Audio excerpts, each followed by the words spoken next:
won't disappoint you. You have a lot of fun game to watch.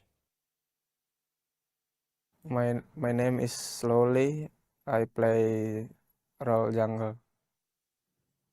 Yeah, my name is Chot and I play mid laner in Vanguard Esports. My name is Ryan and I play EXP lanes. My name is Nick and I play tank. My name is Luxian and I play Golin.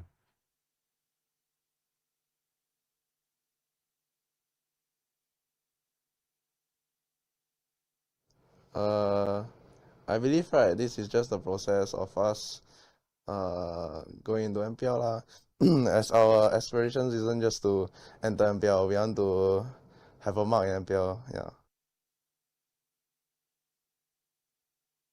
I think the new meta are so good because it become more flexible and the game not become monotone. I feel like because I'm a Roma ma, so I feel like no much changes so like it doesn't benefit me much at all. So like maybe Now more fighters are more viable and there are many options to choose from lah. Because the emblems make some older, not so used heroes slightly better, like Xbox.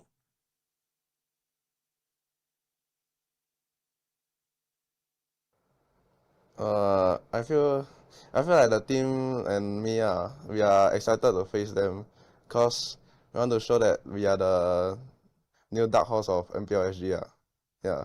And besides that, I can't wait to face Bleed JPL cause yeah, I want to prove it to you that he is below me. Same for me. I just want to do my best and win every team. I can't wait to face Stellark cause that time they knock out Zion but I was not playing If I playing, confirm different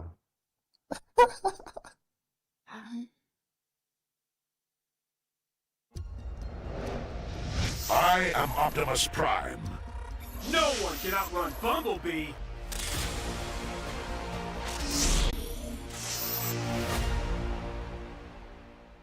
OSIM.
A crispier chicken McCrispy? So much crispier. Bite into an even crispier crunch with the improved Chicken McCrispy. Now, wouldn't that be nice?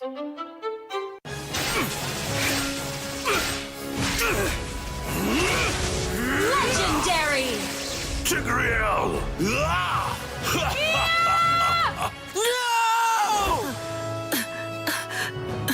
Tigreal, you are our only hope. We're not going to lose. Not today!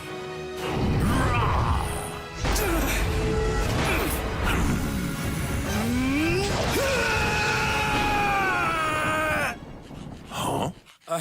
What's going on with my hand? Ooh, why is it so itchy? Yee! Dandruff! Yo, your hand's for gaming, not for scratching. You call yourself a pro? You have dandruff! Tigreal? Tigreal, is that you? Yes, that's me! Do you want to win a match? Defeat Dandruff and Itch with Head and Shoulders! Move on to Head and Shoulders! Up to 100% protection! Dandruff and Itch! Wiped out. Unstoppable! We defeated the Lord! That's why everyone should move on to Head and Shoulders!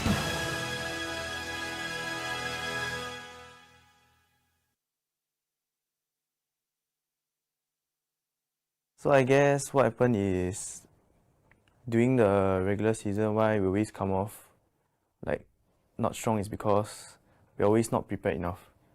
Yeah, so we use the regular season to somehow train, I guess, so that we'll be more prepared during the playoff.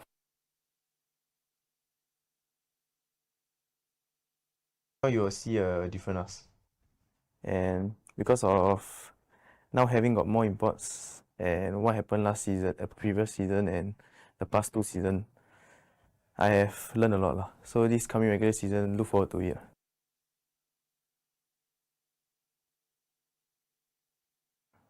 Be more prepared lah, because this time around I think we have trained with a lot of better opponents. So I think we will be more prepared this time around.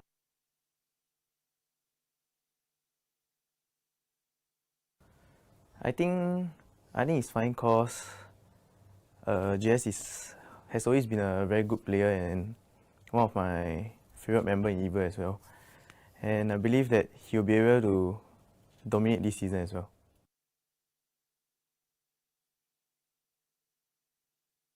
Look forward to it and continue supporting us. This time around, we won't disappoint you. You have a lot of fun game to watch. My name is Slowly. I play role jungle. Yeah, my name is Chot and I play mid laner in Vanguard Esports.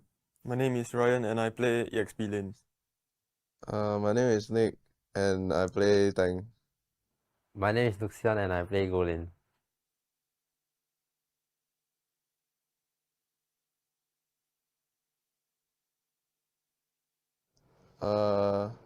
I believe right, this is just the process of us going into MPL lah. As our aspirations isn't just to enter MPL, we want to have a mark in MPL. Yeah.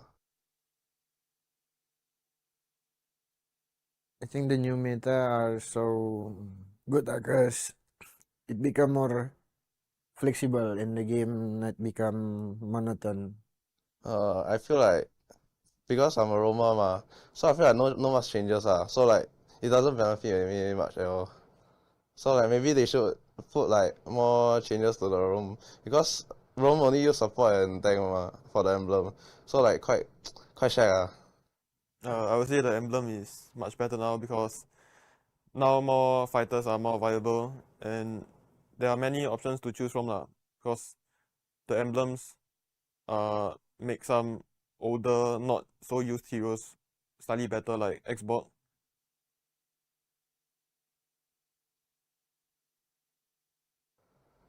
I feel like the team and me we are excited to face them because we want to show that we are the new darkhorse of MPLSG. Yeah. And besides that, I can't wait to face Bleed vs JPL because I want to prove it to you that he is below me. Yeah. Same for me. I just want to do my best and win every team. I can't wait to face Stellark cause that time they knock out Zion, but I was not playing If I playing, confirm different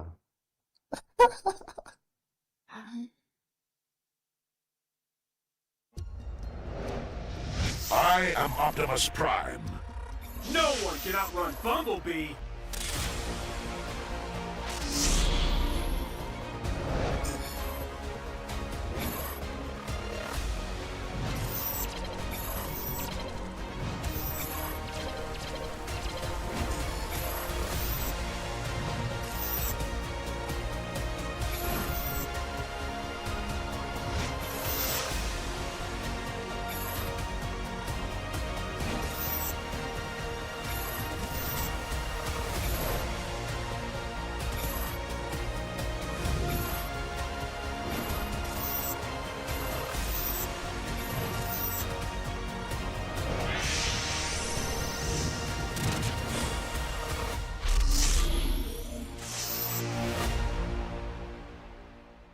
OSIM.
A crispier chicken McCrispy? So much crispier. Bite into an even crispier crunch with the improved Chicken McCrispy. Now, wouldn't that be nice?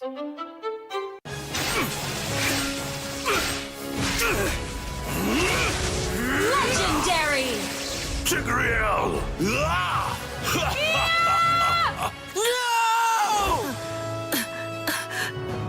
Tigreal, you are our only hope. We're not going to lose. Not today!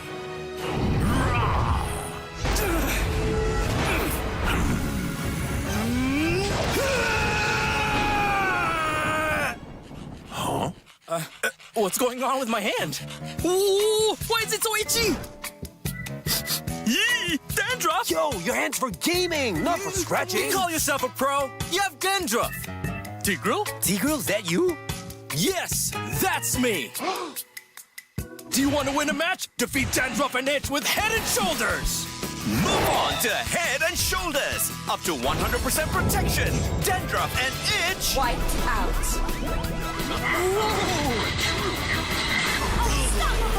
We defeated the Lord! That's why everyone should move on to Head and Shoulders.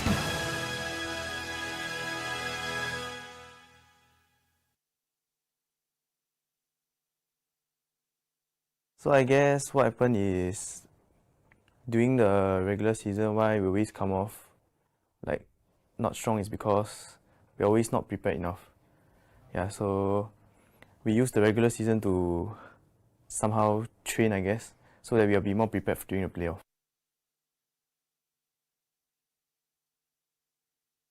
Now you will see a different us. And because of now having got more imports and what happened last season, previous season and the past 2 seasons, I have learned a lot lah. So this coming regular season, look forward to it.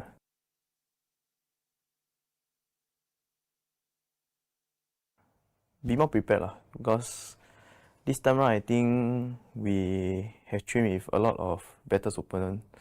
So I think we will be more prepared this time around.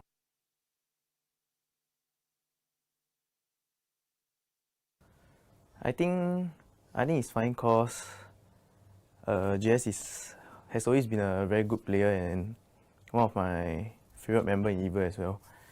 And I believe that he'll be able to dominate this season as well.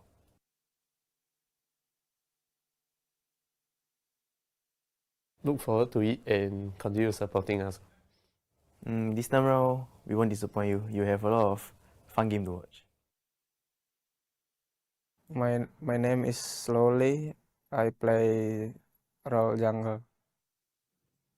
Yeah, my name is Chot and I play mid laner in Vanguard Esports. My name is Ryan and I play EXP lanes. My name is Nick and I play tank. My name is Luxian and I play Golin.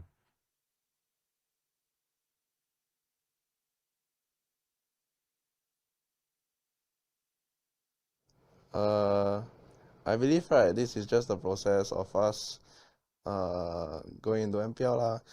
As our aspirations isn't just to enter MPL, we want to have a mark in MPL. Yeah.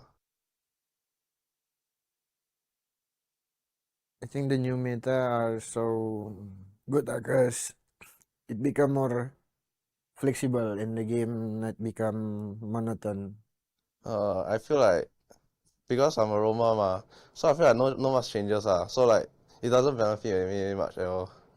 So like maybe they should put like more changes to the roam because roam only use support and tank for the emblem, so like quite shag I would say the emblem is much better now because now more fighters are more viable and there are many options to choose from because the emblems make some older, not so used heroes slightly better, like Xbox.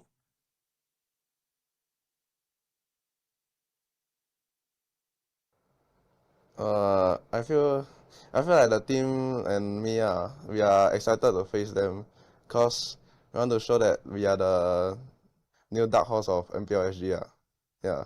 And besides that, I can't wait to face Bleed vs JPL because I want to prove it to him that he is below me. Yeah. Same for me. I just want to do my best and win every team. I can't wait to face Stellark cause that time they knock out Zion, but I was not playing If I playing, confirm different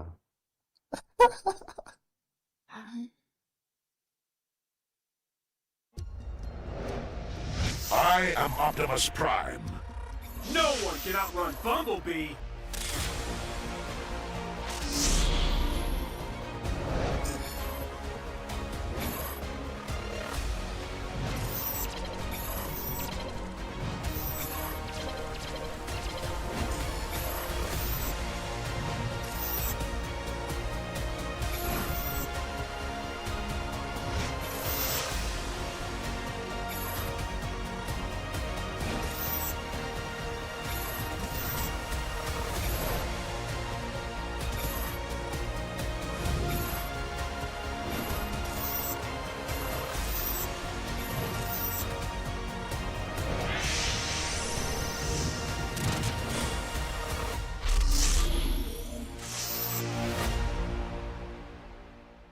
OSIM.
A crispier chicken McCrispy? So much crispier. Bite into an even crispier crunch with the improved Chicken McCrispy. Now, wouldn't that be nice?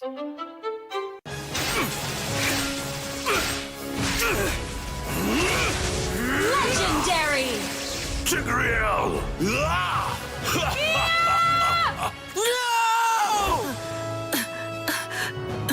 Tigreal, you are our only hope. We're not going to lose. Not today!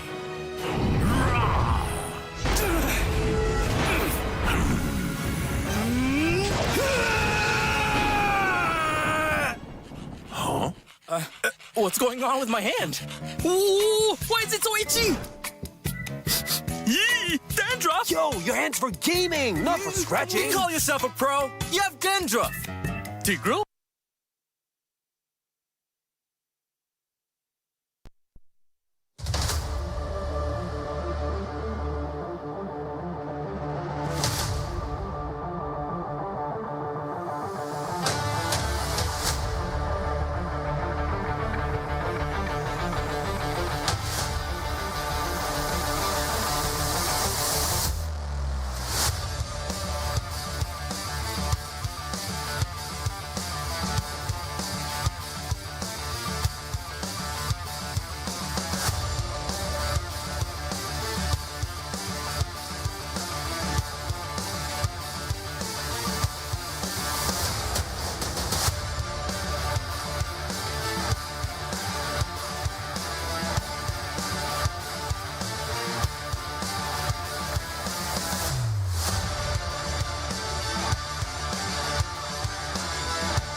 MPLSG Season 6 is brought to you by Moonton Games and Zenway Productions. Presenting partner, McDonald's. The road to glory has never been tastier with McDonald's. Catch all of the MPLSG Season 6 action and complete the experience with a crispier crunch of the new and improved Chicken McCrispy with McDelivery. Official partner, Head & Shoulders. Level up your game and wipe out dandruff and itch with the new Head & Shoulders MLBB Anti-Dandruff Shampoos, now available in all supermarkets and online stores. Partner in esports, OSIM. Level up your performance with OSIM's patented V-hand massage technology and ergonomic features designed with the player's comfort in mind.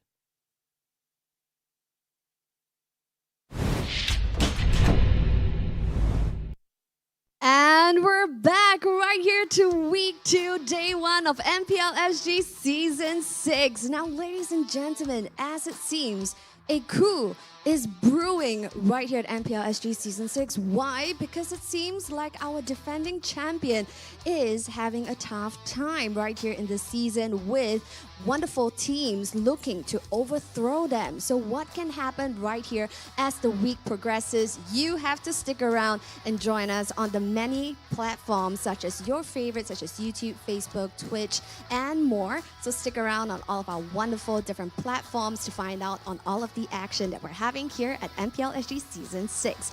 So with that being said, let's take a look at the overall standings.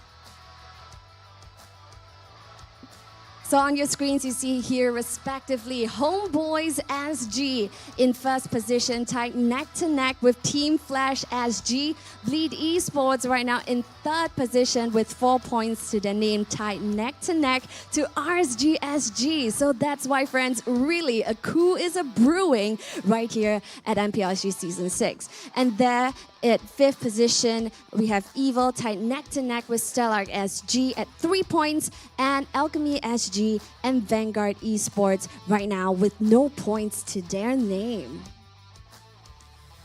Wow, so this is the current overall standings, but it has only been 2 days. Anything can happen right here. But of course, our teams must definitely pick up the steam because they definitely don't want to be caught in the lower brackets. It's going to be an uphill battle when it heads on over to the playoff season.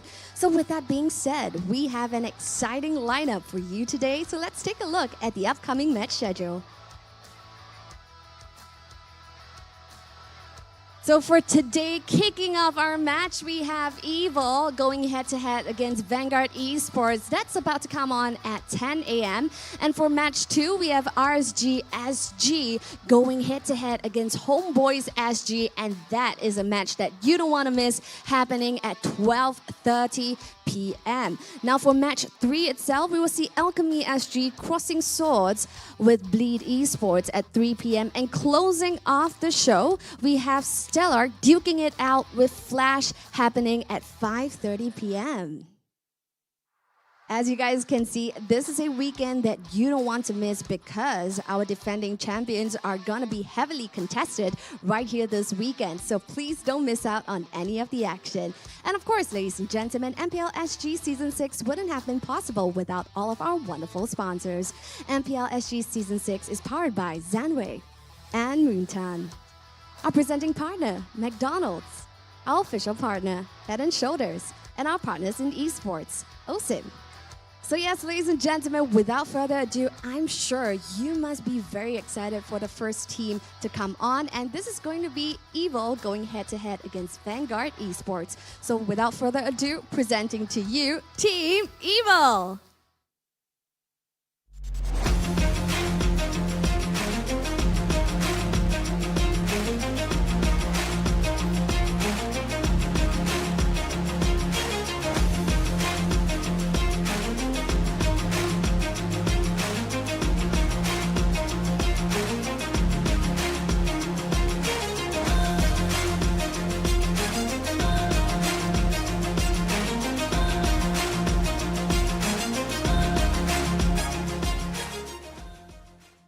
Now, ladies and gentlemen, Evil over the past few seasons have been known as the dark horse, but right here it seems this season is a brand new Evil, and they are straight up a galloping stallion right here at MPLSG Season 6. And going up against them would be Vanguard Esports. So let's meet the players, shall we? Ladies and gentlemen, presenting to you Vanguard Esports.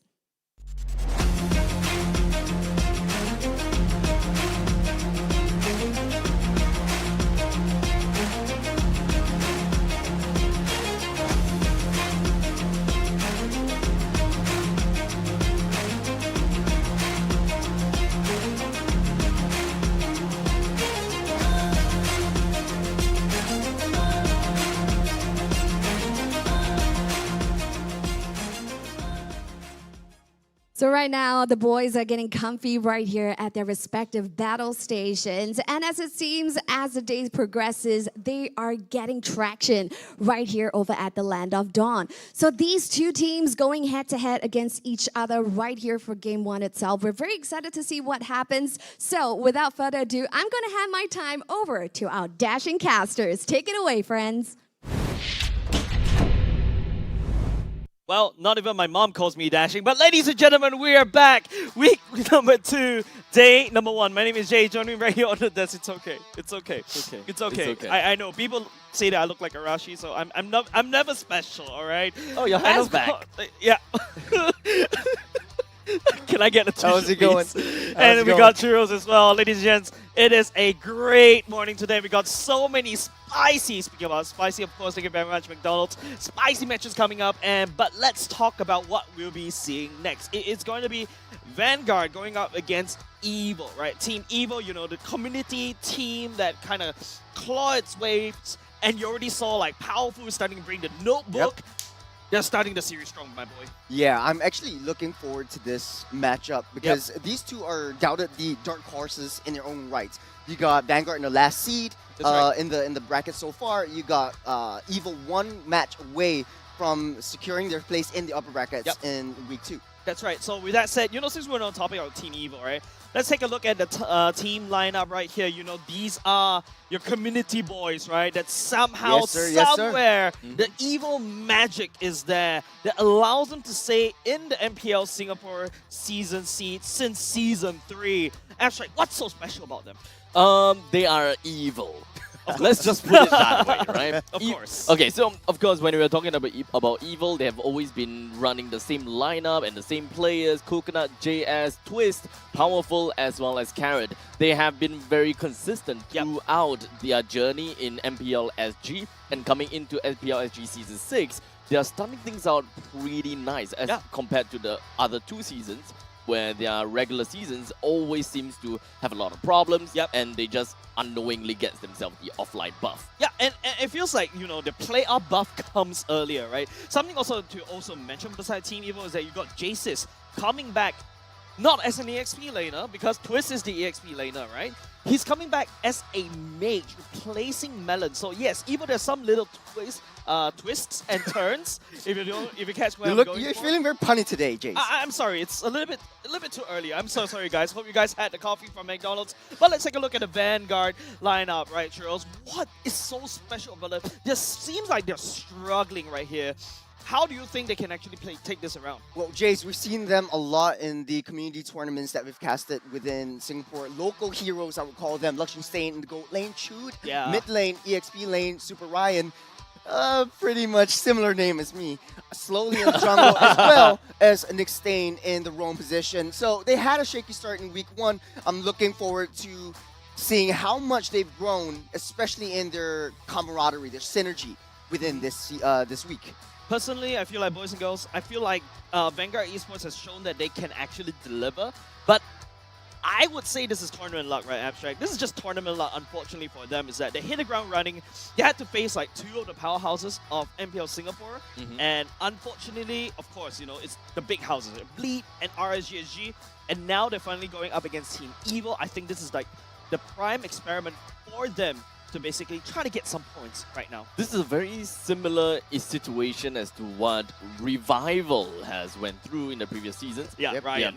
Start things off with the first and the second game with big guns and, you know, big stuff coming up, and then everyone decided to be like, yeah, you know what, maybe they're not that good, only for them to actually did not too bad against all the other teams. Definitely, they're like on the bottom two, right? Like 0 points as of now. I feel like some of the fans are starting to, you know, write them off. But let's talk about the I feel like this is the fan favorites right here. The keys to victory for Team Evil troops. Well, I mean, this could go very, very good for Team Evil. Vanguard could make them look very good in this matchup. Getting powerful, his fighter power picks in the jungle. Well, we know how powerful is sort of like this MOBA Zane within Singapore. Always going back to his comfort picks in the fighter and the tanks, allowing Twist to disrupt the backline. He's been doing that very well in the previous season and in the week 1 so far. Faster rotations to prevent dragging to the game too late. This is where Jace's would shine with Carrot, where they will have that mid lane trio rotating very, very early, plays to their strengths in the aggression. Yep. So I feel like this is a team that relies heavily on the momentum, relies on getting powerful, his prior picks, and then when Coconut pop off, by the way, I'm very honest right here, right? So Coconut hasn't impressed me for the past 2 seasons. This season, however, he's improved. So I feel like this is something that Vanguard really needs to look out for. And speaking of Vanguard, let's take a look at the KTV abstract. Okay, I think that, you know, the impress kind of the keyword is a very good I'm a gold laner. Yeah, is a very important what's the word? Keyword for me, right? Because like similarly for you, you don't really, you know, get impressed by Coconut. I would say the same about Super Ryan at this point in time. So honestly, at this point in time, I think that Vanguard Esports, they just really need to focus on getting themselves the early game objectives, and that way they will be able to steamroll in the later stages of the game. That's right. Even no matter what kind of lineups they're trying to go for. Nick Stain has always been initiating very well. They need to go for very good follow-ups, and not to forget Twist. When it comes down to the opponent's side, Twist has been very, very fundamental to the winnings of Evil whenever he jumps over to the backlines, and that is what Vanguard Esports needs to look out for. Whose job is it to really shut down onto Twist? Yeah, I agree with your pointers, right? Because I kind of brought up a point that Coconut kind of impressed me a lot, but that's also because, you know, how Twist sets up for his team. Everybody from the enemy is always a little bit overwhelmed by Twist, right? So, and it's so there's a lot of importance being placed onto Nick Stain in order to catch Coconut, and like what you like to say for the past 2 seasons, protect Mr. President. Of course. But, I mean, these 2 teams, they sort of thrive in the early game, especially Evil. Of course. So I talked about like how this could go very, very well for Evil. But let's take a look at our predictions so far within here. I love the predictions part, man. I love to be proven wrong, but there you go. It's going to be Evil all throughout. The last time this happened, by the way, ladies and gents, Bleed lost in the playoffs. Can we not go back to in time? Okay, but to be fair, right? Evil is strong. Evil has been strong. And looking at their plays in week 1, I'm pretty happy about that. All of us has picked 2-0 because of what Evil has portrayed, and unfortunately what our friend and Vanguard didn't portray. I feel like it's more on what Vanguard didn't portray. Yeah. So therefore, we went back to the brand that we all know. But speaking of which, we want to like to know what you guys are thinking in terms of your very predictions. And of course, it's going to be a landslide from the side of Evil on both Facebook and YouTube. Thank you very much for your votes. Yeah, Vanguard has a lot of things to prove right now. Well, Evil has a sizable following on all of this with some social medias. You have a lot of like community supporters that have grown over the 3 seasons since they've arrived, or actually 4 seasons since season 3, since they've arrived in MPL. So this season, maybe hitting the top 2. They have that potential since season 3. So like 3, 4, 5. There's 3 seasons. Yeah, like, math. Both of us, like we have very bad math, by the way. Like we need our calculators to calculate for the gold lead, and then you're like, wait, 4 seasons, 3 seasons. Anyways, I just remember what is 9 plus 6, 9, 10, 11, 12, 13, 14, 15. Quick math. All right, guys. No more math anymore. Let's go and take a look at the video. Let's see what both these 2 teams have to say about each other.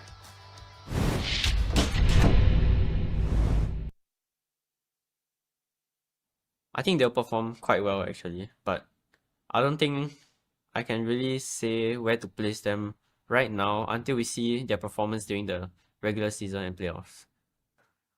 Confident, I wouldn't say confident, but we will be prepared against them. Yeah.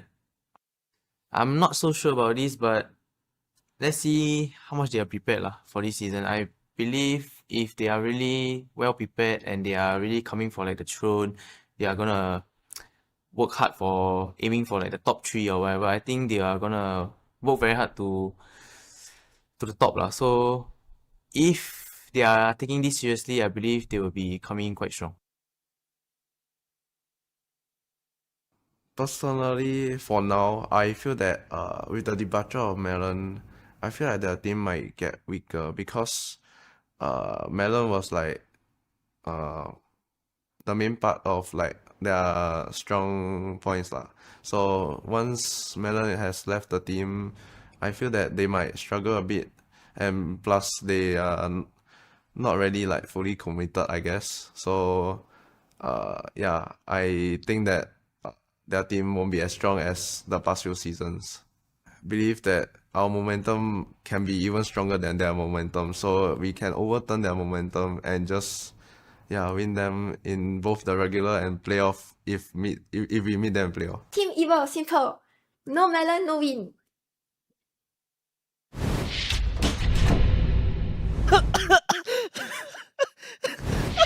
I think they'll perform. That is the shortest interview I have seen in MPLSG Season 6. Straight into the point. Yeah. Straight, simple, clean, clear, to the point. I mean, Suni is such a meme, man. Suni is such a meme. Whenever she comes to her mom and just goes on to these interviews, I don't know which side she's on. I don't know. But hey, actually, both teams, they make pretty good points. For Evil, they're diving into the unknown. That's right. Vanguard, a pretty new team in the MPL, sort of like season. You don't know much about them. So you don't know whether they'll pull something out of their magic hat. Okay. If anything happens. I feel like the rabbit from that magic hat, we got to focus on these 2 endpoints, right? We got to focus about Chud and Slowly. How were their performance, even though they've been taking L's in the regular season? I think regardless of what we have saw before, I think it's relatively fair to say that each team will perform very differently against another team. We may see like a complete downfall of Vanguard in their previous games, but when they are fighting against another team of probably the same caliber, I think that they will be able to show a lot more of what they know within their macro sense. Yeah, we're going to go into the draft, ladies and gents, but don't forget, I'm going to catch you right there, Abstract. Same caliber. Are you putting Evil and Vanguard on the same caliber? That is a possibility. Yes. There is a possibility. That's because right. we haven't really seen them, kind of butting heads, right? Yeah, so this is the most important match for Vanguard to be able to prove themselves to us that they deserve that slot going through the qualifiers, whereas Evil, this is another small little hurdle that they need to overcome to fight against the bigger boys later down in the regular season.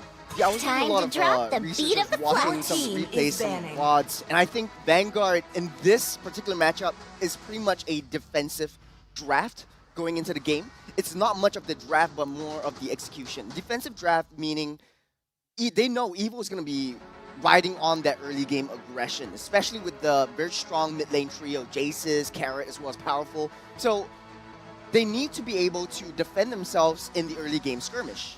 So honestly, at this point in time, I believe that Vanguard, they gotta have to look out onto banning heroes onto the side of Powerful, right? Yep. We're looking at Paquito being one of the heroes banned. In the meantime, we're also looking at Kadita being banned. So it doesn't seem like they are really, beelining into a certain draft or a certain kind of player. They're just opening up and looking at the meta heroes that are just plainly annoying to them, it seems. Yeah, I think it's more of can I defend among the planes exists sort of like an avalanche coming into your jungle very early on, 1 minute, 2 minutes into the game. Can you afford to defend this? So they're taking out all of these very strong hard CC heroes and going for the defense. So first pick. What do you think, Abstract? Okay, so I wish to say something about it, but with the Valentina being picked, I think that is not really anything that is out of the norm. But I actually want to take this moment and really just try to digest and understand what is with Vanguard Esports bans, right? Because generally speaking, when we are looking at bans, there is a certain trend certain target, right? When you're looking at a target, maybe ban a certain player and all of his heroes. If you're looking at a role, ban all of that role. If you're looking at maybe crowd control or pure damage or anything of that sort.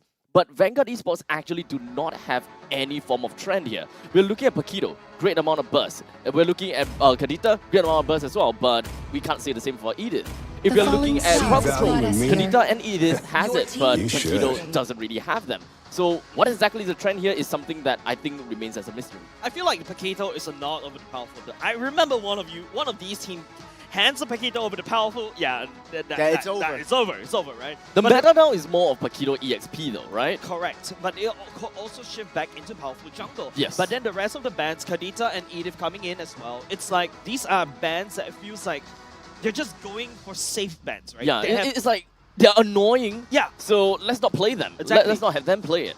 I think Vanguard, they don't want to target any single player because they want to focus on the mid lane trio from the side of Evil, the rotating trio, which is very, very strong. We've seen how Genesis and Carrot, they play together and they move off to help powerful. But as I speak, the Lancelot and the Irithel is getting picked up. Lancelot, just because they want to take down that Novaria. They know that Novaria is going to be very, very irritating in the late game. If you faced up against a Novaria, you know how much of a distance that you need. So picking Lancelot, you can puncture through to the back line and take them out. So right now, Vanguard Esports has already picked out their marksmen, so we already have a very good idea what kind of game plan they are trying to go for, right? A very generic front-to-back kind of strategy, and right now, they do not have anyone that can really work on lockdowns. So whatever that's left right now, which is the EXP laner as well as the roamer, they really need to be really concise about who they're targeting and what kind of crowd control they're looking out for. In fact, Carissa would have been a really good pick coming in for them,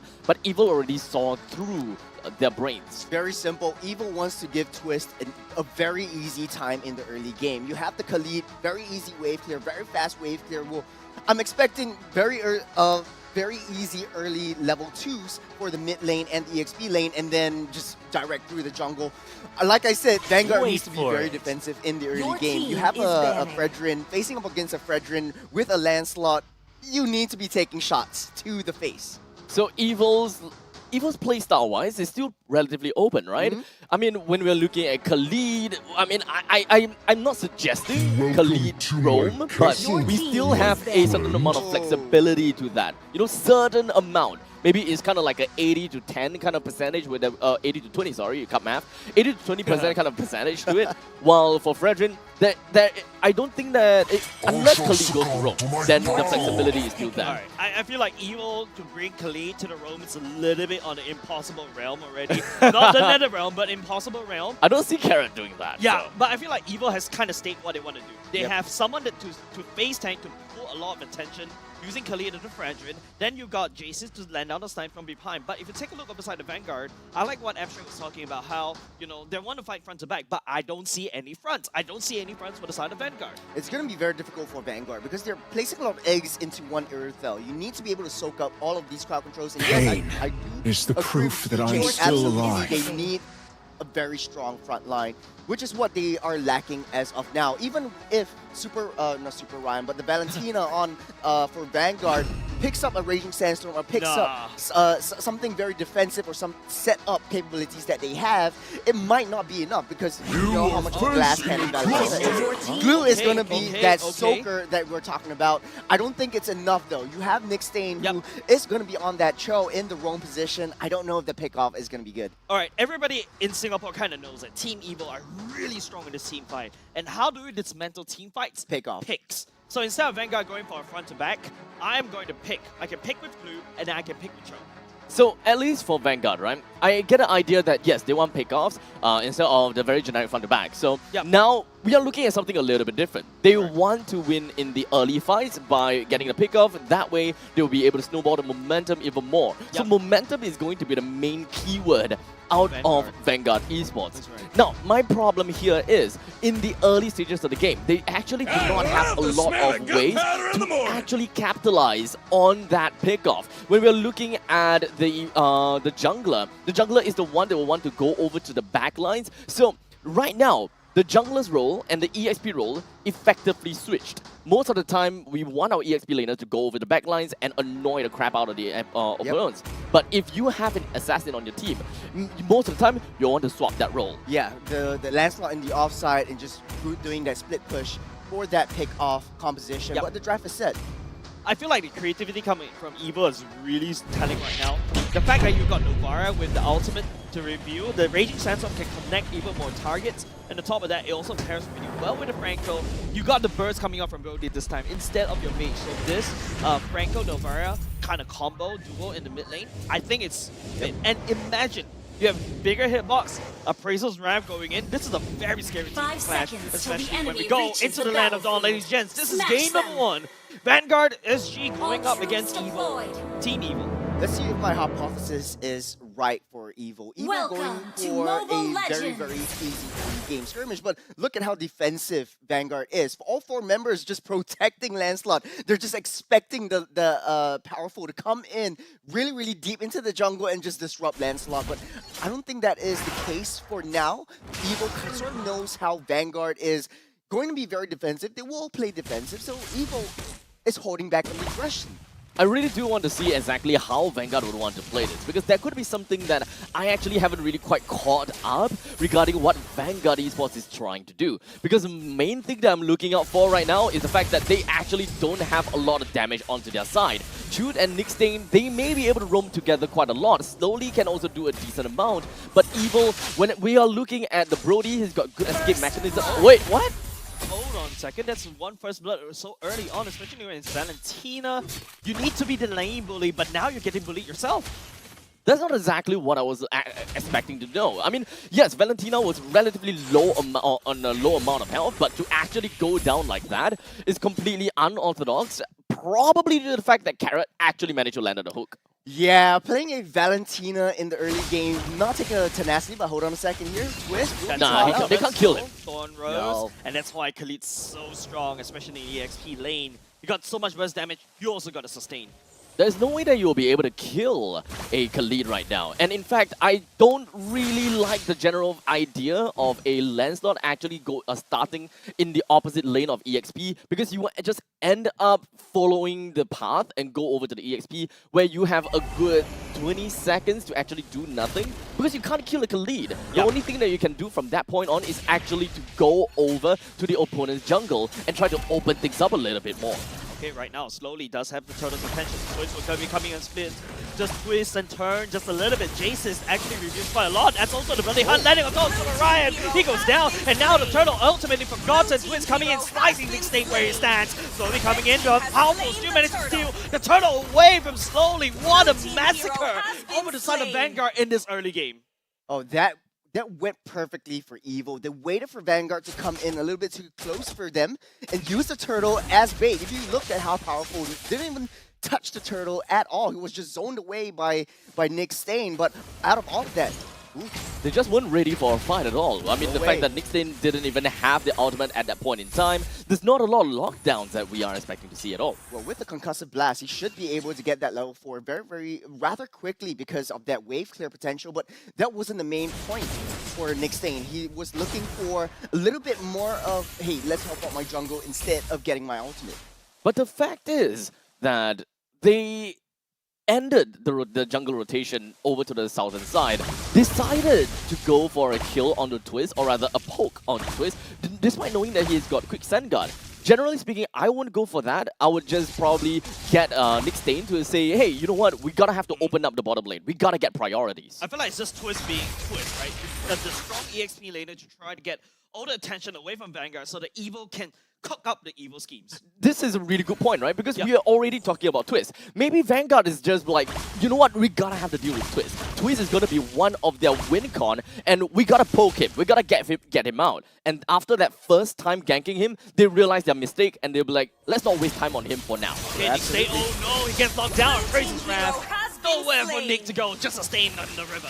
Yeah, Evo just very, very defensive. But to your guys' point, absolutely, you have Twist, who's going to be a monster in that late game. Early game, he's going to be very difficult to deal with as well already. The Luxion Stain, though. Oh! Jesus, the mage sniper of Singapore lands another shot onto Luxion Stain. Vanguard, they cannot fight this. They know their main damage dealer is already a little bit low.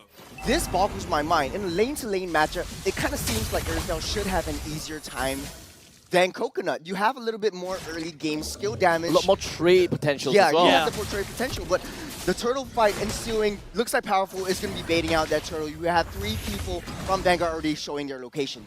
Yeah, but right now, Vanguard, they're all actually tunnel vision onto this turtle for now. Slowly activates Ultimate. I think it's a little bit too early. The kick comes in, lands on Powerful slowly this time around. Picks up the turtle instead. But Twist trying to split. It's a 4v5. JC is actually landing down. Oh, turtle is support. Flickers away.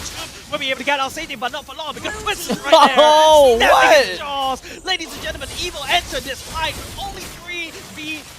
But their minutes walk away with only just 3 men down, and now they're chasing the finest straggler. Super Ryan will be able to find Twist, but now no way for him to run. He's going to go down. Do you see that? The way that they played the slow game? How? Just having Twist as well as the fact that Powerful, they want to play in the early stages of the... they want to go in first. Yep. They want to beef it up and soak in as much as possible.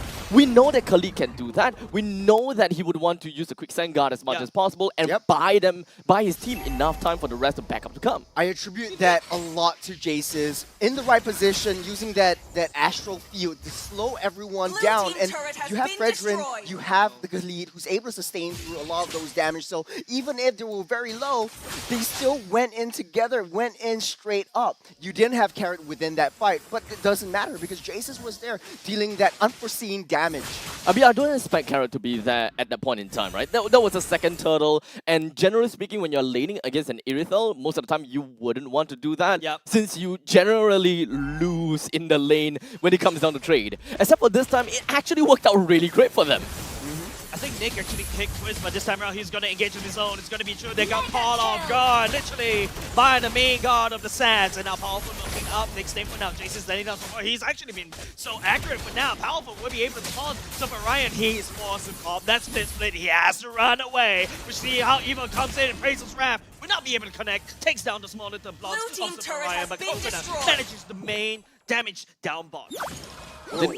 The main thing is that they managed to get a 0-10 scoreline, and Vanguard, they are, what, 7,000 goal behind? Yeah, I mean, we're seeing Evo in this position many, many times before, and like I said, early game aggression, and then just creating that snowball, starting to roll up that snow and making it huge. Vanguard, they have to play defensive. The problem is, they don't have that high ground, so 6K, 7K gold lead already for the side of Evil. Vanguard needs to be on the defense. I think that this is where their draft will come in as an issue, right? We talked about the fact that they don't have a lot of damage that really help them capitalize on that pickoff. So even if Nick Stain do land the way of the dragon, what happens next? No, Bloody Han on top slowly. No more jungler for the side of Vanguard right now. There's a kick coming off Nick Stain. But only catches Carrot. So this is exactly what Evil wants to. They're allowed to cook. They're allowed to stew. Vanguard falls with 2 men down. And they're looking for more. Crack over mid lane. Another snipe coming over JS's at the same time. Tags him down Super Ryan and also Luxion Stain. Nobody from the side of Vanguard can hold the Evil Knievel coming out from Team Evil. I wasn't expecting that re-engage, but this is the magic of team fight that we're watching, guys. Evil strong on the 5v5 situations. Vanguard wants to go for a pickoff. Evil is like, nope, that's not going to happen. So this is the funny thing, right? Evil, we have been looking at them trying to work up on a front-to-back, very generic kind of playstyle that is very remarkable for Evil themselves to play it. But right after looking at, hey, you know what? Vanguard has a pickoff. Let's set a secondary win con by picking up Franco for ourselves. That's correct. Vanguard is too tunnel vision into getting the pickoffs that they want to fight. But this time, they can't fight anyone. So every single pickoff turns into a team fight. Evil, on the other hand, they have other plans. They are going for turrets. They are going for objectives. You know, the funny part of me is that, oh yeah, Vanguard picking out Evil. No, that's cue for Evil to engage. And this is a very solid team that have been working together for 3 seasons in a row. And it's very hard to pull them apart because they work like a team. Blue team and turret has that's been kind of funny destroyed. because this is a team-based game. it works for them, right? Yeah. That is generally their identity. They initially started off as a pop stomper, you know, a pop team, which eventually evolved into what we see as a, I would suppose, a new age pop MPL team. Yeah, Twist takes a lot of damage. He's gonna heal everything up though. Jace's follows in soon. That's the second skill. Carrot coming in to conceal. Oh, nice second skill though. But slowly will get suppressed right down into the ground. Next stage try to slow. Twist coming in for the second re-engage right here. Takes all huge chunk of damage away from Nick. HP as well. Jason's follow out the snipe will not be able to land for now, but all said and done, Evil takes away the Lord. This is Evil giving a Vanguard a huge warm welcome to MPL, man. Evil just turning so much team fights. Twist taking 4-on-1 situations easily. Nick staying with a knockup though, will not be able to connect onto HP. There's really not a lot of things that they can do at this point in time. And their lineup, the heroes that they have picked doesn't allow them to play this kind of game. They don't have a very good way to really wave clear or perhaps even high ground. I mean, we're talking about pure wave clear, all 5 men in. It's not too bad. Okay, there's a kick coming out. We'll be able to catch Karen this time around. That's a shutdown finally given over the side of Vanguard. The first kill of the day for the side of Vanguard as well. But then again, the Lord marching down top, powerful, knocking out Nick Stain. But there's so much resources invested in the side aroma of Evil. I don't see how Vanguard will be able to defend this right now. Chun coming in, flickers away from the Razor's Wrath. The Lord half HP, Huge coming around. Super Ryan trying to taunt, but this time around Twist coming in for the re-engage. Stain trying to set it on the damage from behind, but Coconut with a taunt apart memory, the homing missiles homing in onto slowly. This is a very, very standard draft, but hold on a second. Powerful still caught in the midst. I don't think he's able to do anything for now. By no. Hold on a second, he's able to buy so much time. Yeah. Jesus doesn't really have the mana to catch up though. I don't feel like Evo did some very good fight though. But I say that Coconut, like what? It just impressed me this time around in this very season. He's not that weakling anymore on the side of Team Evil. He's a maniac on a kill, and right now he's gonna land on Evil more damage from behind. Evil, Knievel, unstoppable this time round, giving him side from Twist. Mid lane turret already fall, bottom lane following soon. Vanguard needs to lead on this defense, and I don't see how they can end this Evil right now. Just slicing and dicing through the ranks of Vanguard. They take down the Vanguard, and they will take game number 1. I think, if I'm not wrong, this is the new record for MPLSG Season 6 for the fastest game end. Yeah. If I am not wrong, It's right?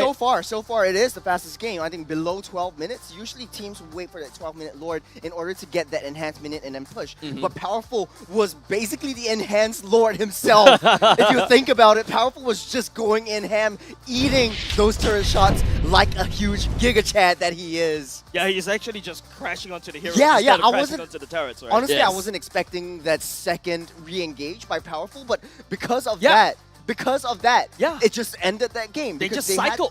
Exactly. He buys time for Coconut to take down that mid lane turret. That's all you need. And they also bought enough time for Twist to come in for the re-engage. Allows Coconut to become this backline monster that nobody can catch because Vanguard has invested so much into into Carrot. You know, I actually see things very differently about How so? you know about how Powerful, quote unquote, re-engaged. But maybe we'll talk about that in touch bases on that real quickly later. The only casualty, ladies and gents, just look at this abstract. Only casualty is Carrot. And they actually require all 5 men to actually just gank up on him. And outs. Yes. One thing I want to point out, Jace has actually got that ice cream wand. My favorite one in that game. He's got so much slow potential with the Astral Field as well. So Jace's was just there. If you take a look at a lot of the team fights, Jace's wasn't really showing himself. He was just staying far back. You have Fredrin, Powerful. You have Twist just going straight to that back line. Jace is very, very safe, but the slow coming up from the Astral Field created a lot of opportunities for Powerful and Twist. You can't, the only drawback for Powerful is the mobility that he has. Fredrin feels a little bit clunky, but once you have utility from Jace's, you create so much opportunities. I actually really like the Ice Queen's one, right? Yeah. A lot of people probably just was thinking, wait, why Let's Ice just Queen's go one? pure You don't damage. even have a lot of ways to stack it up. But how I see it is that you actually eliminate a lot more of that human error whenever you're playing as a Novaria. What really differentiates a bad Novaria and a good Novaria is when you can snipe or you can't snipe. That's right. Jesus can snipe. Yeah. You saw it. All these are so much Ice Cream One slows. And to just solidify that, just Ice Cream's one, you pretty much land every single hit unless you make them expand a mobility skill. Yeah, I mean, I don't know if you noticed this as well. Brody actually got the Haas Claws too.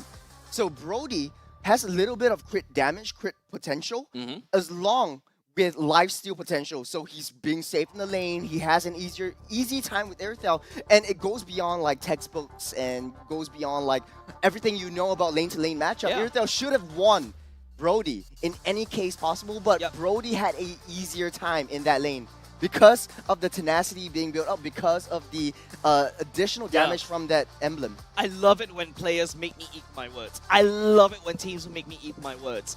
Team Evo, no coach, still able to perform on such a good stage. Coconut, the person I tagged in Season 3 as the weakest link, showing that he is the strongest link as well. The itemization, the creativity, just to get that Haas Claws out, just to lifesteal when he doesn't require the stats, is just so good. And of course, Vanguard, 100% for just for one guy. Hey, we can completely take away the latter part, right? We can keep the former. They have 100% queue participation, and I think that's admirable, right? Because this means that they know what they're trying to do, or rather, they know that they gotta have to, you know, gang up on one person. So all 5 of them, as what you mentioned just now, right? All 5 of them needs all hands on deck just to take down one roamer, which is evil. They've been snowballing out of control, and they only catch Carrot, which is kind of the way that Evil want to engage. It's not even their damage dealer. I mean, even if they had that Lancelot, they couldn't get into Jace's. They couldn't get back enough into Jace's, and Jace's 100% kill participation from Evil, the carry, the forgotten one. I think he is going to be the MVP. I don't know about you guys, but you were focusing so much on that front line. I was looking at Jace's. Yeah, I know you've been hopping over to the mage mid laner train, but we shall see who will be the MVP. I also personally feel it is Jace's, man. He's been letting all his shots like a true mad lad, 100% kill participation. I feel like the items could be wrong because I remember he built Ice Cream 1 as well. Ice Cream 1 allows his team to continue to follow up, because once you land down a shot as a Novaria, the worst thing is this guy managed to walk away, limping away with 1/4 HP. Kind of floating. Nobody can actually catch up. Ice Cream 1 eliminates, or at the very least, increases the chance of death of that person that you just tagged. Yeah, something I wanted to point out about this Novaria as well is like it's the perfect sort of like Farsa. Discount Farsa, if you think about it. Farsa. You have like the astral projectile, you can walk through walls. It's an easier Pythagorean path over to any of those lanes I hate you so on much. the side lanes. My brain, so much math, so much math, stop. I thought you're a designer. Stop. Stop. Yeah, but I have to pull that out of the hat. It's like, can't you at least say golden ratio or something along the lines that works with designer? I want to use Pythagorean path because it's like the hypotenuse over to any of those lanes. So quick backups from Novaria. What hypotenuse? That one doesn't exist in my... the shortest path, right? You know, the right angle triangle. Actually, no, that's the longest path, actually. Yeah, the shortest path over. Don't make me throw my engineering certification at Jason. You. Well, Jace, All enough of you talking. Let's take a little highlights and see what went down. If you notice, the meta is powerful twist going in straight on, but look at Jace's positioning from far, throwing down astral fields on end, and he's just dealing that damage from range. There's nothing that Vanguard could do. Slowly is all alone, and even then, he's just leaving out their team fights. He's the only one diving through the backlines. Yep, I think Abstract pointed out during the game, right? Slowly ganking the Khalid. I think you don't gank a Khalid, right? You gank the Brody, which is trying to gain even more snowball for your Irithel. But then again, if you notice more of these highlights, they focus mostly in the total fights, right? So it's really on how Team Evil like to play this massive 5v5 engage. This particular one, by the way, is a 3v5 or 3v4. It was 2v5 actually. Yeah, 2v. Technically speaking, 2v5 because we're talking about JS doesn't really have a lot of mana to work with, so he's just kind of like floating around. The two members was really the one that just tanking up everything and buying a lot more time to drag out fights even longer. Even with like the mana downfall that Jace's has, because he didn't buy the book, he doesn't have any form of mana sustain. Yeah. He focuses on the astral field because he knows that that's the most important skill that the team needs in order to have that team fights. And then you layer it in with a Fredrin going in first, and then Tuez going into the back lines. He's gonna be safe. Remember what I mentioned before we go into the draft, the creativity coming out from Team Evil. This is like, I feel like in their book, in Powerful's book, there's a few set heroes, right, that work toe and toe very well together.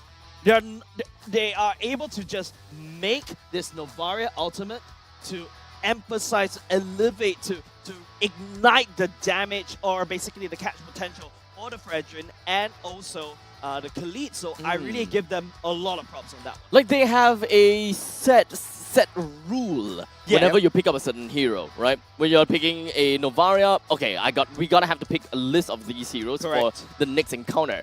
We cannot pass up on any one of these heroes. We just choose one and we're good, kind of thing. Yep, it feels like they are able to make that recipe, to make it super crispy, right? But speaking about crispy, ladies and gents, of course, the crispy, McCrispy is here for actually available in Mac Delivery from McDonald's. The road to glory has never been tastier with McDonald's. Catch all of MPL Singapore Season 6 action and complete the experience with a crispier crunch on how Team Evil was able to crunch Vanguard all the way down with the all-new improved recipe, by the way, Chicken McCrispy with McDelivery. That's not all. Yum, yum. Thousands of in-game diamonds are up for grabs for you and your squad as well. Go smash your hunger. Of course, don't forget TNC supply. This is a mystery box. Yeah. It is a mystery box. You want me to open it?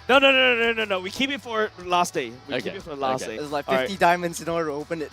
That sounds like the rolls that you have the to rolls do that with you have to Nobis. get. Yeah, what do you get? What do you get? Actually, they should introduce something like that. When you pay like 50 cents, you don't know what you're gonna get. Maybe you have a McSpicy, maybe you have a Mc. Oh my god, that's a McCrispy, big problem. maybe you have a- That's gonna be a big problem for those people who can't take spiciness. But of course, Hey, that sounds like a day problem. This sounds like a day problem. I'm not complaining. That's not a me problem. Yeah, maybe you get like the water that they give.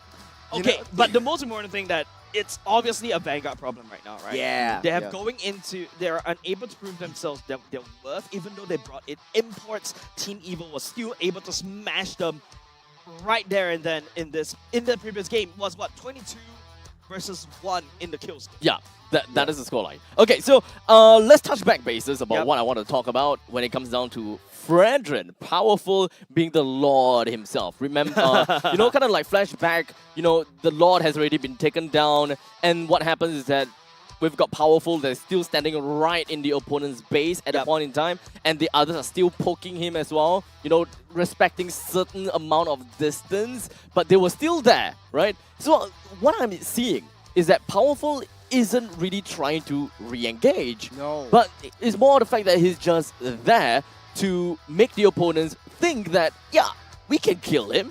They want Vanguard to completely disrespect the boundaries. He was bait. He was trying to pull Vanguard out so that the rest of the members of Team Evil was able to just snatch them up into this one fell swoop. So they don't really jump in themselves. They wait for the right opportunity whereby Vanguard spoon-feed them the opportunity to jump. When you have that much of a lead, especially on a Fredrin, you know that you can take the hits that Vanguard dishes out to you. So Vanguard, on the other hand, I feel personally they lost in the draft. Remember when I say they have to be a little bit defensive when it comes down to the draft, especially the aggression from Evil in the early game. But they, on the other hand, it goes against my theory. Like, they need to be a little bit defensive, especially when they play a Lancelot. And Lancelot, you need a power spike. You need the power spike from at least a War Axe or at least the Hunter Strike to be able to deal damage into the back lines. But they went for the engage, and you see how Chud, he lost his life very, very early on, and then that caused the snowball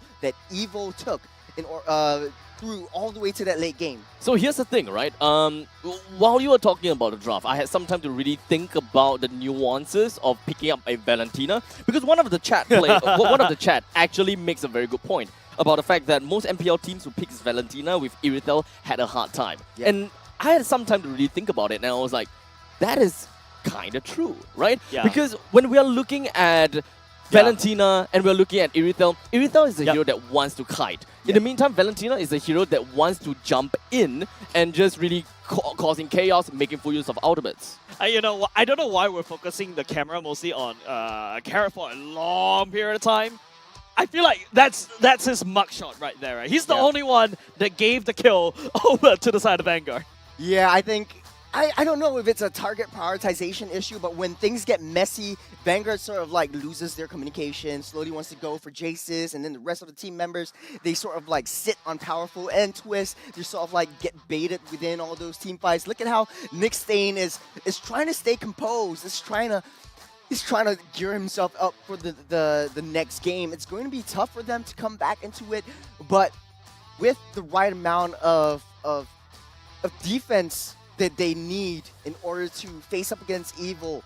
You know, they're not a godly team. They can be taken down. It's tough. It's gonna be tough for them. Yeah, like if you can take a look right now, I don't know what they're thinking right now. There's so many things that they really gotta fix.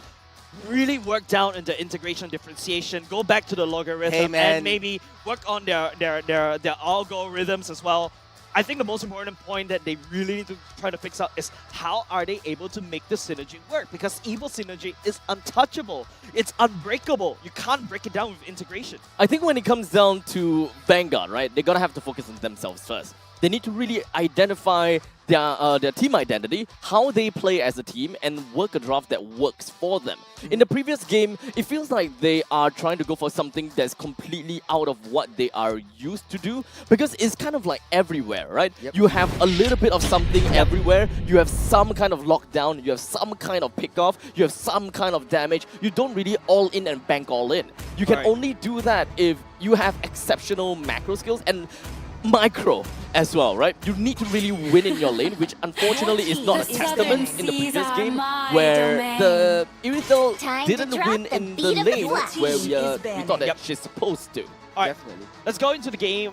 Game number 2's draft, ladies and gents. Evo going in ahead and ban the Fanny and the Joy. Vanguard, I think they're going to go back into the Kadita, and I believe that's a Paquito ban. But don't forget, Team Evo, this is their first pick, and it's going to be very important because they're going to have to try to pick any of these heroes that are really flexible, right? Paquito, even down to Frederick, I'm expecting that from Evo. It's up to Vanguard whether they want to eliminate these flexible picks. This is actually very smart coming in from Evo. If you notice, they ban out heroes that have dive potential because they need to really protect Jaces and Coconut.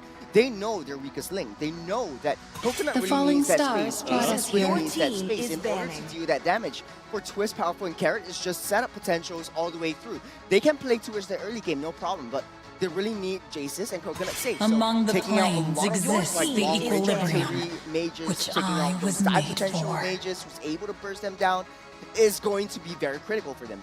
So right now, I think that Vanguard Esports will take game number 1 as a way to understand and learn Evil in a first-person point of view. And probably looking at the fact that they banning out the Novaria is a testament to them understanding that, you know, JS is going to be one of the problems. The rotations is going to be one of the problems. So what Vanguard Esports would probably want to do right now is to shut down onto Evil's momentum on rotation. As such, they need heroes that is able to open up the map well enough. They need heroes that are generally a lot more tankier. So that is my prediction here. Vanguard Esports will bank it in on a more front-to-back strategy with more front lines to play around with. Wait, did they just give Valentina? No, did they just give Paquito over to side of Eagle? Oh. Yes. The thing is, I think that this is what Vanguard Esports is trying to do. As I was mentioning, they want to focus on JS. They want to focus on the mid lane. They want to shut down that mid lane first, and then work on to the next thing after another. They don't mind giving the Paquito. They just gave the Paquito over to side Evo. You don't give Paquito over to Team Evo. Powerful and Twist, they can play Paquito very well. And it's going to add on even more flexibility for the side of Team Evo to bamboozle Vanguard in the first place. Detective Frederick. I was going to say, I think Vanguard is switching things up. I In am the first game, priestess of they banned primal out the lightning, Paquito, they the banned out hunter the of all Edith, the evil and gods. Vanguard, they were a little bit more concerned that Jaces would be the threat. Vanguard picks up the Fredrin as well as the Edith, which is going to be a very strong front line. So Vanguard might be playing maybe long artillery mages like the Gord. So Evil might be looking to pick that up as well because they still don't have a backline. Oh, this is interesting though, Martis. So he's still okay. So foe. The thing is, I didn't take the time to really identify what Evil might want, but I pretty much have an idea of what Vanguard Esports might want already. Yeah. Right on the nail. I'm pretty happy about that. So we'll take a look at Evil now. Just based on the generic fact that we are looking at a Fredrin as well as a Edith, which is generally quite flexible as well.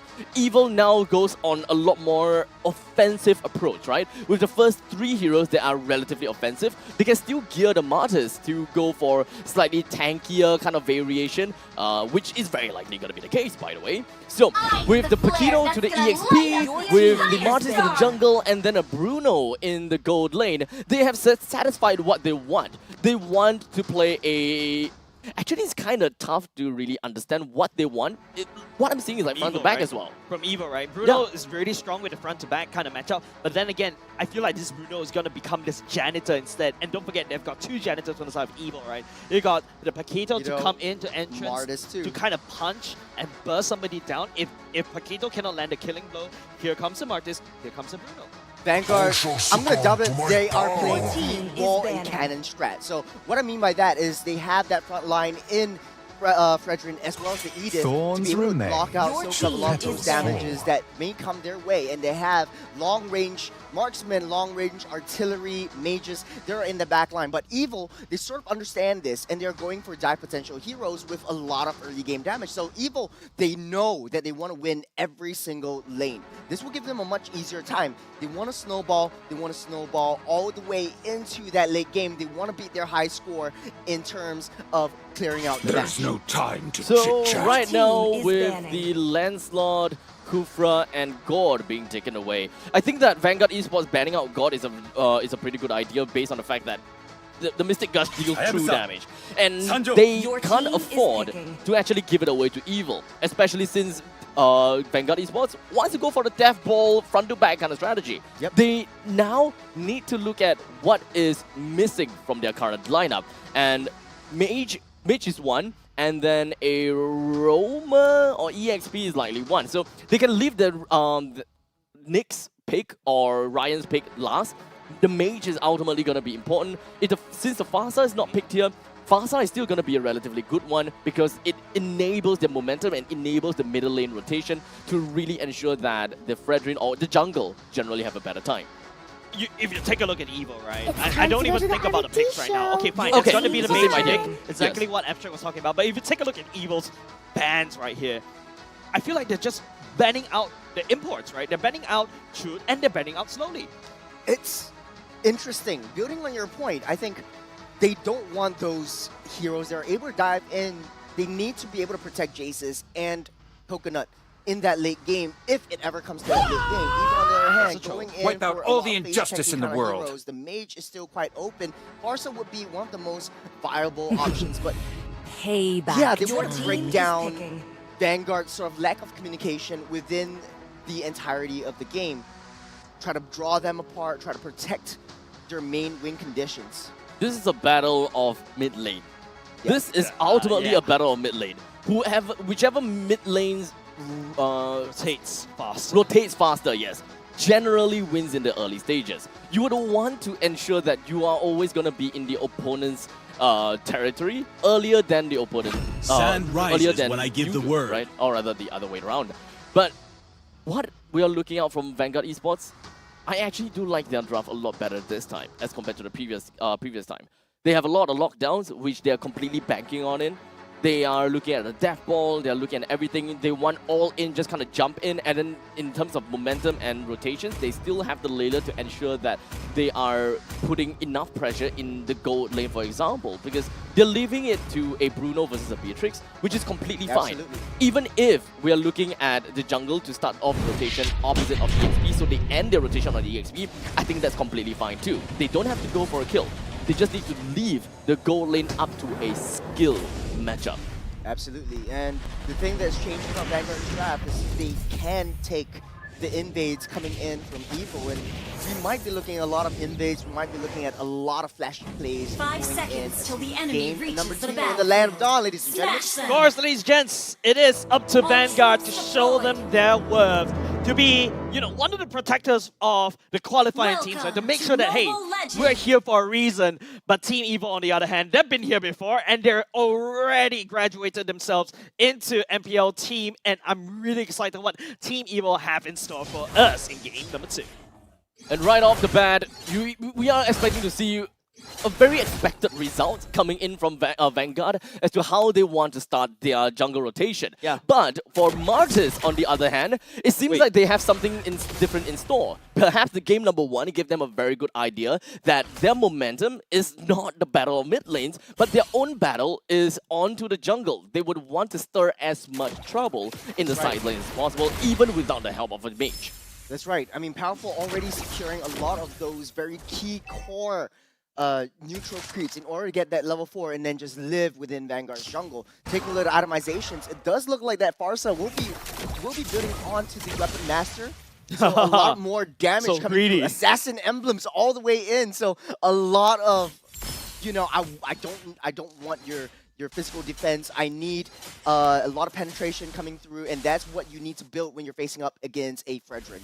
Already, we are already observing a very different win con coming in from both sides. Vanguard wants to prioritize onto the early game objective, even to the point whereby they want to populate in the turtles' nests a lot earlier than the opponents. While Evil are looking at a different kind of game plan, while they want to populate the gold laner side so that they protect their Bruno, and in the meantime, they are also able to buy more information out of what Vanguard really is trying to do. With that early game push in the top lane's jungle, they already know that slowly is down to the bottom lane, and how they should respond is as follows.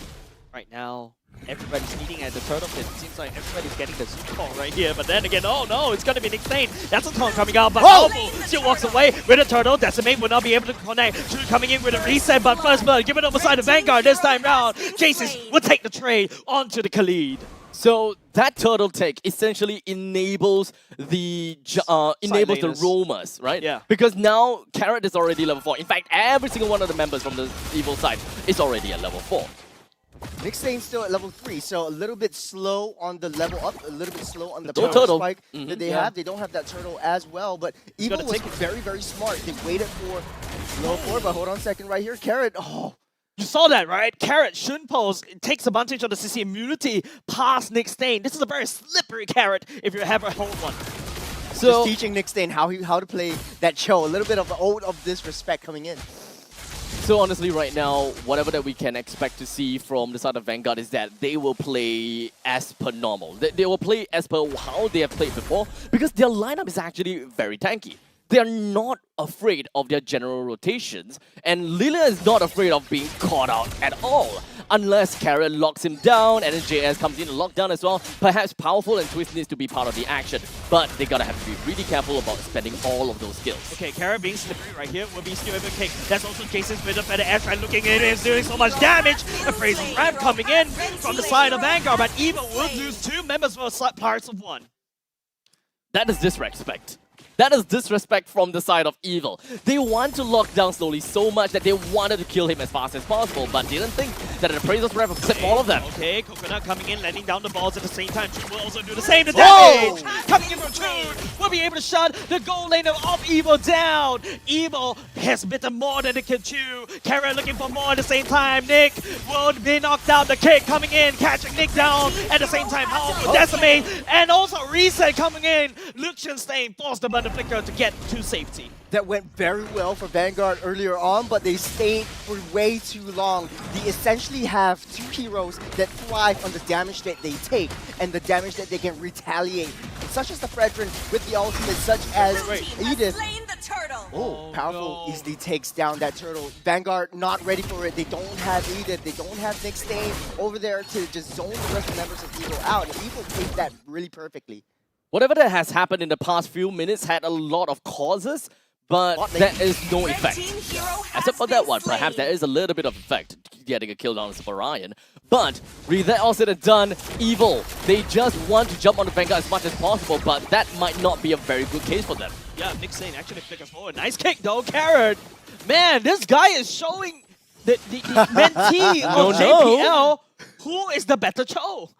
Almost. And Evil, very, very calm, very composed. A little bit slower start for Evil as we've seen, but powerful though. Will get caught in the middle. Coconut, he knows where he's at a threat, at the mercy of the first tier turret. So he backs down all the way into second tier. And that is where Evil, they lose their turrets. They might be looking for a lane swap so that they have an easier time to get Coconut up to speed, up to his power spikes. But Vanguard, though, the only damage that they have is on Luxian Stain. They need Luxian Stain to come back online. To be honest, this is an expected result out of Evil's early game. We're looking at a triple fighter composition whereby they don't have a lot of raw base stats to help them survive in the early. Better Ashray coming in at the same time, and the boundary is going to be taking down Nick Stain. Powerful coming in, I think that's a decimation already committed. Carrot down low, luckily for Evil, but not lucky for Vanguard at all. They need those kills, they need those farm, because especially when they're starting to play behind, they're starting to fall off in the priority. Evo going back on the protect composition. Now, 5 minutes, it's past the 5-minute mark. So Evo, they need to protect Coconut and they need to do it fast because Coconut really needs to come back online. I want to see what the itemization is. He says Haas Claws already. He says Haas Claws, so building up towards that Berserker's Fury. Carrot still opening up the map for Powerful to be able to zone out that turtle fight. I'm really worried about Luxian Stain. In the previous games we have seen before.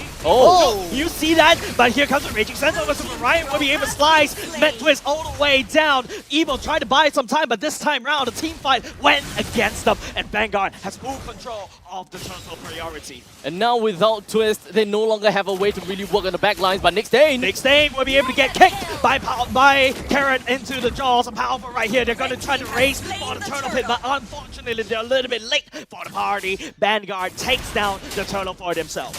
So Evil was actually giving up that turtle. They took down Nick Stain, so they were able to sustain a little bit through, but that was a very, very critical turtle for Vanguard. They have a little bit more up in terms of their economy, but taking a look at the itemizations, I'm focusing my eyes on Beatrix and that Bruno. So Bruno, one item away, or a little bit more away from that Berserker's Fury. That's where he comes online. He's actually got a little bit more physical defense coming in because he needs to protect himself from Slowly and Super Ryan. I really find this a very interesting first item pickup from inside of Slowly. Yes, there's a lot of half item pickup so far, but his very first full item build-up is actually going to be the oh crap, Blade Armor. Yeah, Blade Armor.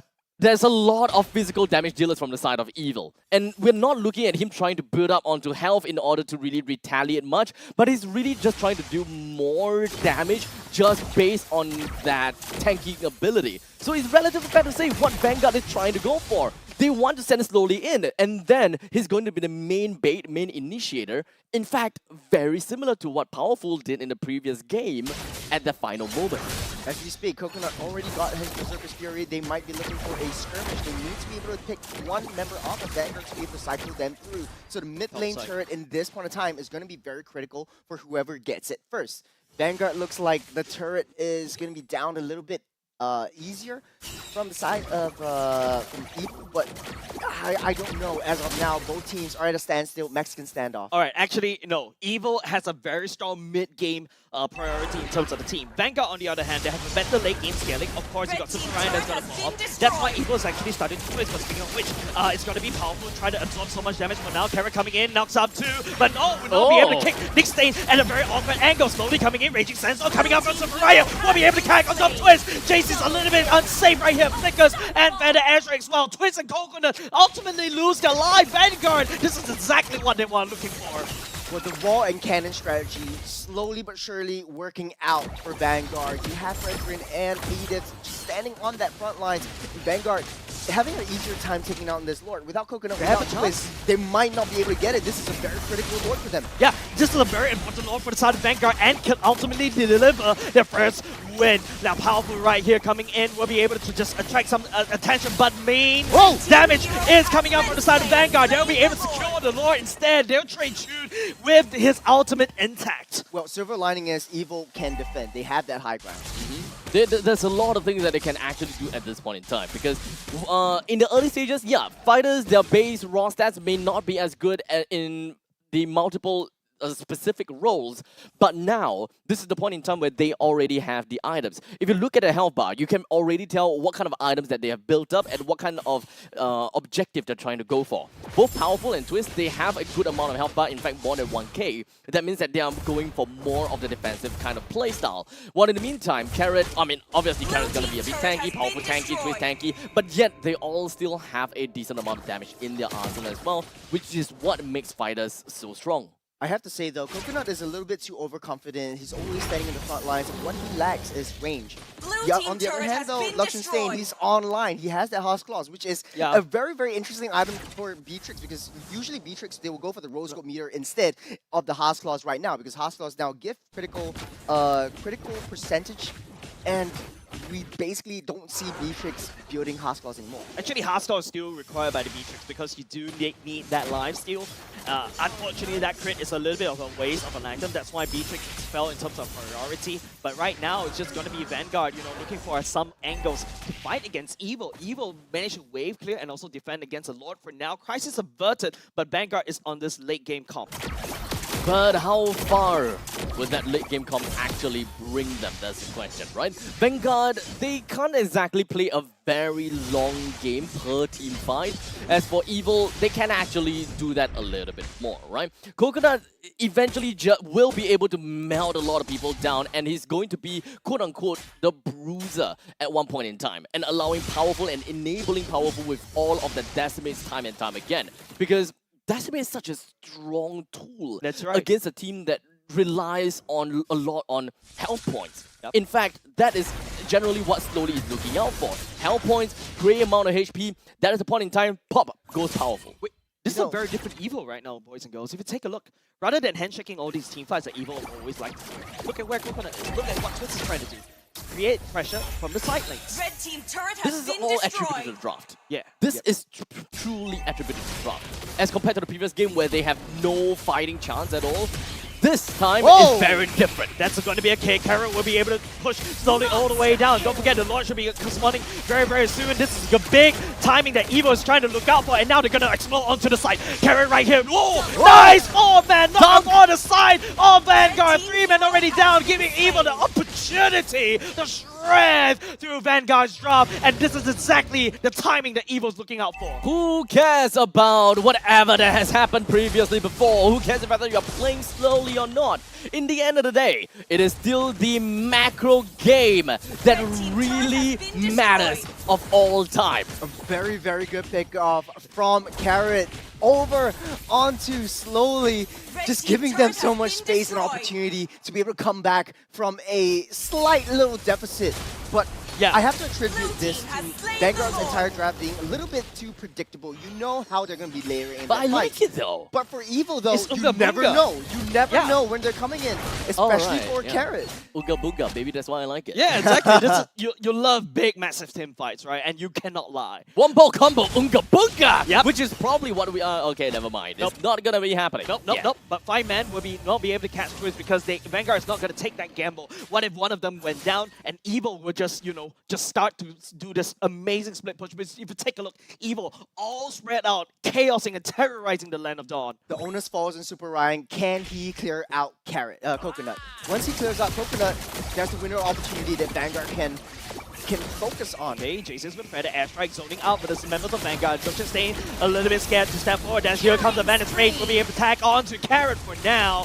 But then again, the damage, where's the damage done by Evil? They fought so hard for the Lord, and this time around, unfortunately, using the ultimate, and Nick State will be able to catch on Carrot this time around. Twist coming in, trying to twist the team fight around, but Coconut with the worldie, trying to spread out damage, but not enough for now. Jason's Evil trying to actually fight from front to back, and they managed to find the damage dealer, Jason's biggest moment. Here's the second fair to asteroid for Vanguard, picking up a double kill. Madland tries to be an MVP once again. Powerful and Twist slowly coming in with a taunt. Evil right here, they managed to do this magical team fight once again, and they crack open 2 lanes.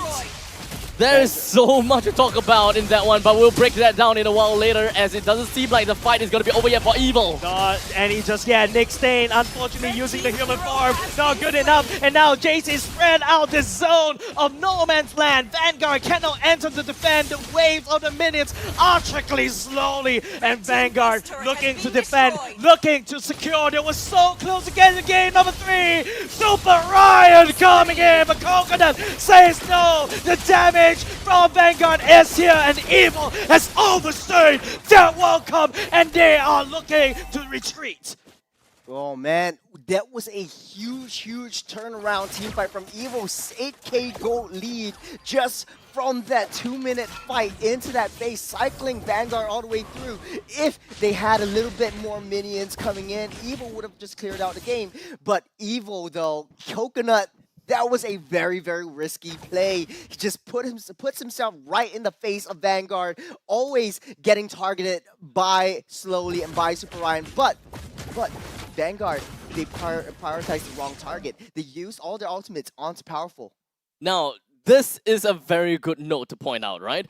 Carrot is also going to be one of them that actually tanked up and of course peeled for the team a lot. Let us all remember that every member from the side of these Evil members, they have a role! They have a role, and they will be able to find that. Nick Stain goes to human form, Ryan comes into Raging Sandstorm. He doesn't tag onto anyone, and now the main damage dealer is done by Jason, but hold on a second, look on the other side of the map, it is Twist, it's forcing Vanguard's hand, and it's gonna be 2 members from side of Vanguard to go back and defend, but this time around, it puts a lot of pressure away from the Lord Pit instead. Evil has full Lord priority, Carrot catches Lucian Stain, but kicks him to the other wrong way. No one for the side of Evil is here to catch up. Coconut slowly coming in to kick the balls at the same time, but the damage is done by the side of Vanguard, and now the Evil Decimate reset, but he will actually fall. Super Ryan slides and dies, and now Vanguard, they will lose the Lord priority for now, and also Evil, they regain map control.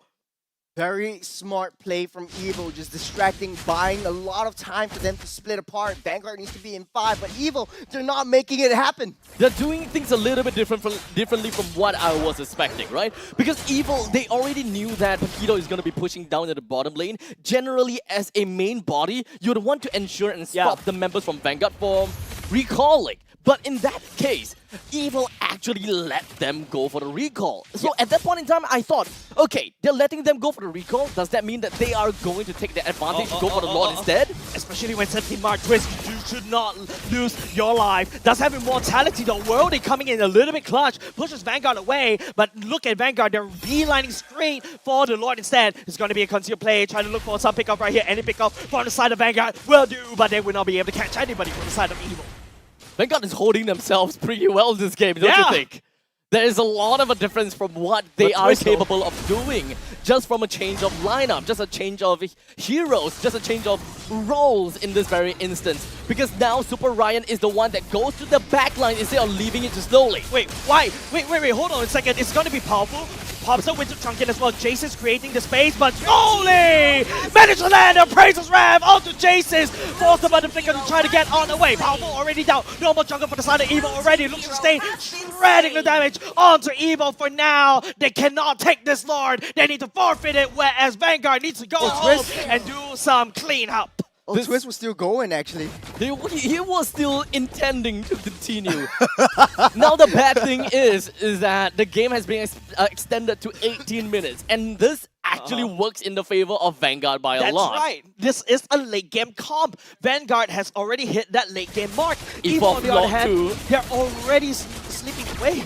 Let's not forget that they have the Evolve Lord as well. So that is multiple crashes in a single run of the Lord. Comeback? Question mark? That's right. Comeback is very possible here. Well, I talked about this in the draft. Vanguard would be better off with a defensive draft, and this is precisely what they're doing. Very defensive. Wait for Evil to come and make an approach onto them. They work better within the confines of their base, but right now, take a look at damage dealt. Jace is going to be the biggest threat for the side of Vanguard. So within this skirmish, within the next Lord Crash, they need to be able to take Jace out. That is going to be the onus of Super Ryan. Vanguard, I'm calling it.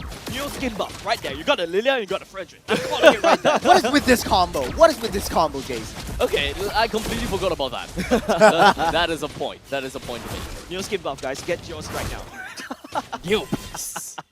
I mean, you get the weekly diamond pass, 20 diamonds every single day No, after man, you buy that just go. Swiss. Just brute force it. All right, ladies and gents, it's going to be a lot crashing down the mid lane. Jace is actually swapping the items just a little bit. That's a genius one already built. Now Vanguard will be sending the Lord down mid. 1.5 HP, but real one, no, it's not a real one. It's going to be the fan Andrew coming in from the side of Evil right here. Oh, and Carrot! they managed to defend for now, but Carrot kicks powerful right here. The follow-up coming up from Ryan, but he's going to get kicked right in the face. Now Coconut pops the Wind of Nature as well. Nick Stay ready to damage. He's also a main damage dealer. And now with just 1 minute until Vanguard needs to try to crack open as much lanes as possible. 2 members on the side of Evil desperately trying to defend. And now the rest of the members from the side of Vanguard are just going to be pushing right in. Only left with Powerful and Coconut to defend for the base. They need to end this, Vanguard. They need to end this. Look at Stain. They try to shred, but no minions from Vanguard top side. Crack that open, boys. Go ahead and crack that open. You only got less than 10 seconds left. And now hold on a second. There's going to be some damage down on Powerful. Wait, they're trying to buy some time. So 15 seconds on the clock. They're coming up. They're coming back up. They're coming back up. And now Vanguard, they need wave clear. They need a flip. Look, just stay. No! Focus on the car! Focus on the car! And Vanguard, they take game 2! What a play! What a defense from Evil, but after all said and done, Vanguard Esports, a very, very convincing win over Evil. Game number 2. That's a lot of things to cover up, right? That is a lot of things to talk about. Vanguard Esports took this game not technically by the storm, but it was a very slow but methodical approach to what they want to do.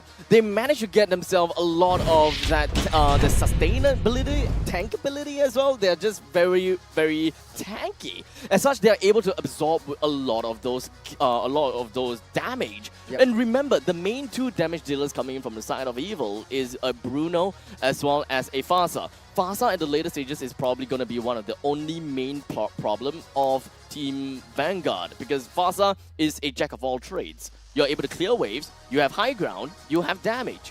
While for Bruno, the pop-off is only in the early stages and you really peak in the middle stages of the game. So what can Coconut really do at the later stages when you literally have a Khalid and a Fredrin and perhaps even an Edith running right in your face? I feel like, right, me screaming, focus on the core, and Luxian Stain woke up, he heard me downstairs, and start ending the game right there and then, because you can feel the time pressure onto Vanguard, right? Because Evil is starting to respawn. The itemizations coming in from Evil feel a little bit more defensive. Coconut Soda's boost to get the Rose Gold Meteor as well as the Immortality, because he knows he's going to be the main target from Super Ryan. He did a very good job trying to take him out of the game so that, you know, Vanguard has a window of opportunity to just clear in and cycle them through. Overall, the games, they don't have towers at all, so the entire map was just wiped out clean of towers. Vanguard, Evil, they did a very good job focusing on most of the objectives coming through. Twist, though, from Evil, he did a phenomenal job just being the distraction, being the bait, being the worm on the end of a fishing rod. This is very different from the side of Evil. And not only just that, it's also very different from the side of Vanguard. Evil is a team that likes to play massive 5v5, they win it. And the first time, not saying the first time, but when they start to adapt towards what Vanguard is trying to do, they try to spread them apart, they ultimately fail. And Vanguard, on the other hand, they went back to basics, right? They went back to fight 5v5. They thought, you know, in game number 1, they tried to pick off Evil. It doesn't work. Vanguard adapted in between the games. So they have already found a sort of a recipe to fight against Evil. The first game, let's just completely disregard that. It is just their way First game? I thought this is game 1. Yeah, sorry, this is game 1. first match of the series. Yeah, so Vanguard really just took the time to really understand how Evil plays and what exactly is going to be their main identity. Yeah. So Vanguard now has the identity that they're looking out for. They are generally going to be a team that just plays over to the later stages of the game and eventually just whittle down the opponents and let Luxian Stain to eventually just burst them down. But this is also, in some sense, a very wombo combo unga bunga kind of thing. Yeah, this is exactly what you like, Abstract. Vanguard. You can only do this if you pick up a Beatrix.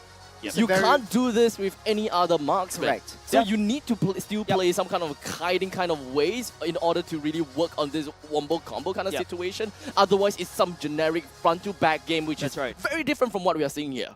Yeah, I like to say that this is the wall cannon strategy. You have a very nice wall Actually, to soak up okay, the damage. can you have that explain cannon. more about that wall cannon strategy again? You have like very, very strong frontliners such as the Edith, such as the Fredrin, who's able to turn around and deal damage back at you. You have the cannons, which are really rangy heroes such as the Beatrix. So Basically, it's like a fighting front to back.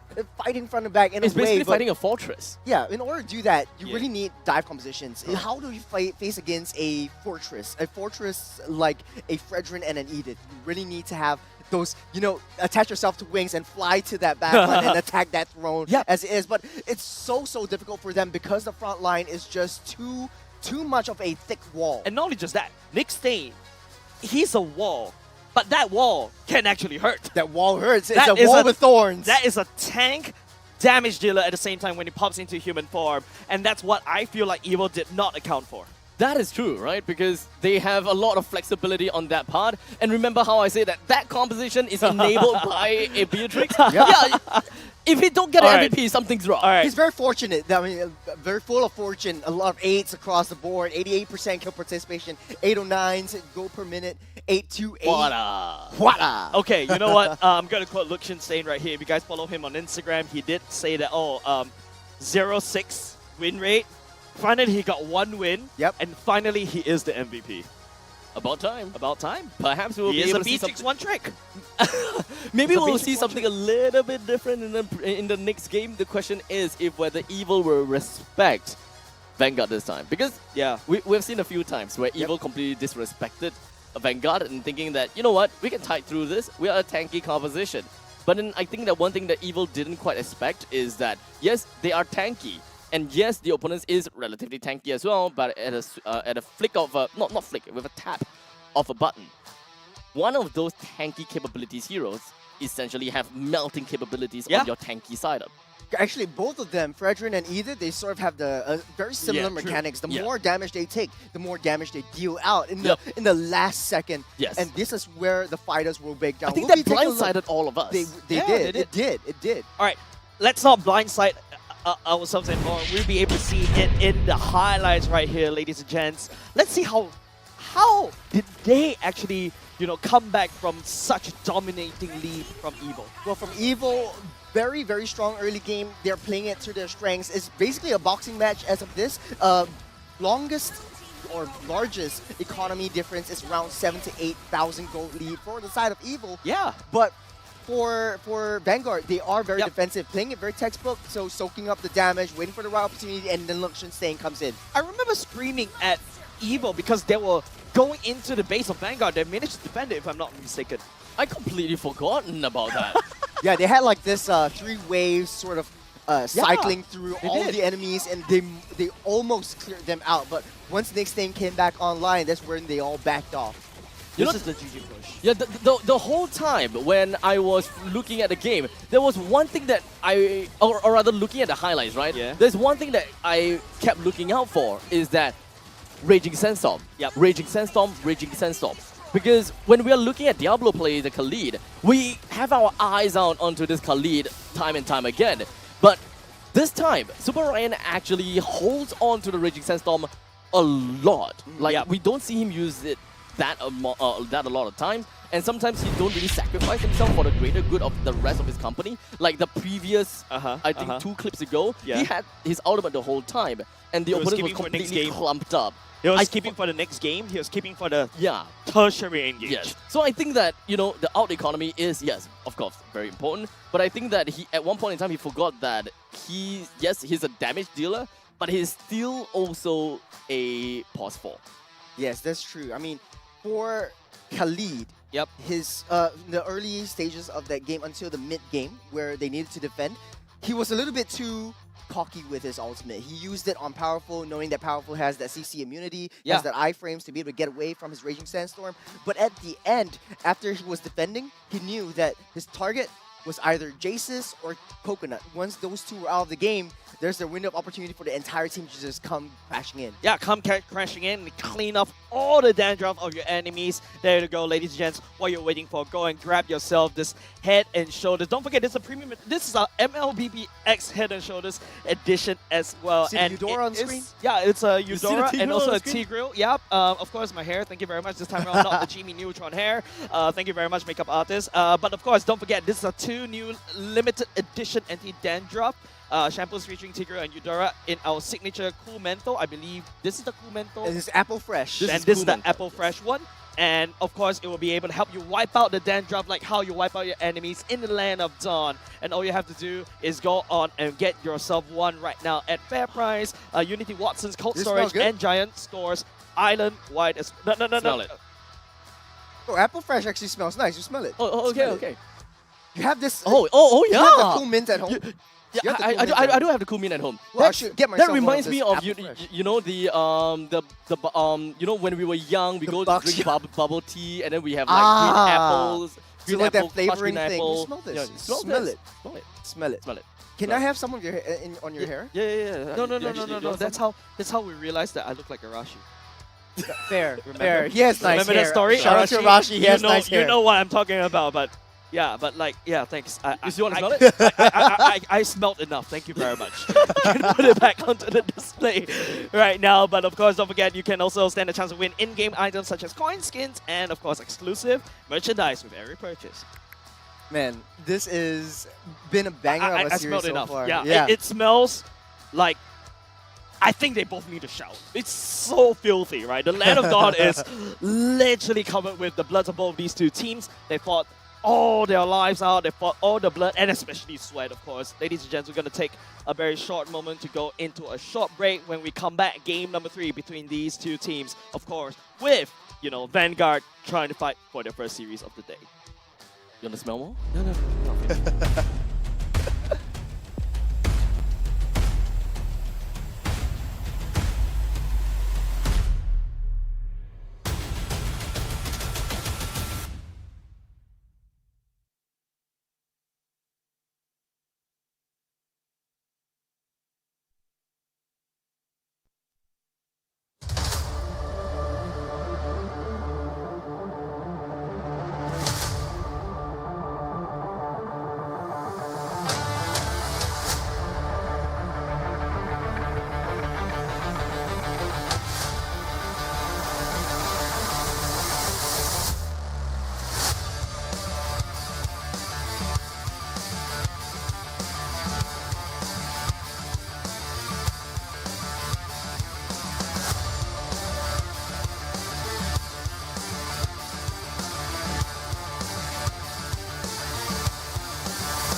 Just smell it.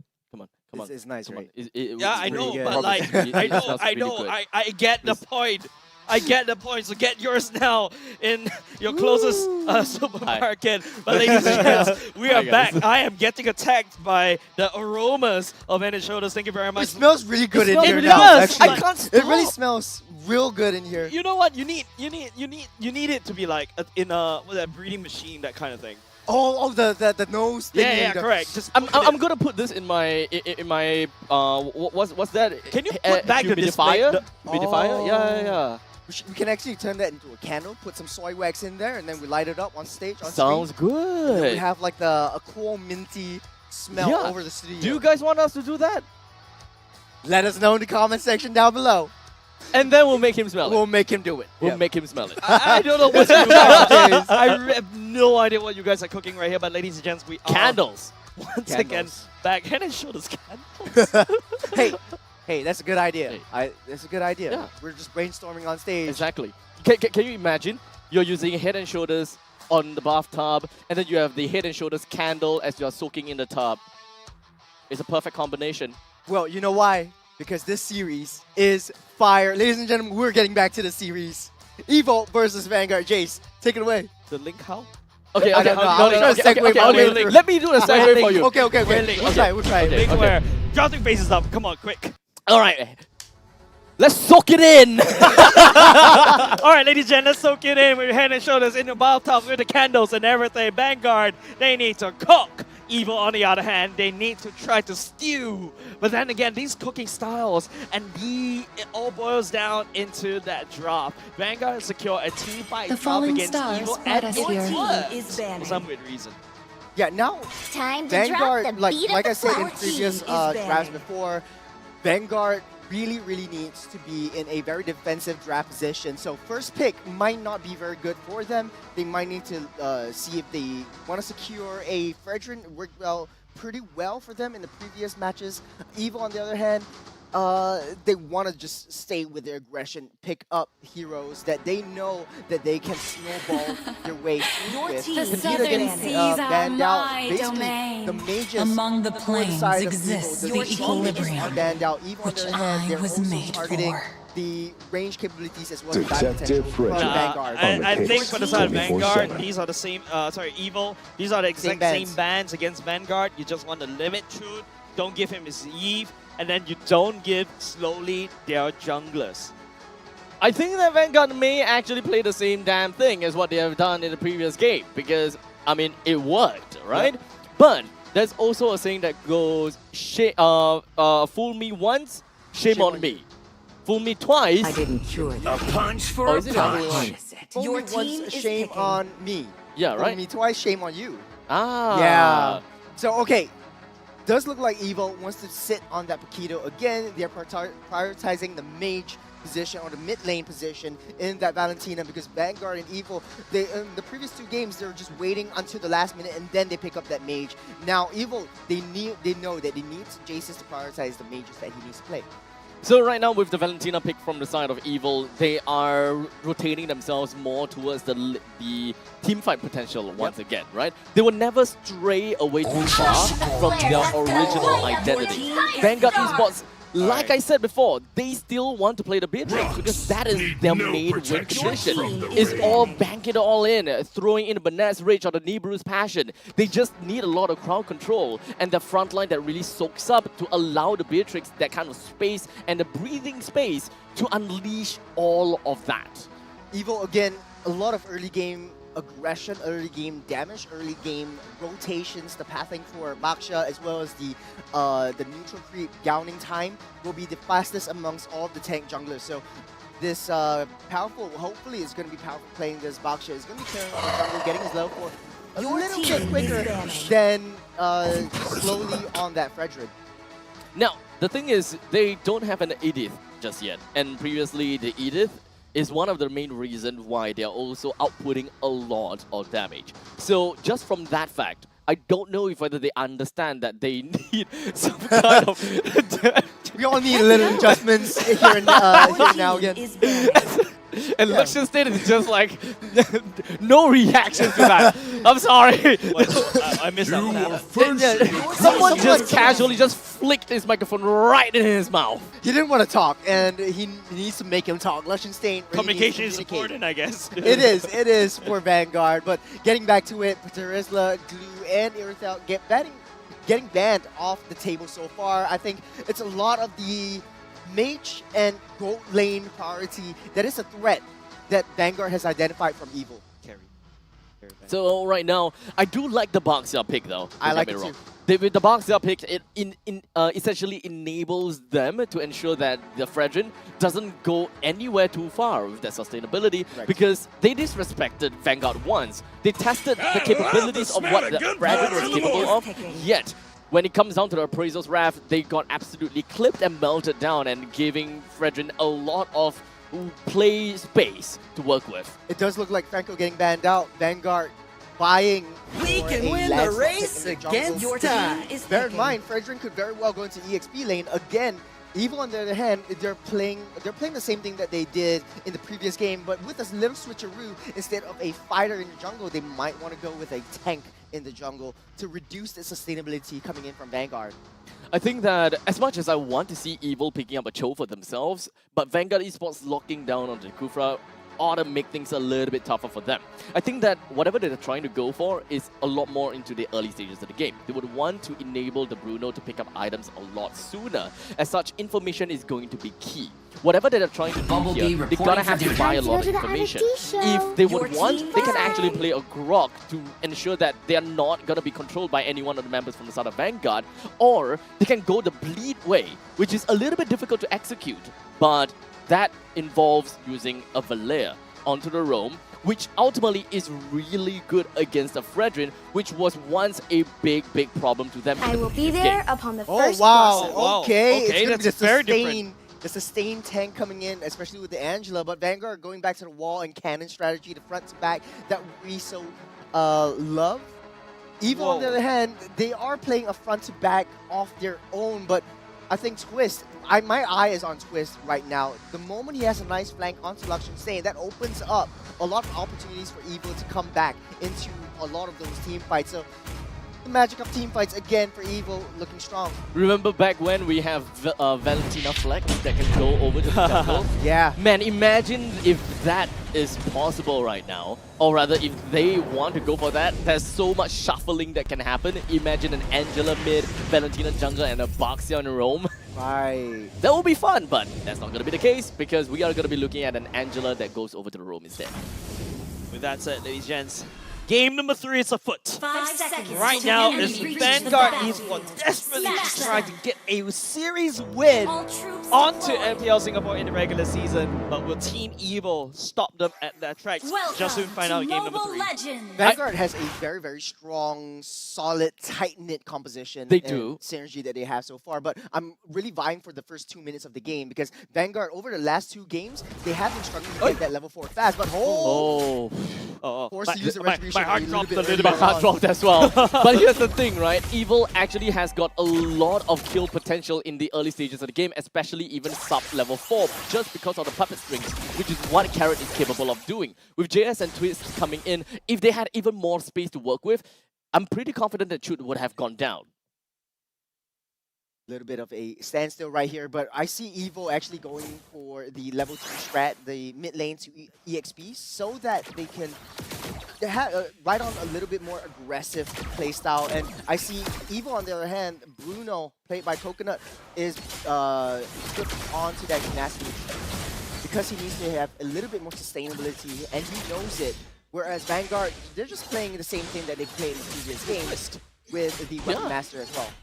Liechtenstein, and they want that advantage very early on, so that Coconut gets his power spike items, gets his damage very soon.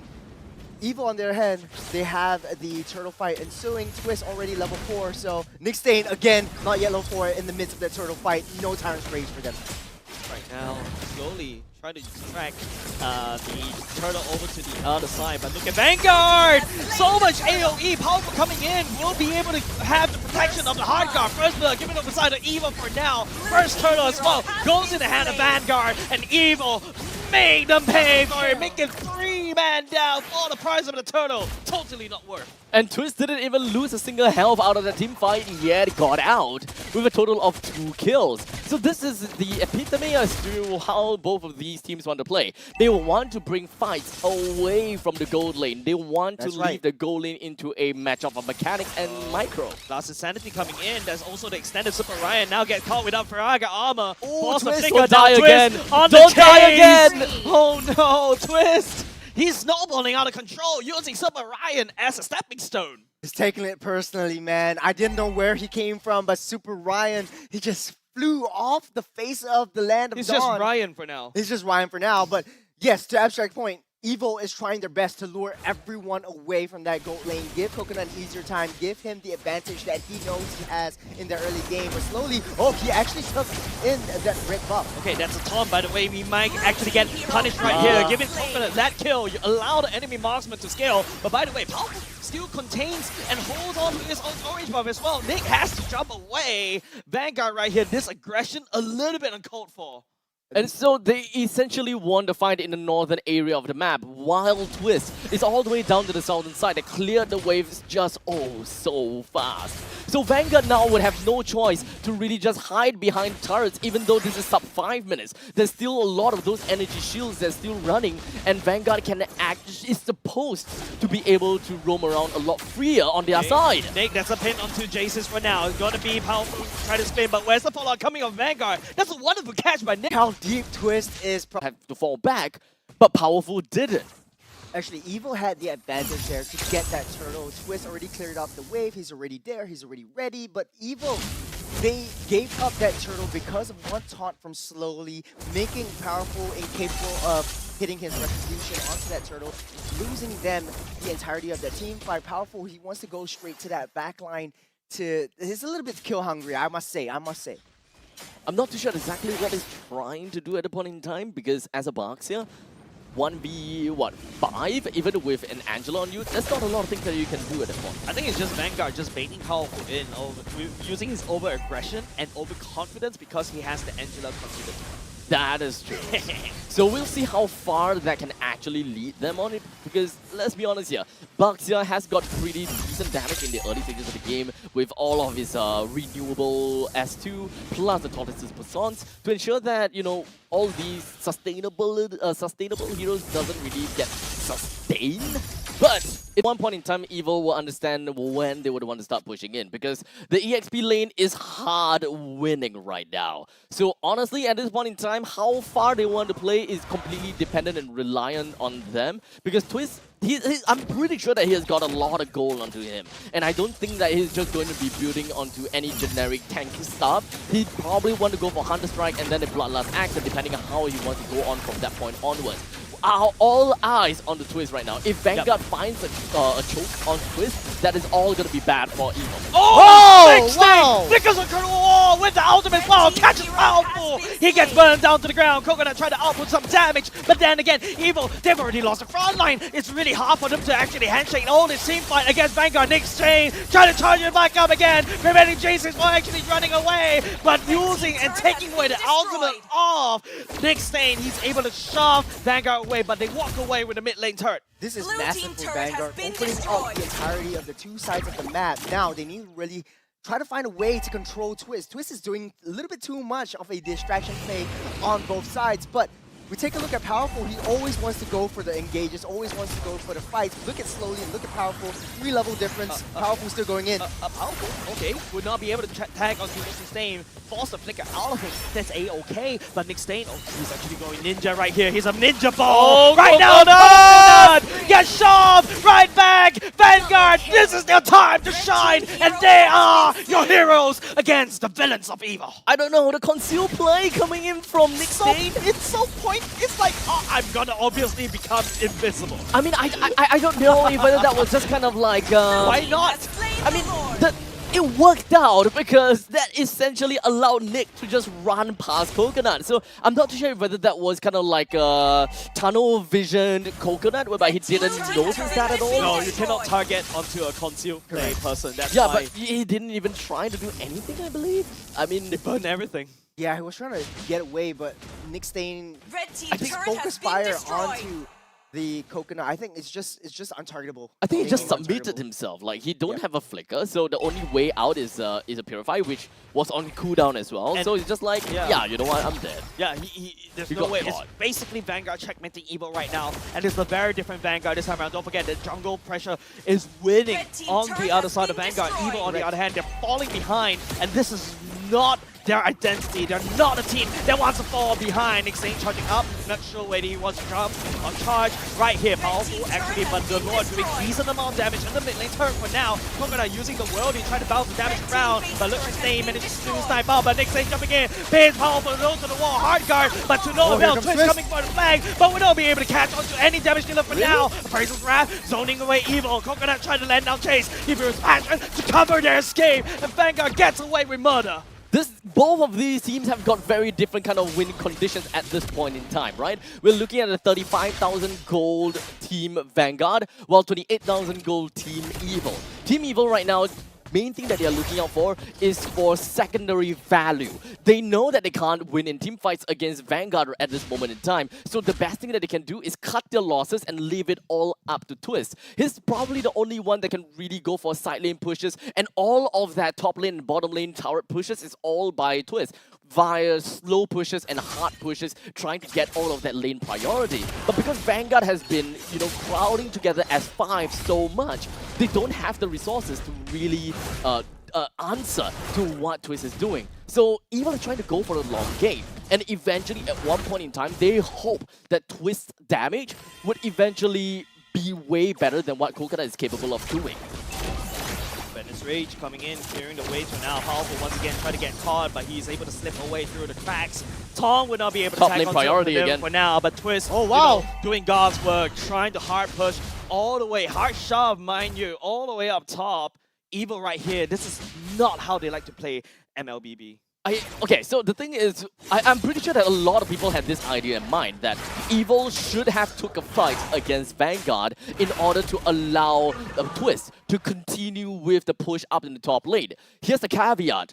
Evil do not have heroes that allows them to go for this kind of retreat. They don't have a retreat condition that allows them to really run away. Yes, you have a couple of dash, but then the thing is, your front line is only gonna be powerful, and your main damage dealer is not gonna be there at this point in time, because Coconut just don't have the items that can really keep up to the tank side of Vanguard. Well, call it the Neon Beast buff again, but this Lilia and Fredrin combo, I call it. yet again, does a very good job protecting Luxury Stain from any damage whatsoever from Evil.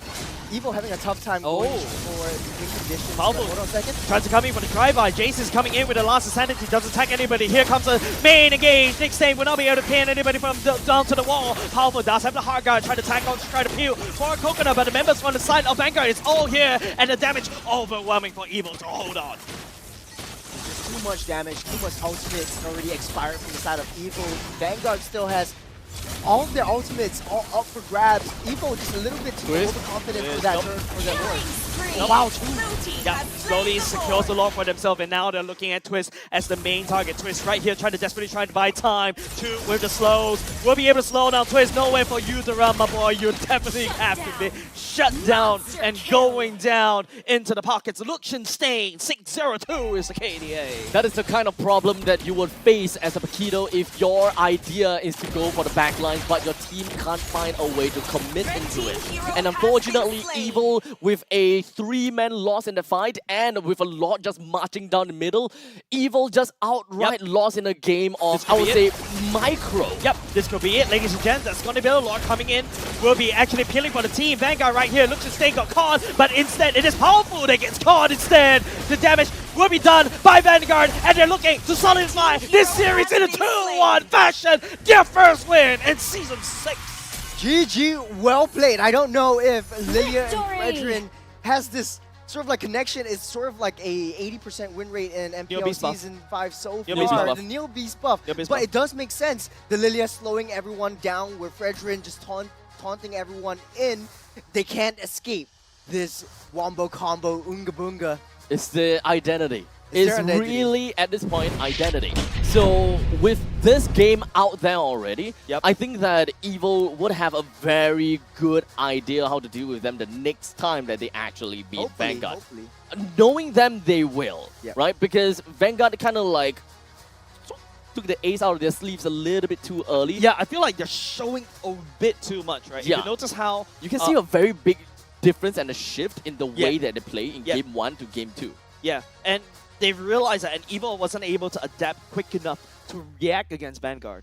So this is, at this point in time, it's just kind of like a free point per se from Vanguard because Evil just can't relate to that. They can't find the main answer and what is the main problem of the team fight. Correct. You may say that, yes, a Beatrix is the one that really enables their team composition, but what is really the problem? Because even if you bring down Luxenstein, or rather, the question is, how do you bring him down? Because he's got no death in this entire game.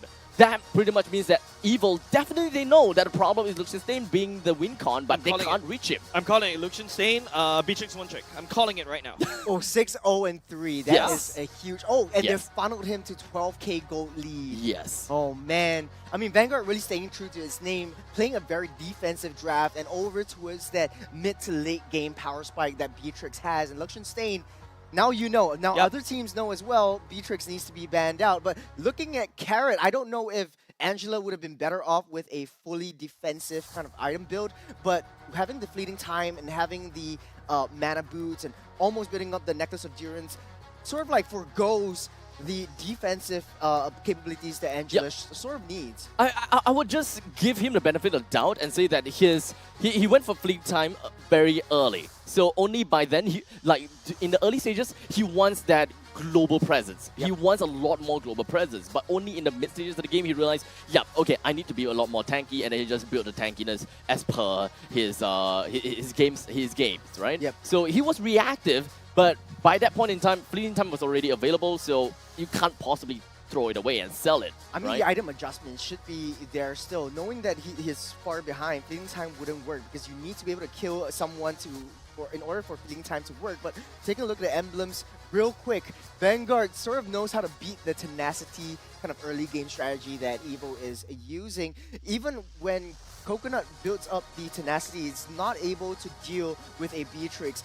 Albeit, he does have a little bit more early game advantage. He was winning the lane, but Vanguard sort of took advantage of Powerful being a little bit too overconfident in team fights. Yeah, I feel like if you have the Angela on your team, that's additional +1 confidence right there. Yes, just to run it down because you trust that Angela to basically allow you to just sustain all across the board. But then again, I feel like that's a little bit overconfidence coming in for the side Evil. Evil bit more than they could chew.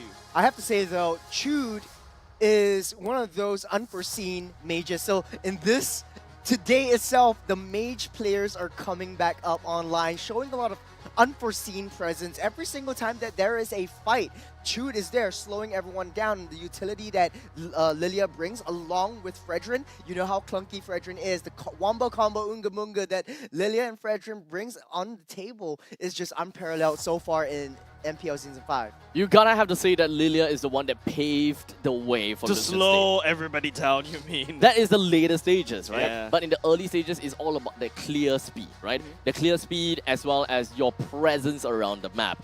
And let's just say that when it comes down to Evil's Angela, they just don't have a lot of map presence right there. They gotta have to all leave it to Powerful, and there's so much places that he has to be at once. As such, I actually want to give Chewd my MVP title. Me too. I think Chewd played very well, but Nick Stain is the one. I can hear a reduction laughing in the room. I like to make the casters look bad on screen. Damn it. But then again, I feel like also Nick Stain, you know, he actually did set up quite well, right? Because this time around, this is a very different Roma as compared to how he played it in the first game, right? He tried to play the pick-off composition. He was able to knock up everybody. But sometimes I feel like Nick Stain and the rest of the team are still not playing on the same tempo.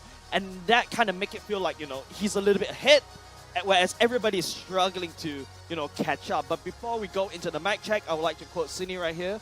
No melon, no win. No melon, no win.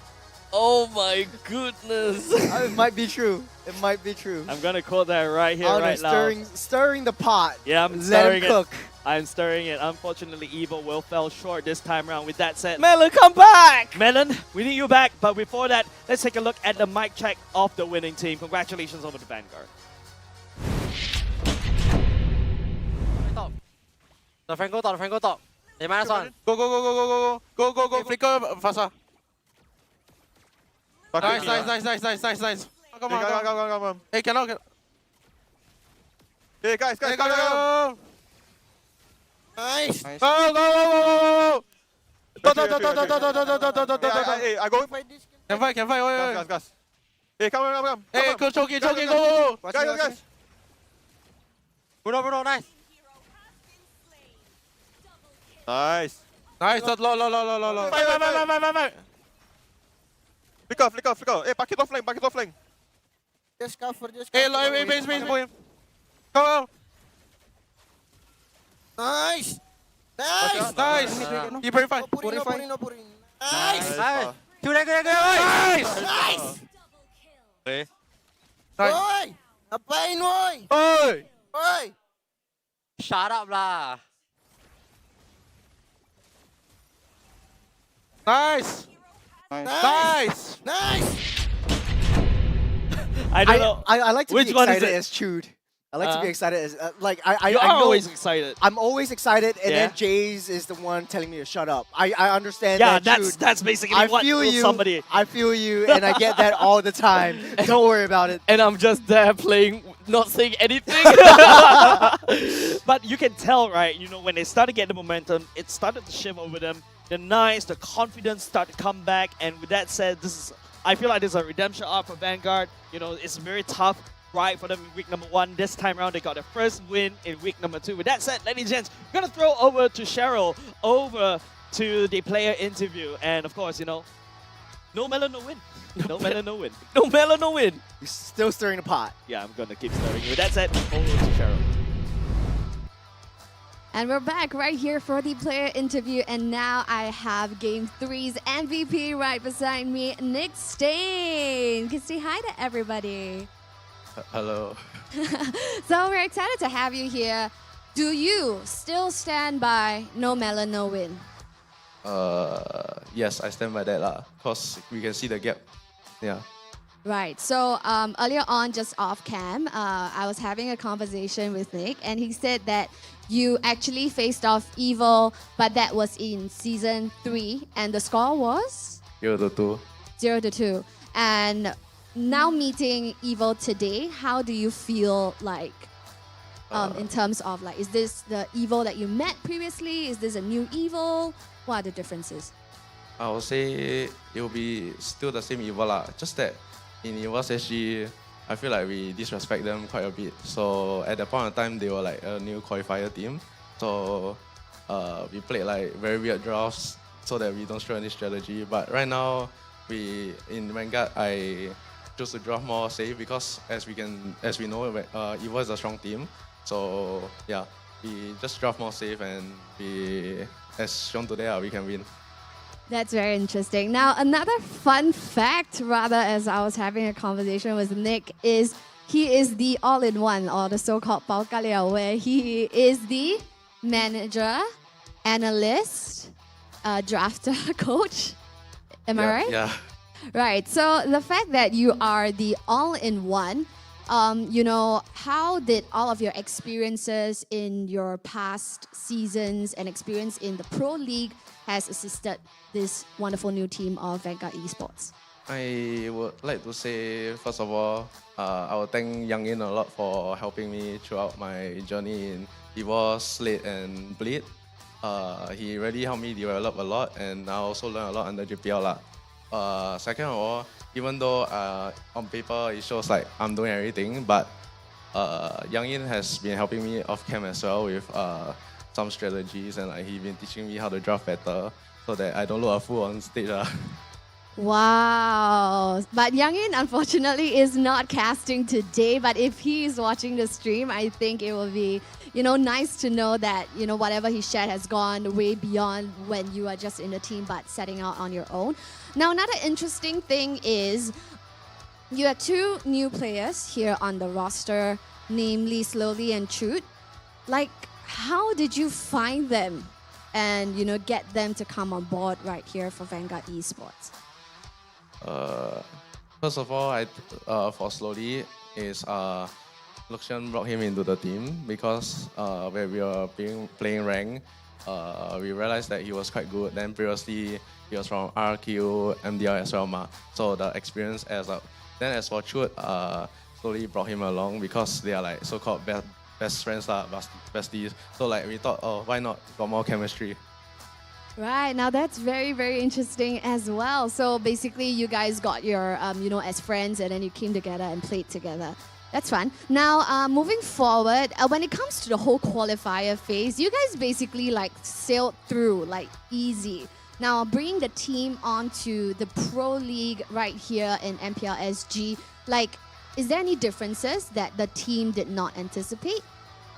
As I mentioned in my previous interviews, during the qualifier, we just whack it because we never really trained. We only like started training 3 days before the qualifier, and as I know MPL it will be a big difference. It's not as easy as qualifier that we can just go all the way through.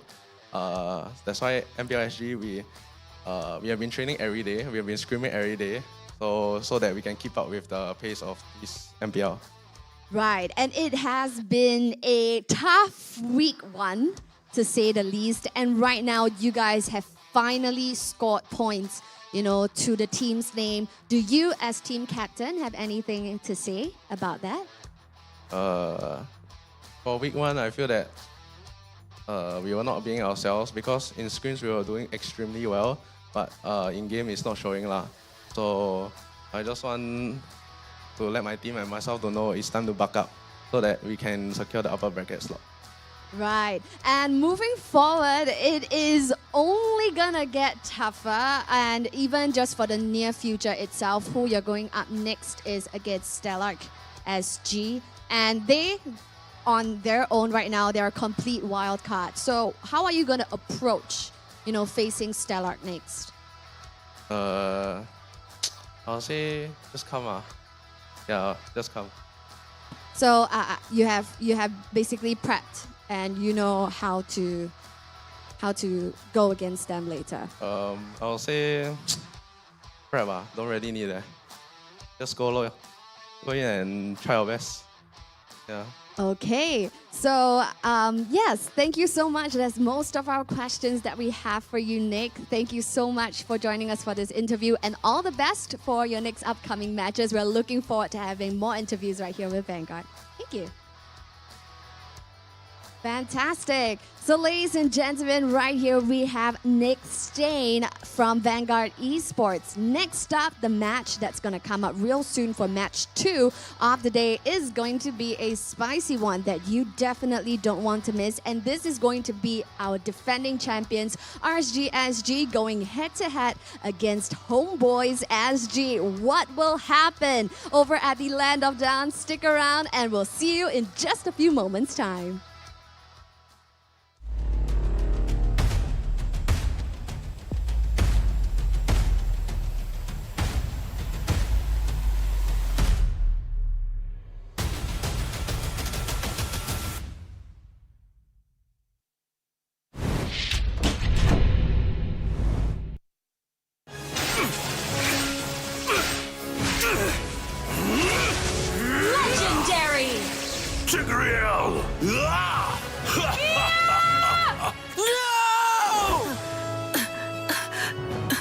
Tigreal, you are our only hope. We're not going to lose. Not today!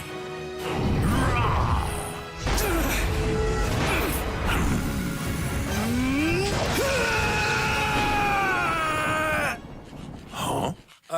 What's going on with my hand? Ooh, why is it so itchy? Yee! Dandruff! Yo, your hand's for gaming, not for scratching. You call yourself a pro? You have dandruff. Tigreal? Tigreal, is that you? Yes, that's me! Do you want to win a match? Defeat Dandruff and Itch with Head and Shoulders! Move on to Head and Shoulders. Up to 100% protection. Dandruff and Itch. Wiped out.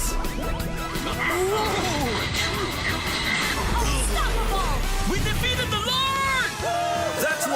Everyone should move on to Head and Shoulders.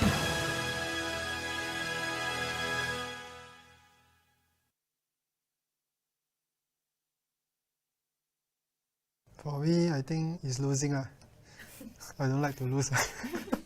Yeah, that's why. I mean, every gamers, nobody would like to lose. Not really. It's just you have to be constantly thinking. Means like, you know, when you're playing rank, sometimes you can just don't think, just chill, you know. But if you were to play in the actual tournament or sometimes doing practices, you have to be constantly thinking about the next move. If not, you will not be able to catch up to the enemy. Yeah. It's like you'll be quite draining on your mind sometimes. It's like communication and also planning. It's like we don't usually do that a lot in ranked games. We just play and see how it goes. Yeah.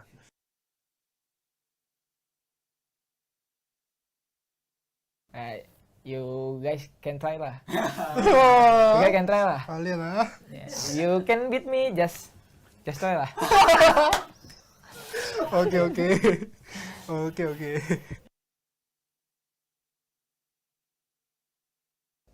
Opens up to more versatility to picks and like gameplays.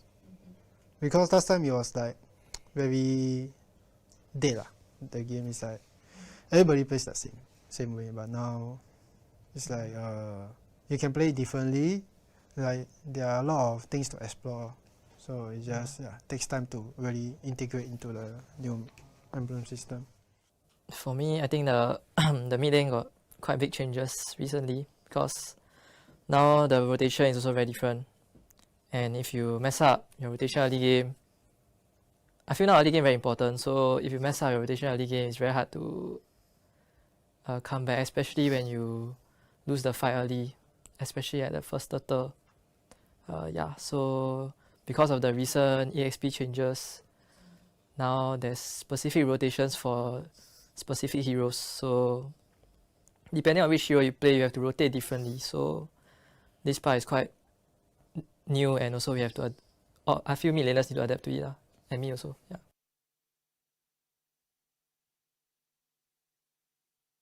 To all the fans out there, thank you for your continuous support. Okay. I mean, we tried to make you guys proud on MSC but unfortunately we fall short of getting our dream place. So hopefully if this time we ever make it to M5, I wish to see more of you guys support, because it really helps us with our international tournaments. Like I see like how much the Cambodian fans support Next Flash and how much it actually helps them. I mean, you all can see how much the crowd buff actually helped them. If the Singaporeans actually give us as much support as them, I believe we will not disappoint you guys.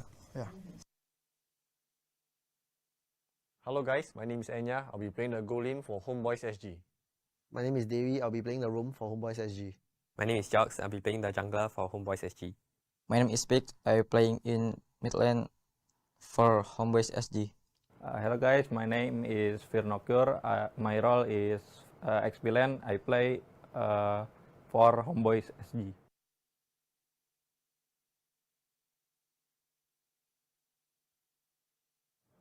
I would say it's much easier because we know each of our play style individually. It's just that there's additional of 2 more imports player from Indonesia, and I think this would be better for us.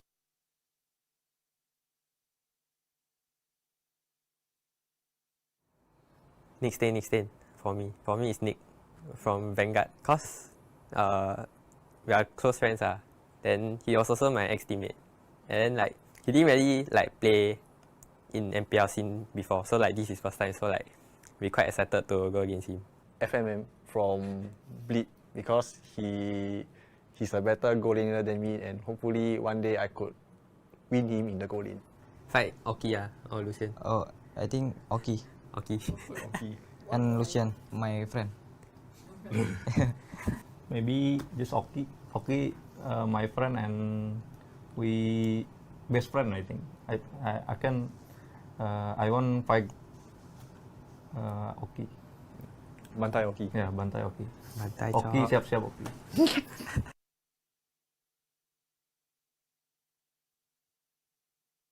I think this season will definitely be the toughest among all the other previous seasons, like maybe season 3, season 4, and season 5.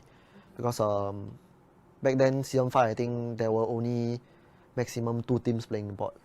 So I think this season there are more teams playing import. So I think this season will be more interesting.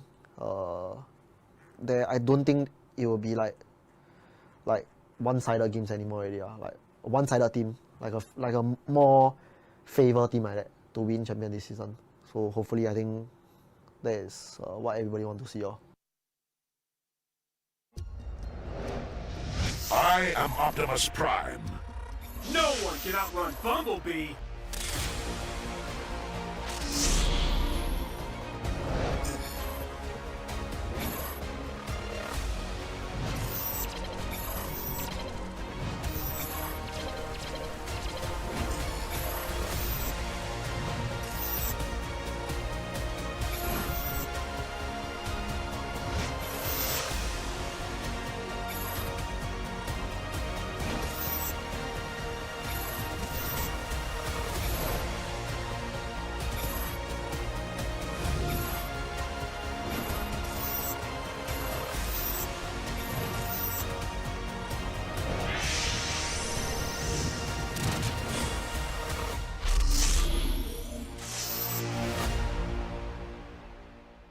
OSIM.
A crispier chicken McCrispy?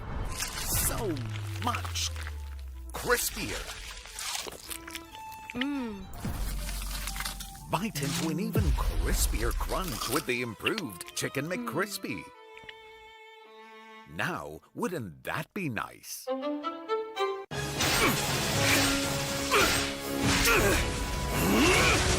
Legendary! Tigreal!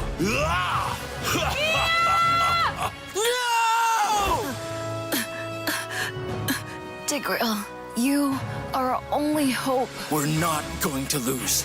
Not today!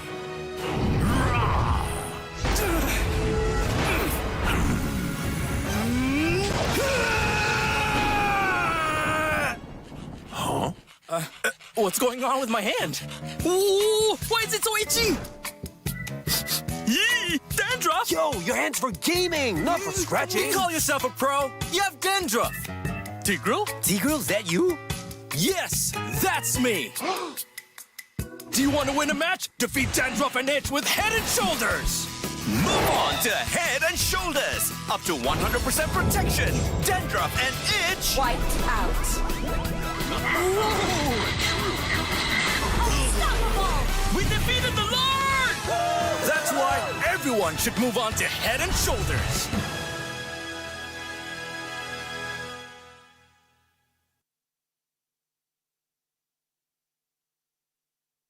For me, I think it's losing. I don't like to lose.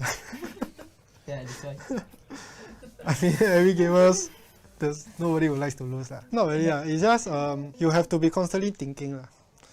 Means like, you know, when you're playing rank, sometimes you can just don't think, just chill, you know. But if you were to play in the actual tournament or sometimes doing practices, you have to be constantly thinking about the next move lah. If not, you will not be able to catch up to the enemy. Yeah. It's like you'll be quite draining on your mind lah sometimes. It's like communication and also planning. It's like we don't usually do that a lot in ranked games lah. We just play and see how it goes. Yeah.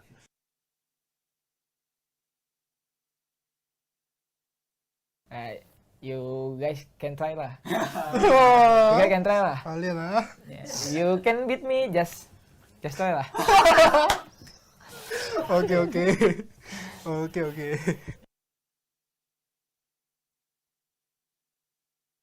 Opens up to more versatility to picks and like gameplays. Because last time it was like very dead lah. The game is like everybody plays the same way, but now it's like you can play differently. Like there are a lot of things to explore, so it just takes time to really integrate into the new emblem system.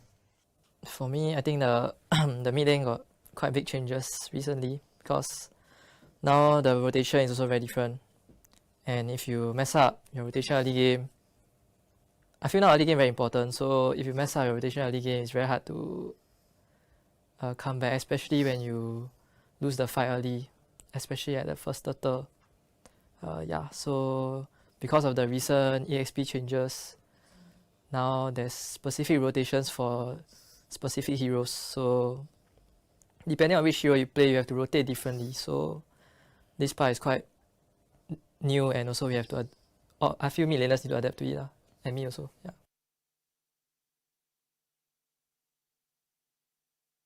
To all the fans out there, thank you for your continuous support. I mean, we tried to make you guys proud on MSC lah, but unfortunately we fall short of getting our dream place lah. So hopefully if this time we ever make it to M5, I wish to see more of you guys support, because it really helps us with our international tournaments. Like I see like how much the Cambodian fans support Next Flash and how much it actually helps them. I mean, you all can see how much the crowd buff actually helped them. If the Singaporeans actually give us as much support as them, I believe we will not disappoint you guys. Yeah. Hello guys, my name is Enya. I'll be playing the goal lane for Homebois SG. My name is Devi. I'll be playing the roam for Homebois SG. My name is Jogs. I'll be playing the jungler for Homebois SG. My name is Pig. I'll be playing in mid lane for Homebois SG. Hello guys, my name is Firnokur. My role is XP lane. I play for Homebois SG.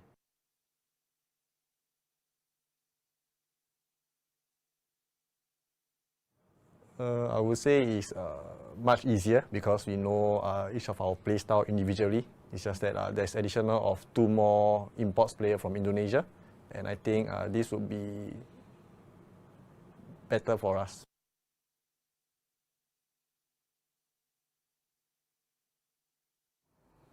Next lane for me. For me, it's Nick from Vanguard. Cause we are close friends. Then he was also my ex-teammate. And like he didn't really like play in MPL scene before, so like this is first time, so like we're quite excited to go against him.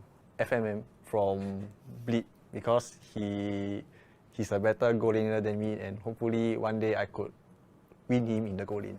Fight Oki or Lucian? Oh, I think Oki. Oki. And Lucian, my friend. Maybe just Oki. Oki, my friend, and we best friend. I think I won't fight Oki. Bantai Oki. Yeah, bantai Oki. Bantai Oki, siap-siap Oki.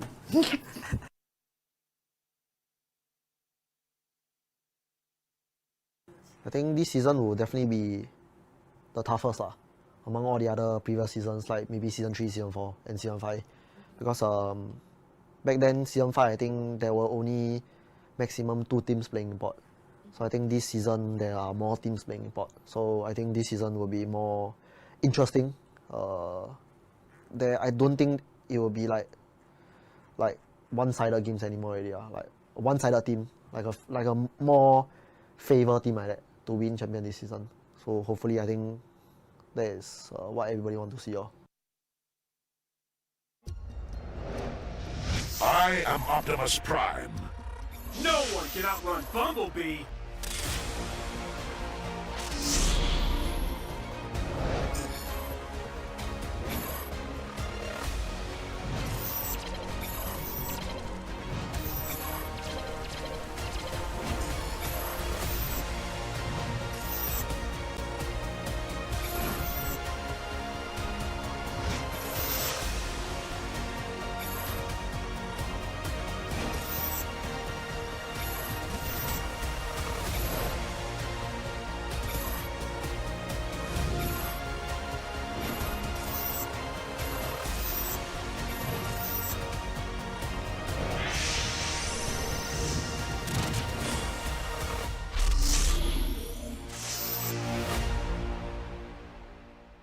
OSIM.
A crispier chicken McCrispy?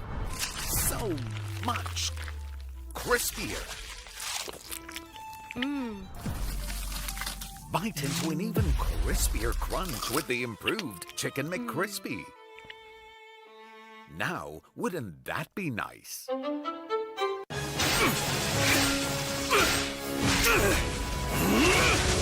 Legendary! Tigreal!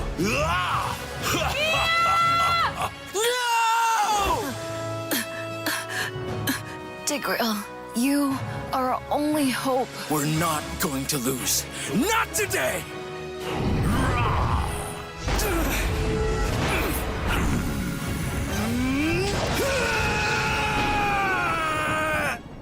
Huh? What's going on with my hand? Ooh, why is it so itchy? Yee! Dandruff! Yo, your hand's for gaming, not for scratching. You call yourself a pro? You have dandruff. Tigreal? Tigreal, is that you? Yes, that's me. Do you want to win a match? Defeat Dandruff and Itch with Head and Shoulders. Move on to Head and Shoulders. Up to 100% protection. Dandruff and Itch. Wiped out. Unstoppable! We defeated the Lord! That's why everyone should move on to Head and Shoulders.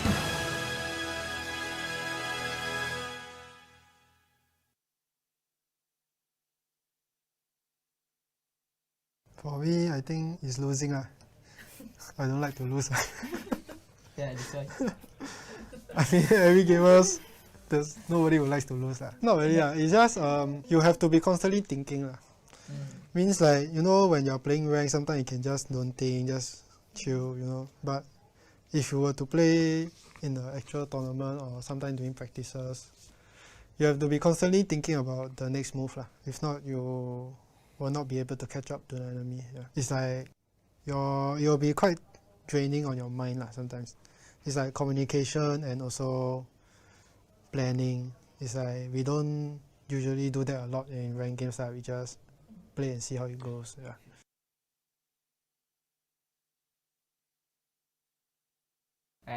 You guys can try lah. You guys can try lah. Kalian lah.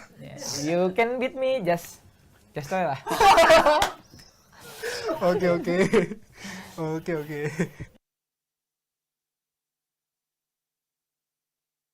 Opens up to more versatility to picks and like gameplays.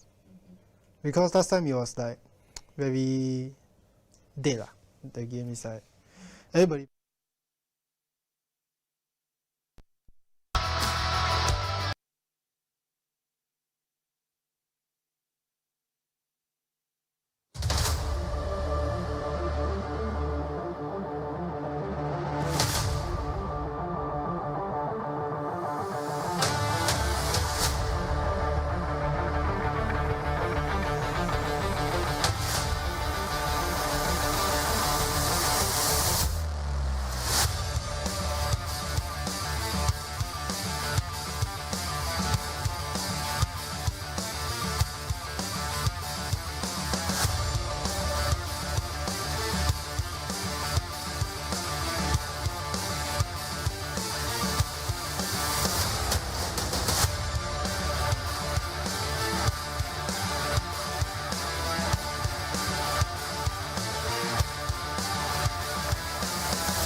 friends, welcome back right here to MPLSG Season 6. Now we're in Week 2, Day 3, Match 2. Wow, that's a mouthful. Now, I don't know about you, but so far throughout this season, it's crazy, all right? Everything is so different now. Nothing is a given. And I don't know about your guest coins, guys. How has your guest coins, been in your account? I know that I've been losing guest coins left, right, and center. So remember, to place your coins and let us know which teams you're hoping to win so far right here at MPLSG Season 6. Now, next up, I don't know where you're going to spend your coins at, but it's going to be a very challenging match. And we're going to see two great teams going head-to-head each other, and this is going to be RSG SG, our 3-time defending champion, going up against the up-and-coming Homebois SG, guys. What can happen? I can only tell you for sure that all hell is going to break loose over at the Land of Dawn. So without further ado, let's meet the wonderful faces of our 3 times defending champion. Ladies and gentlemen, presenting to you, RSG SG.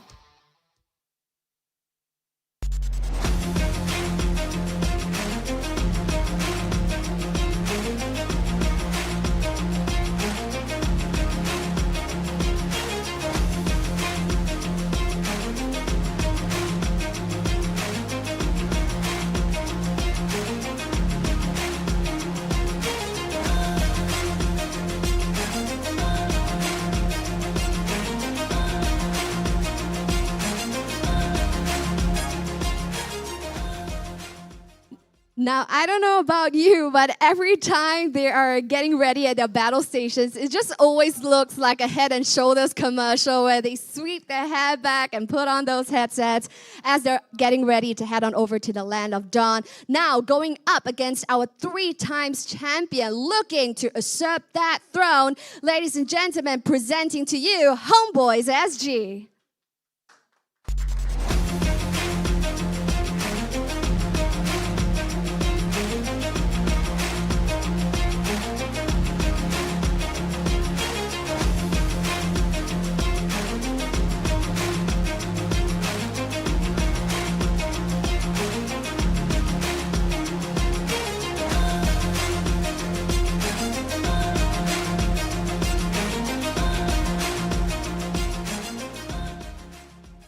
Now, guys, Homebois SG are getting ready to be locked and loaded to head on over to the Land of Dawn. And it's just absolutely crazy right here as our live audience. I see a sea of red. Our wonderful team and supporters right here for Homebois SG. And of course, all of you viewers streaming in from Malaysia, thank you very much for supporting Homebois SG as well. And by extension, MPLSG Season 6. So what can happen right here at this match? I'm going to hand my time over to the casters to slice and dissect this match. Take it away, guys. I think you can keep it. I know. Look, RSG are all decked out in their center parting. I know, it's like a commercial. Yeah, it looks like a Head and Shoulder commercials. But speaking of which, ladies and gents, once again, welcome back to MPL Singapore. This is going to be Homebois going up against RSG. This is the kind of like the match that I'm looking forward to. And of course, to all the Malaysian viewers out there, Selamat Hari Malaysia. Yeah, I mean, I wasn't expecting that. It's so random. You guys don't know. Like, only Malaysians get it. I thought there was like a Sultan's birthday or something like that. Yeah, no. A random thing. Fun fact just a shout out. All right, fun fact for all you Singaporeans right there. Today is the formation of Malaysia. But before we go over to the Homebois, let's go and take a look at RSG SG side of the roster. Okay, we know all of these guys with the addition of Bougie in the mid lane. Oki, gold lane, Diablo, El Diablo, Senor Diablo, however you want to call it. The man, the myth, the legend, the face of Singapore so far. El Diablo. In the jungle and Lucian Cutie in the roam position. These guys are looking spicy. It's basically like a... Head and Shoulders could basically use their faces right here for another commercial, but I'm really interested to seeing how these guys are being played up. They are 2nd seed within the entirety of the ranking so far. They lost only 1 match into Flash, so they want to solidify their your position within the upper brackets, and I'm looking forward to see how they fare with Homeboys. Something that we can all agree on. It's going to be a very long match. I mean, Homeboys have been winning for, the past 2 games. And, let's take a look at their lineup right now. We have Enya, Pex, Vernocure, Super Jogs, and Dairy. I mean, we have to keep an eye on Pex, right? We have to keep an eye on Pex as well as Vernocure. Usually Vernocure, he comes in with a flank, he comes in with the random, like out of nowhere, the element of surprise and catches everyone off guard. But is RSG going to be prepared for that? I mean, Enya, Homeboys does have a buff. Enya wants another interview with Cheryl.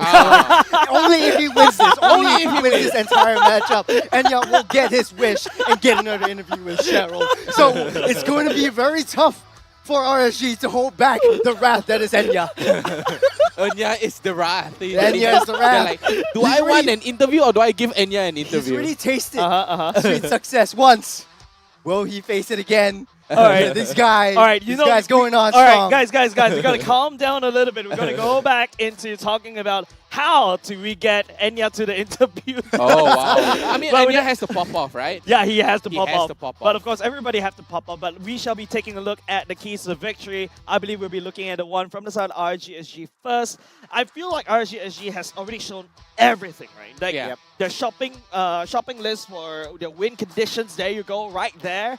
Yeah, it's all open book, but nobody seems to be able to crack them, especially in Singaporean context. I mean, only Team Flash, right? Team Flash has found the way, and of course, it's by way of imposter slash spy. Basically, Lawsy was there. Lawsy, he knows how they think, he knows how they play, and he has been the leader for RSG. But this time, without Lawsy, Lawsy knows their crack, and Lawsy's gonna take a hit at those cracks, and finally getting the advantage with the reverse sweep. But this time, can they overcome the steam-rolling Homeboys? Oh man, it's going to be tough for them. I mean, they have to identify the threats. When we take a look at the videos and the interviews that they did in the previous week, it's always who's the threat, who's the threat, who's the threat, lock them down. So Pex is something that they have looked out for. Bray and Lucy Cutie frontline giving Oki the space to operate into the late game. This is very, very textbook play from RSG. So heavy lanes on both ends of the spectrum for RSG, Diablo and Oki. Which one do you go for? I mean, Oki needs a space, right? Oki needs to have that space in order to farm. And I honestly, comparing the synergy with Buji and Oki, I don't think, is as comparable as to Roy and Oki, Nah, I feel like Buji, he does have his... He's actually quite good in terms... He's actually really good. Yeah. He's dropped into the hard spot immediately because his first tournament is literally SPS, right? Yeah. And he showed that he can do it, he can deliver, but little bit over aggression. But here we go. From the side of Homeboys SG, I feel like the first line is the most important one, right, Shiros? It is important, absolutely. Target Diablo's comfort picks. Now, there are a couple of heroes that truly shout out Diablo, and people have been cosplaying him quite a bit. He has popularized Khalid, Badang, not only in Singapore, but internationally in MFC, in the M series as well. Indonesia, they've been starting to pick up Diablo's picks. So a lot of, how do you manage a guy that has been so instrumental? Just ban him. Just ban him. Just ban him. But then you ban the Khalid, you ban the Badang, that's it. And that's what BurnX Flash has already shown before. And don't forget, I'm very sure Coach Dale has done his homework. Which brings me to my second point. Vernocure has to have a better laning experience against Diablo. He has to win his side lanes. He has to manage the lanes up on the offside, on the soft lanes. And playing off of Derry with the huge setups is the last point for the keys to victory, because they've been having a lot of success. Setups, and then the rest of the team just engage. Their Homeboys is sort of like their moniker for being the kampong representatives of Singapore. Yeah. I mean, honestly, if we were to compare I really don't know where you're going for with that. I feel a little bit offended myself. Homegrown Homeboys, right? I mean, if we were to compare lane-wise, right, Vernocure would lose in the laning phase against Diablo, but in the team fight, Vernocure is impeccable. Yeah, I feel like Vernocure has always found this very impossible timings. He always comes in a little bit too late, but at the same time, it's just not too late. It's just nice to go in with another engage. And with that said, I think we do have the predictions for all of you, ladies and gents. We know what Vertigo is picking. Okay, of course. We know it's what all Vertigo on is Instagram. picking. It's all about the power, right? I mean, Homeboys, They're there, they're steamrolling, they're looking strong. All right, you know what? Mr. Darling. You know what? Thank you very much for voting for Homeboys, because the last time round, whenever we all agree on one team, that team lost. Oh, that was a previous match. Yes, That was exactly. the previous match. Evil versus Vanguard. Exactly. So, yeah, thank you very much. We have to mix it up, right? We have to mix it up. But you know what else is not mixed up? The audience prediction. I mean, I don't know, man. The fans for both these two teams are actually quite strong. So, ladies and gents, let's pull that up. I'm actually dying to see it. I think it feels going to be RSG. I think it has to be it could be a RSG. 50-50. Oh, my goodness. Oh, YouTube okay. is quite close. YouTube is quite close, right? Okay, Facebook, lots of you guys are voting for RSG SG. And then for Homeboys, you guys are mostly on YouTube. I see where you guys are at right now. No, it's very interesting. RSG has a lot of support from their sister RSG clubs overseas, like in Philippines and Malaysia as well. Homeboys, they have a strong following in Malaysia, so we have a lot of Malaysian viewers who are rooting for Homeboys, especially for like Pex, who's also a pretty good import coming in as well. He's pretty strong. I mean, Indonesia MPL, right? Yeah, Yes. Indonesia MDL. So like Indonesian was. will support Pex in this entire lineup too. I see. Okay, I feel like we're all talking about very different points. Yeah. But let's concentrate on one thing. We talk about the EXP lane matchup. We also talk about the mid lane matchup. What about the Roma matchup? The Derry versus Lucian Cutie. I mean, I feel, you know, Lucian Cutie has more things to say, Derry has more things to say, but, you know, let's check out the head-to-head video and what they have to say for each other.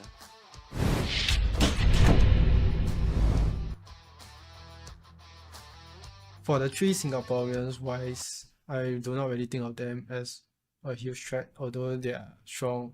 But it's like, to me, I already have the best Singaporeans in my team, so they are really not much of a problem. So it's really all about how good the imports are. So even if they retain their core members from SMG, I believe the result will still be the same.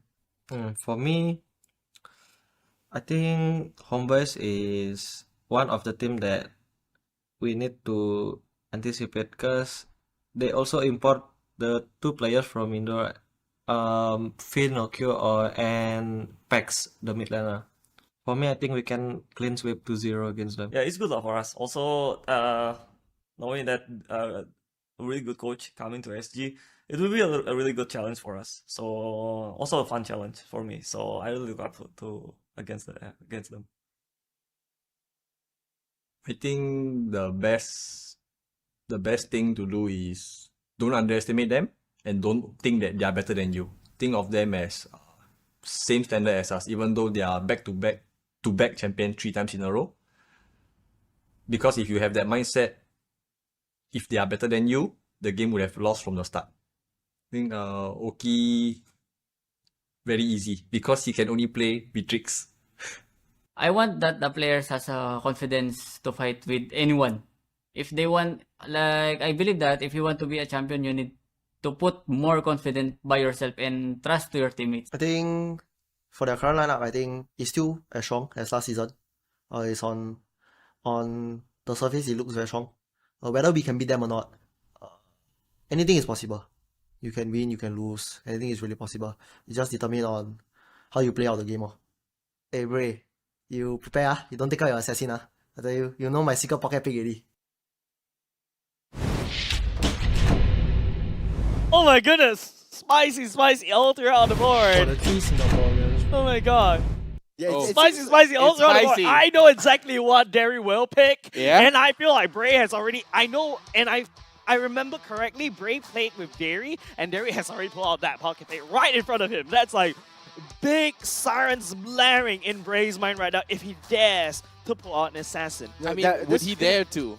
I mean, they need a counter as well, right? I mean, if you were to pull out anything, you know, that were to hunt down the assassin or, you know, munch him down or pull him away or anything, I mean, Jewel H, the RSG coach, needs to have an answer for it. Like, he knows this is coming. Oh, yes. I love the fact that you Right? brought out Jewel H. And don't forget, Exactly. Jewel H is a very new coach Yeah, as very compared new. to Coach Dale in a sense. Right? Mr. International Worldwide. right here. Mr. Worldwide. He's been, he hasn't seen Antarctica MPL yet. But you get the point.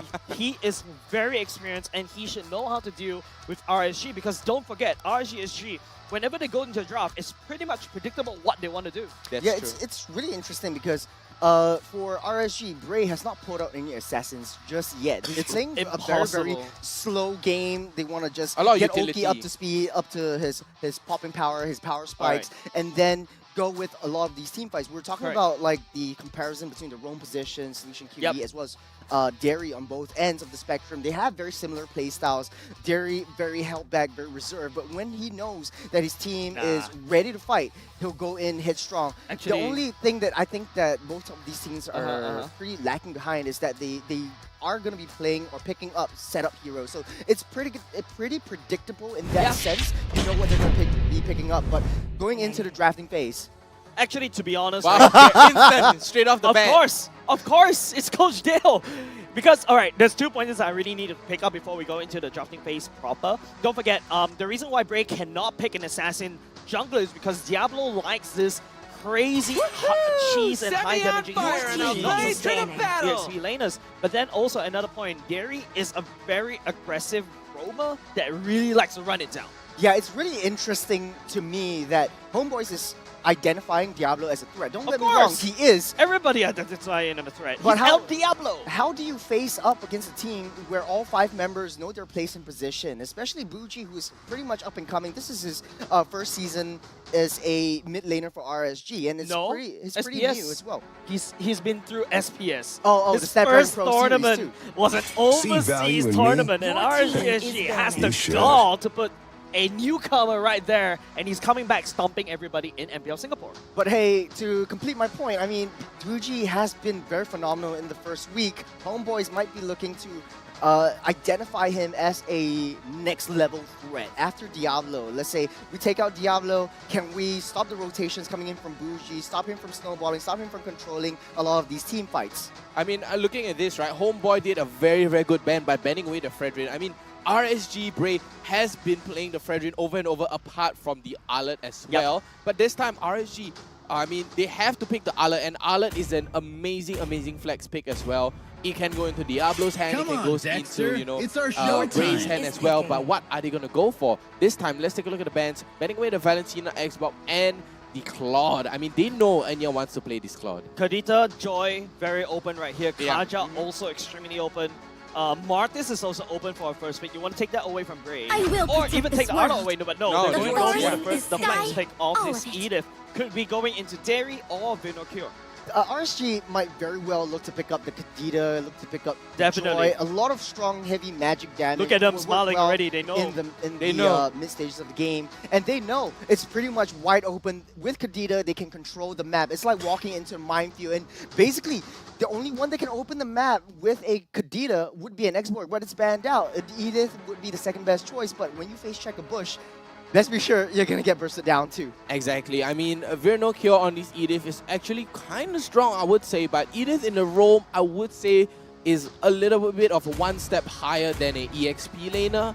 But, you know, tomato, but this time Bray, he's not gonna go for the Arlet, he's gonna go for the Lancelot and Buji onto the Novaria. So this time they can pick up the Kadita. Homeboys can pick up the Kadita, but with this Novaria, she has range. I mean, you keep them at an arm's length where they cannot touch you at all. But that's the most you can do, right? I mean, with the Star Shatter as well as the Astro Echo, you know, the hitbox will increase. And take a look at that. Homeboys will be going up onto the Kadita. Very interesting. RSG, it does look like they are playing a wall to cannon strategy where you have a very nice long range, and you know how Lancelot is going to be a semi-tank kind of build. You have the Lancelot as well to go straight into that back line. He identified that he needs to take Enya out of the game as fast as possible to open up opportunities for RSG to come crashing in to their castle. But Homeboys picking up the Kadita, picking up the Beatrix. I like the Kadita pick specifically because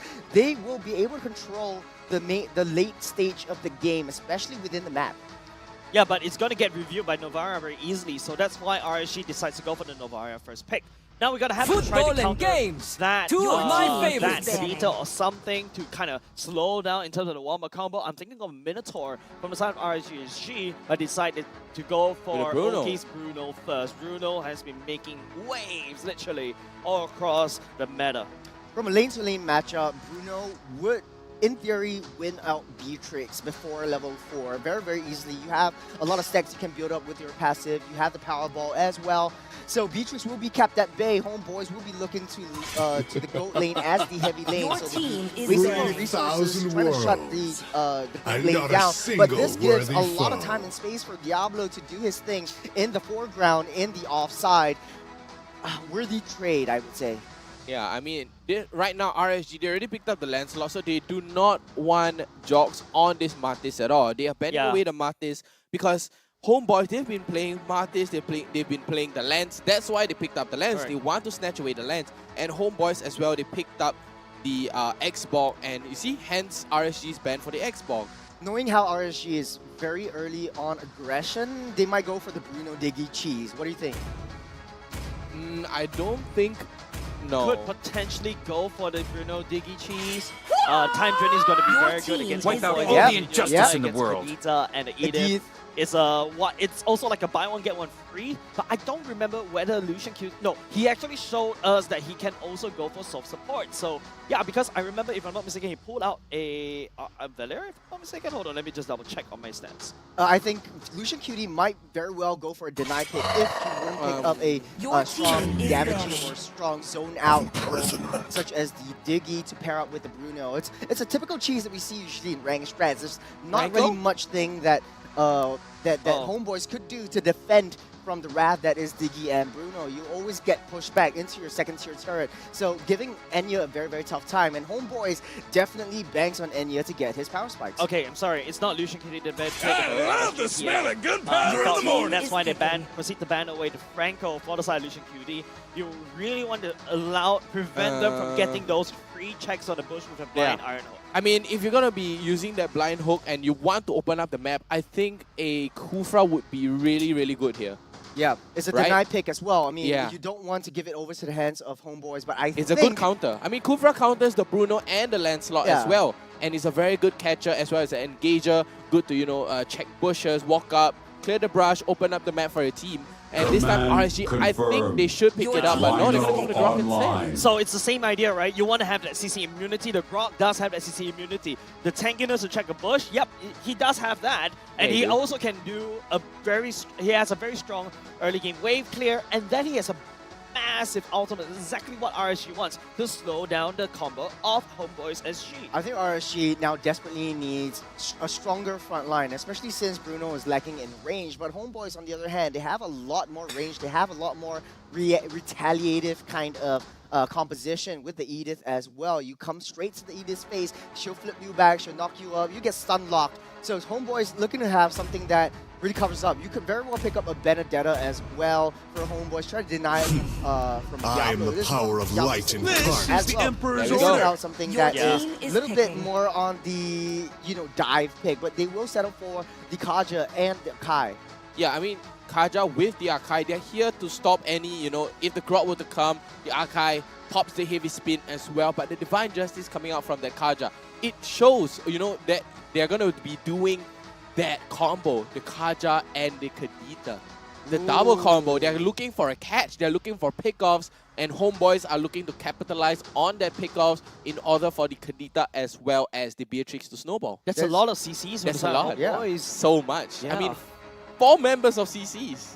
You get a lot of stun lock, especially when Lancelot is coming into the back lines. You gotta keep Enya safe. That's when the body suffers. That's the goal of Homeboys. Benedict will get picked up by RSG. You need a lot of dive potential. Try to get Enya out of the picture. And then you pretty much open Homeboys' front line. They don't have much damage. CC immunity for the side of Benedetta as well, so it's up to how Diablo plays this. This is like Season 5 Diablo meta in a sense, before he touched the forbidden fruit of the Khalid and the Badam. Yeah, so it's last season, it's Season 5 Diablo. Oh, Season 4. Yeah, Season 4, Season 5. Yeah, so it's Season 4, Season 5 Diablo all over again with that Benedetta. I mean, we've seen how he uses that Benedetta for the split push, but that doesn't matter when it all comes down to the land of Dawn here for game number 1, ladies and gentlemen. RSG and Homeboys SG. Gonna load up the Land of Dawn right here as you take a look at the rosters right now. I feel like both of these two teams have the specific win condition, but 5 it's how seconds they to the execute end. in the land of dawn. Ladies and gentlemen, game number 1. Homebois SG going up against RSG. Homebois SG proving a very tough foe for RSG SG's victory in terms of monopolizing MPL Singapore Season 6 again. You get a funnel strat from Bruno, trying to take down that purple buff as fast as possible, trying to deny Bray from using the retribution early, because you need Bray to get that level 4 fast. You need Rock to get that level 4 fast. Lucian Cutie already started with the engage. Oh, big massive damage already done against Derry, and that's the power of the Grok in the early game, right? Your first skill, even though you're like, the numbers are quite nutty, especially on the early game. Very, very nutty indeed. But I mean, looking at the draft on both sides, I would, I like the Kadita pick, right? I mean, this would be very, very massive for Homebois as well. I mean, one good setup, one good amazing set for Homebois, and it's all over for RSG, right? One mistake is all he needs. Put yourself together for Kadita so that the Petrify will be in Arsenal very, very fast even after it's been used. Very defensive builds coming in from both marksmen, the tenacity as well. That's a Bruno with the Fatal and a Beatrix with the Thrill. I personally feel like Jock's going on to Akai feels like though. Oh, Fuji. One snipe a little bit low, not enough damage from the side of Homebois in the early game for now, but back to my point, right? Super Jock's picking up Akai. I feel like that's like the worst case scenario for a jungler, because Akai is really out of meta right now. RSG playing towards that late game, very early game rotation. Try to get that level 4 as Diablo. Wow. Eye for an eye, denying the knockup. Wow, Diablo is just out microing on Vernocure. Like I said, Vernocure, Diablo is actually winning in lane against Vernocure, and this time Diablo is cutting lanes, he's cutting waves, he's enjoying this, and Vernocure has no cure for this. Yep, no cure, and Diablo is basically cancer right now, right? Not even chemotherapy is able to remove this little devil himself, but now, hold on a second, it's going to be the turtle contest right here. Super Jock does has level 4, does have the heavy speed to commit onto the first skill, ultimate committed by Diablo right here, the Petrify coming in, Bags finds Diablo as the first blood, the knockup coming in, Ivan's coming in, but Super Jock still managed to take away the turtle from RSG, losing 3 in that kerfuffle. Homebois getting away for free. I think both teams were a little bit too overconfident with these team fights. RSG Homebois, Derry and Lucian Cutie did not have their level 4 before that turtle, so no setups, no zone potential coming in from both teams except Homeboy. They were a little bit more reactive, waiting for Diablo to come in, and then he gets broken down. Exactly, I have to say that as well. I mean, Super Jock, continuously going for that macro, going for the turtle as well, and Pex with that Kadita is such a game changer. Right, like I said, that Kadita changes everything, and Kadita is such an S-tier hero. Everything will be fruitful in, for Homebois. We're taking a look at how RSG is playing this. It does look like they want to keep the gold lane at bay. Playing very fast into the hodl. Lucian Cutie flickers out forward, catches onto Derry. Nowhere for him to run. The Divine Judgment coming in just a nick of time. But Pexo looking for a pickoff right here. Will miss the dash. But look at Lucian Cutie on the other side, just waiting for him. And the snipe coming in. The wall to be built. Pex still gets away. It's a very, very quick Petrify recovery. The cooldown coming in from that, put yourself together, is so important for Pex. You need to make use of that Petrify to be able to lock someone down. His only job in the early game is to try to deny Buji from getting enough farm, and you all know it's very, very slow for Novaria to get up that farm. Okay, that's the ultimate. Oh, it gets denied by the heavy spin. Already committed. Both these two junglers has already done it. And take a forward with a shotgun. Super Jock picks up the jungler of RSG, and just in the nick of time, 20 seconds for the turtle to spawn. Bray should be coming up just in the nick of time to basically contest this turtle. Lucian Cutie. Wall charge into air. Buji coming in with a snipe. Diablo will be able to lock down Enya. He goes down, and now Diablo will not be able to make an escape. His own Grok blocking his way of escaping. Oh, Pex just waiting in. Okay, he would not commit, but that was an impeccable fight. That was a huge fight for Homebois. Without Diablo, without Bray, it does look like they will be having an easier time with this turtle, which will put their economy up ahead. Wow, such unfortunate timing as well. The Guardian Wall coming in and denying Diablo his escape, and Diablo is just stuck there. And there we go. The second turtle going to Homeboy's hand right there. And then Pex, Petrify right there. Bray tries to be a little bit greedy, but his greed is not paying off. Yeah, I mean, take a look at that. That Kadita. You have a Kadita, you have a Kaja, you have a Beatrix. It's just insane. You're gonna lock everybody down no matter how much you have that CC immune, CC, you know, escape or immunity as well. The Bray's first game as an assassin, he is not doing too well. 1-3-0. He's only got that War Axe. He needs to be able to find some form of sustain in order to come in through to any of these skirmishes. He needs to find that backline, but Homeboys, they're denying it so hard. First item to be built by Derry is the Dominance Ice, because they have a lot of shield. They have the sustain. This is all for Oki. All for Oki indeed, and Oki is already at level 7. Pex takes a little bit of a hit there from the Star Shatter.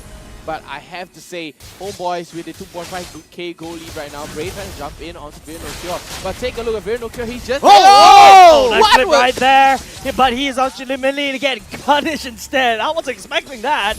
I was expecting Bray to just get on the way with the iframes. Vertigo, you gotta hold on your horses just a little bit. But then again, off the screen, Lucian Cutie get busted down. Wow, what an insane play there. I mean, it caught me by my breath as well. Virnocure with the flicker back along with the flip back. I've never seen anybody use that, right? I've never seen that. I mean, we've seen the knockup plus the flicker. We have never seen the flicker plus. The flicker, no, the back and the flicker. And the flicker, right? Virnocure delivering a masterclass in terms of the Edith right now, but Homeboys stabilizing a little bit stronger right now. Escom and RSG, don't forget, this is the back-to-back champions. Wow. And yeah, already coming online, he has his power spikes. Looks how fast he takes down Diablo. Diablo Bray not having a good start so far in this game. In the early stages of the game, it looks like Homeboy are in a better position to contest this turtle without Diablo. I think the reason why also Diablo RSG taking double assassins with the Benedetta as well as the Lancelot is to vie for that late game. You need both off-site pressure. Exactly, and Homeboys are taking so much map right now. They are covering the map. They're walking into territory right there, and Bray is gonna get taken down by Pex yet again. And another one, Pex. Yeah, and another one. I mean, Pex, look, this Kadita pick has been so essential to Homeboys. They constantly shut down Bray. Bray's at 1-4. I'm surprised that RSG didn't first pick, didn't pick up the Kadita right off the bat, because Homeboys, they first picked the Edith. RSG has full opportunity to pick up the Kadita, and now they're suffering for it. Homeboys identified that moment, they snatched it away from RSG. I mean, in the end, they went for the Novara instead, but extra echo. Derry gets hit right there with the Star Shatter, but no worries there. With a 5k goal lead, Homeboys are comfortable. Look at Pex. Wow. Rough waves with the knockup. Lucian Cutie down to 50% HP. There's a lot of damage coming in from Pex already. RSG, they're looking to play in the defense, but Diablo, El Diablo doing his own thing, trying to proxy the waves on the offside, trying to get Homeboys over to him. He knows he's confident to run away. But RSG, they are suffering. This is not the start that they're looking for. Yeah, this is not a start that they were envisioning. They were trying to get a hold of that early game, though. I'm going to stop you right there. Yeah. Enya actually got the Encourage Roam boots. I think the Marksman, this is something that I want to address in a little bit. 8-minute mark, Marksman as well, getting the Roam boots. Oh, the flip back, Bray. Stop right here, Petrify. Bray couldn't play the game at all. He's going to limp away. Here comes Astro Echo, but Diablo gets dragged by the Divine Judgment from Homeboys, and a big welcome to his death. Wow, I mean, they baited Bray, right? They wanted to catch off Bray. They wanted to go for the pickoff onto Bray, but instead, Diablo got caught in that crossfire, putting him at 1-4 yet again. Homeboys looking very, very good in team fights. RSG picking up this. It's the shot. Enya really wants that interview. Enya really wants that interview. Take a look at the damage dealt. Pex in the top of the charts. Pex doing the Lord's work, staying in the brushes. There's no way RSG could have saw that coming or saw where Pex was, even with Bougie's extra echo. 25k for Pex on that Kadita. That Kadita is either going to get snatched up or banned away by Homeboys, right? It needs to be banned. It's already an S tier pick ban in every single MPL region. And then you let it go in the hands of X. It's just literally RSG is asking for this. Exactly. I mean, maybe they might have the answer in terms of Novaria, but they definitely did not know that this would be paired with a Kaja, a Akai, as well as a Edith. Well, benefit of the doubt though, maybe it's still regular season. RSG might be testing their plays. Right, best time to test might be not, as the turret goes down. Oh, Derry, I think that's a flicker already committed, will not be able to hook anybody else. Bray goes into iframes, walks away for now, but right now, RSG is taking all these losses, and now they also need to defend against the Lord that's marching up top. Wow, I mean RSG with their backs against the wall. I mean, we've never seen RSG like this. Not we in have the regular never season, seen. no. Season 3 Evos. Oh yeah, I mean, look at that play. Big damage coming out. Oki takes too much Rough damage. wave. Rough Wave's coming in, committed by Homeboys for now, just a wave clear. But all said and done, there's so many big ultimates already committed by the side of Homeboys. Just still Lord. pushing up top. In the meantime, Diablo down bot as well, trying to split push, trying to create map pressure on the other side. And now it's up to Homeboys how they play against this Lord. Astro Echo coming up. Oh, the heavy spin! And wild charge connect onto 2. Heavy spin committed, but a little bit too premature. But Homeboys still able to do the damage with Snipe. Boy is sniped. Bucci gets sniped by Enya. He will also receive that Star Shadow from RSG's Bucci. Oh, the Renus Apathy nearly connecting right there and barely catching out Bucci as well. I mean, Homeboys, not a single life lost, right? Diablo was going for the split push. He decided to go back and right in the nick of time. Homeboys right now with a 9k goal lead. A very crispy moment for Homeboys. This is massive for them. As long as they are able to extend their lead, as long as they're suffocating RSG within their own base, there's nothing much that Diablo and Bray can do. They're already very, very far behind. Exactly, they are 9.3k gold behind. Astro Echo is not going to catch off onto anyone as of right now, but very no cure. Trying to go for that knock-up onto Bray. Let's take a look at the items here. The human form already committed. Bray will be able to puncture all the way out. But yeah, items. All of Homeboys are buying the Roam boost. This is something very, very interesting. Usually it's just the mage, but every single one of them, as long as it hits 8 minutes, they switch out to Roam. This is interesting to me because even though they're not even far behind, it's slowly but surely building up. They're just holding themselves down for that late game to get the additional buffs from the from all these Roam beats as well. Kadita got the favor. This is something that I've seen in MPL Malaysia. I can't remember the hero's name, but I was watching it a couple days ago, where the passive from Kadita actually heals you up as well as your teammates. So you have a little bit more sustain. It gives additional healing to you and as not only well. just that, don't forget, that was Coach Dale, you know, the coach from Homeboys Malaysia, of course, is going to import more information over to the side of Homeboys SG right now. Now the Lord Pit is up. This is going to be a luminous Lord that RSG need to try to contest, but looking at the level difference between junglers, not looking good for RSG. RSG very, very far behind right now, but the knock up onto Bray and a flip back as well. Okay, right now they're focusing most of the damage onto Bernaker. Look at that, he's still able to flicker all the way. Super Jock's still alive though. He's actually looking for some pickup right here. Gary threatening just to drag Diablo down to the ground. Pegs coming in! Oh, the Pacify lands on over Diablo! And he picks up a mega kill. Homeboys takes the EXP laner down. There was a misplay. Four ultimate, all for very no cure. A Edith. And couldn't take anybody down. Yeah, at all. There was 0 death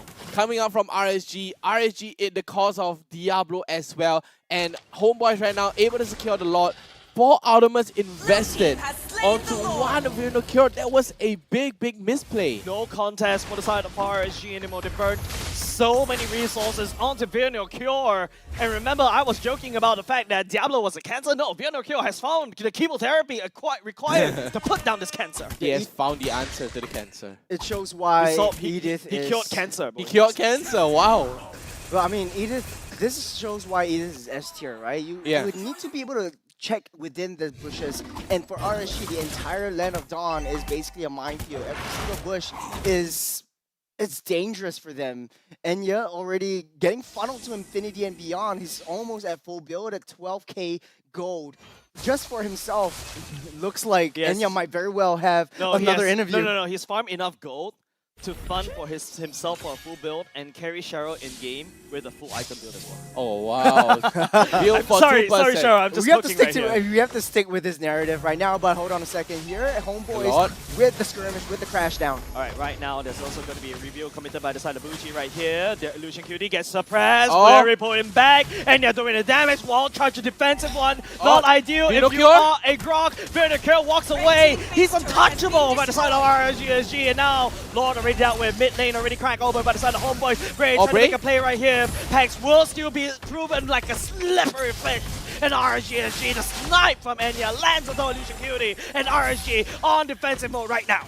Wow, the Renus Apathy nearly catches out, but take a look at that. Ibra's Passion trying to chunk down the wave as well, trying to push, but a good basic attack right there onto Aki. That's a lot of damage. A lot of RSG, damage. They're not prepared for another defense. They desperately need to fight for this next Lord.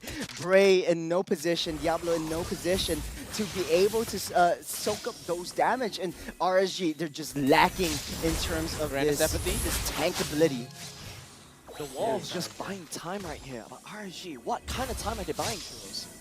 I mean, they're trying to wait for the next lot. They have to wait for the next lot, and then right there they can RSG, you know, that's RSG's last chance. If they lose that, they're gone. They're out of the game. But take a look at the items. Well, for Homeboys, they're all attack. Oh, Mistress the Petrify. Okay, that's still A-okay. Still baits out quite a lot of things now. Super Jogs forced to use the heavy spin right here, try to zone it away. Enya will be able to take that, but no! Oh! Diablo! He gets kidnapped once again. The wall try to connect onto Enya. Look at Oki looking Enya goes down. He at least takes somebody down. Bray, the sweeper to clean up the messes that RSG has left behind. And now Oki and Bougie left to deal against Vino Cure, but Homeboys walk away with a clean base dealt against RSG. Wow, 2 for 2, but at the cost of a tier 3 turret as well. This is very big for RSG. The only way RSG is able to defend and able to come back from this game is if Homeboy is a little bit too impatient going straight in to the base. Homeboys right now should have to zone out this Lord. This is a very, very important Lord, mind you. 3 waves, especially enhanced minions crashing down. RSG, if they take control of this, they are going to be winning this game. Pex being cheeky right here. Observer has also kind of spotted him out. He will be, yeah, it will be scouted by Bougie at the very least. Exactly, but Pex here, always hiding out in the bushes, always looking for opportunities as well. Misses the Petrify and misses the knockup as well. Had to use the rough waves to get away, but Petrify is still up and available. 2-man knockup here with Thorn Rose. Oh boys, they're looking to take advantage of this. I mean, they have... Oh no! Bray drags into Bray. The Enya buzz. Second skill coming up from Bray. Oh! He steals the Lord away for Homeboys, denying them from a GG push. And RSG SG now, they're trying to look for the punish. Homeboys trying to do the same, but Super Jux and Derry already down. Oki gets knocked up sky high into the air. Very no kill will be there to secure the deal. RSG Enya takes us forward. Buff in hand, shuts down Bougie. Wow, 3 for 3, but the Lord still goes to RSG. RSG, in the nick of time, gave themselves a little bit of breathing space for themselves. RSG should have backed off right away. Take a look at the instant replay and see what happened. So the pull was onto Bray. Lucian Cutie with the reflexes immediately wall charge along with Bray, saving him, popping his immortality, buying a lot of time for Bray to hit his retribution.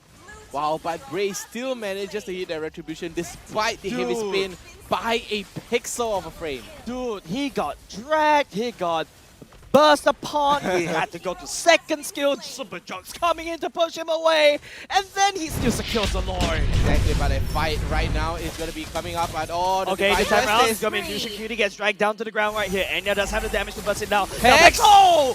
Ocean Odyssey just in the nick of time right here, but luckily he has the passive coming in. Bray coming in to try to clean it up. The Petrify from Pex to try to buy some time. Bray is running out of punctures, and oh wait, how the burn! The burn! The orange one burns him all the way down where he stands, and RSG, because of that one Lord fight, they're back in the game. Wow, one Lord fight from RSG is all it took. Right now, Homeboys, their lead has gone down to 4.7 thousand. 50%? Gold. Yeah, 50% gold difference. A crucial Lord. Homeboy should have just backed off just right there and then. Once that Lord was taken down, Homeboy is now just defending for their life. The only silver lining that they have is that Akai would be able to push them and mitigate any of those aggressive skirmishes coming in from RSG. I don't know what you're talking about, Churros. Defending for their lives, they took the Lord down, they managed to push down and do quite a serious amount of infrastructure damage against Homeboys. They're stabilizing. No, for Homeboys, should have backed off. Yeah, Homeboys right now, it's allowing RSG to stabilize even when RSG has their backs against the wall. Exactly. They have their backs against the wall, but right now they are using that wall to push themselves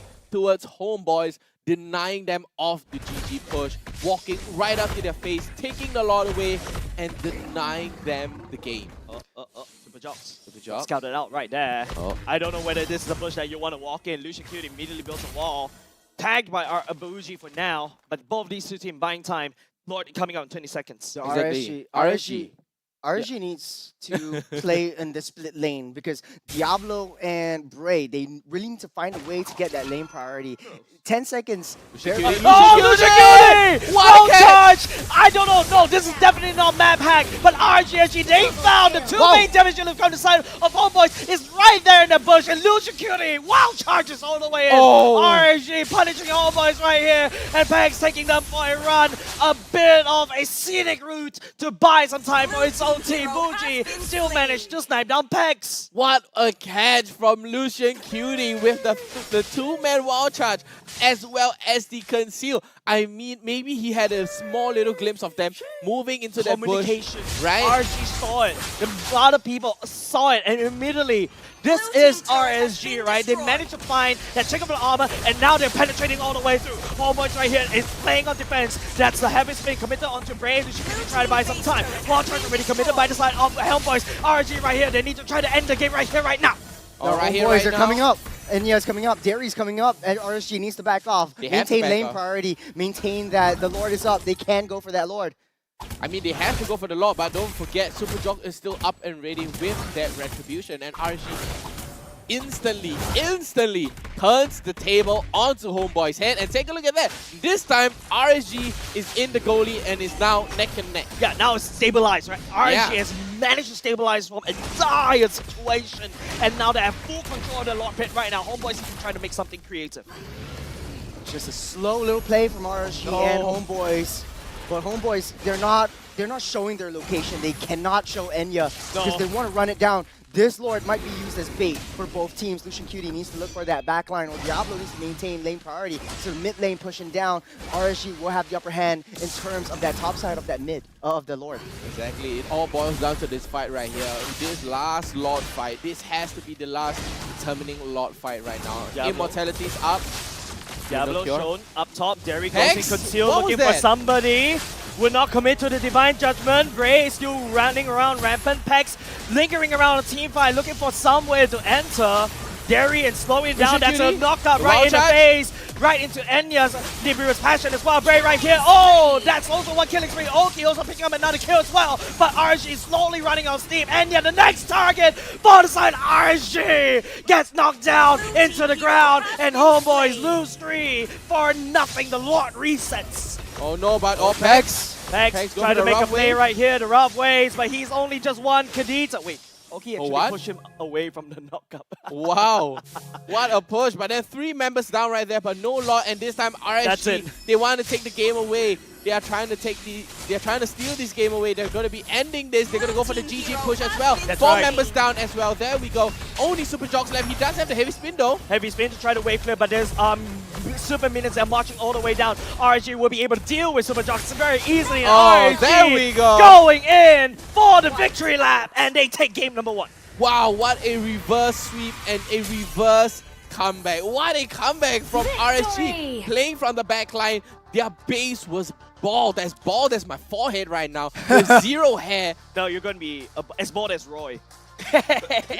Bald as Roy soon. This was just a masterclass of macro skill from RSG. Lucian Cutie was so instrumental in seeking out where Enya was at all times. That was the main target. Yeah, communication and technically speaking, Bougie's map hack. Yeah. No, right? Lucian Cuties as well. Map hack. Yeah, like Bougie has very good control on the map, and that's the reason why instead of going for the Kadita, they use the Novara to deal with it. I know we questioned them in the early game where they gave over the Kadita. Pex was running rampant all throughout, but then again, team comms. So important from this particular one. I'm looking forward to the mic check. Yeah, I'm also looking for a mic check. We might not be able to see it for this series, only if, like the team that wins. I want to see this. But man, RSG, they came back from a very dire early game status. It was so difficult. Taking a look at all the itemizations, it's just the roam boots all across the board from Homeboys. Enya finally sold off his boots just to get an extra defensive item, especially the blade of not blade of Heps, the blade of Hep this season. The man, I can't see Halberd. Halberd, You there get we that go. Sea Halberd just to mitigate a lot of these regenerative potential from Bray itself. And Bray, on the other hand, slowly but surely building up his items, getting that true damage. He will be able to just get that iframes, work towards the iframes, and jump towards Enya. So he's the main target. Once he gets taken out, RSG, they're just hammering through. Exactly. And Homeboys, they had the lead, right? They had the lead. I mean, we do have a interview after this. I mean, I'm not sure. But amazingly, Enya with the build as well. But Homeboys, they had the snowball, they had the lead, they capitalized on it. But then RSG base was bald, and Homeboys just couldn't close out the game. Just a very, very interesting approach from Homeboys. I just can't get over the fact that like all of them still got their roams.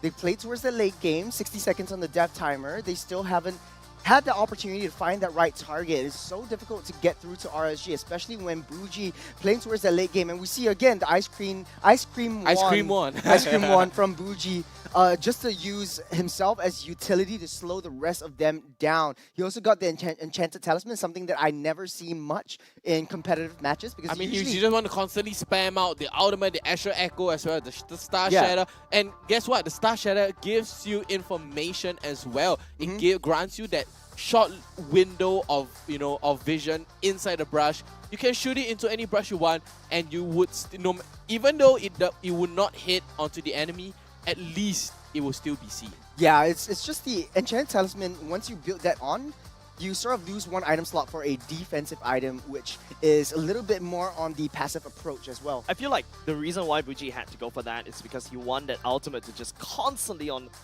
off cooldown, right? Correct. Because the 20% cooldown that you get from the book, instrumental, that allows RSG to make smart guesses where Homeboys is. Even if Bougie's ultimate doesn't tag anybody, you can still find out where Homeboys is via the means of elimination. Yeah, Bougie hurts in the late game, and it's so difficult to deal with Bougie because whenever you try to catch Bougie, he flies over the wall with the Astral Shatter. So it's so tough for Homeboy, especially when you had a easy early game. Oh, not easy early game. A very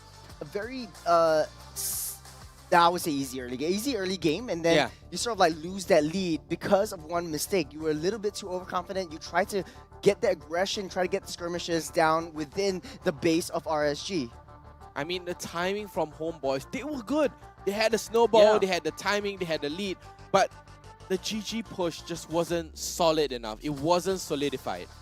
We're taking a look at the MVP soon. I think it will be Bougie from RSG. He's just again the mid lane role within this entire season was just so instrumental. You never see him much, but once he pops off, you really feel his presence.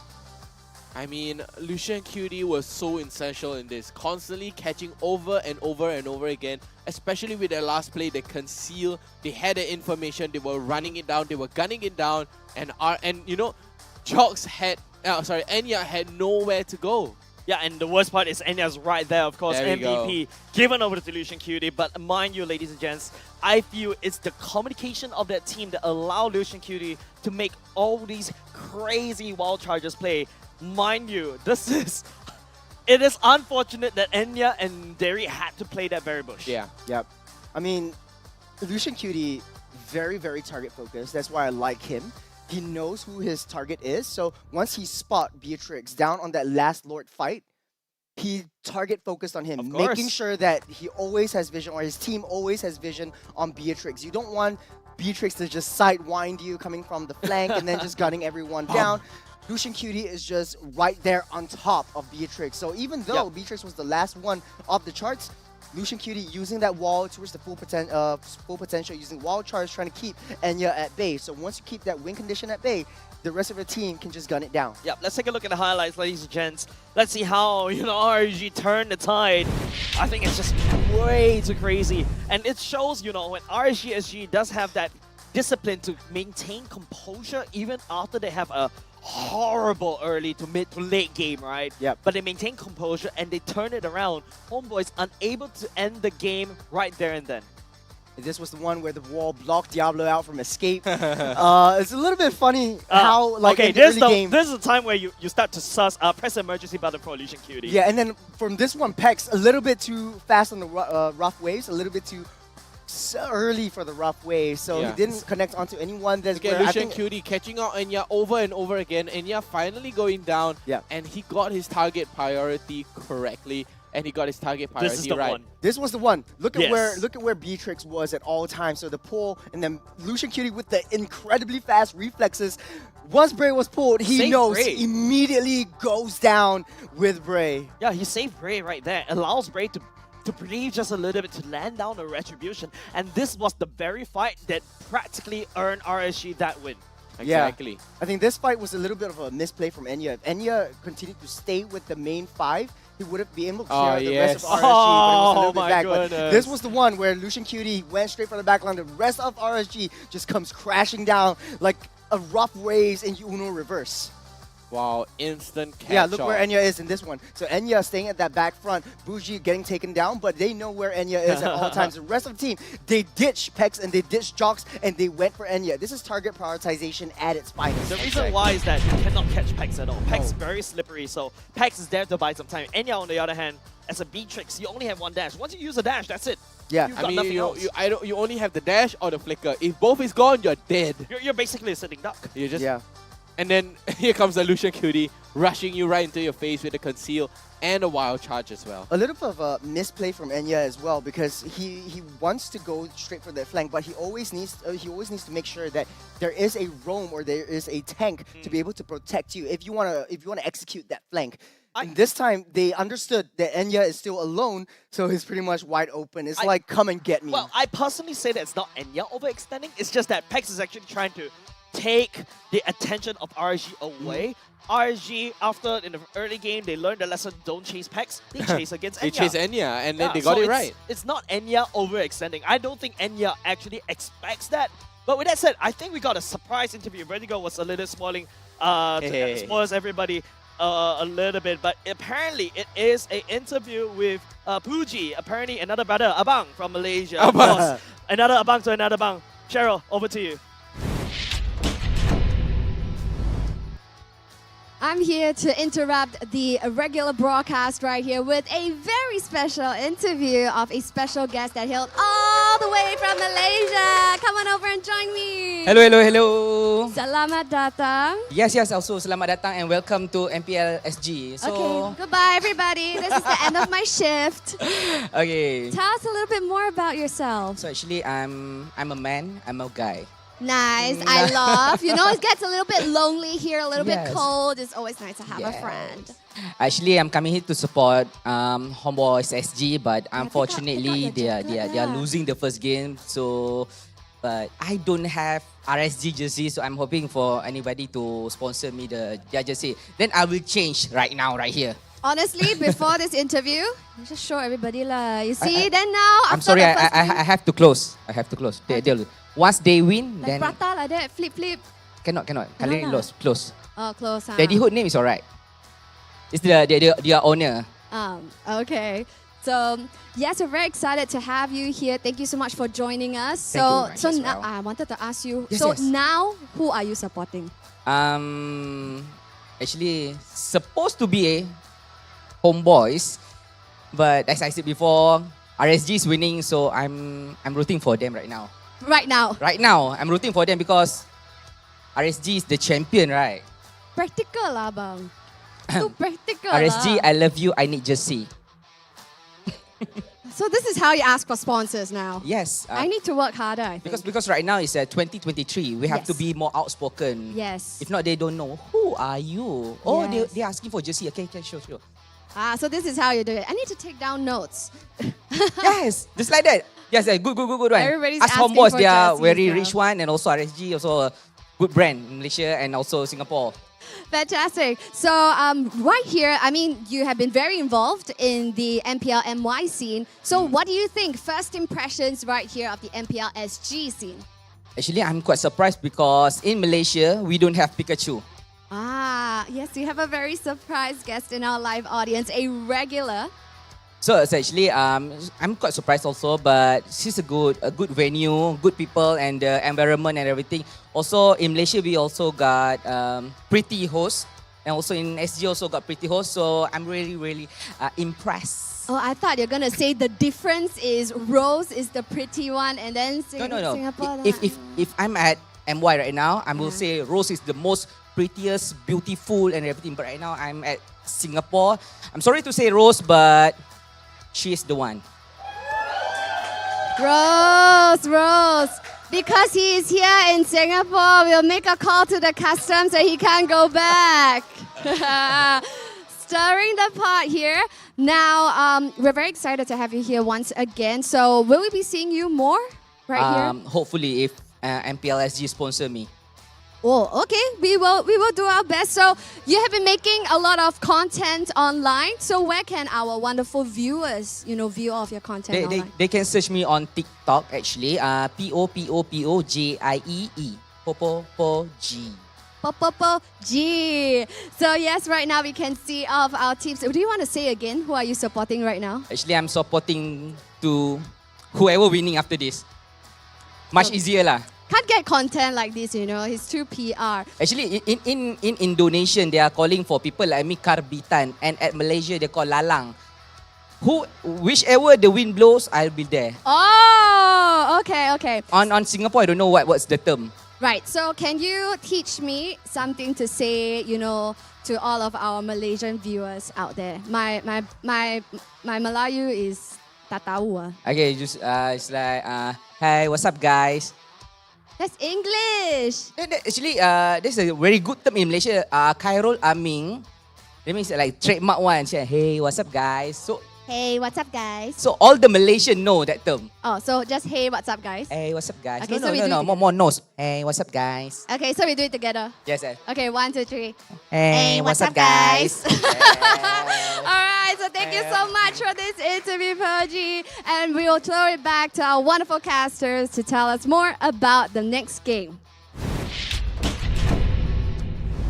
So how do we do Hey, it? what's up, guys? Hey, That's what's not up, in sync. guys? That's not in sync. But I immediately got the Lalang reference. Because you are one too. Yeah. Oh! No. Exposed. Okay, Buji, by the way, in Singapore we call it prata. Prata? Oh, you flip. You flip, right? And then in Malaysia, prata is actually roti canai. Yes, roti canai. So that's why when I was in Singapore for my first time here... You ordered roti canai, right? Yeah, I wanted roti canai. And they're like, what is that? You're like, apa tu? No, what is that? Yeah, they're all very confused. And there's a lot of like cultural references that I don't get. And after, staying here since like 2016, okay, I finally start to get a little bit more of your lingo, like your chop seats and everything. But of course, we welcome you back next time. Hopefully, you get to come down and enjoy the Singaporean kind of culture and also our hospitality. With that said, we also got to talk about one of the person that makes us enjoy our seats right here. That is none other than Osim. Thank you very much, Osim. Coming back right here, being another part of us as well in MPL Singapore season number 6. And we also all know that it gets very intense sometimes, right? So all you have to do is hop onto one of these Uthrone V gaming massage here, mind you, so you can game in style and game in comfort. All you have to do is just get yours right now. You can scan the QR code, and don't forget, we've already been telling you guys over and over again, it comes with 2 distinct designs. Of course, you got the Optimus Prime and of course the Bumblebee one as well. The one that we're sitting on is the Bumblebee one, which is the export skin. Yeah, I mean, Optimus Prime over Bumblebee any single day. I don't watch Optimus Prime over Bumblebee? I don't watch Transformers. Yeah, I would say Bumblebee. Really? I'm a huge Chevy guy. Oh, you like I'm a huge Chevrolet? Chevy. Yeah, I'm a huge American muscle guy. I mean, with the racing stripe as well on your chair. Oh, hell yeah. Hell yes. I have no idea about like cars and everything. Yeah. All I know is that I used to drive a Kancho and Kalisa to all you Malaysians. Aren't you a Proton user? You look like a Proton No, user I to never me. drove a Proton. What? A Proton is so good. It's a staple. Yeah, Is it a staple? But I It's never a drove staple. it. Yeah, but when we were taking our license, I was driving on I was learning it from a Kalisa, and then I had to take the test on a Kancho.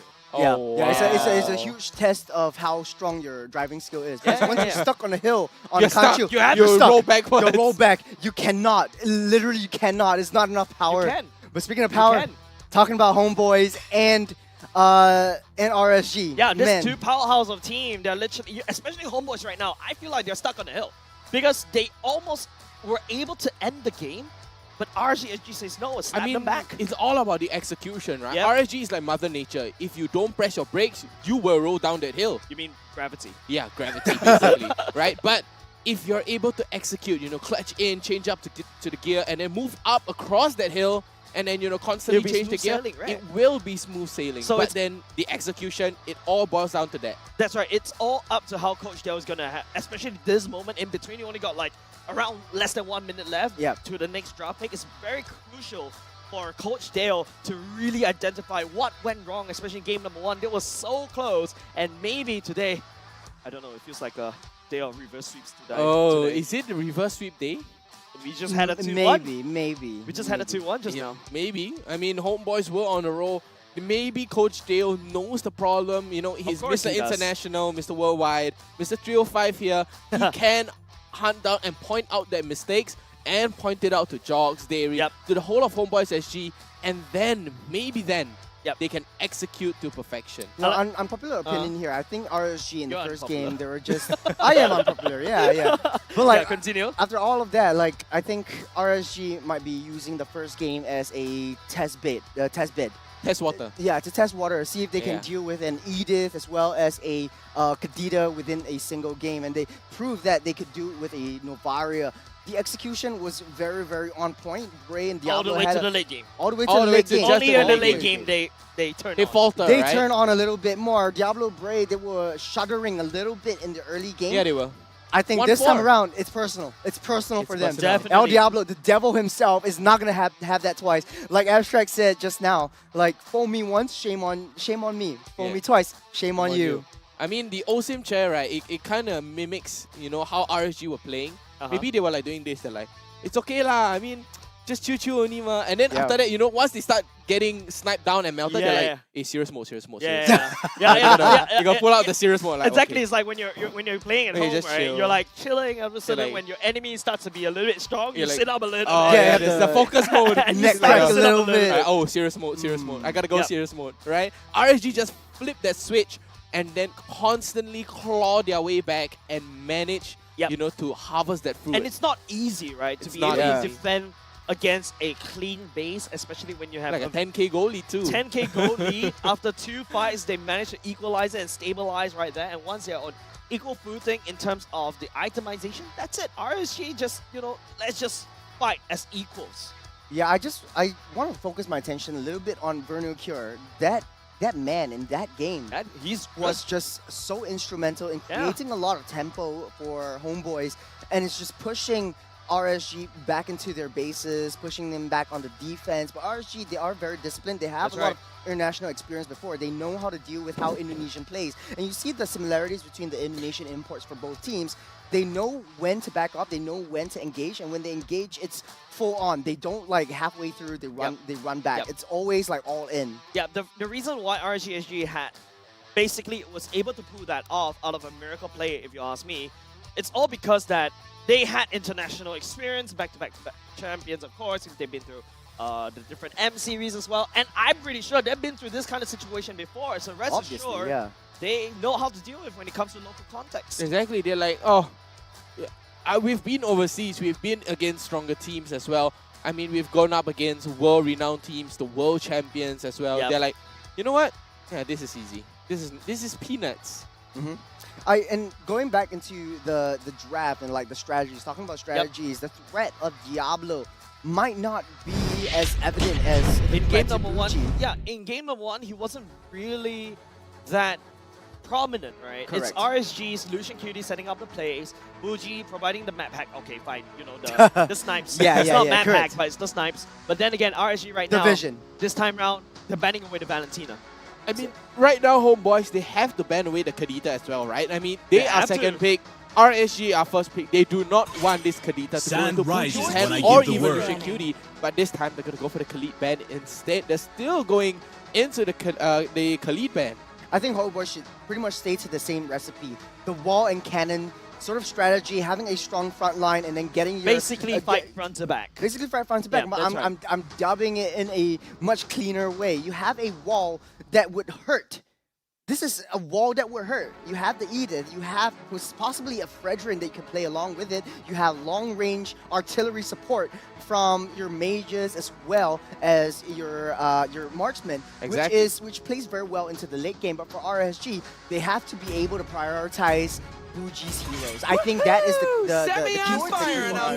I feel like, I don't know, I think this one is the true contest of mid laners, right? Buji is trying to prove some worth in the line of RSG. Pex, on the other hand, is trying to prove that, hey, I am this very strong mage player from the side of Homeboys, looking to dethrone RSG SG, and now they're looking at the Badang ban once again from the side of Coach Dale. Wow, they do not want to let this Badang go. They do not want to let this Khalid go at all.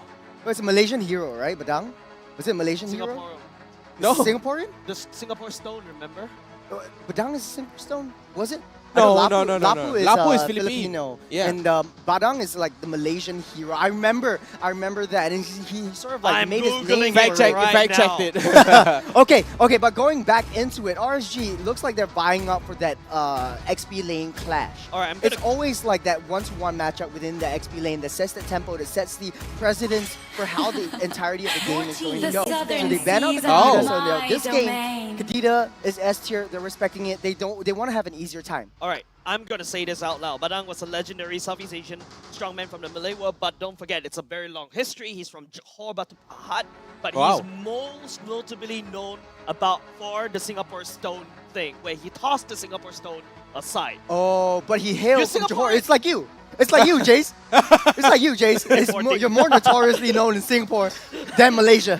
Yikes. If we never say you're from Malaysia, nobody knows. But going back into the draft, Claude getting banned out. Homeboys, they're vying for that late game possibility. They want to give Enya and they want to give the EXP lane, Vernocure, a easier time. RSG, on the other hand, a lot of viable options in the first pick.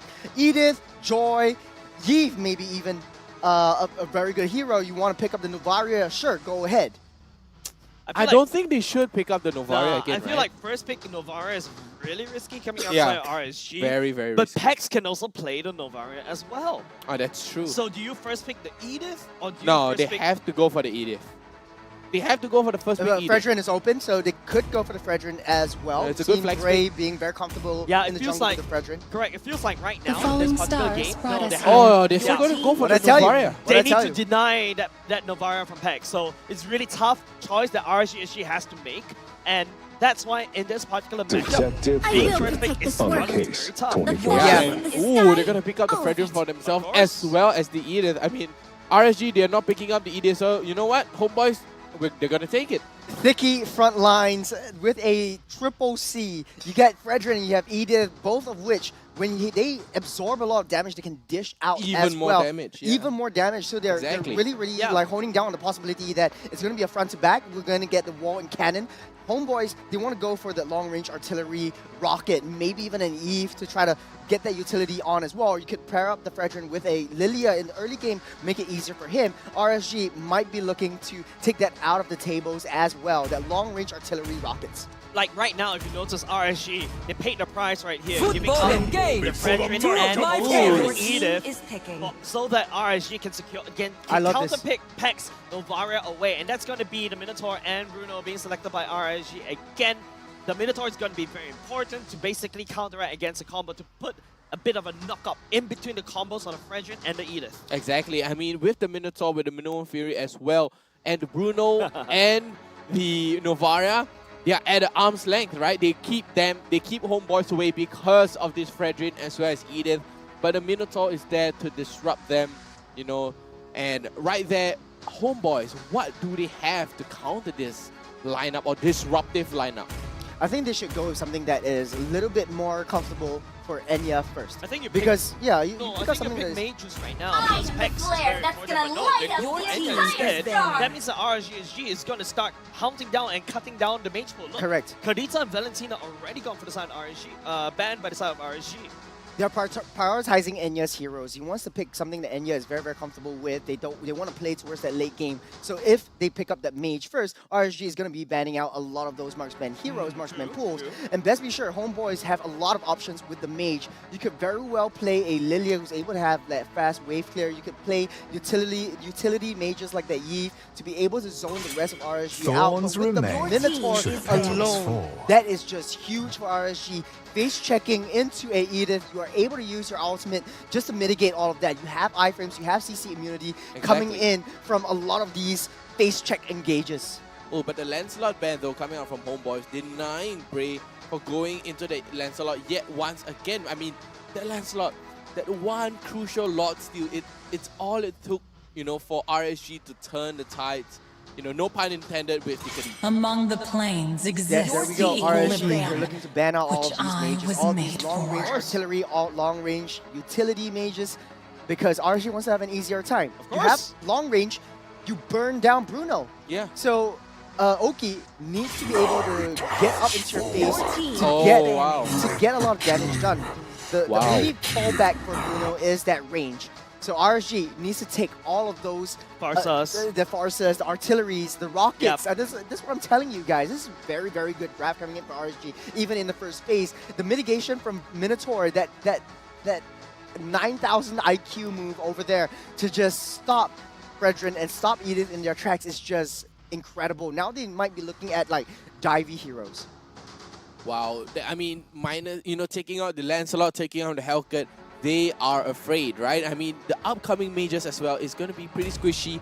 I think a Fasa would do really well here, but RSG is going to still ban away the God. I mean, true damage, right? They're going to ban out that true damage.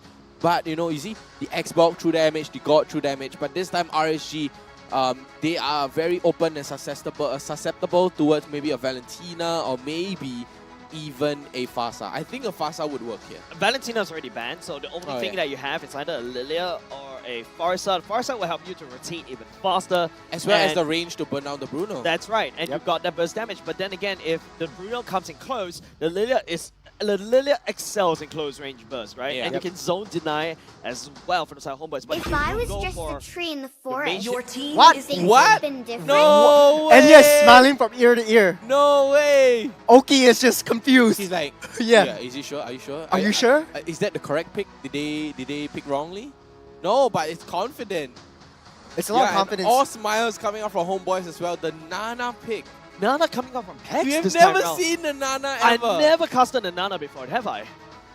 Maybe only in community tournaments where all these in not MPL at all. guys were like playing MPL context. No, not at all. No, not since season 1, right? Nope, not at all. We've never seen a Nana in mid. I don't know what happened. Are we in Epic? It has a lot of potential over here. We're in Warrior, bro. It has a lot of potential. It has a lot of potential. Hear me out, guys. It does. Hear me out. Molina is able to stop anyone in their tracks. Protect the president from both teams, but Dyroth getting picked up. This is the debut for Dyroth for RSG as well, so it might be going to the hands of Diablo. Definitely. Very fast lane clear. You have a lot of strat potential. Physical defense is not a problem as well. Man, RSG looking scary so far. Very strong early game. But if you notice how RSG, these are heroes that especially you got cleanup, you got big damage against something like from the side of Homeboys, right? You got AoE burst in the form of the Nana. You also got AoE burst in the form of the Fredrin. And the Nana passive is going to throw a bit of a cogwheel over the side of Bray, who's going to be controlling that Martyrs, right? You land the decimation, he's going to run away with the annoying pet thingy. The pet thingy, his passive basically. He has the passive, which give him a sort of immortality as well, which grants him to go full damage and forcing RSG to build the Athena shield or the Radiant armor. Very interesting. Nana debut. We have Dyroth debut in Season 5. This is a season of upsets, man. Like, I don't know. I'm personally, I might be biased here, but I'm favoring RSG's lineup a little bit more. It's because of the Nana, right? Just because of the Nana. I don't know how it's going to work. I like the Homeboys Nana. It looks like Brawl. It looks like Brawl all over again. No, okay, guys, by the way, Nana is underrated, right? It is. The survivability that you get, big AoE damage, your potential easy zoning tool, and now because you're facing against Ruji, at the very least, Ruji can clear from afar very safely. If not, that puppet will zone you out from that farm, but we shall see. When it looks good on paper. It looks good. But does it look good on the Land of I mean, the Land of Dawn will tell us all. I mean, Molina Smooch will smooch you and, you know, deny or basically disrupt. 5 seconds till the enemy That's it, reaches ladies the and gents. battlefield. Game number 2. Smash Homeboys them. was so close in game number 1. So We shall close. see whether with this Nana pick that was approved by Coach Dale, by the way, Welcome to makes Mobile it into game Legends. number 2. He's just spamming his recalls right now, just like trying to get that on the scoreboard. What most recalls per minute was the RPM, right? RPM, recalls per minute. RPS. Recall per second. Yeah. But- Okay. but- No, RPM, recalls per minute. Ah, wait, Whoa, oh, Buji! Oh no! Stolen away the purple buff. Wow. What a disaster going over the side of Homeboys right now. And now if you notice, everybody from the side of Homeboys, They have to gather. alarms blaring. They need to try to protect Homeboys jungler right now. With the Nana, you don't have a lot of early game presence. You need to wait until level 4 to be able to be viable in the turtle fight that's coming right up. But for both teams, I'm really hoping that their roam positions are going to be level 4 by that turtle time, because it does look like both of these teams are prioritizing the jungle as well as the EXP level 4 instead of the roam, which is the main setup. So RSG very, very strong on tenacity, but hold on a second right here. Oh, Lucian Cutie. A little bit low. He has to heal just a little bit, but he's going in for the re-engage. But Buji coming in, doesn't attack onto the snipe, but Bray is already level 4. He has the decimate Diablo as well on site. But Homeboys, they need to buy time. The petrify from Diablo. Decimation. There we go. Decimation onto Dairy. And that's teamwork and communication as well as synergy right there with Diablos on the Petrify as well as the Decimation from Bray. All in one, take you down with the first blood to RSG. With 10 seconds until the turtle spawns up, Homeboys are looking for an easy invade right off the bat. It does look like Homeboys are in a better position contest for this turtle, or to pull the turtle over to their side. But RSG, they're having their resources all spread out. It does not look like the turtle might be the main priority right now. Yeah, I mean, they're trying to win the lanes as well. Buji along with Diablo onto the top lane. Great. Oh, great. Second skill right here. He has to try to Lucian Cutie coming in, try to Decimation! build, but he knocks up, and he actually picks up the decimation as well, but he's still alive. He walks away. Turtle still going in, unforgotten by the side of both these two teams. Dairy once again, the punching bag for the side of Homeboys. Super Shock's only level 3, still level 3. He cannot do anything to help out. Cannot He's only got 2 skills. He's not hit his power spike just as of yet. Exactly, and we're no cure on that Paquito, hunting down Bray to the depths of Land of Dawn, Of course. denying them of that turtle. Of course, and not only just that, now finally Super Shock is able to hit level 4, but Bray leaks ahead in terms of the EXP. Yeah, I mean, RSG right now, they have a nice sizable lead with 700 gold, and Homeboys, they're looking to contest this though, but big taunt. That's 3-man knockup though. That's also a knockup. Bernal Curve with a Paquito knockup punch already committed for now. That's also going to be Dairy. Dairy! Dre all the way down the ground. Not only just that, they also take the turtle down, and then again, they're back into the game. Wow, back right into the game, and Homeboys take 2 members down on the side of RSG, which is going to be Bray as well as... Oh, just Bray, yeah. My eyes on Diablo actually in this early stage of the game. With the Dairoth, you're able to open up a lot of the maps, have that early game engage. 3 minutes on the clock. Hasclaw's already built up for OP as well. He might be having an easier time with a one-to-one matchup on that Beatrix. He's having fun. He's having the time of his life. Ascalon is a very cheap item right now. Yeah, Don't forget, because it's already combined with Scarlet Phantom. One of the core items for a Bruno, and what you need for a healthy Bruno in the goat lane. I mean, it's strong and it's quick, but with the under-level Jogs, able to take down against Diablo. Wow. I mean, they were cutting the waves, they were denying the EXP coming out as well, and Bruno Pure did an amazing job right now. He's doing a Diablo on Diablo. 4 minutes on the clock. RSG, they're focusing their heavy lane on the gold lane side, but giving Homeboys the advantage over on the EXP. You don't want Bruno Pure to get his item spikes, his power spikes so soon, and he works and he thrives on getting his level 12. Once he gets his level 12, you have his cooldown reduction significantly reduced. That means you open up the map for a lot more split push capabilities. Yeah, I mean, I have to point out as well, Super Jogs, he was pretty far behind, but right now it is neck and neck. Wow, Homeboys managed to equalize that just as easily. They're taking a lot of items right now, and yeah, actually has the secret leg. Oh, Petrify goes down. Oh, the flicker! Bernacle flickers away, but then again, on top of that point, yes, Super Jogs is back into the game for now, off a very bad start in a sense, because Buji was there. RSG is losing all this priority that they've earned in the early game. In the early game, though, RSG really needs to snowball hard. They have the Martis and the Dyra. So it goes against all of what I understand about the aggressiveness coming out from RSG. The turtle is coming out. Oh, the flip back. There's a flip right here. Lucian QD goes into Minofuri. Everybody knock up sky high. Break gets buzzed down just a little bit low. And now coming in. Spring. The bullets. And Oki coming in just a little time. Fraser's grab will be able to tag onto nobody. And now credit them for the kill on Lucian QD. Wow, I have to give it up to Virno Cure as well. Flanking and going all the way in to catch 3 members of RSG off guard. But for after all of that, since you pull down Vernocure onto the turtle, you open up that lane priority over to the side of RSG on that top side. So the lane swap will be happening, giving Oki an easier time within the farming phase. But Homeboy, they are just zoning them out of the way. RSG looking like they want to play on that defensive strategy yet again. Turret will go down in this wave though. Nope. Should be next wave, depends on how Homeboys plays it. Lucian QD is already right here, will be able to scout out Derry. That's also the bombs already committed so early on by Enya right now. Seems like Homeboys right here, they're just focusing on the laning phase right now. Both these two teams, they don't want to strike.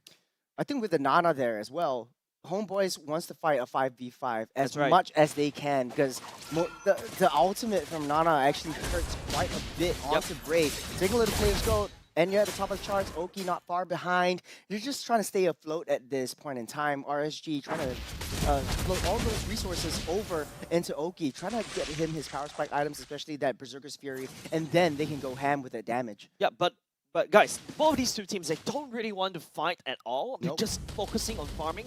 Late game, which one has the better scaling, Vertigo? I mean, right now, if we were to compare scaling, right, I have to give it to RSG.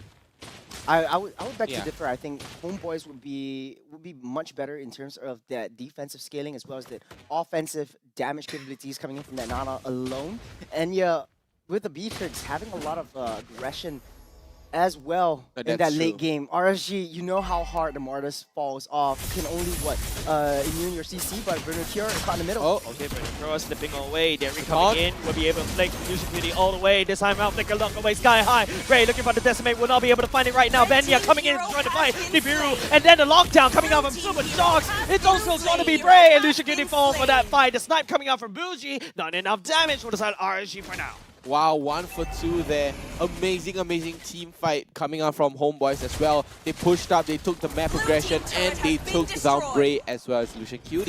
Lucian QD, he got the right idea, he got the right execution, but it just wasn't the right timing. I gotta say, this Nana actually is surprising me. Every single time there was a team fight, Nana throws down a Molina, not to convert them and not to morph them into something that is useless. Yeah. But he's just standing back, protecting Enya, protecting your main range damage dealer. So he's a sub-support. Yeah, using the Molina defensively to prevent any hard dives from Diablo as well as Bray onto Enya, keeping him alive to dish out that damage. So he's already has that Blade of Despair. His damage is starting to show. 8 minutes on the clock, the first Lord is coming up in 92 seconds. Yep, 92 seconds will be the Lord's timing, will be coming out, and this time Homeboys, they do have a nice sizable lead, and Vernocure finally, after 8 minutes in, taking back the tier 1 top turret. I think how RSG should play this out is having a reactive approach for a lot of these skirmishes that are coming in, but it really made OK come back online because it's so hard to take. Already Derry as well as Super Jocks down. There are 2 really tanky boys soaking up all these damages. Taking a little itemizations. There we see the 8-minute mark. Nana with the favor as well. All the roam boots are bought for the side of Homeboys already. Okay. Onto Bray though, but Super Jocks takes almost 50% of his HP, but maybe the RSG trying to continue on, but Super Jocks still tanky. Does have the great health to work with. There's also a Nana to try to kind of peel. The damage from Vernocure is already starting to show. Yeah, I mean, and I have to give it to Pex as well. On the Nana, equally leveled with Jocks, right? Equally leveled as well as Oki as well. Level 11, and a Nana is not that easy to scale as well. It's a lot of wave clear capabilities, a lot of wave. Bray is getting sandwiched up on that top lane. Oh, the conceal play. Lucian QD coming in, jumping in, just to try to slow it down. Flicker already committed by Lucian QD for now. Vernocure looking for an angle. Bougie is sending a snipe right there just to make sure that nobody is there so that his team can path to safety. Yep, and a perfect play by Lucian QD there with the knock-up to deny And Dairy not committing the flicker as well, holding it back. Very well played. I have to say, Homeboys are learning from their mistake from that first game. Looking at how Derry and Enya are playing, they're always two peas in a pod. They're always together. They cannot be separated. This is the protect composition that we're so used to seeing from RSG, but Homeboys are using it against RSG. Lord coming in, looks like wave priority is favoring the side of RSG. Yep, favoring towards the side of RSG, and the wave are going to be pushing up, and Pex is still a little bit further, but Vernocure takes a Star Shatter to the face. All neutral for now in terms of the lanes. Homeboys heavy in the mid lane. Shove that lane a little bit just to make sure the RSG respect that. Lord already won half HP for now. Brain Super Jog's already in the pit. Homeboys controlling the eye bush for now. But then again, they're looking to catch somebody in terms of the rotation. Diablo almost got caught right there. Diablo nearly got caught right there, but Homeboys are still trying to gain back that map control, and RSG, they are having their side of the map as well as Homeboys. They are not stepping up, they're not overstepping any sort of boundary line. How long is this Lord? It's been the longest Lord ever. It's been a 3-minute in this Lord dance so far. Does look like Super Jogs wants to pull the Lord or try to get a reset on Lucian Cutie, looking for an angle to get onto the back line. Oh, get sniped by Bucci. Wow. And now immediately, RSG knows exactly where everybody is, and now it's going to be goal time for the side of both these two teams. They're coming in at the same time. Lucian Cutie gets sniped all the way to the other side of the map. It's going to be Enya coming into the Imperial action. Super Jog picks up the Lord. Wow, and Lucian Cutie did not get a chance for a knockup at all. I think the very range, perfect play, yeah. The range game is what RSG is losing in right now. Homeboys, they have the protection onto Enya that he needs. Derry doesn't stray too far from Enya. RSG really needs to face check the bushes, face check any heroes, especially for Oki. You lack that range. Oh, Pex, he'll be fine. He's got his passive right there. He's playing a perfect game. No deaths at all. I don't even remember seeing him running away with the passive yet. The positioning of Pex is really good, and it's making it hard for RSG to react. Could it be that RSG doesn't know how to face up against a Nana? It could be. Oh, the damage. Like, you've been practicing your whole life against a Valentina, a Farsight, and then a Nana just shows up. You a Nana, and you're like, what am I supposed to do with this? And speaking about what am I supposed to do with this? Oh! Damage! Pex! Picking up another kill. The burst damage on the side of Derry, and also Enya on top of that with Pex. This mid trio is a little bit scary for the side of Homeboys. Pex is starting to hurt. He's not only starting to hurt, that was like 2 hits onto Lucian Cutie, a tank. Exactly, and not to mention as well, the Minoan Fury did not pop off at all. Not in time? Not in time at all. How RSG could have played that a little bit better is having Diablo to take that long path, take the scenic route over to that back line and try to face Pex from that back, because all he needs to do is try to take out Pex as well as Enya. And what I like about this season is we're seeing a resurgence of all these really long forgotten heroes, the Gore coming back up, the Nana as well in this game. It's so phenomenal. Like the damage that he deals, the crowd control you that just did a pun right there, right? Resurgence. Did I? RSG. Oh, man. I don't know, but the damage outlook, Nana on the top of the charts. 48,000. I mean, still higher than Buji as well. Because as AoE, but now they have to pull the trigger right here. Lucian Cutie get busted all the way down a little bit low, but he is actually going to be able to get all the way. Enya, the Beerus passing shred, and now RSG has to run for the hills. There he goes to the human form right here. Right, looking for a decimation, will be able to land on top of Derry. And Pex still alive though. He's already got the passive already proc. RSG will lose 2 for 2 in that choke point. Wow, 2 for 2 there. Homeboys as well as RSG. Now Homeboys, they do have a nice sizable 5,000 goal lead as well. But that was a huge, insane fight. Lucian Cutie able to catch out 3 members of Homeboys. That might be a standstill right now for both sides, waiting for all 5 members to come back online. RSG has to find a way to take down the turrets because they need to open up the bushes, they need to open up the maps in order for Diablo to do his thing. Diablo needs space, and the space will be created once this first tier turrets, all first tier turrets go down. As long as the first tier turrets come standing, it is very hard for Diablo to find an angle. We've been here before. Yeah, we did. Last game, previous Round game. 2. Yeah, and don't forget, this Homeboy is not out of the woods as of yet. RSG is this cockroach. Don't put them down with the first Vagon. you know you've got to have an infestation after this. Exactly, and they can't just let bygones be bygones or bagons be bagons. But right now, Homebois, they are taking the map control and they have the wave advantage and they are having a lot of aggression here. They chase Bushi down and now they're going to go in and pencil RSG's rough. Oki will be able to get away with that punch, but then again, very no cure. Oh, Diablo! Deliver his Diablo, the ultimate thing will go off. He's the only one left on the side of RSG that can constantly do damage. Immortality going on! No more member for the side of RSG, but Lucian Cutie running for the hills. You can't take Nana down. That's so hard. Oh hell, Lord Nana. What is this? What is this pick? It's just so... They fought in choke points. Oh man. They fought in choke points. It does seem at first that, you know, that was going to be a nice sandwich style. Homebois were pincering in onto, RSG was pincering in onto Homebois, but it was a whole different ballgame. RSG themselves managed, wasn't able to execute that sandwich. I want to take a look at Gray's items a little bit once it comes back online, but I feel like Gray's not tanky enough for this match. Okay, so Majox you secure the low for now. He goes in, knock up everybody for the side of Homebois. There goes the bomb for the side, and yeah, swap into a Nibiru's Passion to zone everybody from the side of RSG away.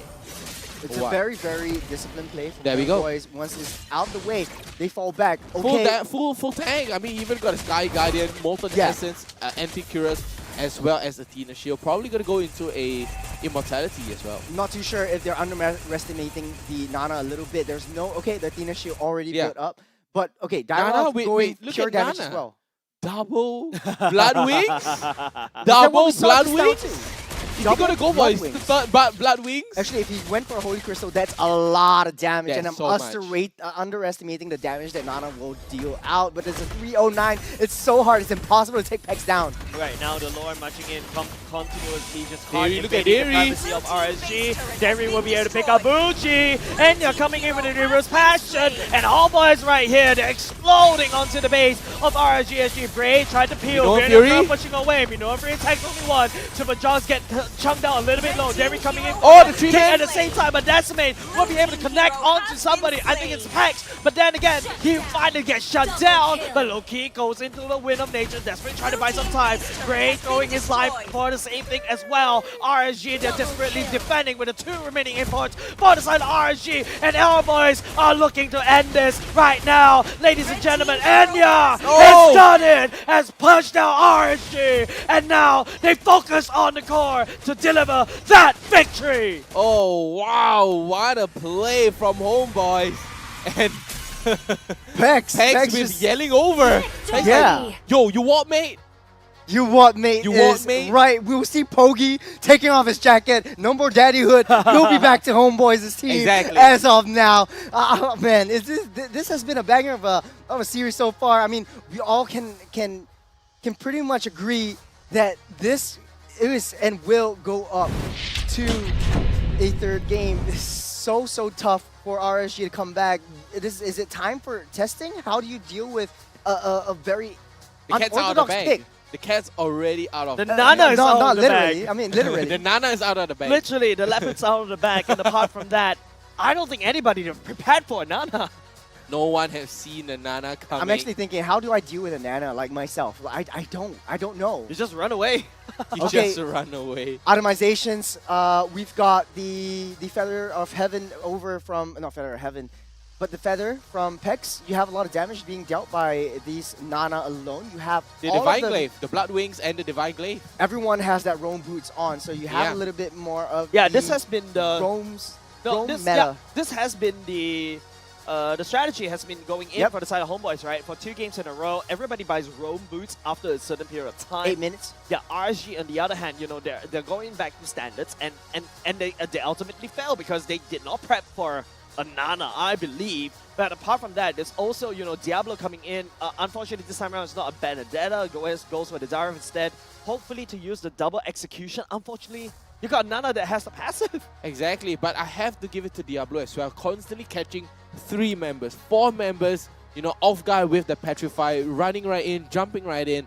But still, the follow-up just wasn't enough. RSG might be looking to be a little bit too aggressive. I think in the early game, they had a little bit more damage, especially Diablo, buying a lot of the damage items for Dairoth. So Dairoth is basically a kamikaze soldier. Jumping in, you might lose your life, but you need to take someone out. But it's so hard because of the morph coming from Nana. So how Homeboys played it, the Protect comp with all of these emblem choices, especially the tenacity onto this Beatrix as well, gives Enya the capability of just hanging back and just dishing out a lot of damage.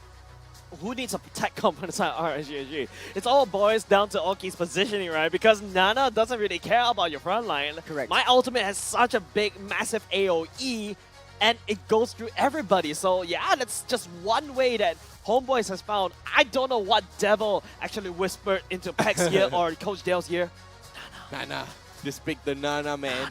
And the Nana was so good. Take a look at the damage right there.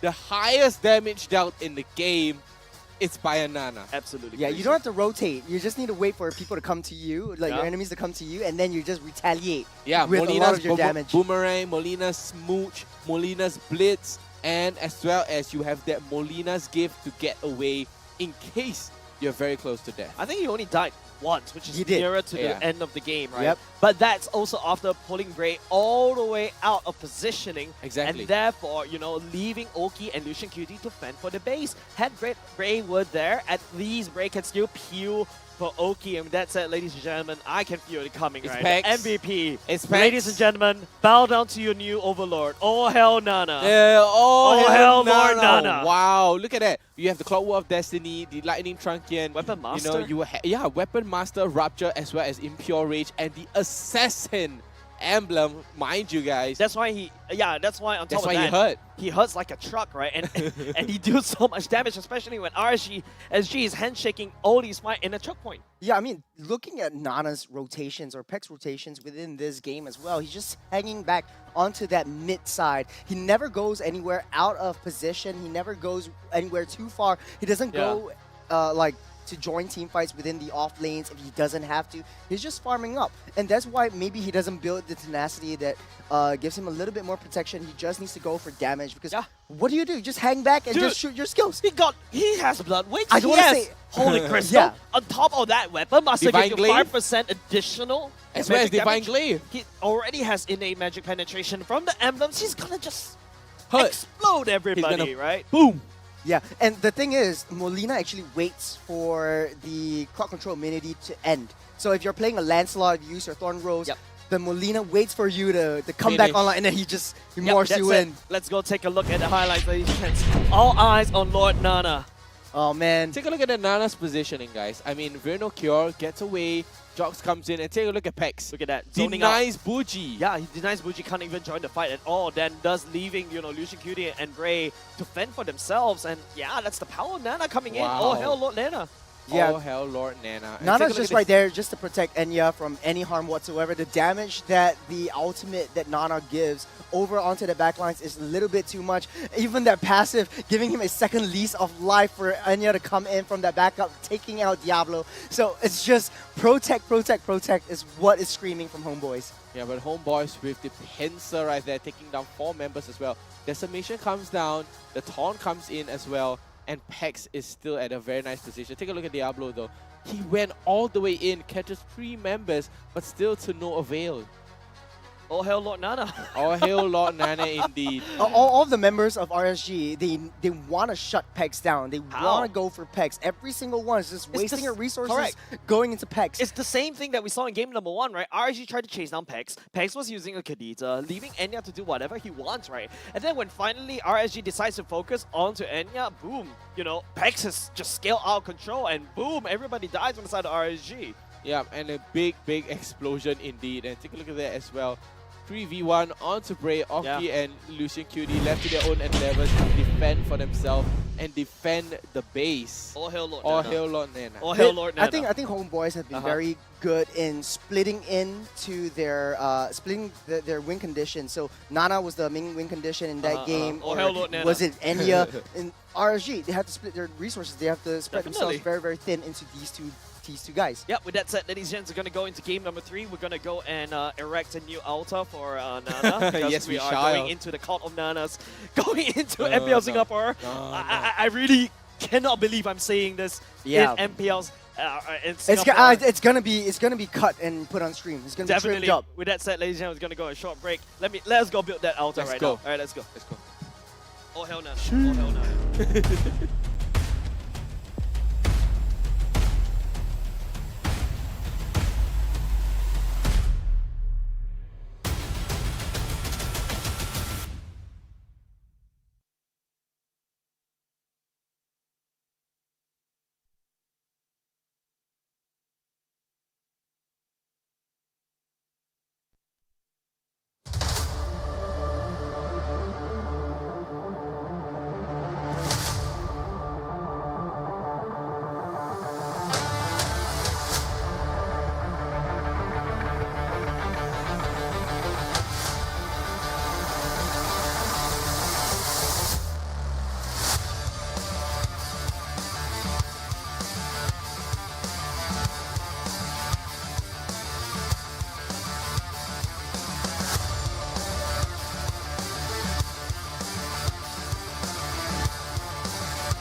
All hail Lord Nana.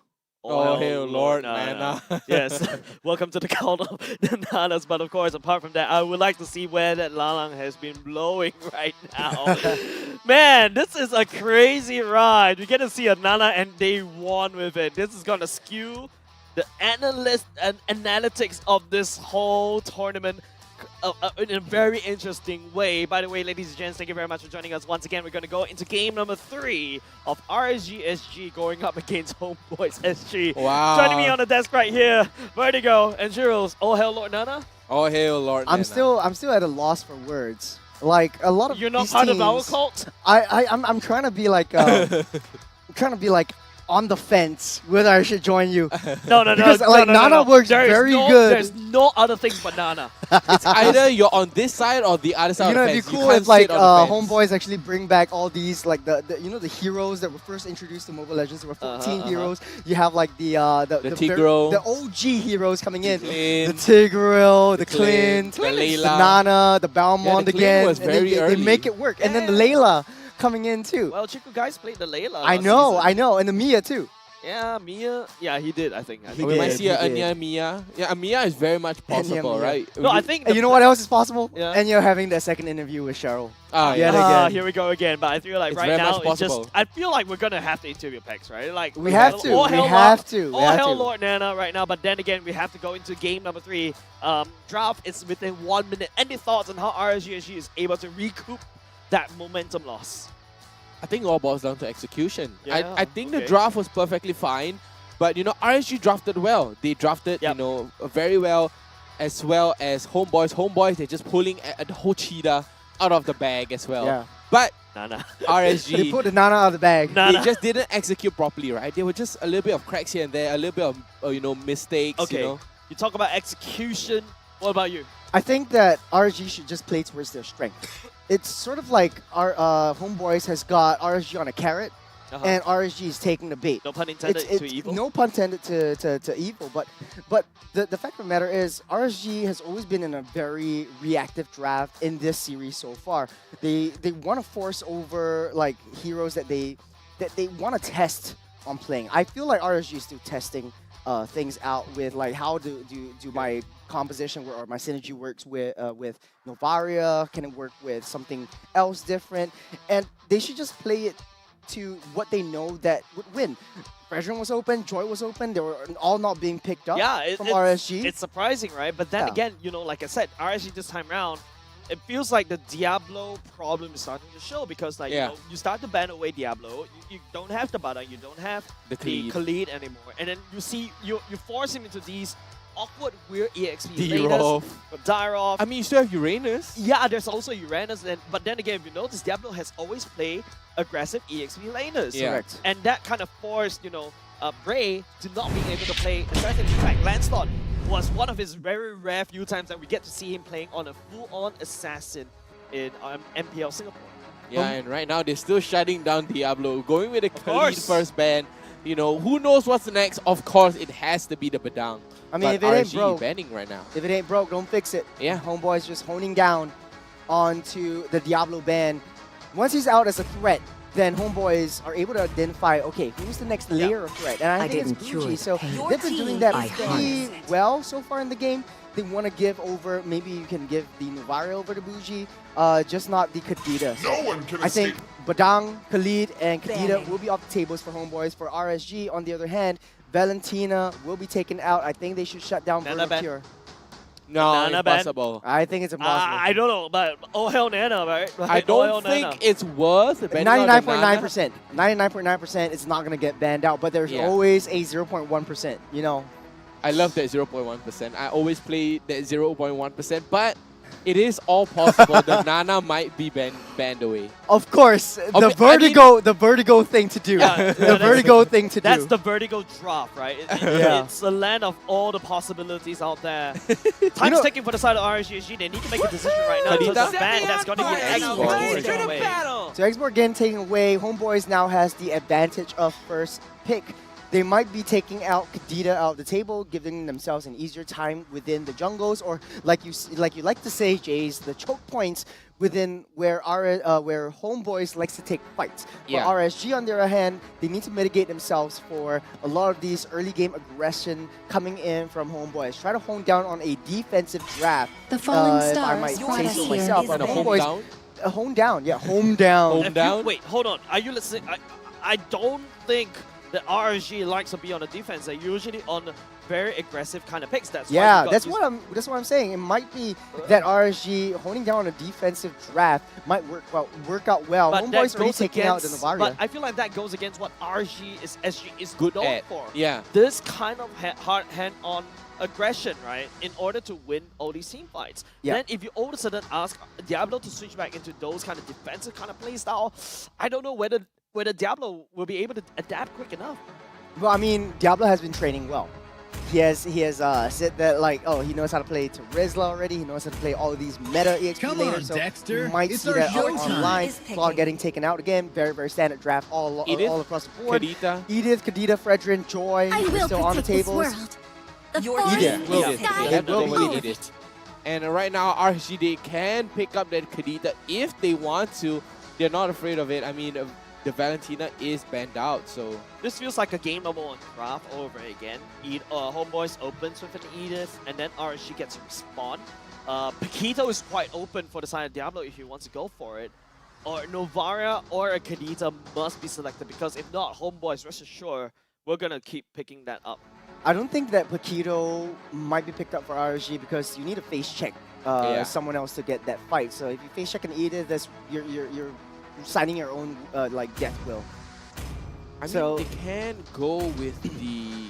See Terizla value in as me? the alternative. Yeah. The Safe southern pick seas a are bit Terizla, my but domain. like Ray will be going back to basics, sitting on that Fredrin, not Diablo, but like Bougie might be playing the Kadita for the first time. Definitely this be game. playing. He's known for that Kadita even during Snapdragon Pro Series. And yeah, he's finally going to show it against Homeboys. Don't forget, Homeboys has already removed the Novaria. So right now, Homeboys may be in a bit of a pickle unless Pex goes for an Eve Alright, that's against true. a Kadita, which is like not ideal. Not ideal. I mean, you can get, just bursted down if you open up RWM, the real world manipulation. You're just a sitting duck. Unless, you have people like Virno Cure, someone who can rush the front line. I think they will solidify Enya's pick on the Beatrix again, getting him a very comfortable position. He's known for his Beatrix, played it a lot on streams again. There it is, the Beatrix pick by Enya. Giving a lot of time and opportunity for Homeboys to react to RSG's last pick for the first phase. Martis will get picked up by Homeboys. Again, I don't really like the Martis pick. You really need to build up that snowball. So RSG, they do have still a very reactive draft so far. As long as Bray hits his level 4, they should be sitting in Homeboys' jungle. I think you got Bruno here for the side of RSG, right? Yeah. Like, Bruno has been really strong in the pockets of Oki. He has been playing it for 3 games in a row, and you can feel his impact when he really popped off, unless they try to flip the script just a little bit to go into another kind of I think arc, Iristel like might a be- Brody or Iristel to kind of kite around Homeboys. I would say Iristel would be a better pick. You want to go I like in the a Brody dive better. composition. Brody and Bruno might be a I am little the bit power of light and color. lacking in range, but Yeah. RSG, they're keeping that open as of now. Okay. They'll pick up the Kaja because they want to try to get and punish Super Alright. Jocks for getting a little bit too close. Okay, there you go. It's gonna be Lucian Cutie, like what he always like to say, Chuma bisa Kaja. Basically, he only knows how to play Kaja, right? He's gonna show it right now in RSG SG in game number 3 against Homeboys SG. He's like, Kaja only or not nothing. Kaja or else what? Kaja Right? or feed. Kaja or feed. But right now, for on the side of RSG SG, they still have the marksman role still not filled up yet. Homeboys, they are looking to ban out possible marksman pick, a Brody or even an Irrita. Irrita would be a really nice ban here. I think Iristel would be a good ban for Your team Homeboys is because banning. how Oki likes to play is I've he been likes to told sit your back team is banning. and wait for all the ultimates from the opponent's side to just be used up, and then he jumps right in. He knows his target. He'll jump right in with Lucian Cutie, so a Grok Irithel combo might work in this scenario. But Homeboys, on the other hand, they're banning out all these close-range marksman heroes. I think they're vying for a very, very tanky front line. So the wall and cannon strategy, yet again, the front to back, like Jace likes to say, Fredrin is getting picked. Fredrin already gets picked up by themselves. So I think it might be a Kufra. I don't know about you guys, but Kufra or a Franco might work out well for them. I think a Kufra is not viable here to go up against RSG. They can ban out many other like the Charisla as well. Yeah, there we go. The Charisla gets banned out, but we do have to remember as well. The Edith has already been picked up, right?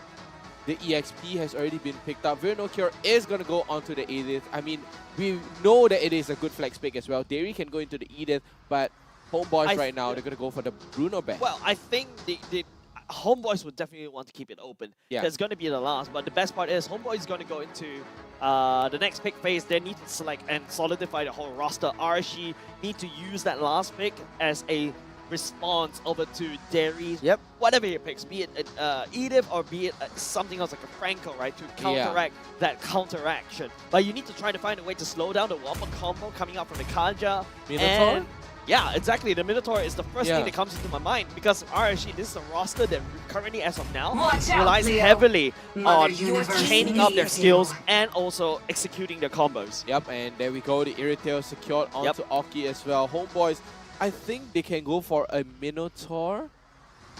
Minotaur would be good. A Minotaur would be good because then you can stack CCs. Oki really has to face check you in order to win in a team fight or to just drive you through. Especially in the back line. You have a lot of backline protection from that Minotaur alone as well, but it's still yet to be seen. I think a Kufra might be a viable pick over here because you're able to jump into bushes willy-nilly. You have a lot of follow-up from Oh, hell, Lord Nana! Nana's coming in again. Lord Nana! They're going there with we the go. Nana again. They're going with the Nana again. Guys, I know we don't have the infographics popping up, but do you guys know Nana has 100% win rate in MPL Singapore right now? Oh, right now, as of right small now. sample size. It's like you, Vertigo. You picked like the team that the least wins, but So okay. yeah, Mincetar. Mincetar. It makes sense. Diablo likes to play the Mincetar like a very aggressive one, built full on attack speed and damage, but it's a double pick composition coming out from RSG. Wow. Double pick. I'm at a loss for words, composition. guys. You have the hook, you have the King's Calling, you have the Divine Judgment. Wow. Oh, hell Nana. So whoever's caught the King's Calling will be taunted by Bray. I see how that goes. And Diablo, it's a lot of setup from Diablo and Lucian Cutie. You have like double pick-offs from the hooks and from the Divine Judgment alone. You need to stay as 5. You need to fight as 5 if you're Homeboy. So I think RSG, they have what it takes to win this game so far. But I won't discount Homeboys.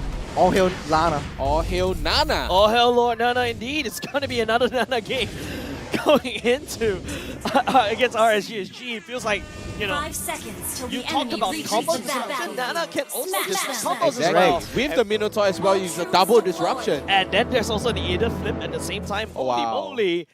We're true. going to game number 3, boys and girls. Homeboys SG spawning in the blue. In the red, it is going to be RSG looking to fight against this Nana. Wow. Lord Nana. Triple disruption coming out from Homeboys. All they want to do right now is disrupt, and disrupt. I think quick rotations because of the quick clear coming in from that mid lane from RSG side. They might be looking into protecting the Lethal Wanderer for themselves. Getting that level 4 is very crucial for Bray. Very, very crucial. And Bray wants that level 4.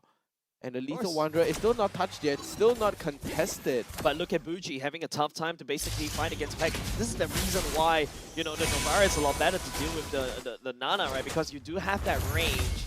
Buji needs to play the mid lane smart in order to be able to do this. That's right. The emblem choices that they Oh, have. the Hold on a Petrify, second the right catch. here. Okay, that's a catch. Derry burns a flicker for now. Homeboys, is okay. Derry should be on timeline to hit level 4 during the first turtle. Exactly. And no first blood yet from Homeboys or RSG. And the Lethal Wanderer is going to go to the side of RSG.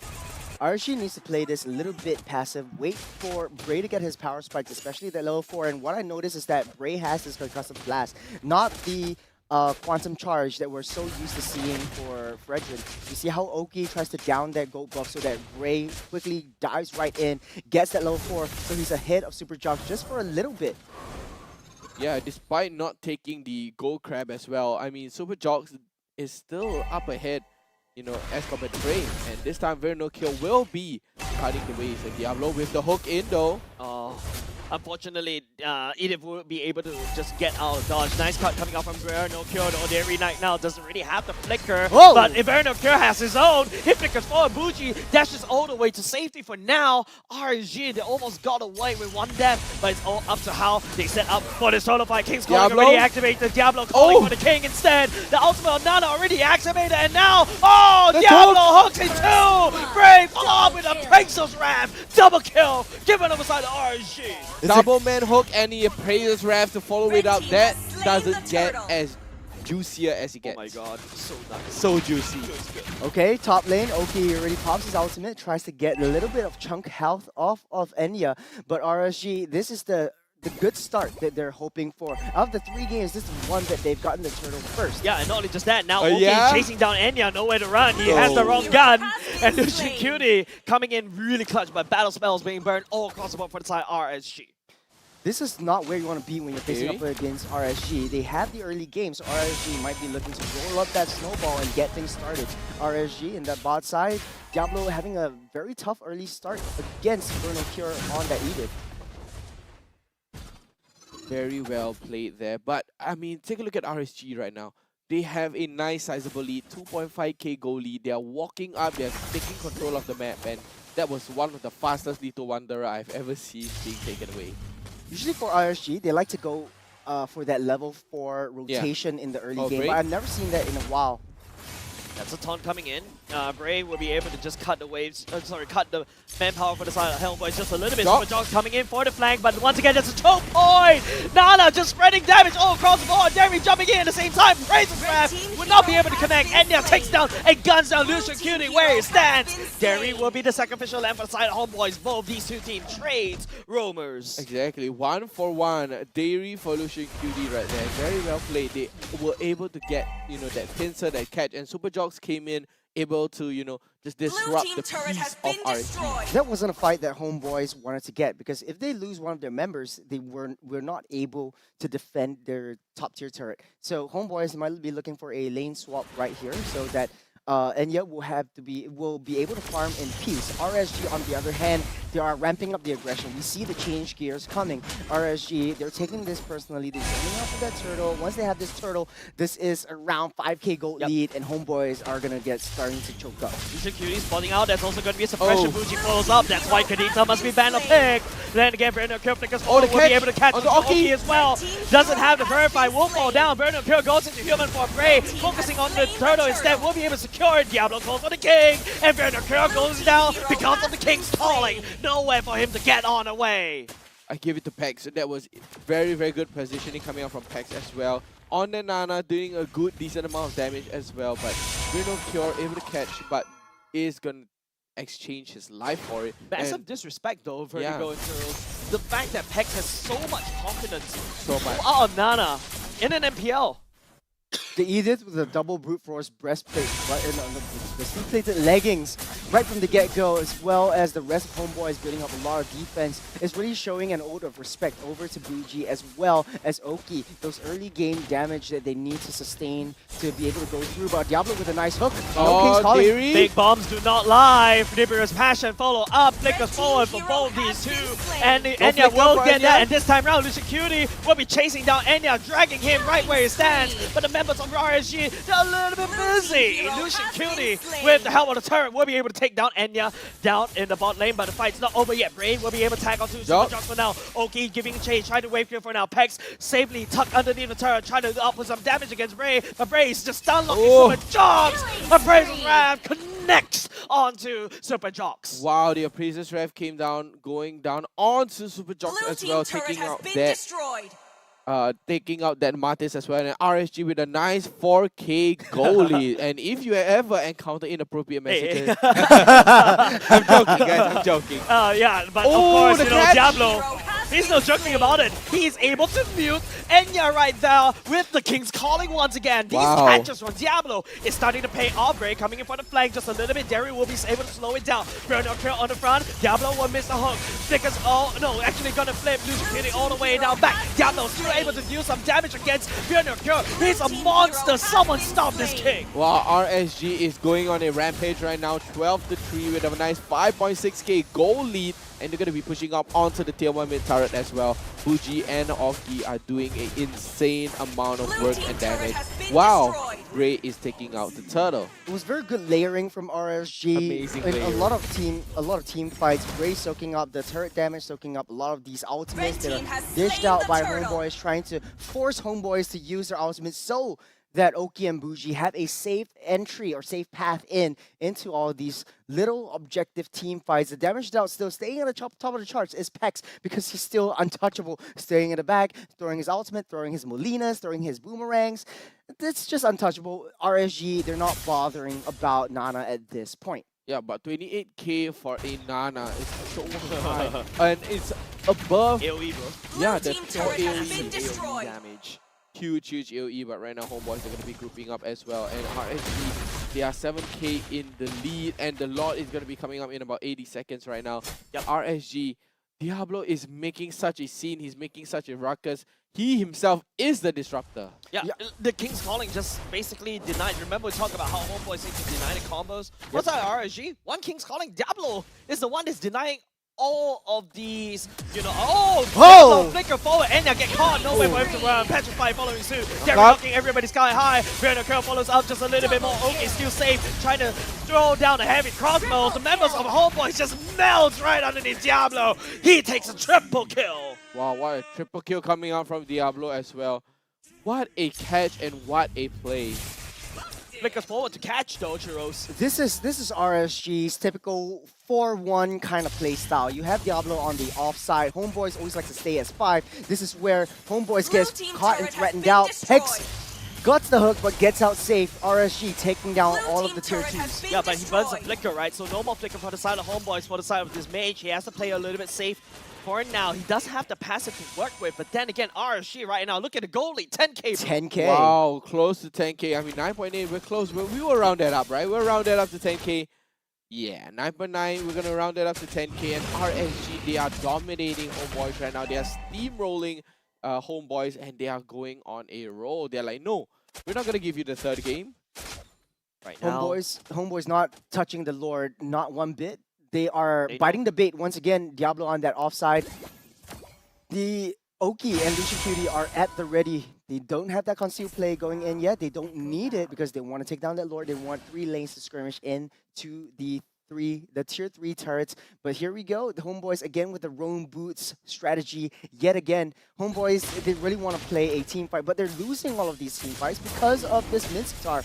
Minstatar's King's Calling just mitigates a lot of your potential. Yep. You get caught by the King's Calling and you cannot dash out, you cannot flicker out. Derry, with the King's Calling going in, he probably cannot flicker away or maybe reposition to get a better angle with the ultimates, and therefore allowing Oki to just ring around the roses running it down. And of course, you know, the most important thing is, you know, you got a Lord sending against Homeboys in the mid lane. Exactly, and right now RSG, they are going to be pushing in, and they're going to be taking up so much map space, but I don't think this could be the GG push.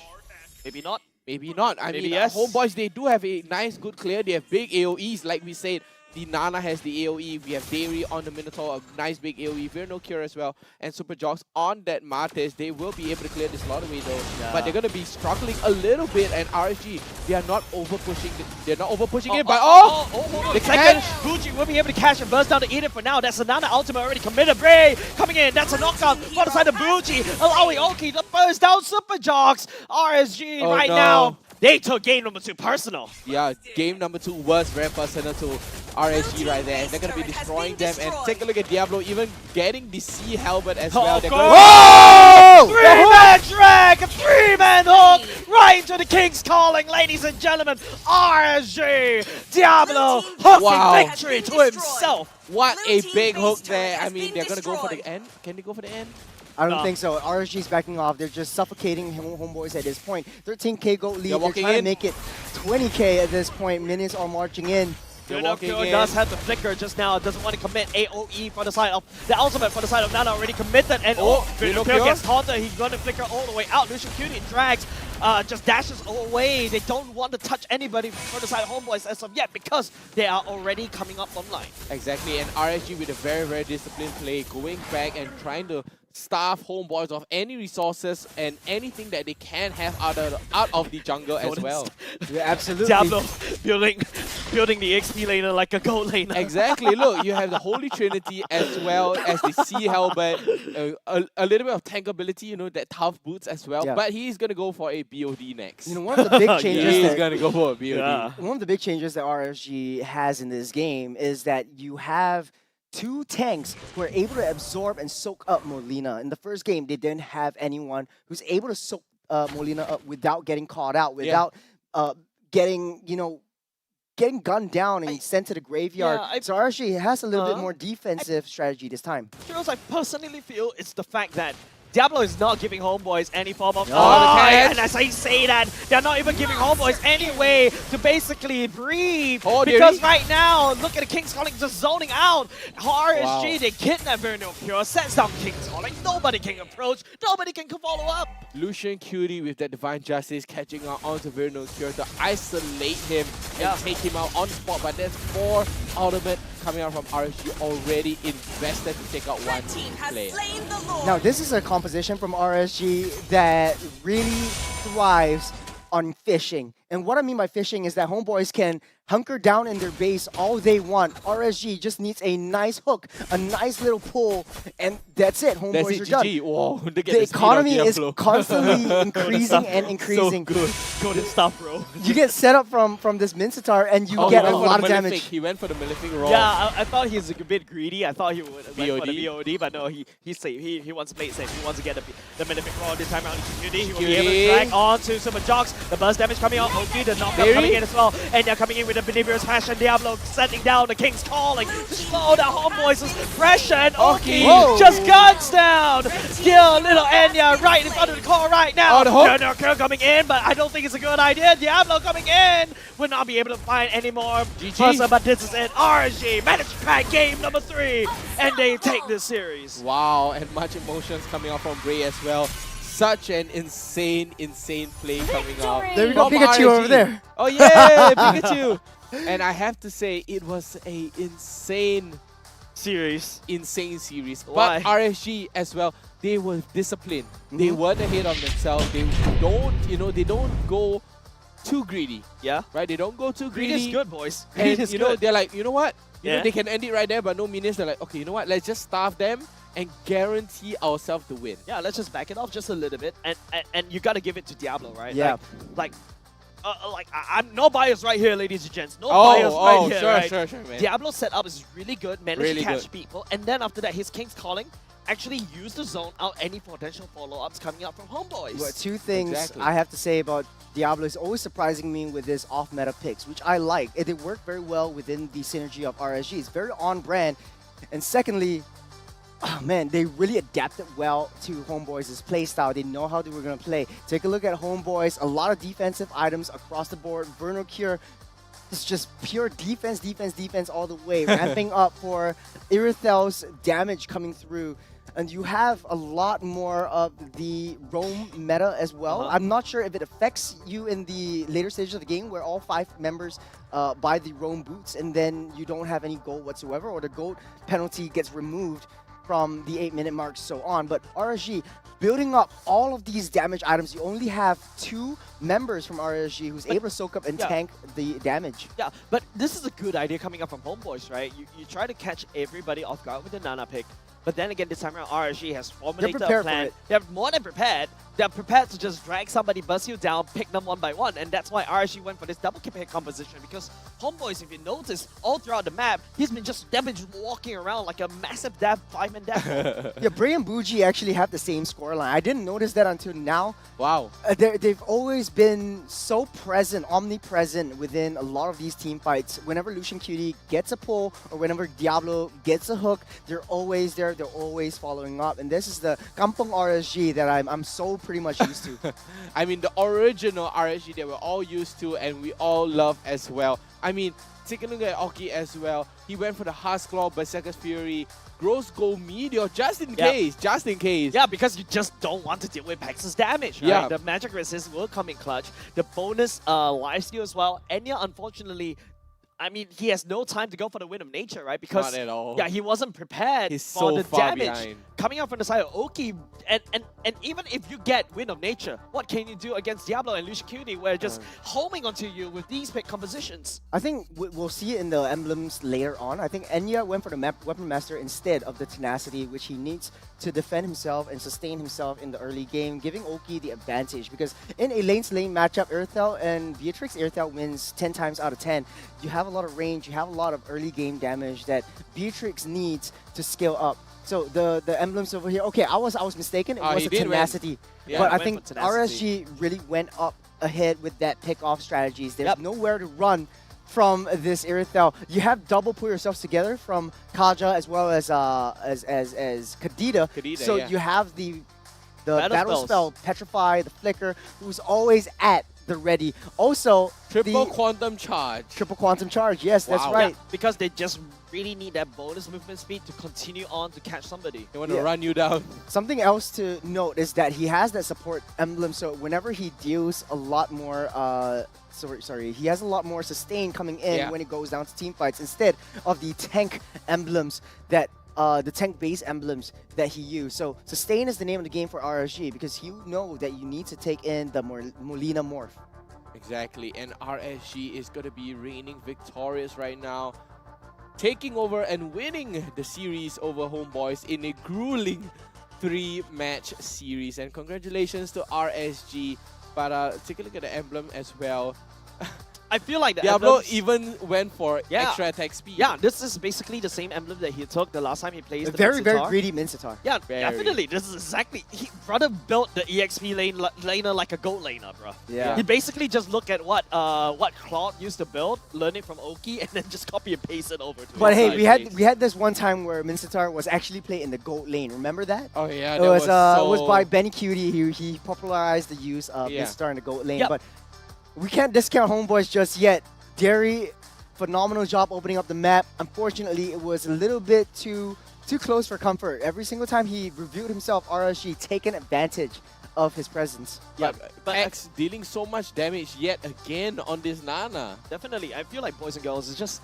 You take a look at the Homeboys and RSG, you look at this whole series on its own, and I feel like it just doesn't justify the score because like the amount of damage and the amount of effort that Homeboys was able to put to try to put down this tyrant of MPL Singapore, right? And then in game number 3, they came in and like, oh wow, game number 2 you took me down. I'm gonna wallop you. I'm gonna put you down in game number 3 with a, like what, 19 kill advantage. It's back to Abstract's quote, like, fool me once, shame on me, fool me twice, shame on you. It's really shame on Homeboys. RSG showing us why they are the back-to-back champions. Yeah, and don't forget, remember in game number 2, when during the winning moment, you saw Pex like literally shouting back at RSG. Yeah, yeah. And that goes to show like how Pex is really passionate about the sport, right? And then after that, RSG took it way too personal. Especially the devil himself. They steamrolled Homeboys in the 3rd game. Who's your MVP, guys? Who's your MVP? I'm saying the devil himself. Yeah, I have to say, no, I'm feeling Bougie. You're feeling Bougie? Yeah, I'm feeling Bougie. All right, ladies and gents, let's take a look at I hope the MVP is ready. So let's hop on into the MVP screen if we have it up and ready. Yep, of course. Oh, man. Yeah, El Diablo, Señor Diablo. Of course, it's Diablo, of course. It has the to devil himself. Enough said. The handsome, looks like a head and shoulders model right there. The handsome devil himself. Enough said. Stop my beating heart. I think it's, we should have like a Mincetar flavor for the head and shoulders bottle. And then get Diablo Jace to smell it. Jace would definitely smell it. Okay, I'm going a little bit too far, but Diablo, insane setups, insane shot calling. Whenever he gets a pull, it's always like, where did he come from? Where did he come from? How did he do that? It's always he's charging up, he flickers in, he gets 3, and at least 3 members. Yep, with that said, ladies and gents, we do have the mic check available. We shall see. I really want to see, remember game number 1, I really want to look at the mic check, especially about the illusion community one. I really want to see that. I hope I will be able to see that. With that said, ladies and gents, let's cue the mic check. Nice, guys. Hey, they still one. Go. Kena. Nice. Nice! Betex tribus. Hey, pull them first. Okay, come. Nice. Hey, edit. Nice, edit no immortal. Aja flicker bull. Go. Betex behind. Betex target Beatrix. Don't chase too much. I can stream. Nice lah. They're coming out. Nice! Nice. And okay. Nice try, bro. Nice kiting. Minato no ulti, guys. Nice kiting, guys. Wait, guys. I did no ulti. Diallo. Nice. Hey, Akana Molina. Hey, can go. No pick. Gas. No pick. Nice. Tahu. Nice! Nice one. They're very tame. They're more tame than I'm used to. May the shouting match begin between Bray and Illusion. also Pex. Man, those two will scream onto the other side to taunt each other, and I love it. Amazing plays, amazing sportsmanship. You There was really a- see there the passion in them. I think it's mostly a passion. There was a nice pull from Diablo where he flickered in and got 3, and then they secured him. They secured RSG, the first Lord pull of the entire match, and that was just really chef's kiss. And I thought I would see it there, but man, they was very tame. They were tamer than I thought they would be. You know, we've seen their mic checks before. It's always like, hey, Santai break. They're always going on to that. They're always like egging each other on, and I like that. I like to see that. I feel like they're already very familiar with each other because they've gone through every single challenge that that the world has literally tossed at them, even on the internet. Literally, the world has tossed at them. Yeah, literally. With that said, ladies and gents, we're going to go into the players' interview brought to you, well, done by Cheryl. Yeah, with that said, Cheryl, what do you have for us this time around? Nice. So here I have Bray right beside me. So I'm very excited to ask you a lot of questions here, Bray. Now, first and foremost is the wild charge right here from Lucian QT right at the start. Was that a gamble? That one, it wasn't really a gamble because we saw them in the map where Novara shot the second skill, right? He revealed their position for like 4 seconds, but they didn't know. Oh. So they walked back in, and then we saw. I see.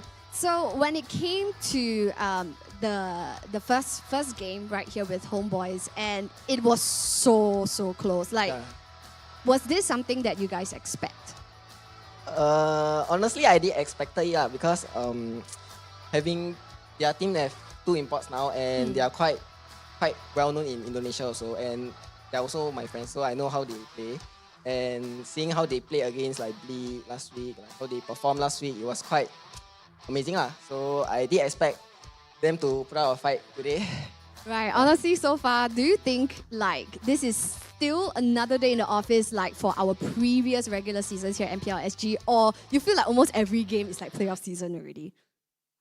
Honestly, I feel every game now is very hard because the other teams have been training very hard, and there have been many imports coming in, and honestly, it's way different compared to last season. And I would say this season is really anyone can be a champion. Right. So what are you looking at the odds of being a back-to-back champion for RSG SG? I should be confident, so I would say 100%. Nice. nice. Now, next question is, you know, what we know you for is, of course, you can also take on the assassin jungle, and because right now with this new meta, really anything is possible right now. We have seen a Nana MVP earlier. Anything is possible. So, will we be seeing, you know, you playing the assassin jungle?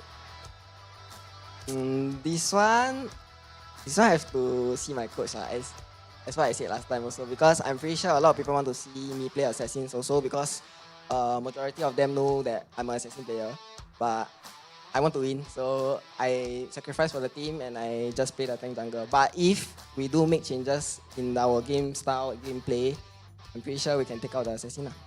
Right, we're very excited for that. So still for you is, if you have a choice amongst, regardless of the draft, you will choose assassin jungle. Yeah. Interesting. So another question for you is, speaking of coach, like how has our new coach for RSG, you know, changed in terms of like the dynamics of the team and the way he drafts? Is it any different from Coach Jolly? I would say this coach, because he's new to our team and because our team has like the most unique playstyle where Diablo goes to damage EXP, the coach has to adapt to us a bit before he can expand to find different drafts for our team. Because we did try playing the normal way where Diablo go tank EXP and it didn't really work out as well, but we are trying to let the coach get comfortable with us first playing the DPS EXP, then we will convert into tank EXP. Right. So now for more like less formal questions. You know, we have seen you have friends earlier in last week. So will we see more about this special friend of yours? I don't know. Is is our friend here today? Yeah. Oh, okay. So if anybody wants to contest our friends here, you can definitely join us as a live audience. All you guys got to do is just slip some ads, yeah. Follow us at MPL.SG.official to sign up for a live audience tickets. And now, another thing I want to ask you, and I hope that you will do that, is you were singing some song previously last week when you were in a good mood. So can you do that for us when before we close this interview? If not, I won't let you go. Oh my god. I don't know what I was saying. I just playing. Yeah, mumble for us on stream. Got dance move one or not? Teach me You know, I very shy. If not, this interview won't end. Yeah, you can't get away with this now. So you gotta do it before we are live now. So if not, this interview won't end. Okay. I try to do it with you if got dance move. That dance move. Okay, that dance move, then we sing. I cannot. You cannot? So if, how about we do a promise? If you guys get champions this year, you will do it on stage, playoffs, right after you guys collect the trophy. Boleh? Okay, boleh. Okay, so I guess that is a promise right here from Bray. So I won't put you in the spot anymore, but thank you so much for joining us right here for this interview, and all the best to defending that throne right here from RSG SG. Thank you, Bray. Thank you. Wonderful stuff, and that was Bray. Now, damn, I didn't get, a chance, to hear him sing. Over on my check, it sounded like he was such a good singer, but nevertheless, he has made a promise, and we got the receipts now. And if RSG SG manages to defend their crown, hopefully we will get a special live act from Bray then. Now, ladies and gentlemen, the next game that we're going to be having is going to happen at 3:45 p.m. and we're going to be seeing the likes of Alchemy SG going head-to-head against Bleed Esports. So this is another match that you don't want to miss. So we'll see you at 3:45.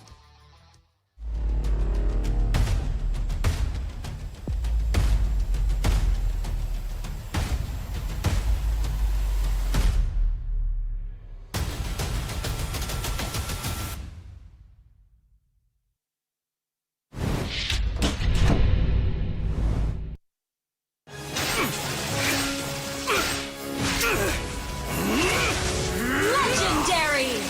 Tigreal!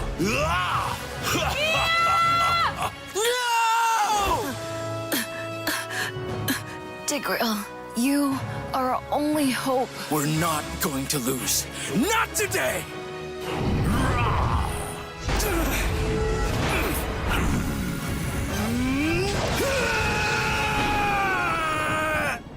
Huh? What's going on with my hand? Ooh, why is it so itchy? Dandruff? Yo, your hands for gaming, not for scratching. You call yourself a pro? You have dandruff. Tigreal? Tigreal, is that you? Yes, that's me. Do you want to win a match? Defeat Dandruff and Itch with Head and Shoulders. Move on to Head and Shoulders. Up to 100% protection. Dandruff and itch. Wiped out.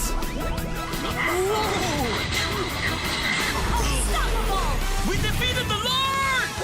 That's why everyone should move on to Head and Shoulders.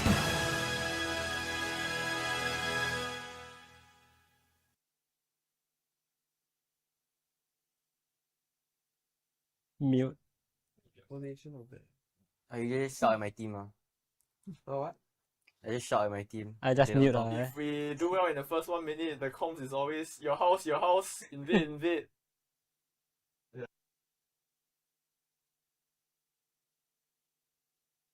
If our main player don't throw in the first 2 minutes of the game, we have a do high chance. Split.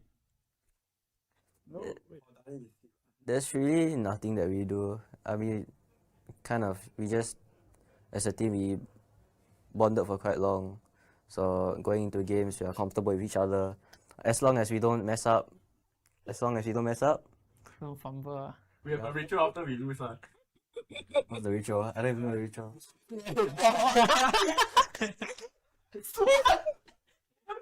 Entire day so emo.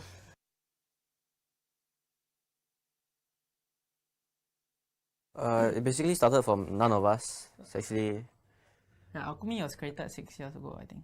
it's from one of our good friends, which is currently pursuing another career. He met he's good friends with Jet, then he introduced me to the squad, and then I joined, and then a few others came, and that's how it went by. We joined a few community tournaments. We were known as a community team, and then we started pursuing professional tournaments, like pro tournaments, kind of, and then now we're here.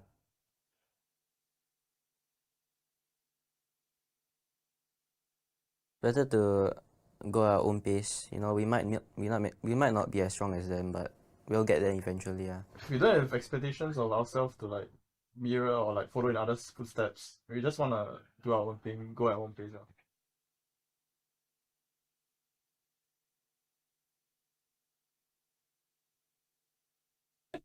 Jumping to make your energy hype. Me, I'm just eating chocolate first to get hype. Yeah. Yeah.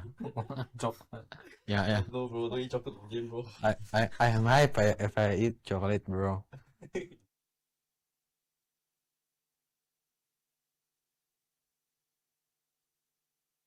Think with Coach Yang Yin's departure, the team as a whole really look to buck up because we realized that we underperform or we don't do well, anyone could be kicked out, and everyone just stiffened up and we are trying our best now, and the culture of the team has taken quite a change.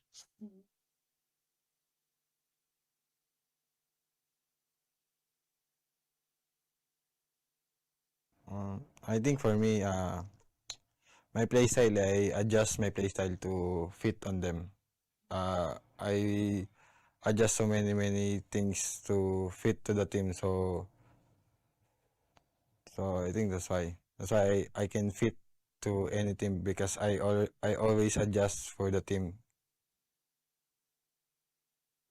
For me, I think it's like I'm wearing it's like for me I cannot still give my 200% as when I'm playing in Philippines because I'm really comfortable speaking Tagalog. That's why when my experience is like I cannot explain in better English, right?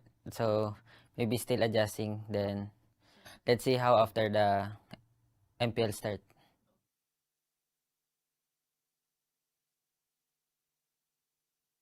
As FNM wants to be Suns and I want to be CW. Oh, nice. My idol Suns. My idol CW. That's why we also.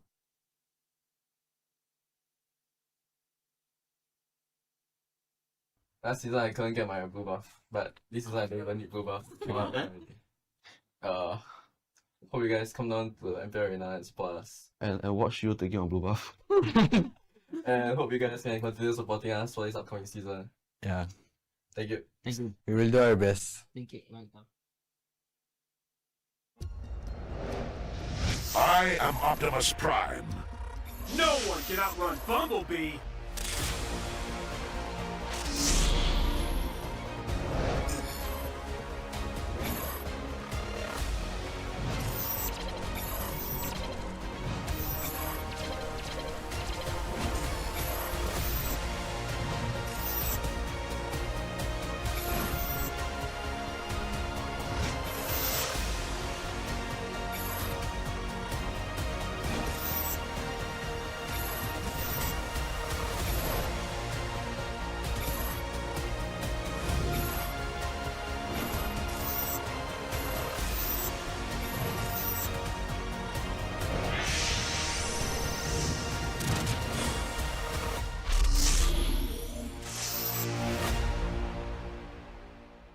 OSIM.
A crispier chicken McCrispy?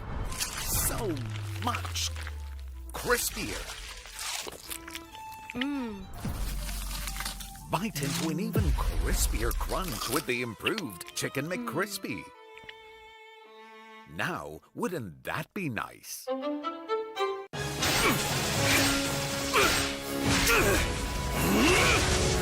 Legendary! Tigreal!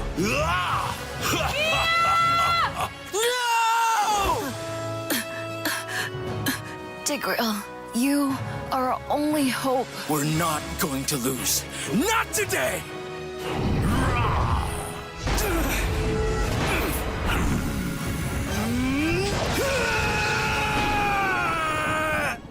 Huh? What's going on with my hand? Ooh, why is it so itchy? Yee! Dandruff! Yo, your hand's for gaming, not for scratching. You call yourself a pro? You have dandruff. Tigreal? Tigreal, that you? Yes, that's me. Do you want to win a match? Defeat Dandruff and Itch with Head and Shoulders. Move on to Head and Shoulders. Up to 100% protection. Dandruff and Itch. Wiped out.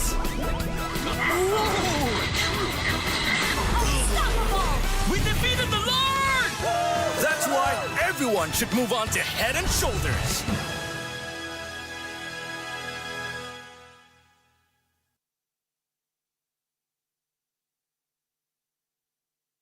Mute. I usually shout at my team. So what?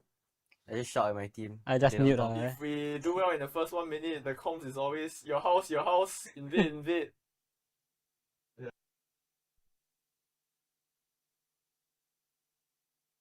If our main player don't throw in the first 2 minutes of the game, we will do well. Split. No, There's really nothing that we do. I mean, we just, as a team, we bonded for quite long. So going into games, we are comfortable with each other. As long as we don't mess up. No fumble. we have a ritual after we lose. What's the ritual? I don't even know the ritual.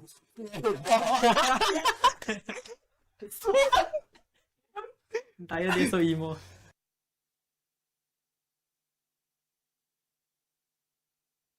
It basically started from none of us. It's actually Yeah, Alchemy was created 6 years ago, I think. it's from one of our good friends, which is currently pursuing another career. He met he's good friends with Jet, then he introduced me to the squad, and then I joined, and then a few others came, and that's how it went by. We joined a few community tournaments. We were known as a community team, and then we started pursuing professional tournaments, like pro tournaments, kind of, and then now we're here.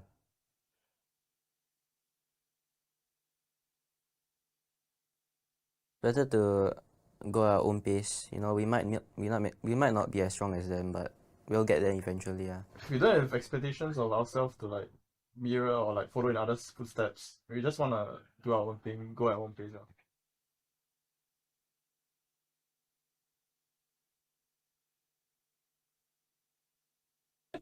Jumping to make your energy hype. Me, I'm just eating chocolate first to get hype. Yeah. Yeah. Yeah. No, bro, don't eat chocolate again, bro. I am hype if I eat chocolate, bro. I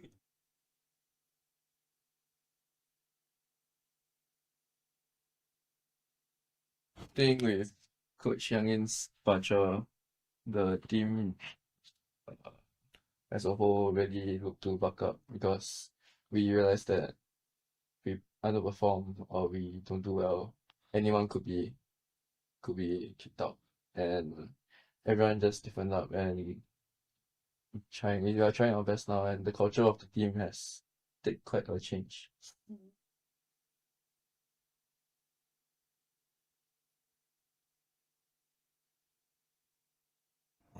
I think for me, my playstyle, I adjust my playstyle to fit on them. I adjust so many things to fit to the team, so I think that's why I can fit to any team, because I always adjust for the team. For me, I think it's like I'm wearing it's like for me it's I cannot still give my 200% as when I'm playing in Philippines, because I'm really comfortable speaking Tagalog. That's why when my experience is like I cannot explain in better English, right? So maybe still adjusting. Then let's see how after the MPL start.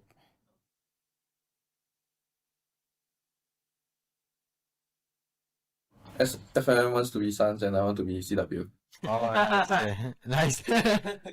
My idol Suns. My idol CW. That's why we also.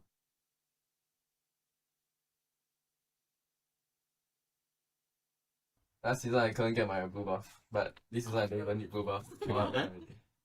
Hope you guys come down to MPL Arena and support us. And watch you taking on blue buff. And hope you guys can continue supporting us for this upcoming season. Yeah. Thank you. Thank you. We will do our best. Thank you. Welcome. I am Optimus Prime. No one can outrun Bumblebee.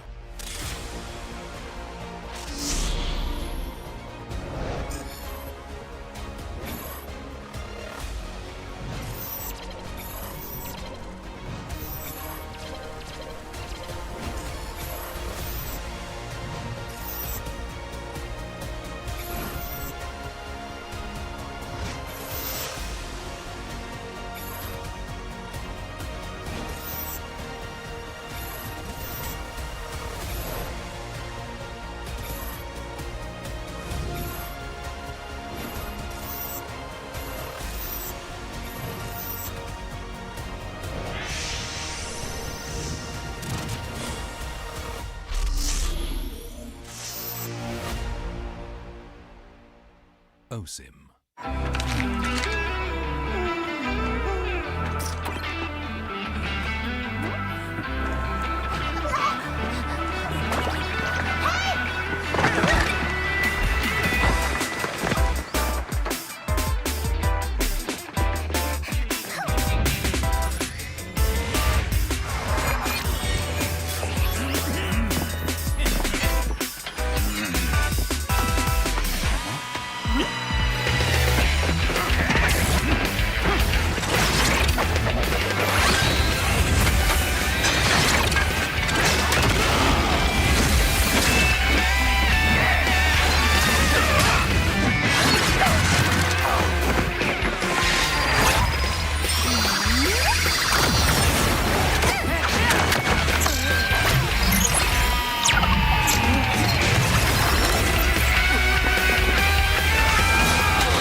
crispier chicken McCrispy? So much crispier.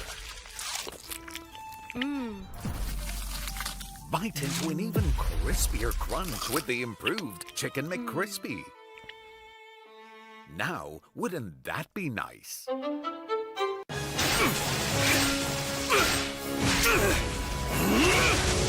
Legendary! Tigreal!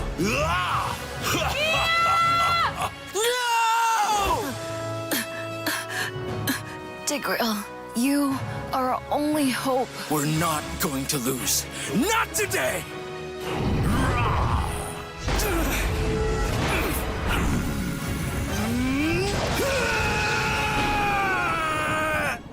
Huh? What's going on with my hand? Ooh, why is it so itchy? Yee! Dandruff! Yo, your hand's for gaming, not for scratching. You call yourself a pro? You have dandruff. Tigreal? Tigreal, is that you?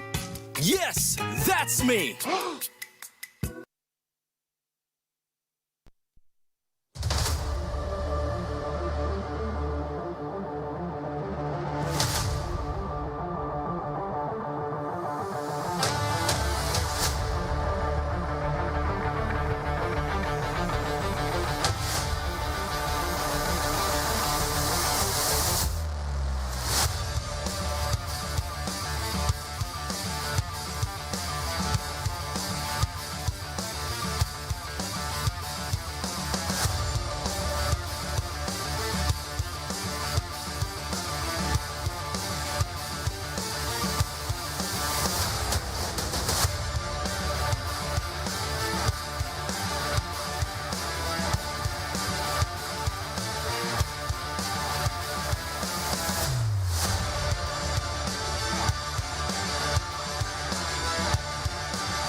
And welcome, friends, right here to MPLSG Season 6 right now for Match 3 itself.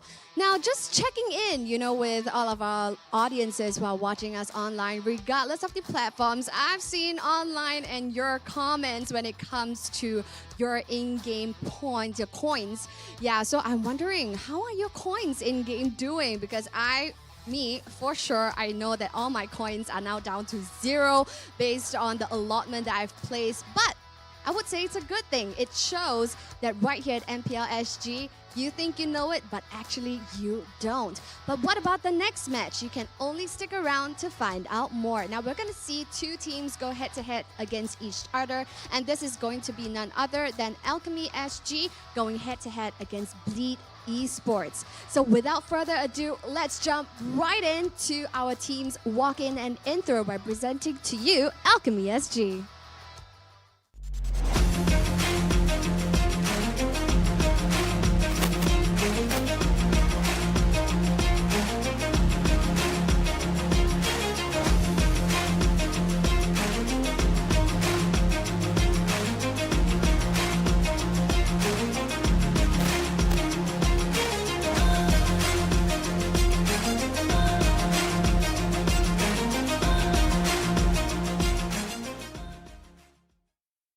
So right here, our wonderful community team, Alchemy SG, is getting ready to head on over to the Land of Dawn. Now for this time round, they are going up against Titans in their own right. So presenting to you our next team right here for Match 3, ladies and gentlemen, Bleed Esports.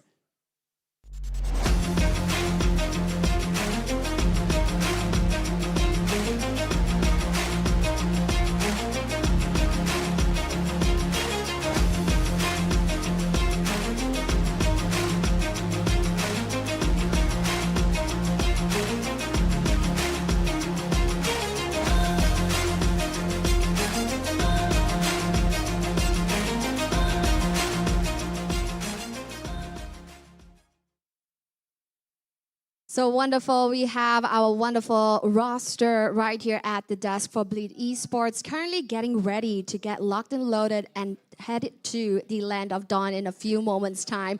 Honestly, right here for MPLSG Season 6, we don't even know what to expect anymore. We had our previous match where they made Nana great again, and we don't really know what to expect right here for this match itself. Will there be surprise cheese picks? We can only find out, so I'm just going to hand my time over to our wonderful casters to dissect it. Take it away.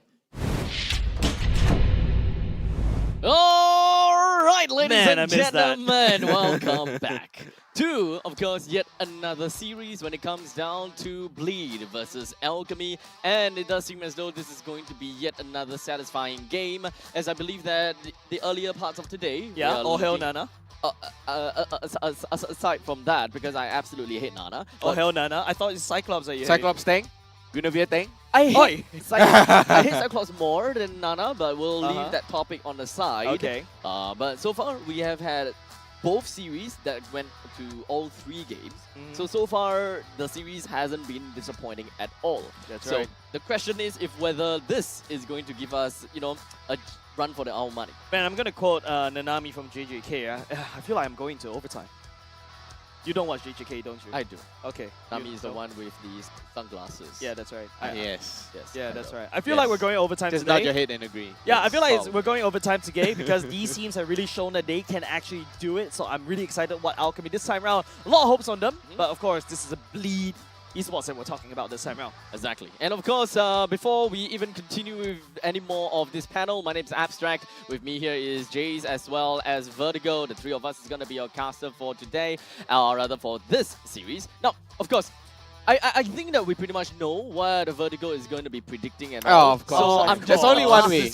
pass this part over to you, Vertigo. I mean, we have Alchemy SG, we have Ashiru, Icon, Puski, Jet, but this time Ashiru is going to come in, not Dani. Eh? Yeah. Yeah. So Ashiru is going to be playing in the place of Dani. He's going to get subbed out and, coach turned player. Pacifist into the goal lane for Alchemy SG. I literally told him right in the face. Yeah. I prefer him as a coach. And the whole room just erupted. Oh! I mean, he's sorry. good. He's good. Yeah, he's good. I mean, it is rather difficult for him to That's act right. as a coach and play as a goal laner as well, right? I mean, technically speaking, when we are talking about shot calling, I'm pretty sure that Pacifist is not the one that's shot calling, but regardless, he still have a lot of say as a general coach of Alchemy SG, and he have a very specific sets of ideas that he want the team to execute. Yep, that's right. Of course, you know, like Pacifist being a coach, gold laner, be it a shot calling, I think Tough. that's going to be really tough. But on the other hand, Bleed. Wow. Tell us more about this, Mr. Bleed Boy. I don't know. Okay, I feel like this is something that I really have to put out online as well. Like, you know, after the Bleed Exodus, you lost like Adamir, Youngin. Oh, well, Youngin's all now Destin right now. And then you also lost like Sailor and Nick. And now you have this kind of like a different Bleed, right? Same, but different. Yeah. And I feel like some of the Bleed fans is already starting to question like, okay, is this the Bleed that we used to know? But this time around, you know, they've actually able to produce certain good results. Like, you know, going up against Vanguard, they're able to take in a clean 2-0, but it's a 1-2 against Homebois SG though. So, yeah, it's a little bit worrying if you're a Bleed fan. Yeah, so honestly, how is that supposed to translate for them? That is generally what we are looking out for. I mean, so far, when we are looking at deck and FMM, we still have the very generic notion as to which role they are playing.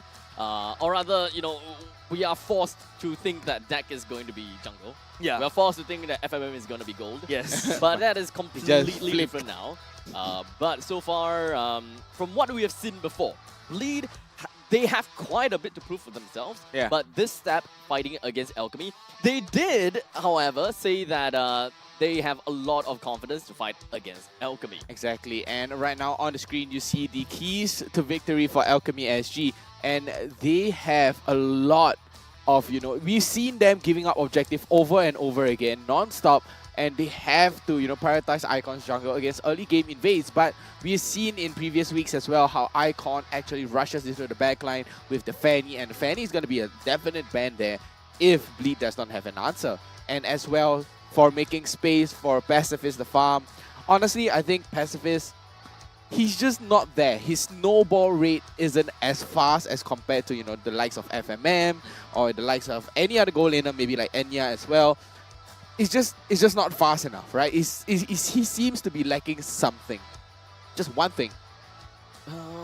Okay, so honestly, one thing that I would say from the side of Alchemy is that they were too quick to assume Icon's role in the jungle, right? In the previous series, we started to see Icon actually being picked up for the Fanny very early, assuming that the opponents actually do play a Fanny, so they want to snatch that away. So I hope that they will be able to change their ideas of how they draft against Bleed. And speaking of Bleed, Of course, you know, Mr. Bleed, Professor Bleed fan right here, of course, I gotta have to continue on. JPL aggression has been showing, but you see Bleed has multiple layers of engage. And that's why Sagiknu and also with help of KLVJ, depending on what kind of junglers KLVJ plays, can come in to continue to become the secondary engage.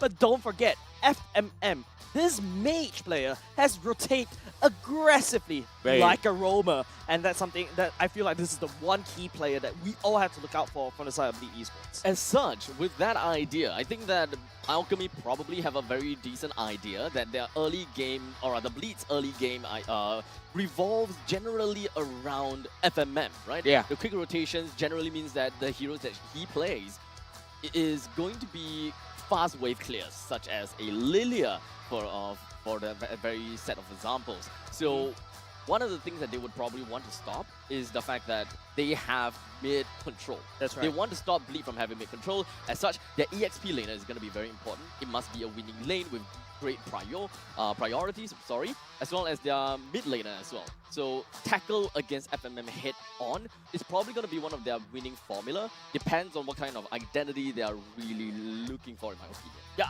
but I'm not going to sugarcoat it. It's going to be an uphill battle for Alchemy SG to climb. But I think that's more importantly, we have to see what's going on in game, especially when you go up against Bleed Esports. Yeah. I mean, we have the caster prediction below. Of course, it has to be me. I mean, it's Alchemy, guys. You got to give them some hope. Maybe with the sub of Ashiru for Danny, You something landed might be down this different. boat without knowing that Shiru is on the roster. No, I saw it from afar. I smell it. I got insider info. I know Alchemy is going to pull this in the second week. In the first day, they're going to change it up, right? They had to change it up.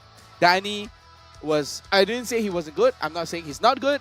But I don't feel... know. Okay, you know, when you're going through the key of a victory on Alchemy SG right there, I don't feel like you're invested in Alchemy SG kind of 10. So I'm like, wait, what are you trying to talk about during the keys of victory?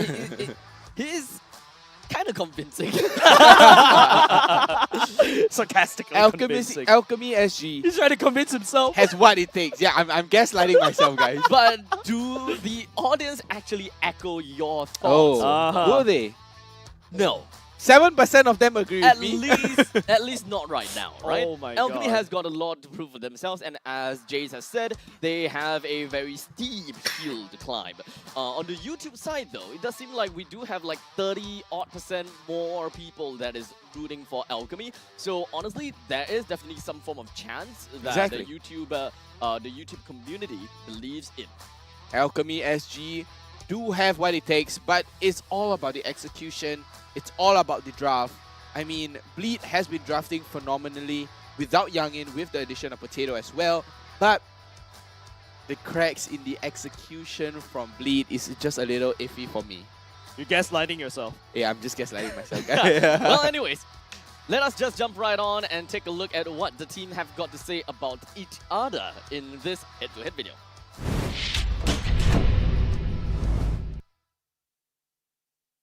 Looking really strong. I'm expecting them to get champions this season. Yay. Their roster definitely got a huge upgrade. I don't see any downsides to their new roster. Play style wise, I've seen how they play in Snapdragon. I don't think they really showed what they got. You gaslighting yourself, bro. Yeah, Stop it. I just gotta... I've heard of some role swaps they've been doing. I think it has good potential. Just have to wait and see what they bring to the table. Bleed. Dak is my inspiration. He plays really well. I actually aspire to be like him. Me, I'll be looking forward to seeing them play. They might be another Eva. Yeah, they might surprise people. For Alchemy, based on the qualifiers, because I actually watched the qualifiers as well. So based on qualifiers, they are the same lah. They are the same as the previous season, which is all 5 understand the game. Yeah, so what they might be lacking is teamfight, synergy, macro. Yeah, but I believe that will be fixed since Pacifist is a like player and coach right now, if I'm not wrong. Yeah, so he might be able to lead the team in game, because like as a coach you can't lead them in game. You are leading them before game and after game. So for now he's a player, he might be able to lead like in game. So when it comes down to the macro sense, synergy and team fight, we actually have got a lot of dumbbells that is actually weighted onto Pacifist's shoulders. I mean, Shoulders. shoulders. Yeah. Head and shoulders. Head and shoulder. On the dumbbell on his head? Maybe all 3 of them. Oh, probably. Yeah. Wow. So he's got a lot. He's a lot of pressure, definitely on Pacifist. Even Potato actually pointed out himself as well. It's not easy. The last time we had a player coach was what? RSG Season 2 Jason? Oh, wow. Oh, yeah, he was. That was so long ago. Well, before Alchemy, right? Because like, okay, Season 4 Alchemy, right? But then again, it was that long time ago. And admittedly, it wasn't easy. And only after when, RSG swapped into an actual full-time coach, that's when they started winning back-to-back champions. So perhaps one of the main winning formula is they actually need a coach. They actually need a coach, like Yeah. a proper coach that is able to sit them down and walk through with them what exactly happened, what went wrong, instead of talking about, yeah, you know what? The southern Icons seas just are missed my the domain. Retribution. They need a coach that really breaks down what happened and why he missed. You know, the cost and the effect of missing Retribution. That's right. Because when you're playing, you only have your own POV. Yeah. And that's where, when you have a third-party coach, you basically have this like Load off your shoulders. map POV Ah. that you'll be able to break down even more macro mistakes. Don't didn't forget, cure the pain. MLBB is Your a team team where is it relies bad. on small little mistakes that could become a very big mistake going into the game. With that said, ladies and gents, Bleed bans away to Bruno, Valentina goes suit as well, Alchemy bans away to Kadita. Right off the bat, we are just looking at Bleed, and they have a very, well, it's not exactly a telltale sign as to what they are trying to go out and ban for, but it just kind of seems as though they are just trying to get rid of very annoying individuals, because we are not targeting into mage or marksman. Yeah, I mean, we've seen Bleed. They've been banning the Edith, the Kaja, the Bruno, the Grok, as well as the X-Ball. They do Time not to want any drop sort of the like full repeated damage. flat Yeah, team and Alchemy is on the other banned. hand, they love banning the Kadita and the Joy. I think Kadita is really a given. It's one Among of the the highest bans in planes the exists league. the equilibrium, 80% ban rate. which I That's was made super for. high because You have it's to ban the Edith here. it's so strong, right? And of course, going in for the side of Bleed, they ban away that E for now. So like what Abstract was talking about, it's just general bans, just taking away something that's annoying, right?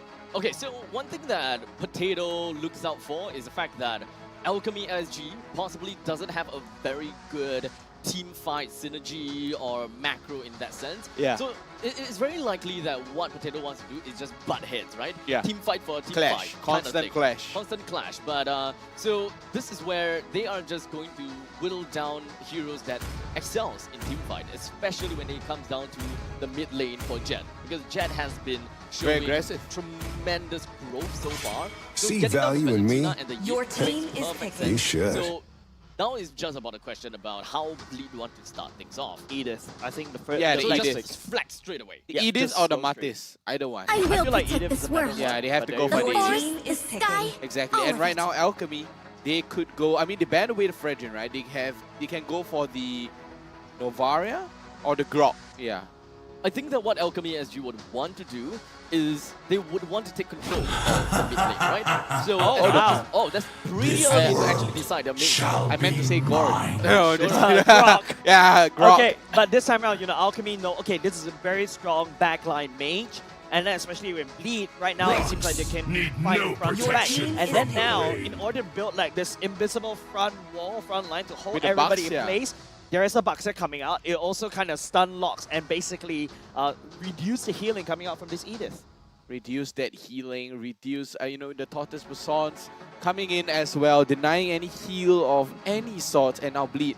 What is their retaliation to this? Do they need to go deep in, like someone who can go very deep in? I think they need to. Right? Yeah, I think they need to. And if they don't go for something like that, they can still rely on the Edith with the Flicker knock-up and the Flicker flip, right? That they can basically try to reach towards that board. But I feel like you need more. Come I on, think Dexter, there you go. showtime. There you Yeah. have Claw that can just jump right all the way to the back line to kind of persuade them away with the Gord ultimate. And also you got Zone Denial in the Lilia. Similarly, right, Bleed has been following their MO for quite some time, and they already have an identity. The game is pretty much dictated in the early stages by allowing FMM to pick up a mage that can generally just clear waves fast, and they get good amount of mid control. So Alchemy, in order to tackle on that, they need a winning formula in the EXP lane. They need to have that lane priority in order to really flush out this Lilia. But like right now, Yeah. if you pick an EXP lane right now, Bleed does I have fight an for my advantage because we dreams. don't know whether this Your Edith's going to team go Wow. into is My the family. EXP lane or And in the the persecuted. low position. But Alchemy, they're saying, no, I'm going to butt heads with you. I'm going So to go long as I straight can into breathe, this my Paquito fight pick. I am goes on. ready to fight your Edith with a Paquito, or even if Bleed decides to go otherwise, like a Terizla. Wow, I mean, You we will love first that see like Christ. Alchemy Is bans away the banning. glue. I mean, because they already secured themselves the Paquito, so I don't think they will be picking up the glue. Yeah, I mean, right now, for the side of Bleed, they don't really have a lot of lockdowns. Everything is just rested on the hands knockup. of the Idiot, Yeah. right? Yeah. So they are a team fight composition. They would want to jump onto opponents as much as possible and then try to really bring down the back lines, which generally speaking is going to be the God. They still need someone that can jump together with the Claude. I don't think that they will want to leave the Claude all alone. So Yeah. as such, very likely they are going to go for a more sustainable EXP laner as well as a more backline heavy jungle. Your In which team case, two I would actually greatest love to inventions. see a link that is going to be picked up by Bleed, so that they can actually bring God down a lot simpler, a lot easier, while the rest of the team just collapses down onto the box here. Correct, and on top of that, maybe you drop Thorns remain. kind of match Two on petals fall. the Claude to just jump all the way to the back line. That Ling has full access. Okay, Alchemy caught wind of what you was talking about, Abstract. They banned There we away go. the Lancelot instead, but Bleed will be taking away the Angela because we saw how nutty the Angela Baxia Wombo combo Very, very nutty. is crazy in this current meta. I mean, right now, Bleed, they're gonna go for their last ban. I think they could ban the Estes. I feel What like do you right think of now, Estes? I feel like right now, Bleed, they can look to ban marksmans. Like, for example, the Beatrix, just take it away from Pacifist, or maybe the Irithel. But if Bleed firstly bans Angela, means that it shows that they're not really respecting Pacifist kind of heroes, and they're just gonna ignore it. But speaking of which, that's a coup for taking away, ignoring Pacifist. Alchemy can actually opt to pick up a carry for themselves, but they can actually leave that for the later stages, unless they want to preemptively stop Bleed from picking someone that is way too tanky, like super tanky. You force them to pick a hero that is more sustainable, which technically speaking is going to be what Bleed might intend to do anyways. So regardless of that, I think that they should kind of play those waiting game a little bit. No, they're gonna go for the Irithel instead. Yeah. Okay. I feel like Alchemy is just going all out, right? Just play everything they're more comfortable with. Yeah. And don't forget, this is also one of my first few times I see Icon kind of hovering, or maybe it might not be a jungle Baxia, right? It could be also a roam Baxia. Yeah, it could easily it's be like a roam 20% of that roam Baxia coming out from the side of Alchemy right now. Bleed, remember what we talked about. We need an assassin to access the backline, or even some form of utility jungle that can access the backline. But also maybe a Cho will also do quite well. A Cho to take jungle? somebody Fine away. too, actually, as when it comes down to the jungle side. I mean, yeah, they can do Cho roam. Yeah, Cho JPL is specialty. Yep. A JPL specialty served up on the dish, but I'm not sure. Yep, there you go. That's Alpha. a utility jungle. Technically speaking, can build into assassin to dive to the back line, and then on top of that, instead of just picking one person, I'm gonna flicker AoE out everybody, because Alchemy, this kind of roster, likes to stick together and play around this gourd. So we do have a lot of lockdown from the side of Bleed. So generally their main win con really it just comes down to team fight potential. They will want to create enough space for Claude to eventually go all ham with a Blazing Duet. While in the meantime, they also have a lineup that really allows them to access over the back lines with the Claude and the Alpha. And they still also have great amount of mid lane control with a fast clearing Lilia, and when it comes down to EXP lane, we are looking at an Edith that clears wave relatively well and generally isn't too afraid of Paquito too. Yeah, exactly. The Paquito is not going to be a big threat, but okay, this time. Oh, okay. I'm actually not a big Ashiru. fan of that. Why not? When you're looking at a Cho, the Yeah. main thing that you will want to look out for is the win condition from the side of Bleed. That's right. And when you are looking for a win condition on the side of Bleed, you gotta hope that it is not a Claude. Because Claude would generally speaking not be in a team fight until the main subject that kills him will appear. Yeah. I feel like it's just Cho Ring right here just to try to kick away the Minotaur during the Minotaur's rage, but I feel like there are definitely better ones out there. I was immediately thinking about Diggy, because don't forget, there's so many layers that Bleed can engage in. They've got they can engage with an Edith, they can engage with an Alpha, they can engage with a Minotaur. This is basically Bleed's standard play of going into each team fight. I would actually love having a Kaja instead. On Kaja would be much better. Yeah, but unfortunately, this is the answer that we are looking out for from the side of Alchemy. Perhaps they have a little bit of a surprise for us. So what exactly are they plotting in the minds of behind the minds of pacifists, and what's the direction that they're going for? We have to gotta really dissect down how they're gonna kind of brew this alchemical reaction. I personally feel like, I agree, Cho is like this tomato sauce in your soy sauce, right? It doesn't gel. No, right? it doesn't. It's perfect for Yong Tofu, but it doesn't gel in Alchemy's lineup. It doesn't mix well. But I have to say, take a look at Bleed there. Going with the double purify. They are afraid. They are so scared of this. They are They are afraid. They are pure afraid. They have to take the Purify. I mean, they are so scared of this Cho jumping on them and, you know, just kicking and displacing them out of position. Yeah, not only just that, the Mystic Gush coming out from the side of Jet, right? There's so much burst, and don't forget, Gord does true damage as well. Yeah. So that's why Bleed, they cannot afford to get locked down. That's why even Deck, right? Someone that's super aggressive goes in with this Purify. That is one of the main reasons why I was actually really looking out for the fact that Jet is going to be one of the main playmakers from the side of Alchemy, and Bleed really have to bring him down as much as possible. But luckily for them, FMM is capable of getting themselves a very good head start in the lanes and moving around the map very, very easily. As such, being able to zone Jet out very simply before a fight even starts is what FMM is capable of doing together with JPL. Yep, and right now it's just, you know, how Ashuri wants to play this, but JPL, that's a knockup coming in. And it's slow as well, but yeah, they don't really want to handshake this fight because the turtle's coming out in 5 seconds. Exactly, 5 more seconds until the turtle comes out, and Bleed do have a nice slight lead above Alchemy, but it's negotiable. It's negotiable as well. 14 gold lead. 14 gold lead, I love it. K. 300 gold lead, there we go. And right now the turtle dancer is going to go towards onto Bleed side.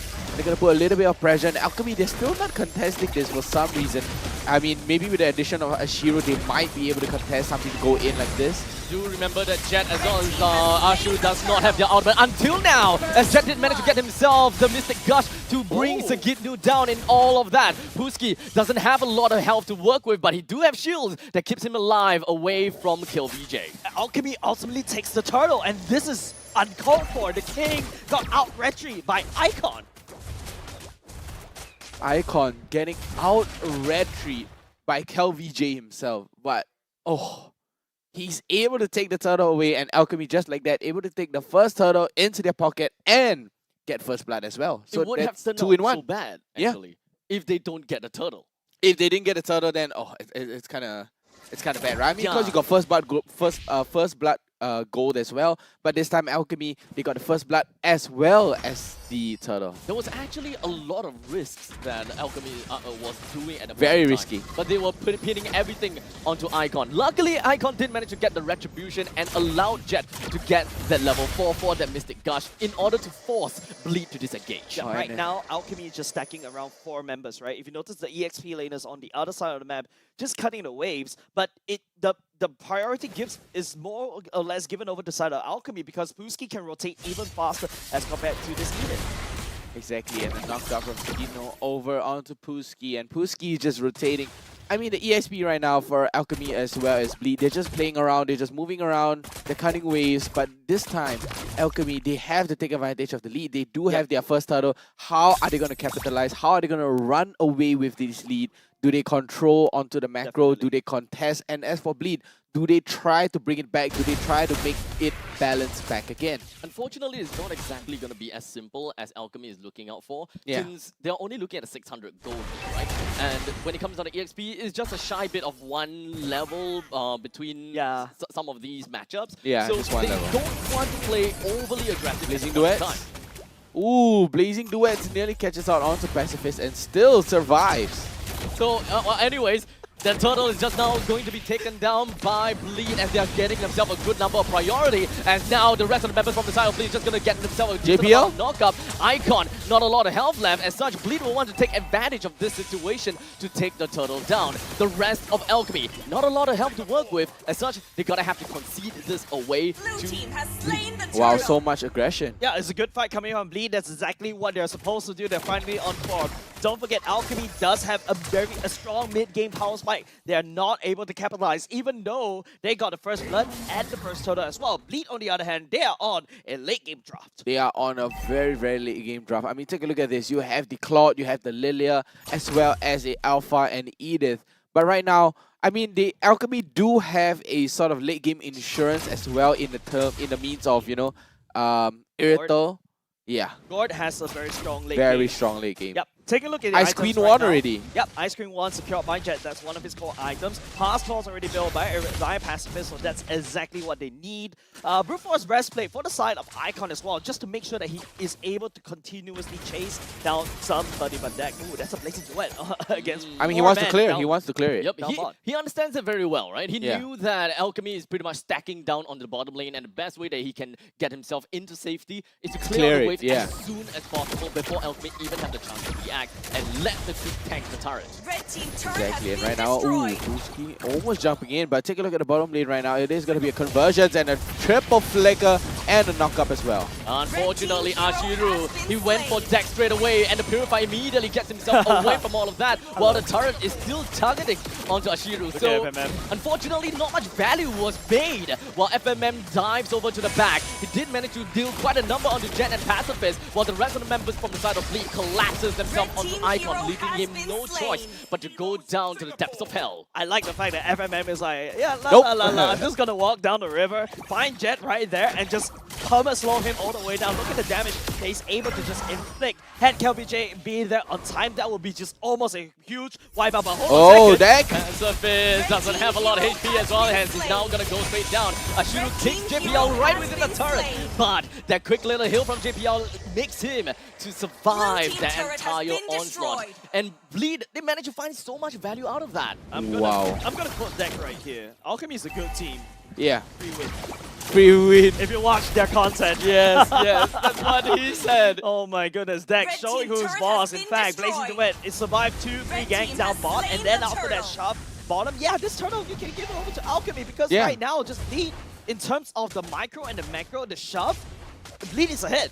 Yeah, enjoying this push. They're pushing up the mid lane as well right now, as you can see, with the inclusion of 3 and 4 members of Bleed into the mid lane. They want to try to siege this tier 1 turret as well, and Alchemy, they're not having an answer for it apart from Ashiru and Jet. And this time, Alchemy, they got the 3rd turtle into their pockets, but right now, Bleed, they have the map control, they have the map advantage, they have the pressure. They're continuously putting the pressure onto Alchemy non-stop right now. They are constantly just moving around the map. They're not really leaving the Edith in the lane that often. They're actually making Edith run around a lot as well to prepare for any form of potential fights and attacks. So Bleed will be ready whenever Alchemy is trying to go for something and hoping that they'll be able to get some, you know, numbers advantage. Yeah, if we go all the way to the later parts of the game, technically Alchemy does have this very big high ground in the form of that Gore. Don't forget, a late game Gore that ultimate just gets off cooldown very easily. And Oh, JPL is taking so much damage from the side of Jet, but he flickers right in with the Minoan Speed Rage. And he did manage to get everyone knocked right up, making sure that Jet doesn't work along with the Mystic Gush for a long amount of time. Ashiru is going to be the first one to go straight down as Buski runs over the back lines. He manages to fight Sagitnu, but if you ask me, not much of value. The rest of the fight from Alchemy moved on to JPL, but did not manage to translate. Yeah, good fight coming off the side of Bleed once again. Alchemy, yes, Jet was able to find a perfect opportunity to just land down the Mystic Gush. Everybody's in a choke point for the side of Bleed, right? But Bleed manages to just walk away, and then don't forget, Deck was just on the other side, just ready to pounce anytime at all. And Puski was able to find a goal. Wow, Pacifist. Take a look at that damage now, 34k as compared to, you know, Deck's 21k. That is technically not supposed to happen. I'm not too sure what exactly Deck was looking out to do, but I think that he kind of like underestimated the amount of damage that Pacifist is capable of dishing out at the point in time. Yeah, that's Deck.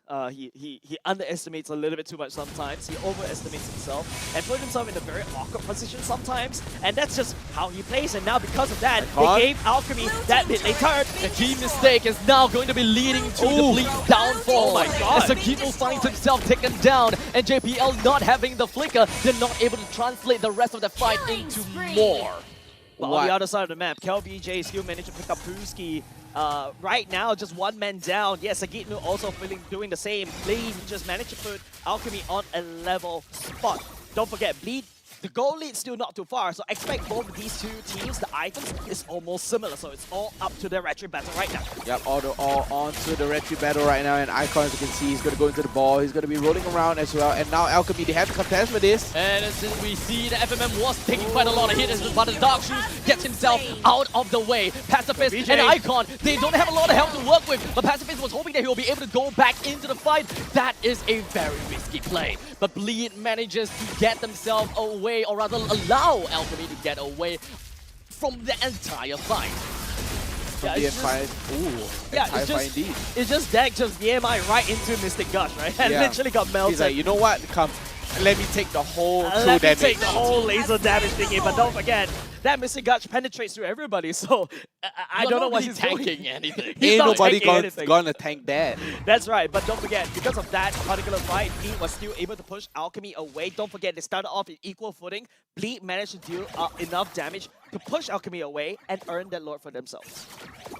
And right now, Bleed with a 1.6k goal lead. I mean, they managed to catch Dak. I mean, they managed to catch Dak, but in the end, they managed to catch our Icon, leaving the Lord towards Bleed, and Bleed can just easily secure the Lord, and now the Lord is going to be walking up from the bottom lane. Let's take a look at the items here. Yep, items coming out. I'm expecting more tankiness. Yep, there you go. That's also Dom Eyes, Radiant Armor. I think going in even more tanky items, I think you need a mortality because Booski is just, he's soaking out so much damage. But then again, if you look at Sagitru, this is a new Eden kind of build coming in. There's a Starlit Side going out as well. And now don't forget, Alchemy Pacifist has secured the 3 main items of the crit. Marksman already, that's already straight Dragon Steel FMM already secured, but FMM just outputting damage against Shiru. Technically not exactly new for an Edith. But back then, we still play a Calamity Reaper onto it. So that's the equivalent of the... Yeah. Oh! Wow! Okay, JPL jumped right in. They managed to get a lot of knockdowns. And Alchemy actually suffered so much damage. However, Sagitnu took the brunt of all of that. While Bleed didn't seem to manage to follow up on more of the JPL's initiations. And Alchemy, for some reason... Never die, no life lost at all. That was a beautiful setup by JPL, right? It's Sagitnu coming in. Beautiful setup for their own demise. Yeah.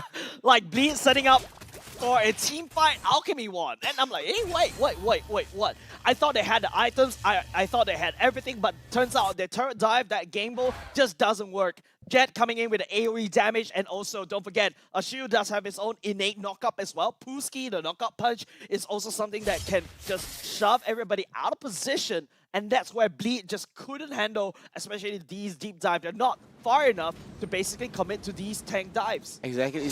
Bleed just essentially shot themselves in the foot and just... They were setting up for it. They loaded the gun, they shot themselves in the foot, and then they're like, ouch, why does that hurt? They were walking right into Alchemy. Perfect setup by JPL as well. Well, the answer to that previous fight was just the fact that Bleed ran out of damage. Yeah.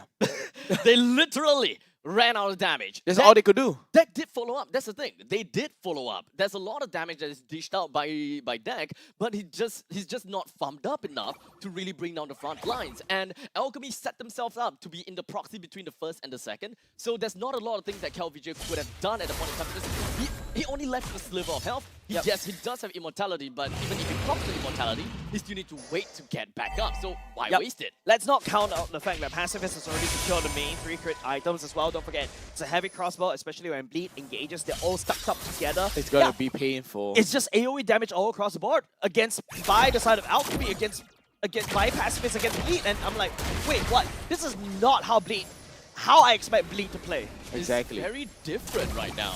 So honestly, what exactly is going to be the answer for Bleed? What are they going to be looking out for? Because CalVJ is preparing himself for the very eventual steal. But Alchemy, they have something else in mind.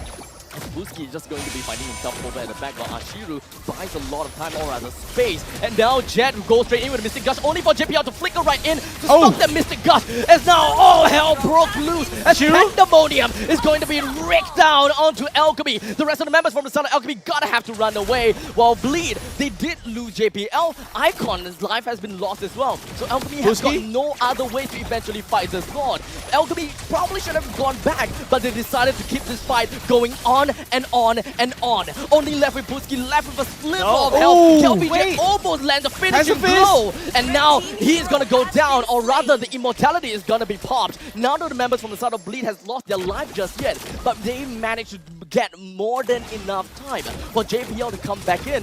Not quite yet for Icon though, but Alchemy is working onto their macro game by pushing up to the top lane, a fast, heavy push. So even if they lose this war right here, which is expected of them, at least they get the find tower. some value. Yeah, they managed to at least trade it back for a turret, which in turn would be the top lane tier 2 turret as well. And Bleed right now, they have a nice, amazingly 2.2k into their pockets. I have to say that fight, that was a pure bait. I mean, they baited Pacifist in, and Pacifist ate that bait like nobody's business. And let's take a look at the build right here.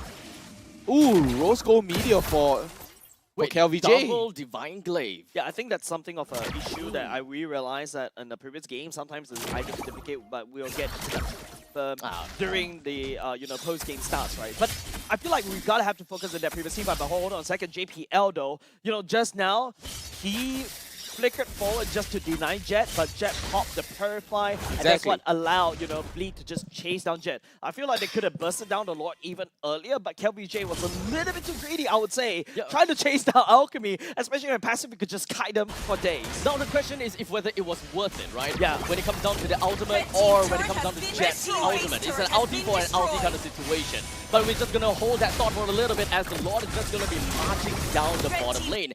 Manages to bring down the inhibitor turret in the bottom, while the rest of the lane in the top and the middle lane is just going to be pushed out, allowing Bleed to have quite a bit of a space to work around while Alchemy is forced to defend. Yeah, the high ground value coming out from Alchemy is there in the form of Jet, right? Jet's positioning has been impeccable. Bleed needs to burn a Flicker ultimate just to be able to push him off, but this time around he does have the Purify online, so Bleed needs to have that, signature multi-layered engage that we all love to see in week number 1. I mean, it all boils down to Ashiru catching as well, right? No one else can catch apart from Icon. Catching. Icon dead to the hands of Sagitnu. And the next one that is marked is going to be Pacifist. So it's going to be a one after another take, as Ashiru is going to be the third one that's crossed by Bleed. 5 versus 2. What exactly can Alchemy do at this point in time while Bleed is waiting for the eventual march of the creeps coming in? Fuski. The only thing that's left is Fuski to cut in the wave to buy Alchemy even more time, which they did a very good job of. Now, Jet holds it himself behind with a Mystic Gust and tries to bring it all down. He manages to do so, and now the rest of the members from the side of Bleed can't do anything but try to clear down the bottom lane creeps. Fuski understands what he needs to do. He bought more than enough time with the immortality of his own to clear down the bottom lane. Icon is back, Pacifist is back, Ashiru is going to be back as well. But do they even have enough time, as Pacifist is just going to be popping up with his ultimate? That's deck similarly with the Blade to it, but still going to be going down to the hands of Pacifist. Sagitnu versus Pacifist. Oh, what is actually going on here as Alchemy is still holding on? Bleed couldn't finish the game. And Alchemy had got Puski, and Jet single-handedly saved the game for them. Puski bought so much time just to wave kill in mid lane, and after that, Jet coming in, the Mystic Guts coming clutch. This is exactly what I was already expecting from Alchemy's lineup. And don't forget, Bleed did not crack top side, so you've only got 2 big minions marching in on mid and bot, and now it's just going to be one-man deficit. Bleed is losing 1 damage, but they're going to end the fight. KLVJ is going to be coming out for the back lines as KLVJ focuses him down. The immortality is just going to be popped, but Icon and Shiro going to have to make a grand retreat.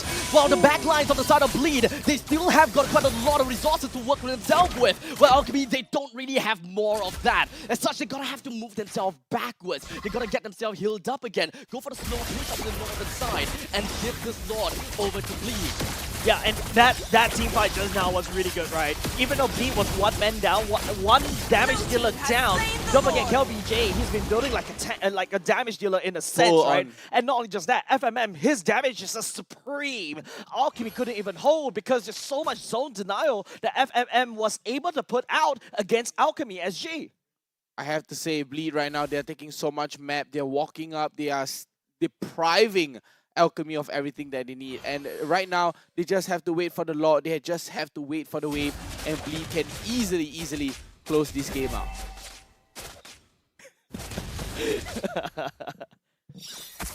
Well, right now, I think, ladies and gents, it's just Alchemy, the high ground advantage coming in a little bit clutch. I wasn't expecting Pooski to just output so much damage the and Lord. shove as well, but the Lord punching down the punching mid. in. Bleed needs to Sakinu. do the GG push. And so Kinu, he's taking a lot of damage, but a primal wrap allows him to deal a little bit more damage. But JPL focuses onto the backline. He focuses onto Jet. As such a Mystic Gush is no longer going to be a threat for the rest of the members from the side of Bleed. The deck continues down onto the core, and now the rest of Alchemy is just going to be taken down in one fell swoop. I don't think that's one fell swoop. That's two fell swoops, right? Don't forget, ladies and gents, that was just that's the second GG push that allowed Bleed Esports to win this particular game. If you ask me whether this is convincing, I don't know what to say. It is convincing. I don't think so, because there's a period of time where the goal lead was almost equal, and that's not exactly where you want to be, especially when you're holding on the Bleed's brand. And don't forget,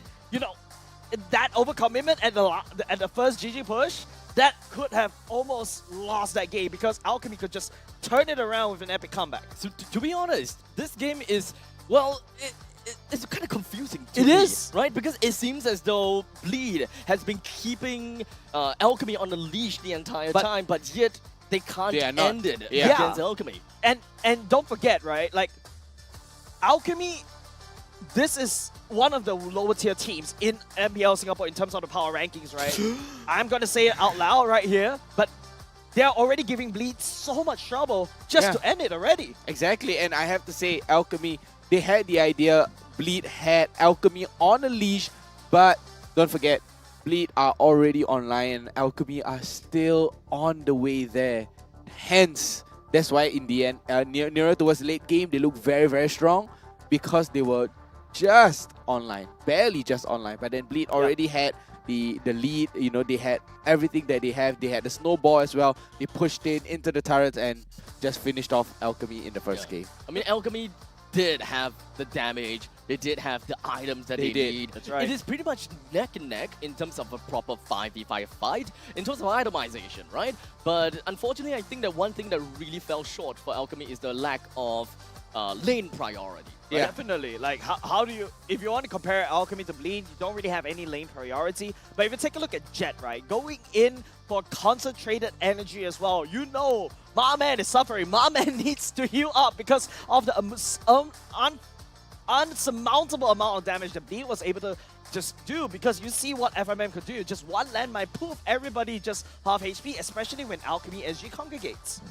It's painful, and Bleed, JPL constantly just sniping our Jet over and over again. He wants to deny the Magic Gust, right? Mystic Gush could not be gushed, because that is because basically a bull. Correct. That's basically Alchemy's win condition. Land down the Mystic Gush and spray it to as many people as possible. Exactly, and they use it, right? They use Jet to bait out that Mystic Gush. Whenever you bait out that Mystic Gush, the Minoan Fury will come in and deny that, jumping all the way into your backlines, forcing you to use the Purify. It's all about the mind games here. But if you take a look at the emblems more or less right now, ladies and gents, if you see, look at a deck going in full-on marksman. This guy is a greedy marksman in terms of his playstyle and in terms of his, you know, item builds and emblem builds. You can see it clearly for sure right here. But then again, if you notice on the other side, for the side of Alchemy, even more greedy. Yeah, like, look, Irithel, Pacifist went on Weapon Master. That's why when he hits the 55k mark, it hurts. It's gonna hurt like a truck. I think even before that, he started hurting like a truck, to the point that Deck didn't even realize just how much damage he's capable of dealing. Yeah, you're talking about that one fight, right? Yeah, exactly. But Deck was already there before Pacifist was. But they have a very different kind of playstyle, and of course, they had a very different kind of condition, right? Generally speaking, when we're looking at a Irithel, 1v1 is great, but the main thing that Claude really really have a lot of potential in is team fight, you know? All 5 men grouped up together, blazing duet, boom boom pow, a lot of damage dealt. Yeah, but take a look at this. Pacifist with the highest damage dealt, and Icon with the highest damage taken. 116k. Wow. And of course, KelVJ wasn't really farming the jungles. He's farming the heroes of Alchemy SG. 808, if I'm not mistaken, that was his scoreline. And yeah, like, if you take a look, the amount of damage that Bleed was able to do against Alchemy, don't forget, Sagitnu is a tank, but he can also do damage because he's an Elif, right? Yeah. And it all relies on JPL just cancelling out Jet. That's the first initiation. KLVJ can follow up with the ultimate. Sagitnu can go up with the knockup and also the ultimate as well. So Bleed, this roster in terms of this draft fits the bill. Yeah, and we're gonna have our MVP coming up on the screen. It has to be JPL if I would say GPL Alright. as well, right? JPL, or maybe it's FMM. Yeah. I mean, of course. He's been responsible of keeping his team alive indirectly, or rather, actually quite directly, if you ask me. Quite directly. He's Yeah. just tanking everything and initiating and denying the Denying the damage. Mystic Gush is the main thing that is that pretty much will be the greatest threat to Bleed's lineup. Yeah, but like literally, if Jet was allowed to just use that gourd to spray down the damage, yeah, definitely, right? Like you saw Dag just try to do it himself, using damage to kind of push Jet away from the Mystic Gush. But after a while, if you realize they adapted in the middle of the game, it became JPL's job to kind of persuade Gord from the Mystic Gush. Yeah, usually you would want to have your EXP laner to actually jump over to the back lines. Unless you are looking at a little bit difference here and there. Maybe. Sometimes the jungler will go, depending on, you know, hero The situation, matchup. yeah. Situation. So in this case, it makes a lot more sense for the Minotaur to jump over the back lines because the AoE is huge, right? Definitely. And you can flicker in with your S1 and then you ulti from that point on time. So you got double knockup, a lot more CC timing, and they just have a lot of airtime, perhaps better than any NBA player out there. I love the fact that you talk about airtime because they're literally getting knocked out sky high in the air. But will you be able to see all the airtime, ladies and gents? I feel like they're taking a trip all the way up in the sky of the Land of Dawns in these highlights. Man, I like the way that you segue into this abstract. And take a look at this. Passive is There you able go. to dodge right out, but then the Blazing Duet just melts. Instantly melts him out. Ashiru tried to catch on to JPL, and JPL still lives. JPL constantly get away non-stop. Take a look at that. Minoan Fury, 3-man, constant, and he gets away scot-free yet again.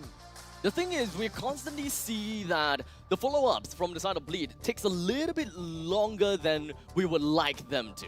Usually when you're looking at a Minotaur that initiates, you will hope that the follow-ups are a lot more swift. But not for these instances. We have seen that JPL jump in while it took a little bit longer before Bleed eventually follows up. So I think that that's probably one thing that could help them end the game even faster. Yeah, because sometimes Dag just BMI just a little bit too far. It's all about how Dag's timing. FMM couldn't BMI. FMM can only just slowly walk up and burst people down, right? So that's why you got this a little bit of a gap in terms of the engage. But I gotta admit, JPL is literally throwing his body just to deny from the Mystic Gush like this one.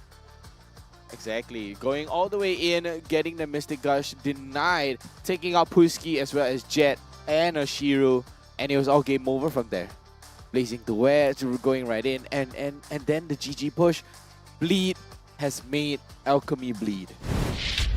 But Not that again. Yeah, but I don't feel like this is actually very convincing. As Yeah, what it's we've it's seen. pretty shaky. It's Yeah, it pretty was shaky. pretty scrappy, and I feel like that's something that we have always been asking since week number 1, day number 1. How is Bleed going into this kind of draft, this kind of roster? Don't forget, Deck is a jungler going into a gold lane, and he plays like an EXP laner. Like, he likes to stand in front, and I'm like, whoa, bro. I mean, it's a claw. You gotta calm down. I mean, it's a claw, right? You gotta use that BMI, get right in, Blazing Duets, and get as many heroes as you can. I mean, right? we're looking... You're gonna fully maximize your Blazing Duets. You do want to definitely do that, and Yeah. one thing that I was, not very confident about was actually the Cho. But Yeah. I think that the Cho, just the fact that he's being drafted in here, has already created some form of fear over to the side of Deck, right? He's just afraid of being kicked, he's afraid of being completely isolated, and technically speaking, when we are looking at Alchemy's lineup, if in the very event that they are able to burst down Minotaur fast enough, and they have the Way of the Dragon to really completely isolate the Minotaur, I think that the Mystic Gush from Jet is going to be online most of the time. As such, JPL don't open up the map that much. In fact, it's mostly going to be left with Sagitnu to do that. Yeah. Alright, right now, by the way, Frejin has 100% pick ban rate. And then you got Lilia, which is like 40% pick ban rate, so which is quite high. And speaking of which, Kadita is not up there? No. No. Wow. Because you gotta have to get Neo Beast on. And Exactly. so far we are looking at a Neo Beast buff time and time again. So honestly, this Neo Beast series skin really really is quite a, you know, a level upper. I've been calling it, right? I've been literally calling it since the start of the day. I feel like, hey, both of these teams, some of these teams have been feeling these two heroes going in. They use the newbie skins as well. And if the pro players love it, I'm pretty sure you will do too. Yep. So one thing that you guys gotta have to remember is that this first 10 times draw, 30% off thing is all the way until the 4th of January, March, April, May, June, July, August, September, October. He had to be reminded. Oh, no. October. Math can't count and he can't month. I can't month as well. Oh, Can't no. month. That's why I'm called Monstract. Monstract? Monstract. Math. Right. Yeah. I shall never deviate from my name ever again. Yeah, never do that, I suppose. Yeah. Sounds really bad. But of course, don't forget, it's really good, right? These skins makes you feel good, and especially when the appraisals rap come down, pooh, you see it just slaps. It Feel good, will. play good. It's bright, it's vibrant, and it catches everybody's eye, especially if you're going to be using Fredrin and landing down that appraiser's rate. So honestly, when you're using the newbie skin, you gotta have to know that everyone's eyes is gonna be on you. So it's very easy for you to get to be the MVP in your friend's eyes, or probably the chocolate man, other the chocolate medal. Yeah, everyone is probably gonna be able to bear witness if whether you completely clip everyone in the opponent's side or you clip no one at all.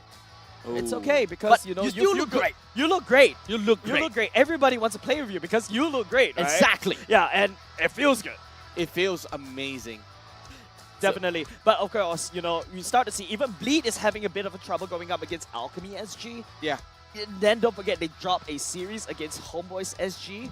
And it's not going to get easier for them, right? From then on out because Bleed, after today, tomorrow, they're going up against RSG SG. Oh, yikes. With this kind of performance, that's I not think gonna be some good. of the Bleed fans are starting to question. I'm actually squirming in my Ozen chair right now. Yeah, I mean, they do have a lot to prove for themselves, and I think that this upcoming game is going to help them redeem themselves. If they don't do anything about game number 2, and if they don't make it a fast, snappy game, I think that the followings and the expectations and confidence in Bleed is probably gonna waver a little bit. Yeah. Well, to me, if I can see him wavering. you can see wavering, he's quivering. I'm a little bit quivering right now, right? So, Like, so you're like a lalang right now, right? So Yes, you're the just wind. He's the wind. He's being the lalang now. But to me, if Bleed can make it fast and snappy, like you guys said, if they can make it fast and snappy, they can close out the game and take the series away. But if they show cracks, if they show mistakes, they're gonna get punished by Alchemy for sure. They almost did. You They saw almost earlier did. just now at the first GG push. Yeah. Like they almost could have if the game like goes on like super long. I feel like yeah, that could be it. Alchemy SG could just perform an epic comeback against Exactly. against Bleed SG. I have to Bleed say, I am Esports. going with the wind as well because Bleed, they have to take this advantage of this momentum. They have to get the ball rolling. You know, they have to The snowball Lalang this. moving. Yes, and the Lalang is Faith gonna be moving. wavering. Yeah, but of course, you know, as I joke about all of this, I feel like, yeah, it's still early in the regular season to kind of determine what's going to happen. Because don't forget, sometimes there's this time skip arc that we always like to talk about between the playoffs and the regular season. And yeah, let's do it. Let's go. I cannot continue shaking. I mean, we are waving to you guys and we are waving to everyone at home as well watching. Thank you so much, guys, for tuning in into MPLSG. This is so ridiculous. Oh my goodness. On the topic of Lalang as well. But of course, you know, if you guys don't know what Lalang is, it's basically Us like Pooji. Go with the wind. It's like the weed thing at the back of your... Wait, does Singapore have backyard? Have. Oh, we got weeds like downstairs at the void deck. Actually, we don't have a backyard. We have a front yard. We have for a the down yard. Void deck. We have a void deck. deck. Yeah. Void deck, yeah. But your void deck doesn't have Lalang, so yeah. Yeah. We do have lalangs. We do have lalangs, but it's in like you know, It grows in bricks, right? That's the lalang. No, bro, that's not a Lalang. That's the weed. You're talking about the weed, right? No. No, that's not a Lalang. Oh, you That mean is not dandelion? Lalang. No, but anyways, I'll show you a I picture know later. Oh, on. yes. Let's go into Primal the lightning. Let's go. The hunter We're of all looking the evil at a gods. Edith ban, and it's pretty much understandable. I believe that whatever the Alchemy wants to look out for is going to be, well, I think flexible picks. Yep, I mean, it is going to be nice Time to and drop flexible the picks. beat of the They flash have is to banning. be very nice and gentle with what they have to be banning and picking as well. But this time they're going to be banning away the Bruno as well as the Joy and the Edith. I have to say, the Edith ban, it's a must. They have to ban away the Edith, right? I mean, because they're second pick. Yeah, definitely, right? Your first pick is definitely, you don't want to give that flex pick over to the side, you know, I'm going to miss Abstract from now on. But Bruno, going to be banned, Joy banned as well. Like what you mentioned, the Edith, Alchemy SG right now, I feel like Claude is going to be up for contest for both these two teams. Deck plays a lot of Claude. Same can be said over the side of Pacifist. I mean, Among the planes exists the the just have to equilibrium, ban the Claude away. which I was Because made but for. Alchemy wouldn't want to go for Claude for first pick as well, right? It doesn't make sense. It doesn't make sense to go for a Claude first pick. But if they go for the Claude first pick, you can immediately tell how desperate they are. Yeah. So The this is southern also seas kind of like a are statement that my both these domain. two teams will be showing out. But there you go, that's a Kadita being banned by the side of Alchemy. They have to ban the Kadita away. I mean, the Kadita from FMM, we saw last week, you know, with the Lalang along, going with the win as well. But the Kadita on FMM has been very, very dangerous. Yeah, FMM is just... I would feel like FMM is the star player for the side of Bleed right now. And don't forget, there's also KLVJ, the king of the jungle. Sagima punch for a punch. Your team and it just is fits picking. so well. And Paquito and Edith being banned away, Bleed just doesn't want to allow Alchemy to get away with all of these flex picks. Yeah, I mean, they're going to ban away the Paquito as well. The Paquito can flex into the jungle as well as the EXP. But usually now, with the meta that's ongoing, usually the Paquito goes into the EXP. It flourishes more there and in team fights. Yeah, first pick is going to be important for the side of Alchemy. If you first pick the Claude here, I think we have a big problem for the side of Alchemy right now. No, I don't think they should go for the first pick Claude. Chang'e Gold. Chang'e? Remember Pacifist? Yeah, Claude, his Chang'e pocket Gold? pick. His pocket Chang'e pick. Yeah, I really don't He think might. so. He might go for the pocket Chang'e pick. I really don't think so, especially for the first pick. I feel like there's something bigger, like See for example, value in Kaja, me? it's going to be the fragment. Your Yeah. team Selected for the should. side of Alchemy SG. They can go for the Claude here, right? I mean, Bleed can easily go for the Claude Yeah. here if they want to. And Valentina's open as well. Yeah, definitely, right? Like FMM Valentina- plays a good Valentina. Correct, and because of the flexibility of FMM allows him I to do didn't so, cure the that's why pain. it's so good. I There we Yes. go. First pick going in for the side of Valentina, maybe a Claude just to secure up or a deck, and then Alchemy right now has to pick the scraps in terms of the marksman pick as well. Exactly, and with that Valentina, I think they should. I don't think they would go for the Claude right now. I mean, the Claude is too early to be shown, right? I mean, they could go for a EXP laner. Yeah, I think they should go for an EXP laner, right? Like a Terizla Here or comes maybe... the brightest flare. Oh, Your no! team is Oh, picking. Dak changing the script. Let me tear him up my script Wow. right now. I love that guy. That guy likes to troll me all the time, and I like to troll him back as well. That's going to be a B-Shanks going from the side of Dak. A lot of team fight material that we can expect from the side of Bleed, huh? So this is kind of like a typical death ball, one Death ball ball bunga bunga strategy. kind of thing going on again. So I would want to see Bleed to actually follow up with more flexibility. Unfortunately, Edith is gone. Yeah. Unfortunately for Fredrin, it's gone as well. What else can we look at when it comes down to flexibility? I think most of the flex picks are already gone, right? Paquito, Edith already banned away. Unless you want to pull out Navaria here. Terizla mid? Flex it Terizla all the way, mid? but no. There's still the fragile that can easily be flexed into an EXP, but it's already gone now. It's obvious going to be a Terizla in EXP. the EXP lane and a fragile in the jungle. Yep, in the jungle, the mighty jungle, it is going to be the The Lion's Fredrin. Roar. The lion sleeps tonight. Actually, we still have an X-Ball Oh, yeah, that that's can be true. considered. That's X-Ball, true. either EXP, could be jungle as well. So either or, it's actually not too bad because Bleed is looking for Unga Bunga, right? They're trying to look for a Death Ball.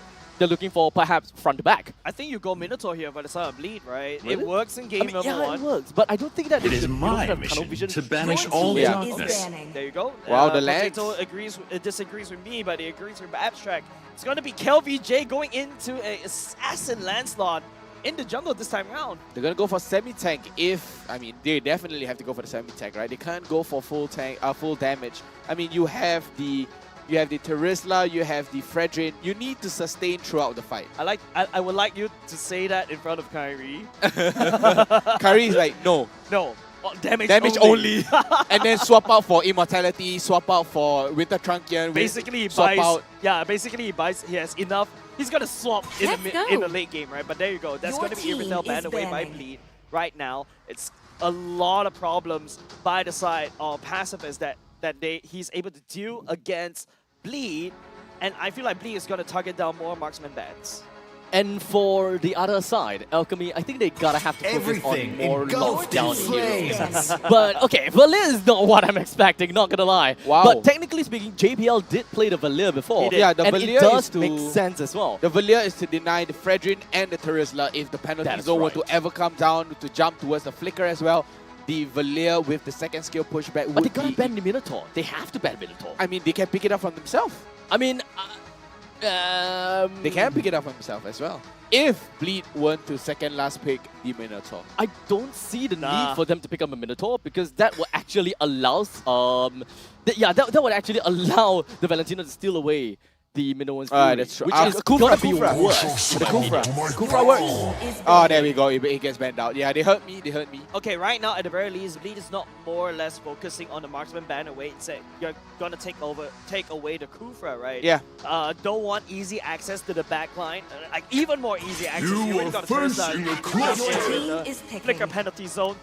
Doesn't want that. Make sure deck is safe. So that's what Bleed was trying to say. Yeah. Now, Alchemy banned away the glue at the same time, focusing on EXP laners. There you go. JPL special.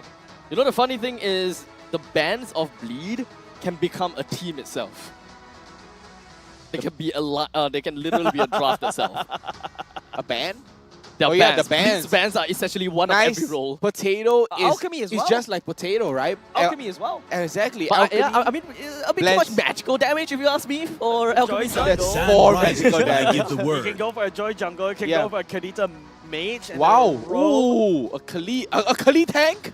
Oh no, Kali tank? Kali tank? Wait, No. Kali Terizla, tank? no. Alchemy played this before. Terizla roam.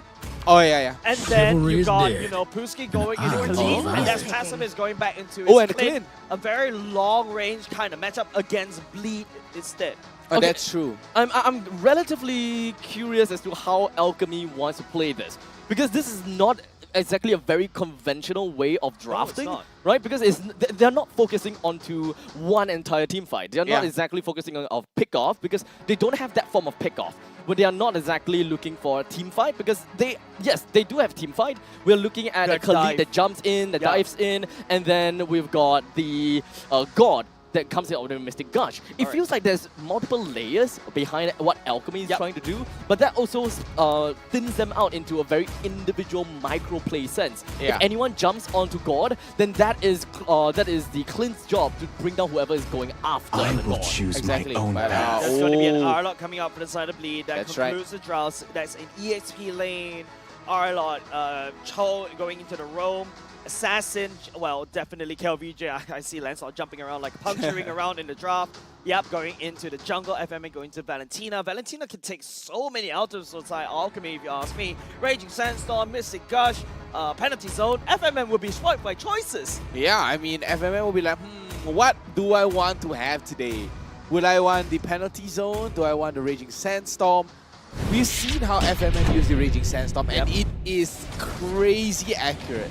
They really have a lot of options. You So either look much for option. utility or go for damage. And let's be honest here, Mystic Gush is not a funny ultimate. Yeah. But, well, he doesn't have the passive, so perhaps no true damage. So I mean, it's like eating at McDonald's. You have all the options that you have. I'm spoiled. Like, I walk Well, into for the choice. menu and I'm like, what do I go for? I will just have the whole menu then. You buy the whole McDonald's by yourself. So we shall see Let's go. exactly what our friends here in Bleed have got in store for us. What are they going to be picking out of this menu of ultimates? Wow.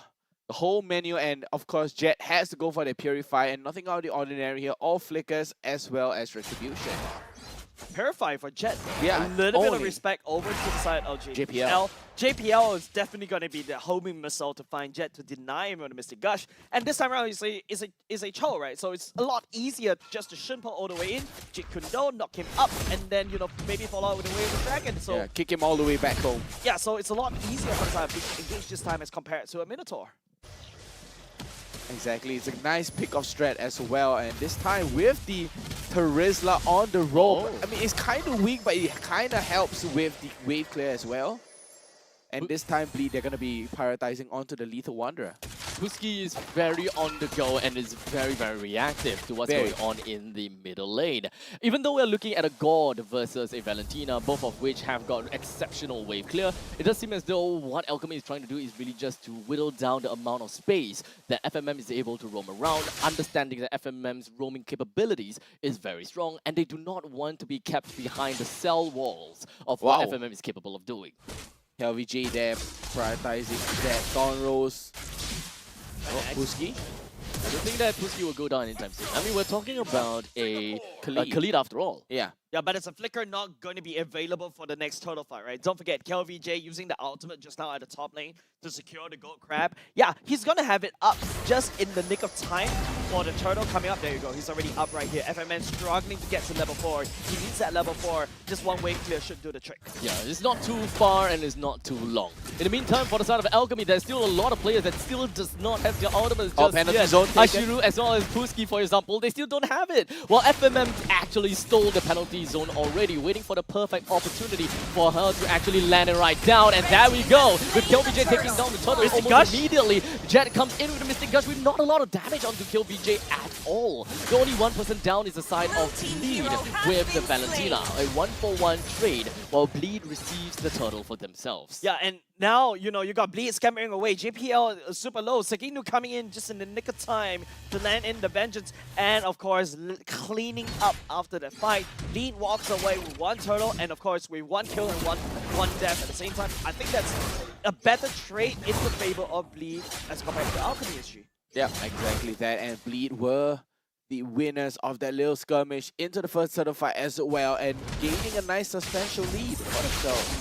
I really like the fact that Bleed is a lot more of a pick-off strategy on their side, right? They would want to find that one person and isolate that person out of a fight in order to get themselves the number advantage. As such, right the now, purple buff. they're looking at Icon, even though whatever that JPL was trying to do, Red team still hero couldn't has steal been that away slain. from Icon, unfortunately. Yeah, top side though, off the other side of the screen. KLVJ looking for a puncture right here. Ashiru a little bit down low though. I don't think it's gonna go down. KLVJ doesn't really quite have the amount of damage just yet, unless we're talking about pacifist. Didn't really quite realize he was still behind though. Yeah. But that gives Bleed one free kill. All the time, Bleed has always is able to find Alchemy's draft and then find this one middle point, and then they push themselves through and they split the whole team fight apart, right? Isolating the front line of Alchemy, Bleed dealt with that, and then after that they engage to the back line. This time around, don't forget, KLVJ is this crazy land spot, right? We'll be able to find the back line very easily,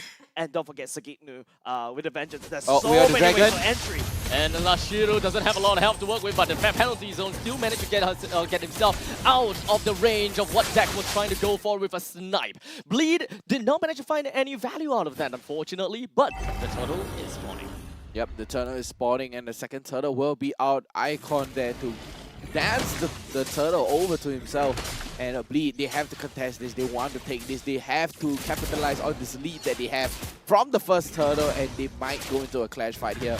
Core items have been secured by FMM with the Enchanted Talisman as well. Lead, all of them have their ultimates already, and JPL just going to be focusing down on the Icon. Was hoping they will be able to push him away in order to secure onto the turtle, which they managed to successfully do so. The penalty zone did not quite clip on anyone from the side of Bleed. As such, Bleed comes and goes with a free turtle. Yeah, they're just going to pick this up from, like, I don't know, Fair Price or something, like how you pick up a Head and Shoulders, right? Just pick up the turtle, easy peasy, lemon squeezy for the side of Bleed. Sagitnu is just wrecking havoc in the backline for the side of Alchemy SG. They really cannot step forward, else they face the wrath of the final slash. Exactly, and the Berserker's Fury as well as the Blade of Heptasy being secured on the side of Alchemy as well.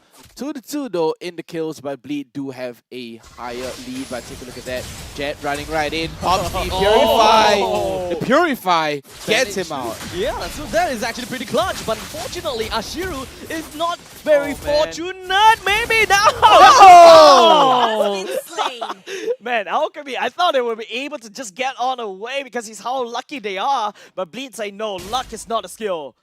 this is a skill. My This is micro a is skill. a skill. Exactly. And I'm still able to find that tag onto Alchemy SG. But I feel like if you take a look at how, Bleed is actually working out with all of this kind of roster in terms of the damage and also the layering of all these engagers, JPL, those kicks haven't been working out really well in my opinion, because all these kicks have not been kicking the main target back into Bleed's damage. Off cam, we also did manage to see that Pacifist did get taken down, and the top lane first tier defense turret has been taken down as well. This puts Bleed in a pretty good spot, 3,000 gold lead. Yeah, and then with the death of Pacifist, 2 death to his name as well, Bleed can take this and run with it. They can snowball out of control. I remember during the draft, Abstract, you were talking about the fact that, Alchemy feels like everybody wants to do one thing.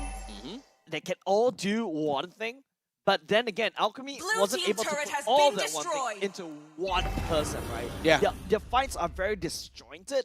And because Bleed, with Sagitnu, KillVJ, and even down to JPL, they're able to find the midpoint that separate the team fight apart. And that's what makes it very hard for Alchemy to handshake any fight. They need to communicate, and they need to find one person to lock down, lest they lead take objectives, take more items, grow even stronger for them to hold on. Yeah, and take a look at Sagitnu here. We will have the final flash that's going to be connecting down to the Pacifist. Well, Sagitnu doesn't really seem to have a lot of help to work with, but FMM comes in to join into the battle with the penalty zone. That is going to lock down the members from Alchemy just by a tad a little bit as the fight continues on. A shooter wants to get himself away, but KillVJ very annoying with the Thorn Rose and Auto Puncture. Eventually did manage to find the final kill down on the Alchemy, not final actually, as Icon will be the final. The small little build-up of a fight ended up into a 4-man kill from Bleed. Exactly. Yeah, you saw how Alchemy finally put everything into one basket, which is Sagitnu. But after they put everything into one basket, which is Sagitnu, Bleed came in for a re-engage. 4-man go down. Even Puski, right, holding on to his Raging Sandstorm, just decided to use it as an escape mechanism, leaving Icon behind. Exactly, and I have to say, 4 members getting taken down, and Bleed is running away with the lead. They are running far, and they have to run as far as they can. I mean, the moment Alchemy catches back, they're gone. 6k goal lead. I feel like it's really going to be an uphill battle for side Alchemy once again. This time around, game number 2, yeah, it's less scrappy as compared to game number 1. Bleed this time around, they feel like they're more comfortable in this kind of roster. Don't forget, Deck hasn't even joined any of these team fights yet, and Bleed is already just fighting a fight before, and Bleed is walking away with all these fights.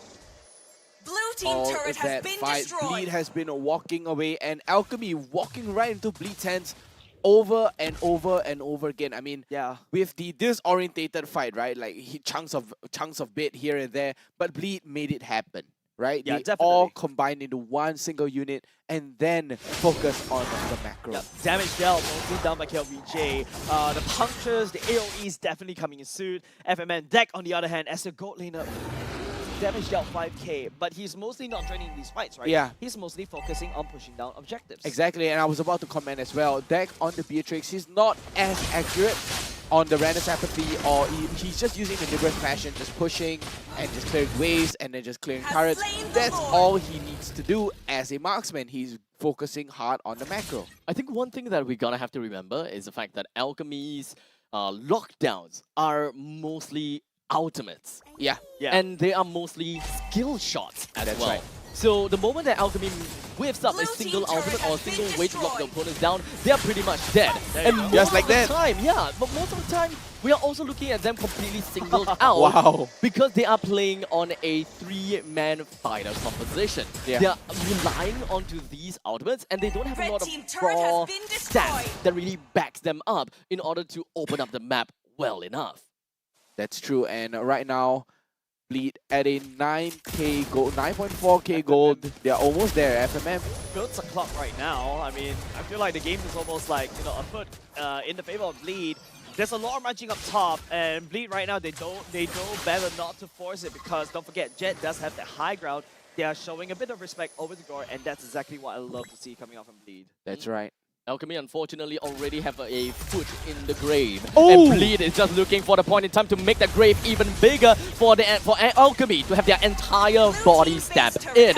That is the first inhibitor turret that will be taken down. And Bleed should be able to bring that down pretty simply. But Puski used up his raging sandstorm in order to go for the escape, leaving Icon as well as Ashiru behind. The rest of Alchemy, they did manage to get themselves a good defense, or rather, I mean, not say good defense. They managed to get the core up and running still, but at the cost of their mid lane and their top lane inhibitor turret. Good damage done, by the way, Good for the damage. side of Bleed. You know, sending the Lord down top, they crack open mid and top. Don't forget, Jet has that high ground, so that's good damage, good attempt coming up from Bleed for now. FMN, don't forget, you saw how he used the Raging Sandstorm that he stole from Puski, right? They did. Just to deny Jet away from the Mystic Gush. Exactly.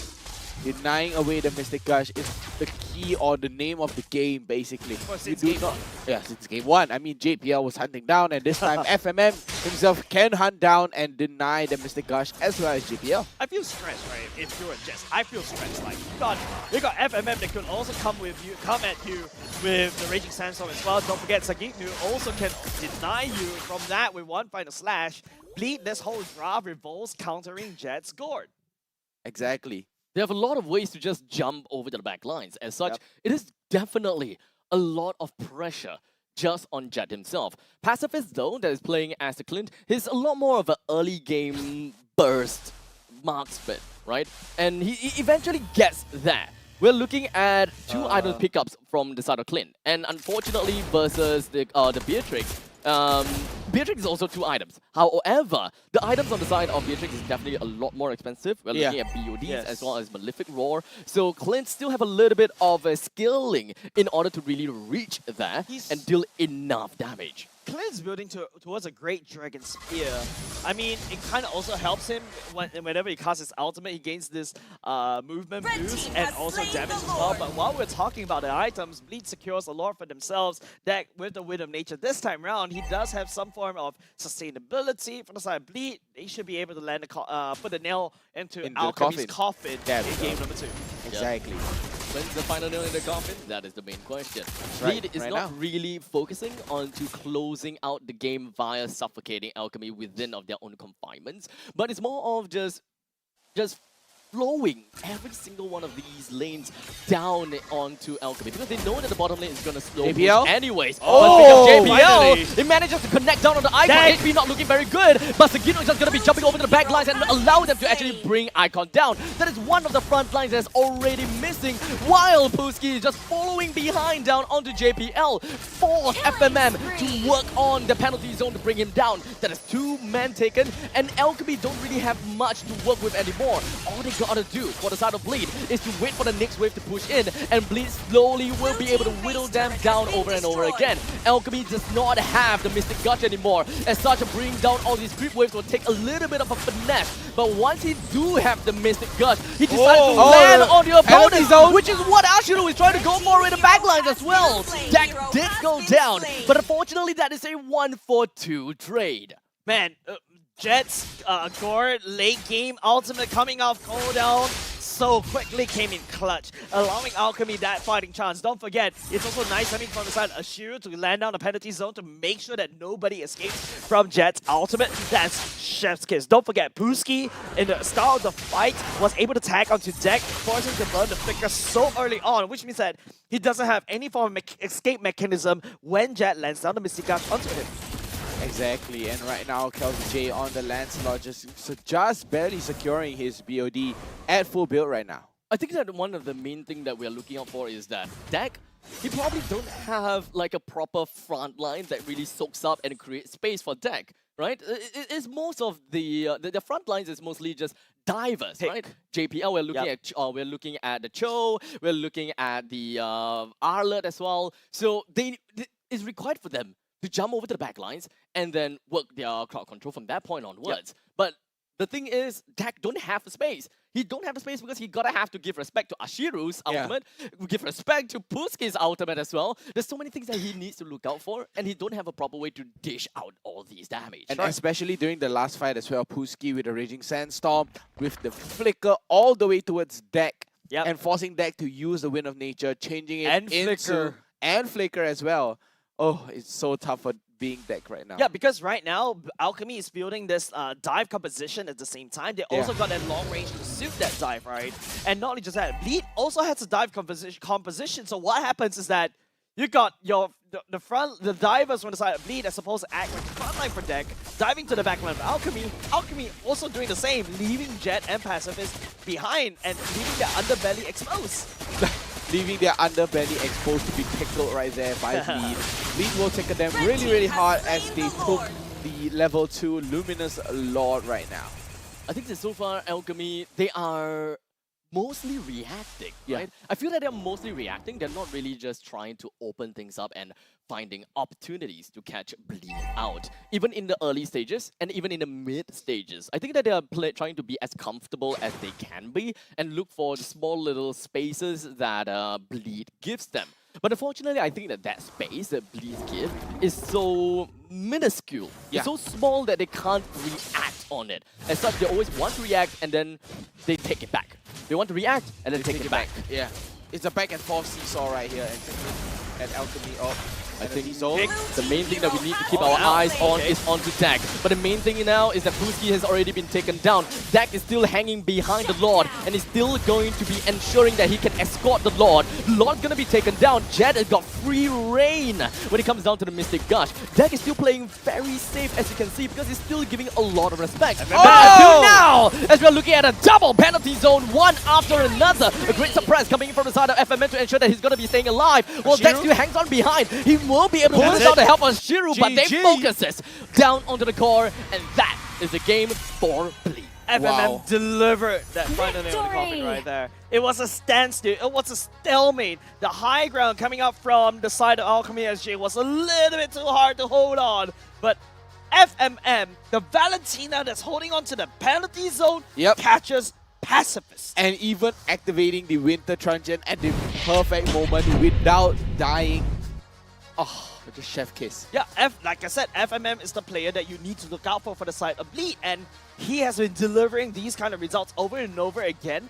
And then again, you know, you get to see how, you know, the whole Alchemy SG's draw also is trying to work towards to, right? When you're busy dealing with my divers, I have long range, I have a Clin, I have a Gord. You stand in one line, I'll bust you down right there.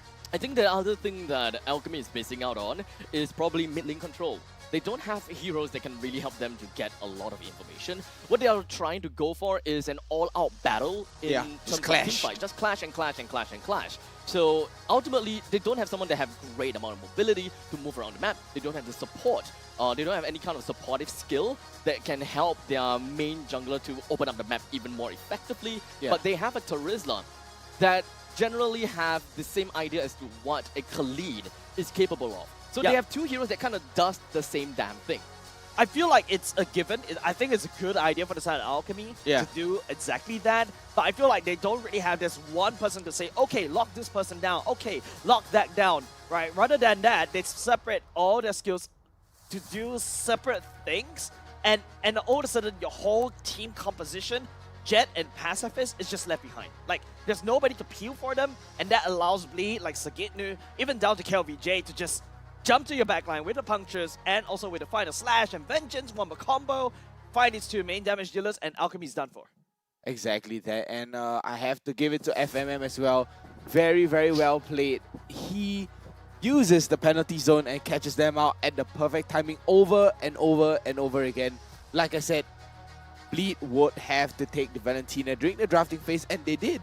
Yeah, like it allows FMM to be that flexible Valentina. And don't forget, I think it's also kind of surprising for me that Alchemy just gave so much of these massive ultimates away for the side of Valentina, right? If you take a look right now, the Valentina went to pull yourself together to make sure that the Valentina or FMM can abuse the Flicker ultimate or whatever ultimate he steals, be it the penalty zone or be it a Raging Sandstorm. Yeah, exactly, and still have the good refresh on it. Very well played on the side of Bleed. 17-7 as well, as you can see the stats right here. 57k comparing to 47k, almost 10k difference. And it's just a little bit of a... Okay, this time around, game number 2, I agree. This is the Bleed that I really want to see going into tomorrow's fight, Oh yeah. definitely a lot better as compared to game number 1. But you can start to see the things I've been pointing out in the start of the day, right? Especially when it comes to Bleed side of the roster, right? Yes, they have so many good layers of engage, but the damage dealer needs to keep up. They have to. I think that this draft is just not very comfortable for Deck. He don't have a lot of open areas for him to actually just run right in and be free. There's not a lot of space that neither JPL or Sagino is capable of doing just because of how the lineup is. Not necessarily the playstyle. It's more of the heroes that's been picked. Yeah. And, you know, I think that they have a very different kind of playstyle. It's just that they're weaker at one point and they're stronger at another. Definitely, right? Because if you talk about late game priority, Bleed definitely has it. Everyone from the side of Bleed does technically scale kind of well all the way into late game. Yeah, fine. You know, as long as KLVJ was able to gain an early game snowball, he's able to scale well into the later parts of the game. However, Alchemy, late game Khalid becomes a engage, right? And his role is just to kamikaze all the way to backline, burst down your marksman. If you can't do that, basically the Khalid's useless. Alright, and we're gonna have the MVP for our game today in the final game for Bleed. Who do you guys think it is? FMM. Alright, of course it is gonna be FMM. Constantly Kinda catching simple, her. huh? Yeah, I mean, it's I a wonder big who giveaway. it is. Yeah, man.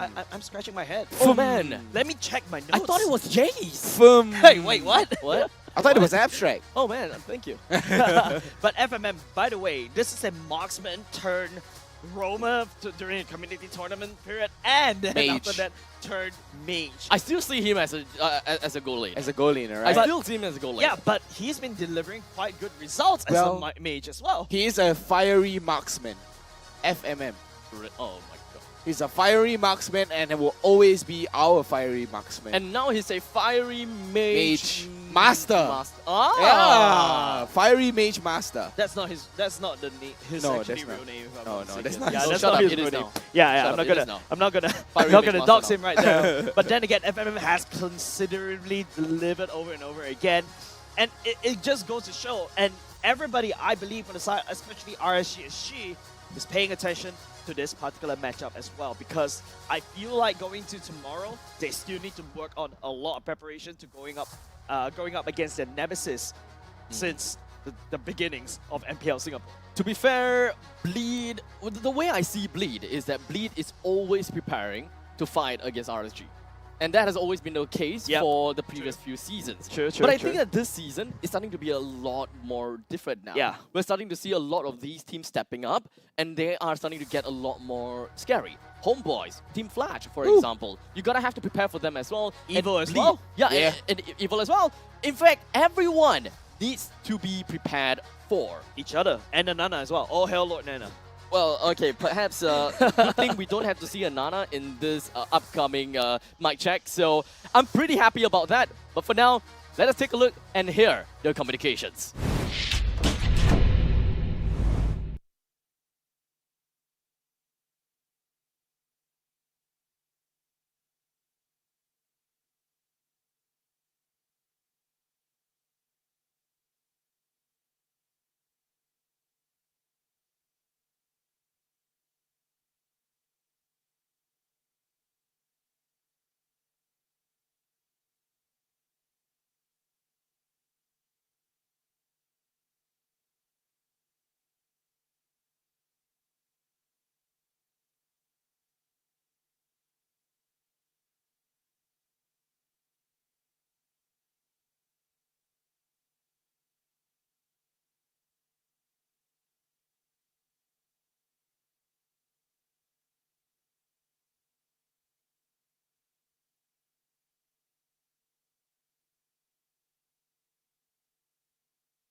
And with that all said and done, that is gonna be the end game of Bleed versus Alchemy. As much as I really want to see a tighter game, it is technically kind of tight.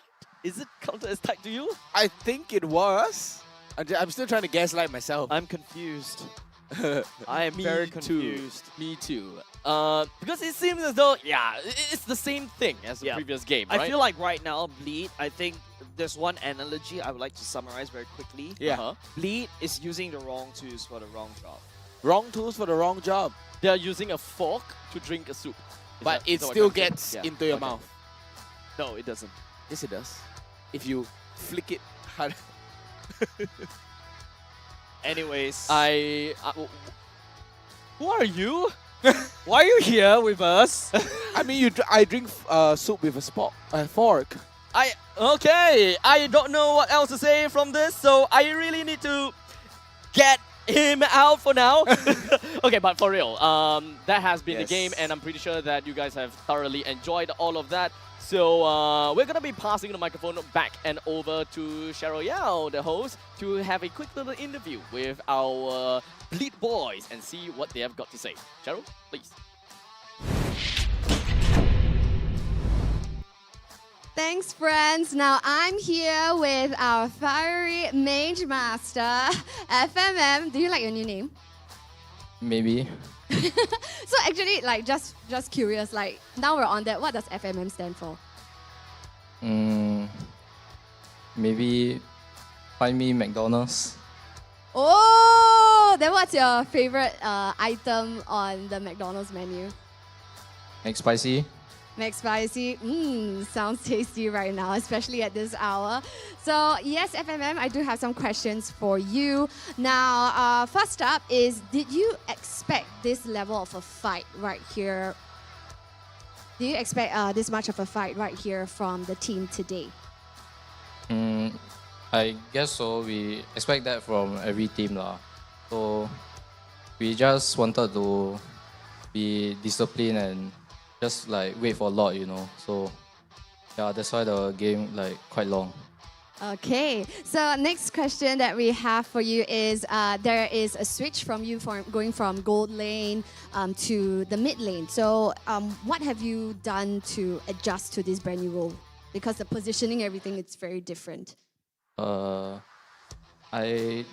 just watch people play, like Suns and other players. I just watch how they play and then I just learn from them.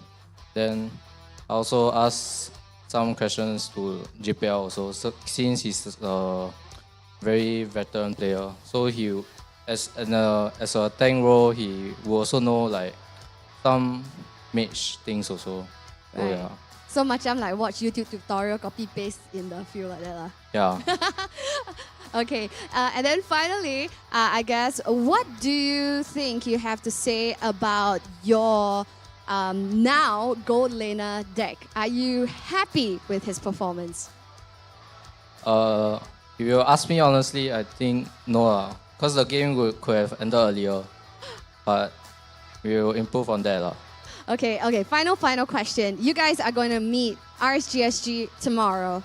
Any words that you have to say when it comes to preparation or what you're looking forward to the match?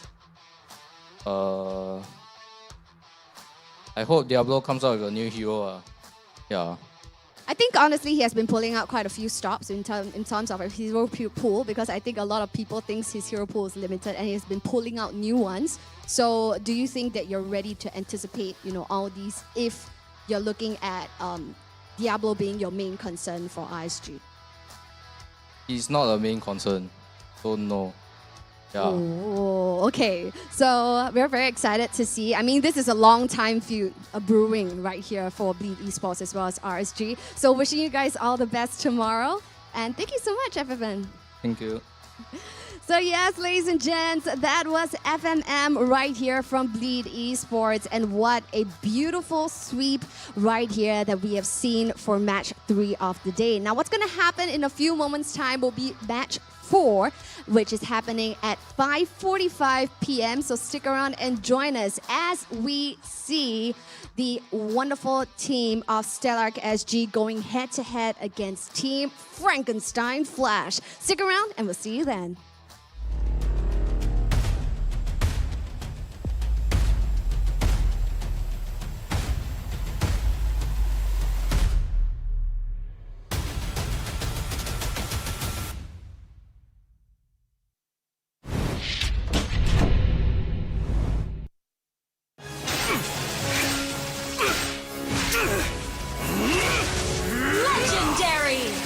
Tigreal! No!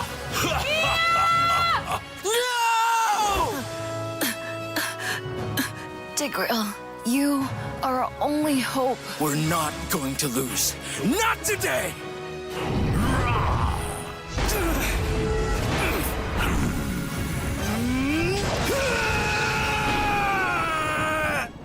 Huh? What's going on with my hand? Ooh, why is it so itchy? Yee! Dandruff! Yo, your hand's for gaming, not for scratching. You call yourself a pro? You have dandruff. Tigreal? Tigreal, is that you? Yes, that's me. Do you want to win a match? Defeat Dandruff and Itch with Head and Shoulders. Move on to Head and Shoulders. Up to 100% protection. Dandruff and itch. Wiped out.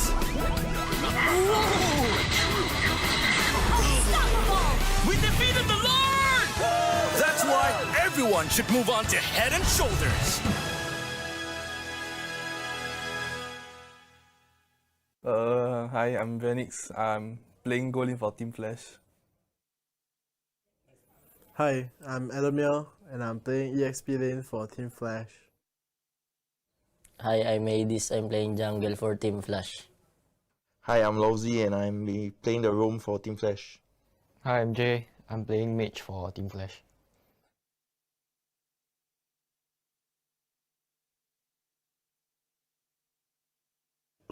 Just good luck and have fun. We'll see why I've been going to the M series. So hopefully it will be continuing with this team. I think Adamir got some thoughts about Bleed. I think their lineup is very strong. Yeah, without you lah. It's very strong.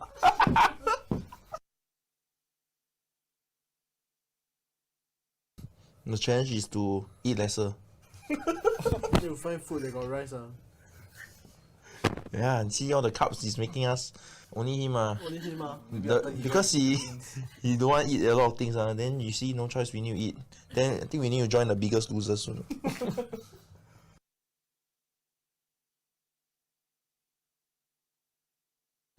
You do anything before you play? I think he will play before playing. Oh, Lozzy will slap his face lah. Wake up, wake myself. But in the end, still the same. Still lose eyes. I think I just watch TikTok. Watch what kind of TikTok? Girls, I just swipe. Swipe. Any. Animals.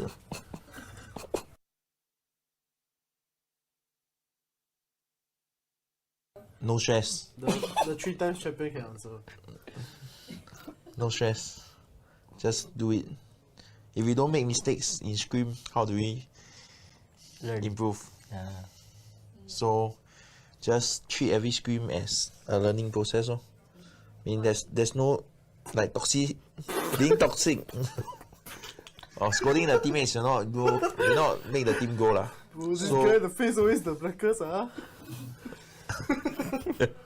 So we just learn to improve together as a team. Yeah, that's how we move forward. I never hear this team scolding to somebody.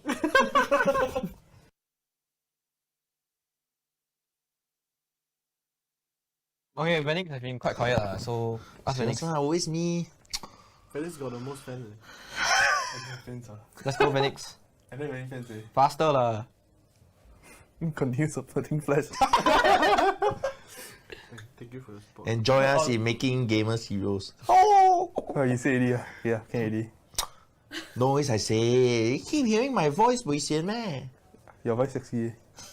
Faster lah. Just say the whole line.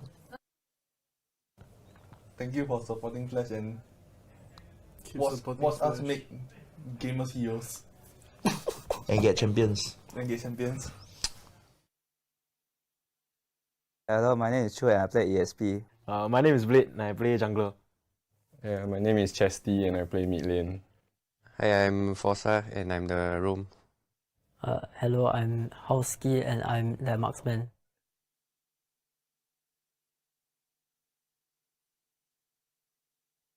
I don't think we have a particular playstyle. Like, maybe we like to team fight a lot. We like to let people kill a lot. Yeah. We got a baiting strategy. Forza will play Hilda and run in. Then after that, we help him.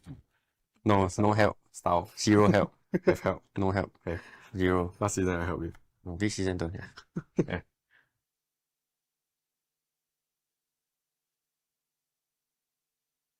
Yeah. One trick be tricks. That means without Beatrix I cannot function. Not bad, I like.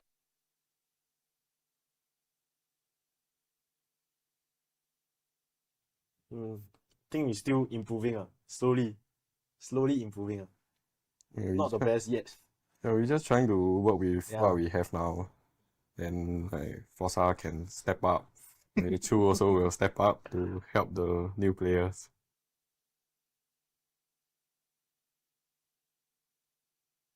I mean, it's like new cause like I don't really scrim a lot last time, like play a lot Then with like this new team, then I get to like, how is it, play as a team more cause last time, never mind. Say Just say. Cause Solo ranker. no, trio ranker every single time. Haven't experienced the team dynamic yet. Slowly adjusting. He's slowly adjusting. The level of play, like the people we scrim is like much harder. From my previous team, we usually scrim like Singaporean team, and now we scrim like other country.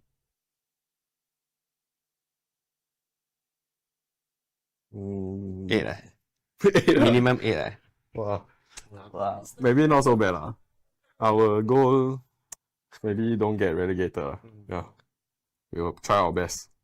Yes. I am Optimus Prime. No one can outrun Bumblebee.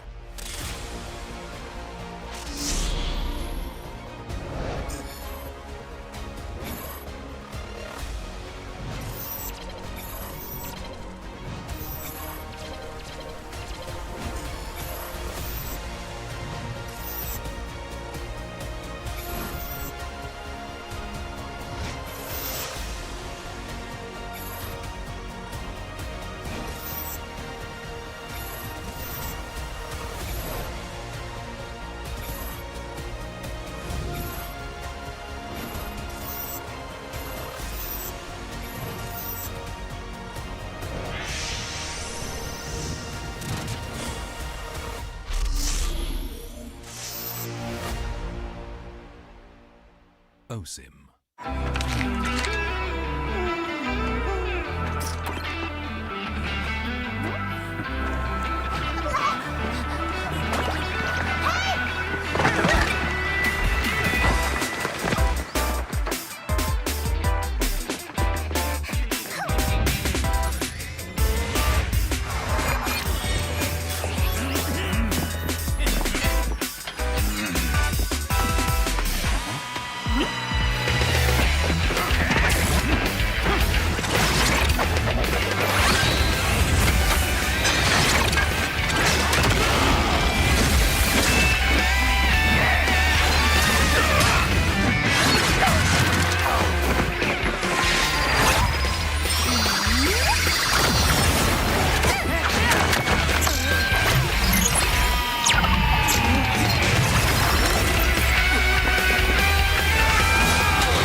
A crispier chicken McCrispy? So much crispier. Bite into an even crispier crunch with the improved Chicken McCrispy. Now, wouldn't that be nice?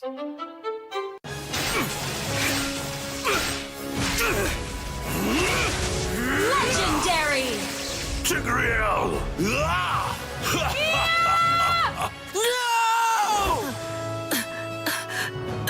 Tigreal, You are our only hope. We're not going to lose. Not today!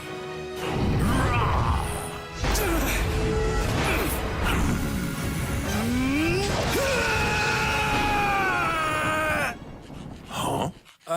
What's going on with my hand? Ooh, why is it so itchy? Yee! Dandruff! Yo, your hand's for gaming, not for scratching. You call yourself a pro? You have dandruff. Tigreal? Tigreal, is that you? Yes, that's me. Do you want to win a match? Defeat Dandruff and Itch with Head and Shoulders. Move on to Head and Shoulders. Up to 100% protection. Dandruff and Itch. Wiped out. Unstoppable! We defeated the Lord! That's why everyone should move on to Head and Shoulders.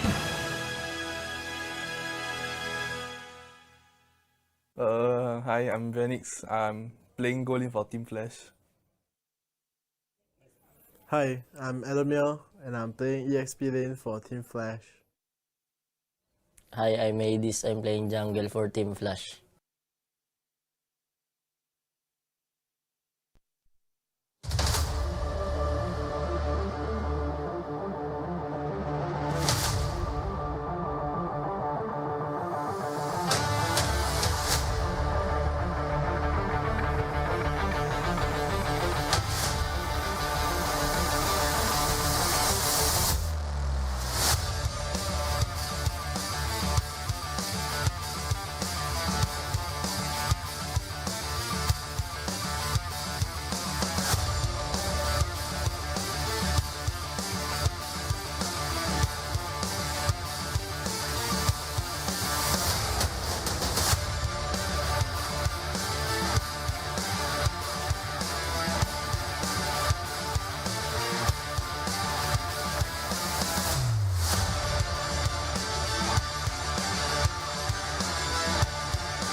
And we're back right here from match 4 of the day, closing of the day. Here we have our final match where we see Stellark SG going head-to-head against Team Flash. Now, what's very interesting about this match, or rather to me at least, we see a lot of familiar faces here in Flash, or rather what I would call Frankenstein Flash. And it seems with the vast players that they have on their team, they know the ins and outs of most of the teams right here at MPLSG.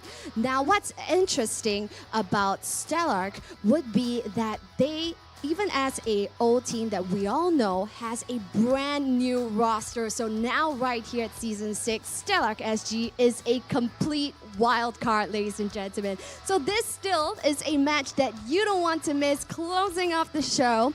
So when we're ready, we would love to introduce to you the wonderful faces right here from Stellark SG.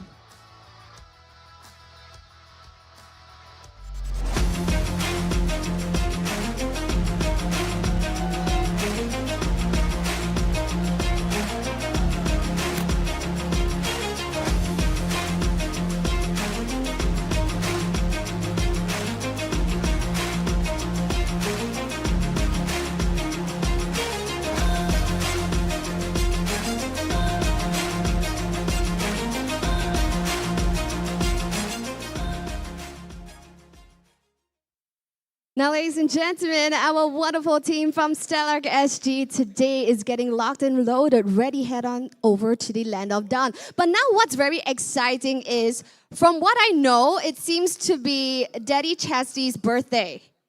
Whoa, so maybe he has a birthday buff. I don't know. We can only find out. And let's see if his birthday buff would work on our team right here. Introducing to you, ladies and gentlemen, Team Flash.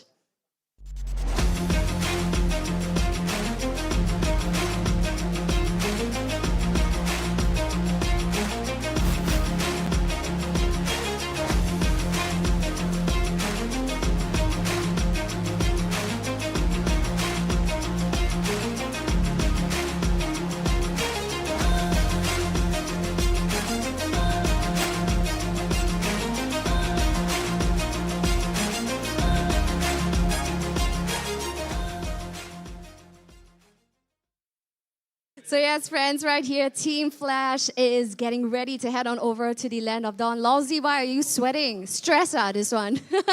Well, it seems like the weather is a little bit hot today, but you know what's going to be hot, friends? It's going to be the wonderful battle that we're about to see over at the land of dawn. So friends, I'm going to hand my time over to the casters to see what they have to say on this upcoming matchup. Take it away, friends. All right, ladies and gentlemen, welcome back once again. We are looking at the final series of the day. My name is Abstract. With me here is Churros. With me here is Vertigo. They both start ends with O's, and I'm not ending with O's. Abstracto. Abstracto. Abstracto. That's the friendos. Oh, get out. Hey, but before we start, I'm going to say a huge shout out to Chesty. Happy birthday, man. Happy birthday, man. Hope you really get that. I hope you really get that win, too. Woo!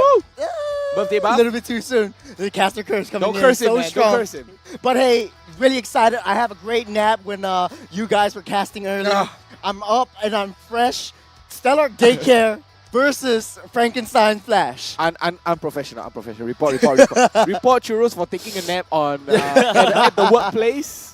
To be fair, you know, he talked about Stellark Daycare. Yeah. To be fair, they do seem like they have very young individuals, namely Yunski and Haoski. Oh, yeah. They both look very young. So Thank you, perhaps, I mean, I know that you know a lot more about Stellark's lineup. So run us down real quickly. Who do we have here in Stellark's lineup? We have all these players pretty new to the MPL scene, but not new in the community scene. Yeah. Haoski, also known as Brother How in the community, playing in the gold lane. Daddy Chesty, of course, leading the pack in the mid lane. Chu in EXP. I don't know if that's his hair or like that's no. Jimmy Neutron kind of thing.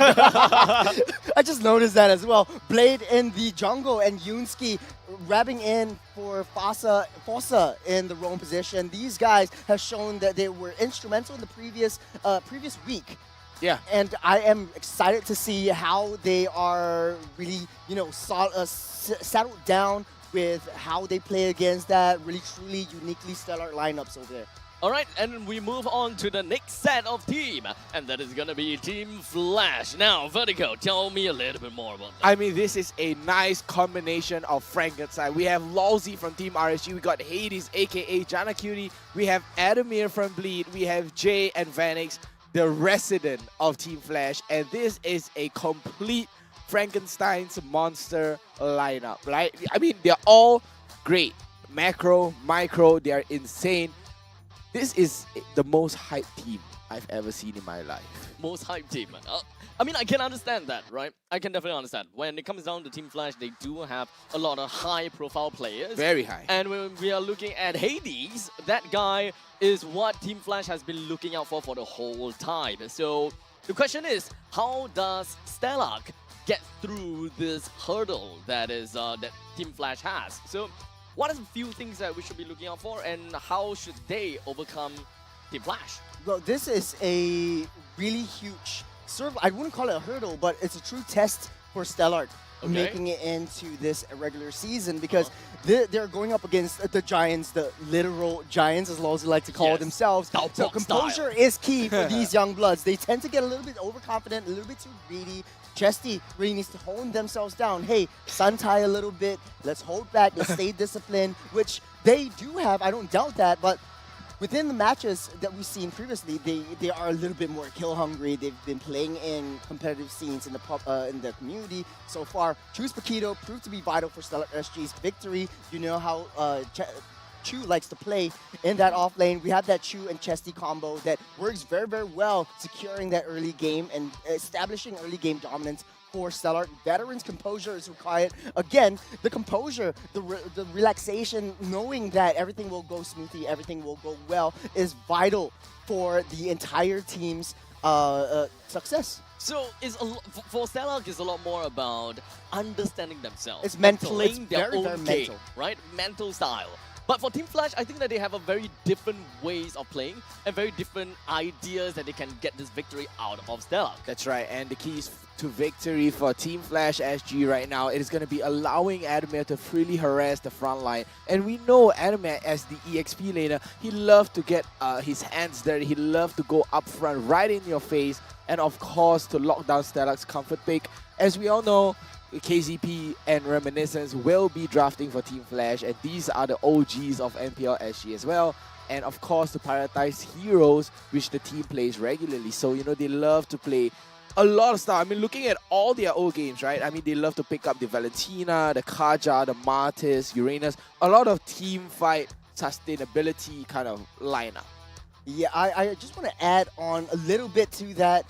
Jay and KZP, they work as a sort of like two peas in a pod. When KZP has this master plan, Jay really knows how to pull it off. I've spoken to some of the players, the streamers as well. A lot of these players that give a lot of respect to Jay, knowing that he is one of those guys that have a lot of macro sense. So macro to macro in these two games is something that I'm interested to look out for. Now, we're speaking about macro. That is an all-encompassing term to denote a team that generally wins. So with that all said and done, the caster's prediction, we are...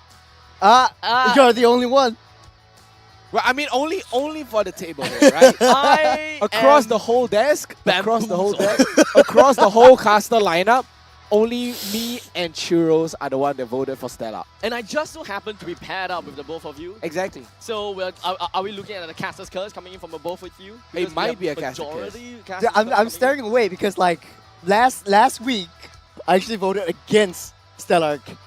And they won. So you're redeeming yourself right now. And they won. And you're redeeming yourself. I'm just like a Lalang. I'm a Lalang swaying in the wind.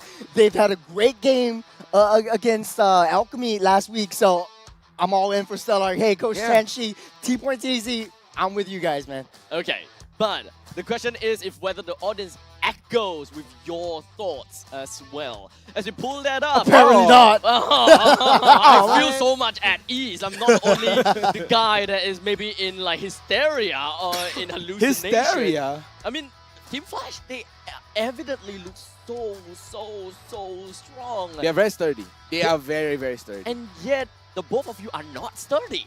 Well, it's more of like, where does your heart go in this particular matchup? We're talking about David and Goliath situation over here. Stellark, very, very young in the scene as well, in the competitive scene in a huge professional environment. So I'm giving my odes, my hats off to Chesty for leading the pack going into this match.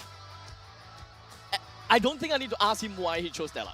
I mean, as we move on to the next I mean, we have to think of it like a David versus Goliath as well, but this time we're going to ask the players and see and hear for themselves what do they think about, you know, each other's. Yeah, each other. So let's roll the clip and hear it out. I think they will be stronger, they just kept the team that way. But I think they don't have a choice because Vetch went to MPL Indonesia. Yeah, so they have to find replacements. Oh yeah, definitely.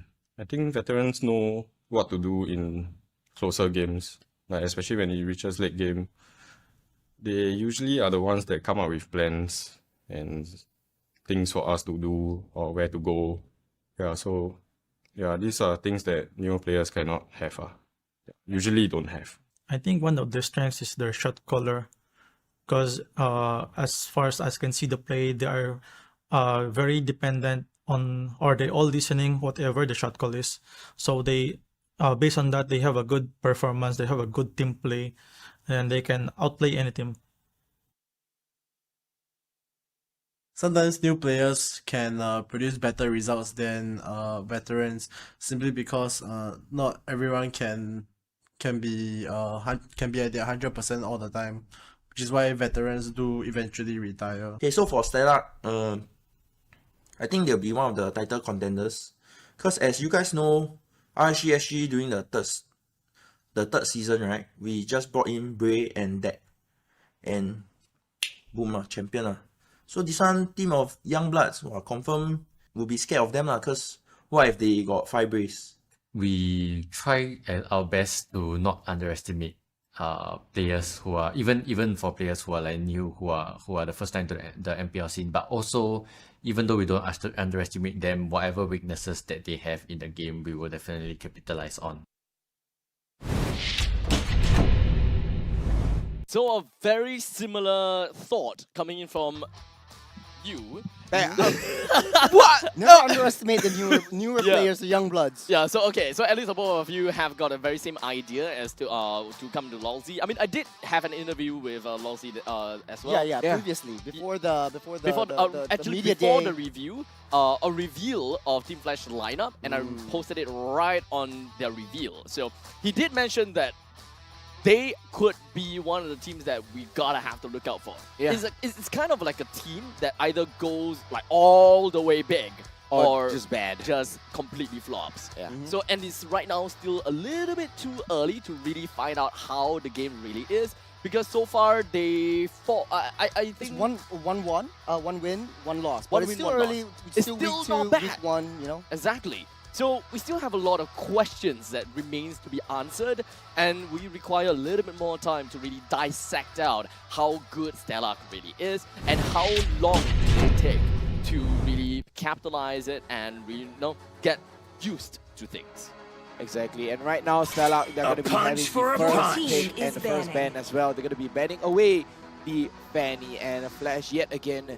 You know, in their previous games, they love to ban away that Paquito, right? I mean, Chu on the Paquito have been proven time and time again that he will show up, he will produce the results. And Stellark are going to be banning away the Xbox, and this time Flash, I think they should be going for the Kadita or the Novaria ban. What I'm thinking right now I is am the priestess of primal lightning, is the hunter of all the evil gods. gods. On brand with Stellark, but for Flash, they are trying to understand, like, okay, I want to take out the threats that Stellark might provide within that early game, and then try to defend myself from the aggression, play towards my power spikes. And time to last drop week we the saw beat of the that blast the band. win that Flash got against Vanguard was Hades playing in the mid lane. So right now Hades will be back in the jungle, Jay will be in the mid lane doing the shot calling and trying to keep his position awry. Stellark, on the other hand, choosing to ban out Joy. So all these tell me that they want to play a little bit on the long-range approach. Very, very glass cannon-like backline, especially since Chesty really thrives on these artillery mages. I mean, he loved using the Fasa, the Eve, you know, like you said, Churros, the backline artillery mages. And just like that, Flash will pick up the most versatile, you know, front line mage. Basically, he's going to be that Valentina. So in case Flash ever were to use, you know, the artillery mages, you know, Stellark, you know, they are not going to be able to use the Valentina to use that. I am here to take away that ultimate. Well, something interesting that they opened up is Stellark could well take the Eve, but they've chosen to go with the Terizla for the first priority pick. Chu will be playing that, but with, I mean, anything could go. I don't want to jinx it too soon, but Terizla could very well go into the mid lane as well. So I think this Terizla still a pretty flex pick for Stellark. Flash, on the other hand, might be going in to retaliate. What have Stellark not picked up yet? We talked about artillery mages. The Novaria is pretty much open. Yeah. You don't have the Edith anymore, so Novaria is a pretty decent hero to help wave clear in the early stages of that game. Hades could very well go back to his roots, play assassin jungles as well. Flash can pick up the Lilia now, right? I mean, the Lilia would be great to prioritize Jay on the He can win the Lilia. race But no, they against go to Shaq. the Fredrin and the Bruno. Wow. The Fredrin and the Bruno together. I mean, the Terizla, he could go EXP, he could go roam, he could go mid. Heck, he could even go jungle. Among the but planes he's exists optimal, the but, equilibrium, he's very flexible. which pick. I And was this time, made Chesty's going for. to go into his signature Eve as well. Well, we talked about the Eve earlier on, but for Flash side, very, very sort of like comfortable picks. With the Bruno and the Fredrin, you have a very tanky front line. You're able to just stand back, hold back, dish out that damage. The signature pick going Your into team Stellark is is the Eve, as well as the Martis. So two and fighters not a already single very worthy heavy in dive foe. position. Stellark already have a very good idea how they would want to play this. It's a very team fight oriented team and they would want to have good control of it the entire time. Understandably, I would want to see that the Martis is the one that generally wants to, you know, hide around and such. But the main one that really initiates gonna have to leave it to Terizla. Yeah. What they're lacking off right now at this point in time is the gold laner as well as a roam. So generally what I want to see from the gold laner is more of a proper lockdown per se. They already have a Terizla that is relatively tanky. They have a Martis that does deal enough damage. Whatever that's left from the roamer gonna have to be tanky enough to really soak things up and get more information out of Flash. Yeah, long-range cannons is the name of the game for Stellark, but they do have a lot of early game presence so far. But Flash, though, I am really feeling a Valir coming out for Team Flash. Jade has played it in the previous season. Season 4 has been played it very well. You have a lot of dive heroes for Stellark.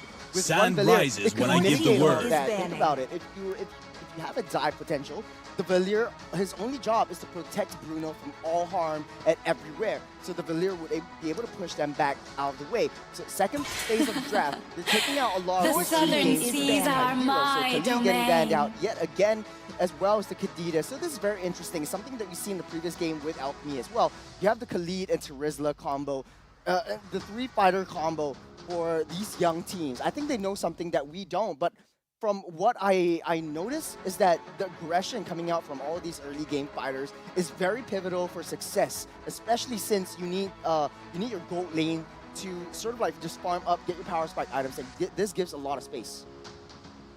I mean, taking a look at Stellark right now, they're banning away the Khadita as well as the Khalid. I mean, the Khadita is so strong in the mid lane. Without this, if this Khadita were to go into Flash's hands, and especially into the hands of Jay, it would be very scary. I am the power of light They can easily incarnate. get bursted down. The Khadita could jump into the back line, like the Xbox, like Fanny, as well as Joy. Look at Stellark, they are playing very protective. They do not want to get isolated, melted, or one-shotted by Flash at any cost. I don't know about you, but it does look like Stellark is vying up for a dashy kind of hero or something. I'm sensing Paquito, something with a lot of burst potential, But he's something that banned. needs a lot of... Oh yeah, Paquito's It's banned. banned. I'm sorry. No worries, man. Yeah. I mean, they could go. I mean, the Terisla could easily just go into the EXP lane, and then Eve, of course, in the mid lane. hunt So it won't be a begins. EXP Your Terisla. team It might is be picking. a roam Terisla, but this time Flash, they're gonna be picking up the Ruby as well, and the Ruby Lawsy is gonna be playing onto the roam Ruby. I think Grog would actually look pretty good for the side of Stellark, right? Yeah. They're just moving on to ensuring that they have a good amount of lockdown. And Oh, yeah, when it comes that's down true. to the wild charge, it is technically not a skill shot. Yeah. It's relatively easier Just aim. to aim and actually get it landed down. And Yeah. you're not particularly afraid of I being am the locked flare down that's to gonna light up the oblivion entire by the Ruby, star. which is going to be quite a scary thought onto what Flash is capable of doing. Because we still have no idea what exactly Jay is looking out for. And Jay is so flexible. Very versatile. Yeah, absolutely. Stellark going in for the dive again. Kufra with the jump, coupled with the penalty zone coming from Chu, and then Howski there for janitor duty, cleaning everyone up. So Stellark looks very strong on paper. Flash, on the other hand, if they want to mitigate all of this, I think a Valir would be something that is very viable. You have a lockdown coming in from Ruby, so Yeah. the only thing that they need is that distance, the distance for Bruno to really make his shots count, make the damage hurt. And the Bruno, I mean, the Valer would be really good right here. I mean, you can slowly chunk down the Martis if you were to go into the tank items, and you can chunk down the Kufra, deny the Kufra, and as well as the Terisla 100%. Using the Valer, you got a free debuff as well. I don't know. I mean, the first thing It that ain't comes to mind is just a actually game. TG for some reason. You gotta fight for yourself. So Okay. God is making a reappearance now. Wow. I actually do like Flash's picks, Flash's composition over here. Very strong backline, heavy artillery. Jay has one of the best positionings in terms of macro sense in the entirety of this season. Stellark, they will be looking to shut down Bruno as well as that Gord as fast as they can. Adamir and Hades, they need to be able to find it within themselves to have that discipline to ignore them because they don't serve any damage whatsoever. So the stun lock abilities from Flash is starting to show. And with that all said and done, ladies and gentlemen, as we are going to be paving the way over to the final series of the day. As we move on to take a look at how Stellark is going to be going against Flash and vice versa. Both teams have got an 5 exceptional seconds till lineup the enemy as we travel reaches the into the battlefield. land of dawn. Smash them. Land of Dawn it is. Game number 1, Stellark SG up against Team Flash. I mean, Welcome Team Flash to is Mobile looking very Legends. prominent right now. Team Flash, they are very strong. I mean, take a look at that. You have the God, you have the Uranus as well. I mean, all these are very strong team fight heroes. They're here to sustain. You know, they can control the fight very well, and they can stay for as long as they like. Something that I will be looking out for is that early game. I talked about a lot about this early game aggression for a lot of these teams, early game invade potential, but none of the roamers from either sides or either of the teams that I've seen today have hit that level 4 right before that turtle. Yeah. So it's very interesting to me that they don't prioritize the roamer level 4 as much as they should have.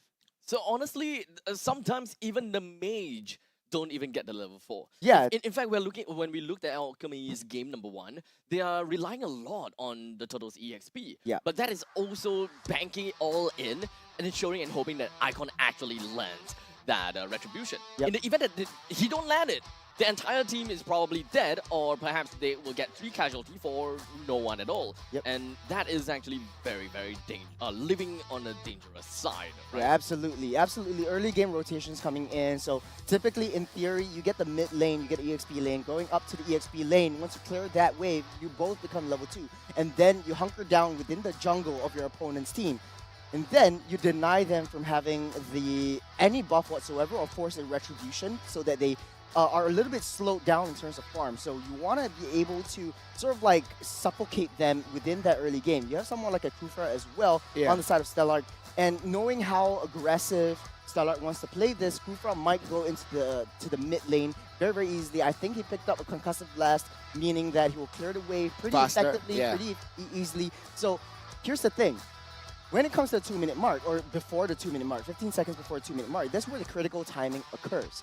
That's when the mage actually has to ditch his lane, go up to the EXP lane, get that level 4 as fast as possible, leaving the mid lane open. So you know where the heavy lane is in the early game.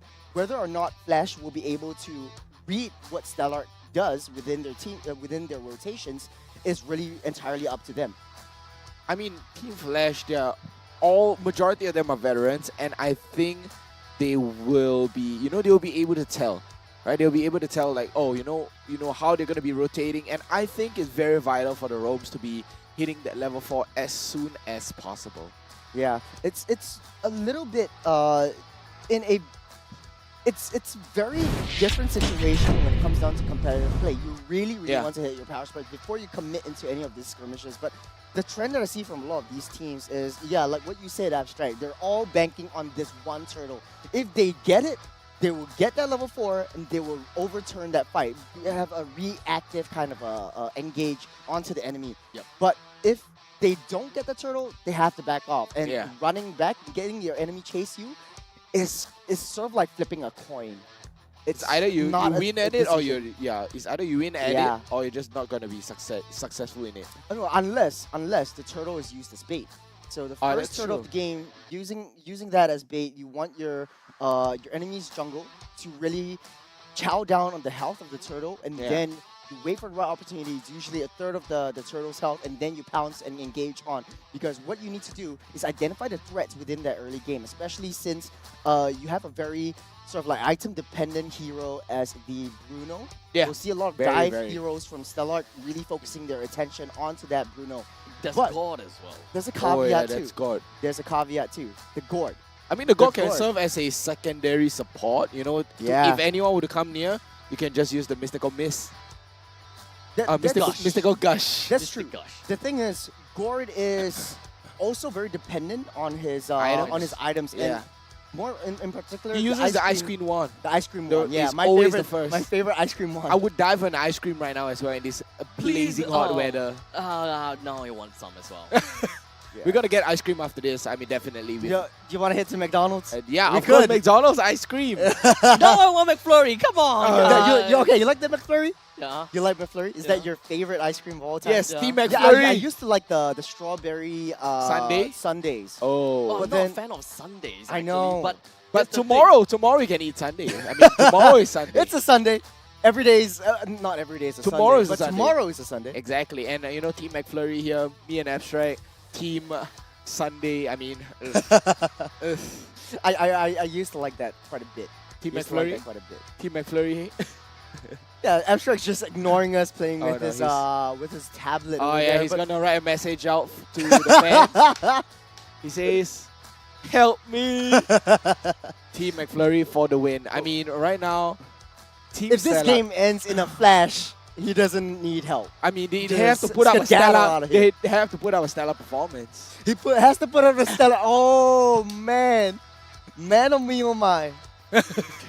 Oh no, Abstract's dying. I don't know where this conversation is going. He's just on mute right now. He's just typing every single thing. He's gonna write.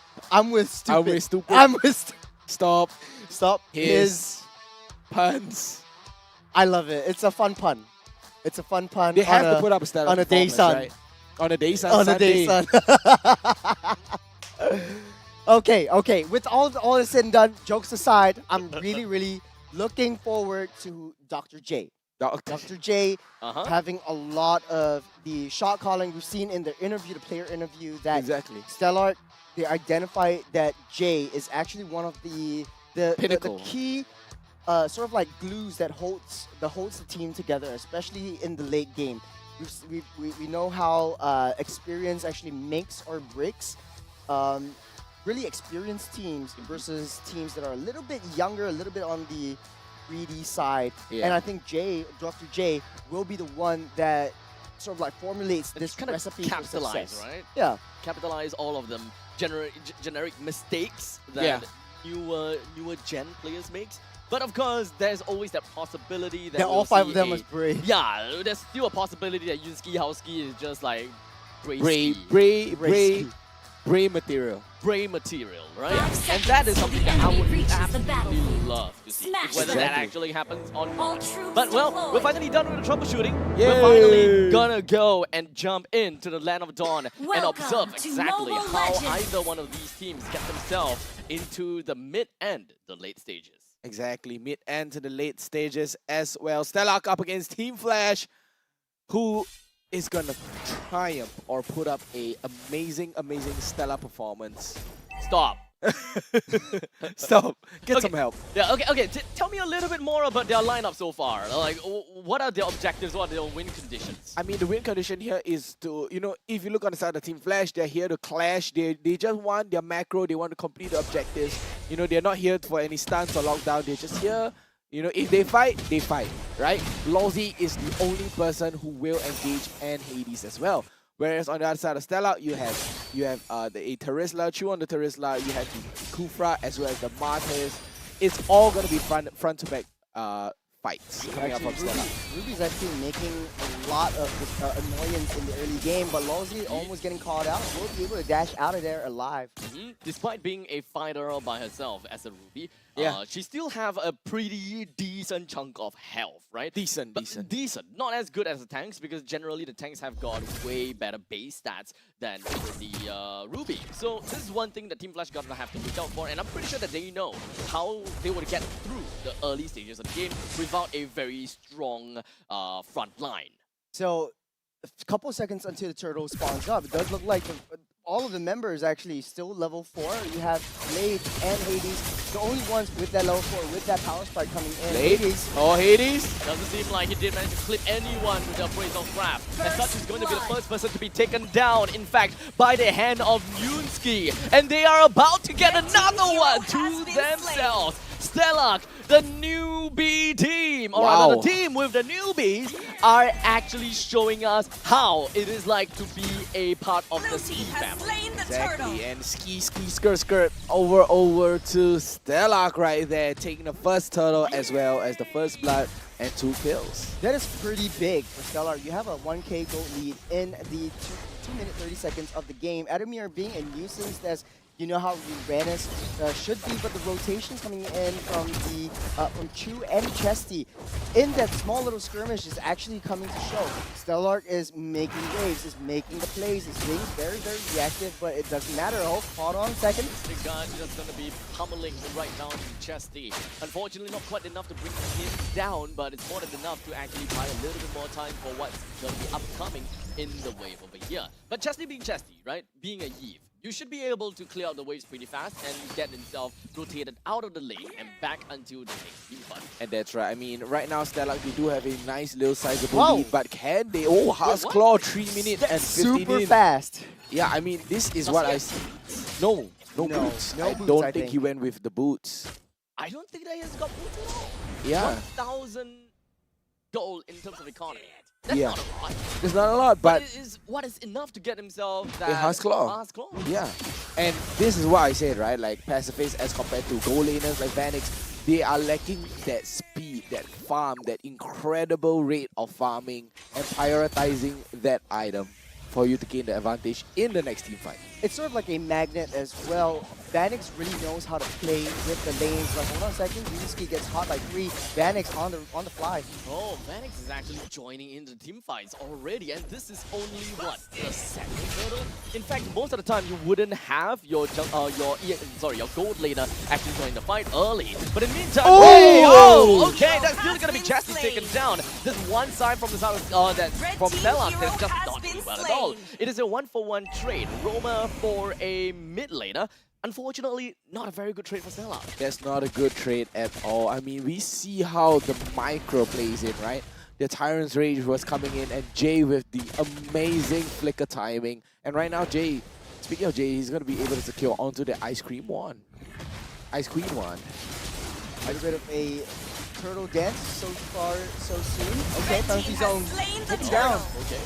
Wow. He actually went down for the penalty zone, clipping onto the turtle instead. So it's going to be a 1-for-1 when it comes down to the turtle. Quite a bit of unrealized profits coming in for both teams. Yusuke as well as Howski, both of them is trying to actually take a hold of their own turret, but it doesn't seem like that is going to be working out very well for either one of them. Yusuke jumps in at the tree, only to find himself completely knocked right out. As Hades lands the ultimate on Chesty and Howski, but not quite enough for them to bring either one of them down. Blade, as triple Blade kill. dunks right on and was hoping that he will be able to find one on the Longzy as well, and maybe able to the triple onto his head. The decimation, true damage popping off for Blade right there, getting that triple kill. Amazing, amazing play. I mean, Flash, it looked like they're gonna lose that fight, but penalty zone onto Adamir. They'll be able to get that out of there alive. Mr. Gush trying a little bit of support coming in from Jay, but after all said and done, Stellark was very, very reactive towards Flash's play. I think they had the capabilities to do so, especially since Yusuke was very, very held back on using that jump for engages only, or re-engages, if I could say so myself. Vanix buying the Warrior Boots, getting a little bit of defense coming in. He knows that Stellark might be a threat. Chesty on that top side, though, getting taken out by Chesty takes out Longzy. It's been quite some time when we have last seen a Ruby in the room position. At least for me, right? Yep. I haven't really casted that for a longest time. It's like 2 seasons ago? I believe so. Yeah. So, unfortunately, the debut of this Ruby is going to take quite some time for them to actually come into profit. Because Team Flash, their early game is not necessarily going to be very good. When we are looking at a Uranus, is pretty much late game hero. When we are looking at Vanix as well, Jay, it takes some time for them to eventually ramp up. So the main game plan for Team Flash is to drag the game long enough for them to really be able to get a good hold of team fights in, past 15 minutes. Absolutely. I mean, the main goal of Longzy is to throw themselves into the fray and try to crowd control and stun block anyone else that comes into the skirmishes, and they can fight front to back. Like I like to say, a little bit of a wall to cannon kind of strategy. Adamir soaking up so much damage. Turtle is getting reset for now. Flash needs to find the target priority over here. On that top side though, Vanix taking this time out just to take down that turret. So the objective trade coming in strong for Flash. Good amount of economy from the side of Team Flash, I was gonna have to say. They're buying quite a lot of time just by dragging Turtle out. But now the Mystic Gutcher is gonna be tossed right out. He even flickers forward, but unfortunately wasn't able to do quite much from this point in time. Both Blade, Yusuke, and Chesty, they don't have a lot of health to actually play around with this Lord. So Flash took the opportunity and quickly took care of the Turtle for them to move on to the next target. And that is going to be going down to the bottom lane. Adam has still got a lot of help to work with. Hades as well. These two members is going to be front-lining for this 3 flames in the bottom lane together with Vanix. And that allows them to get all of the first-tier defense turrets taken down to slowly suffocate them. After all said and done, Flash was just buying time, creating a lot of space just to take down these objectives. And these objectives amount up to a lot more economy. Jay slowly but surely coming up online. We've seen the play with Longzy, getting the I'm offended, hooking into, but there's so far not enough damage. But Jay is going to start the show. The I'm offended. This is a point in time where Team Flash, they're just going to be fighting and mounting back and come back. But Longzy finds himself down, Yusuke as well. Blade unable to walk himself right out of the team fight. Wow. So Team Flash, they have got 4 alive, while Team Stellark only with 3. They are completely suffocated now. What can they do? Flash was a really well-orchestrated team fights over here. Adamir creating so much space, keeping everyone away from Jay and Vanix, Longzy as well. The Sacrificial Lamb jumping in, stun-locking anyone from Stellark coming in close, especially Chew on the Terizla with the penalty zone as well. Even though he got away safe, he couldn't touch Jay or Vanix at all. Exactly, and Vanix right now, he's on a roll. He's enjoying his farm. He has free real estate. He's farming up. He's getting stronger. He's getting more fat. And take a look at that. He already has the Berserker Fury as well as the Heart's Claw. And probably going to go into a Malefic Roar or even a Sea Helmet. Radiant armor is built for both tanks or both soakers from both sides of the teams. This is to ensure that Chesty and Jay doesn't deal a lot of chunk down damage. Slowly but surely, you have a lot of small little damage. Blue team turret has been cause destroyed. the downfall. Flash, low in kills, but ahead in terms of economy. This is the power of objectives coming through. And let's not forget about the fact that Team Flash, They have got a lot of these first to defense turrets taken down. Stellark, even though they are not that far away in terms of economy, they just don't have a proper way to really open things up. Oh, As such, Lousy! the Lord is going to be taken by the hands of Team Flash, while they are all going to go straight into Pandemonium. While Team Flash's Adamir is just going to be right in the faces of Chesty Blade and Howski. He's not too afraid of anything at all, as he's very sure of how much he can tank. That is so beautiful. Again, Adamir with a distractive play, and Flash, none of the members of Stellark, even though they're strong and dive compositions, are able to get through to Vanix or Jay. Yeah, exactly. And Flash, like we said, the ultimate lineup. Fully macro, just focusing on the objective and nothing else. And Adamir, whenever there's going to be a team fight, he'll be right in your face and holding all the attention on him. Yeah, speaking of Adamir, does Stellark even have an answer to Adamir? No. Like they don't have a very long lockdown, like single target lockdown plus burst, right? There's a lot of insurance onto Howski. I mean, Howski's the only one that can melt down a Uranus in the late game, but only if they get to that late game. As Lord marching out on that north side, Flash trying to sync up all the ways as much as possible, trying to divert Stellark's attention, which is very, very crucial for Team Flash.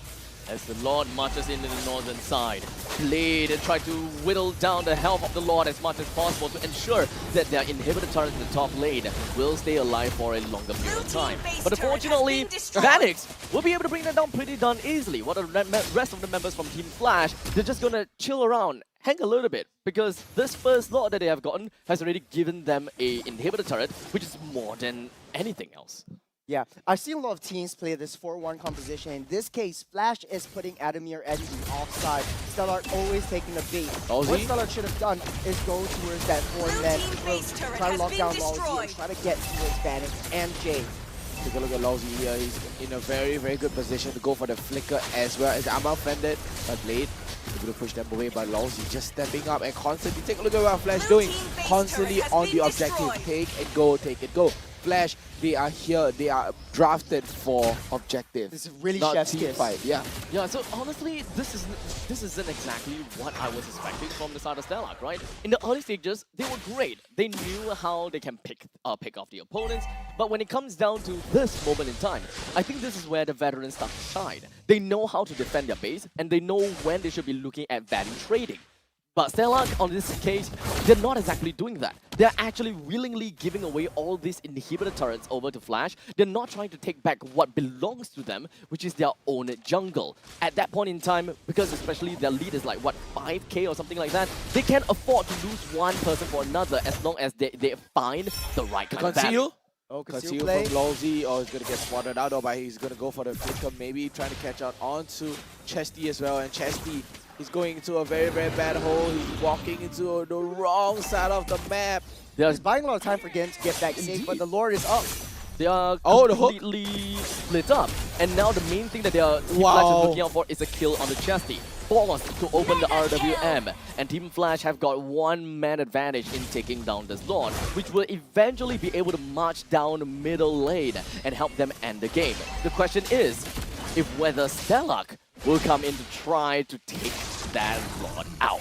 This is actually very, very smart. Stellark cannot afford to take this Lord. This is the 12-minute Lord, so the enhanced Lord coming in will not be viable for Stellark. They can't defend this if they get Chesty up online. They have a lot of AoE, they have a lot of high ground, but what Flash did was super, super smart. If you take a look at how they were pathing, it's a 4-1 composition, no doubt, but they were leaving all of their jungle open because they want to lure Stellark out of their base. They know the only way they can fight is within the choke points of the jungle. Exactly, and within the choke points is where they will flourish. And right now, Stellark, they are looking to turn this around. They are very, very far behind. Take a look at Team Flash. Goal lead right now. They have 7k, but the stun land down onto Blade though. The Lord marching in. Lousy catches onto 2 and even the guard, but that is going to be stopped by 2.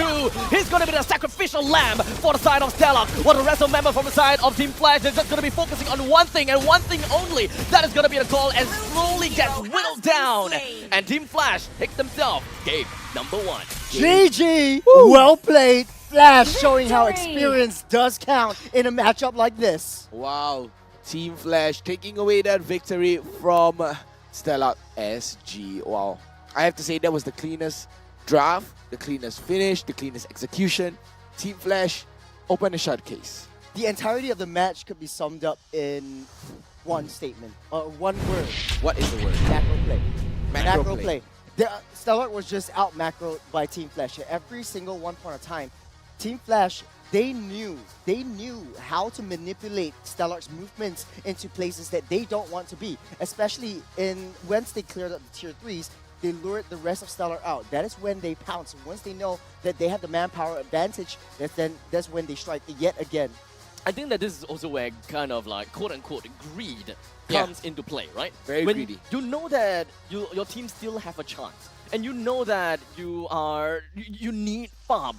Your Beatrix needs farm. We are willing to escort this Beatrix all the way to his lane to farm as much as possible, only to realize that that is all part of Flash's plan. It's all part of their master plan, man. Take a look at the items. Vertigo, what can you tell us about? I mean, nothing out of the ordinary right here, but only Vanix's goal, 11.8k. Yeah, he got the House Claws within the 3 minutes Within of match. 3 minutes, 3 minutes and 15 seconds. I remember very specifically, Vanix hit the 3 minutes 15 on that House Claw. Only then he secured his boots, and then followed by the Berserker's Fury. Oh man, full build right from the get-go. 14 minutes into the game, Stellark still struggling to stay afloat. Houski even forced to build the Demon Hunter Sword just to mitigate Adamir.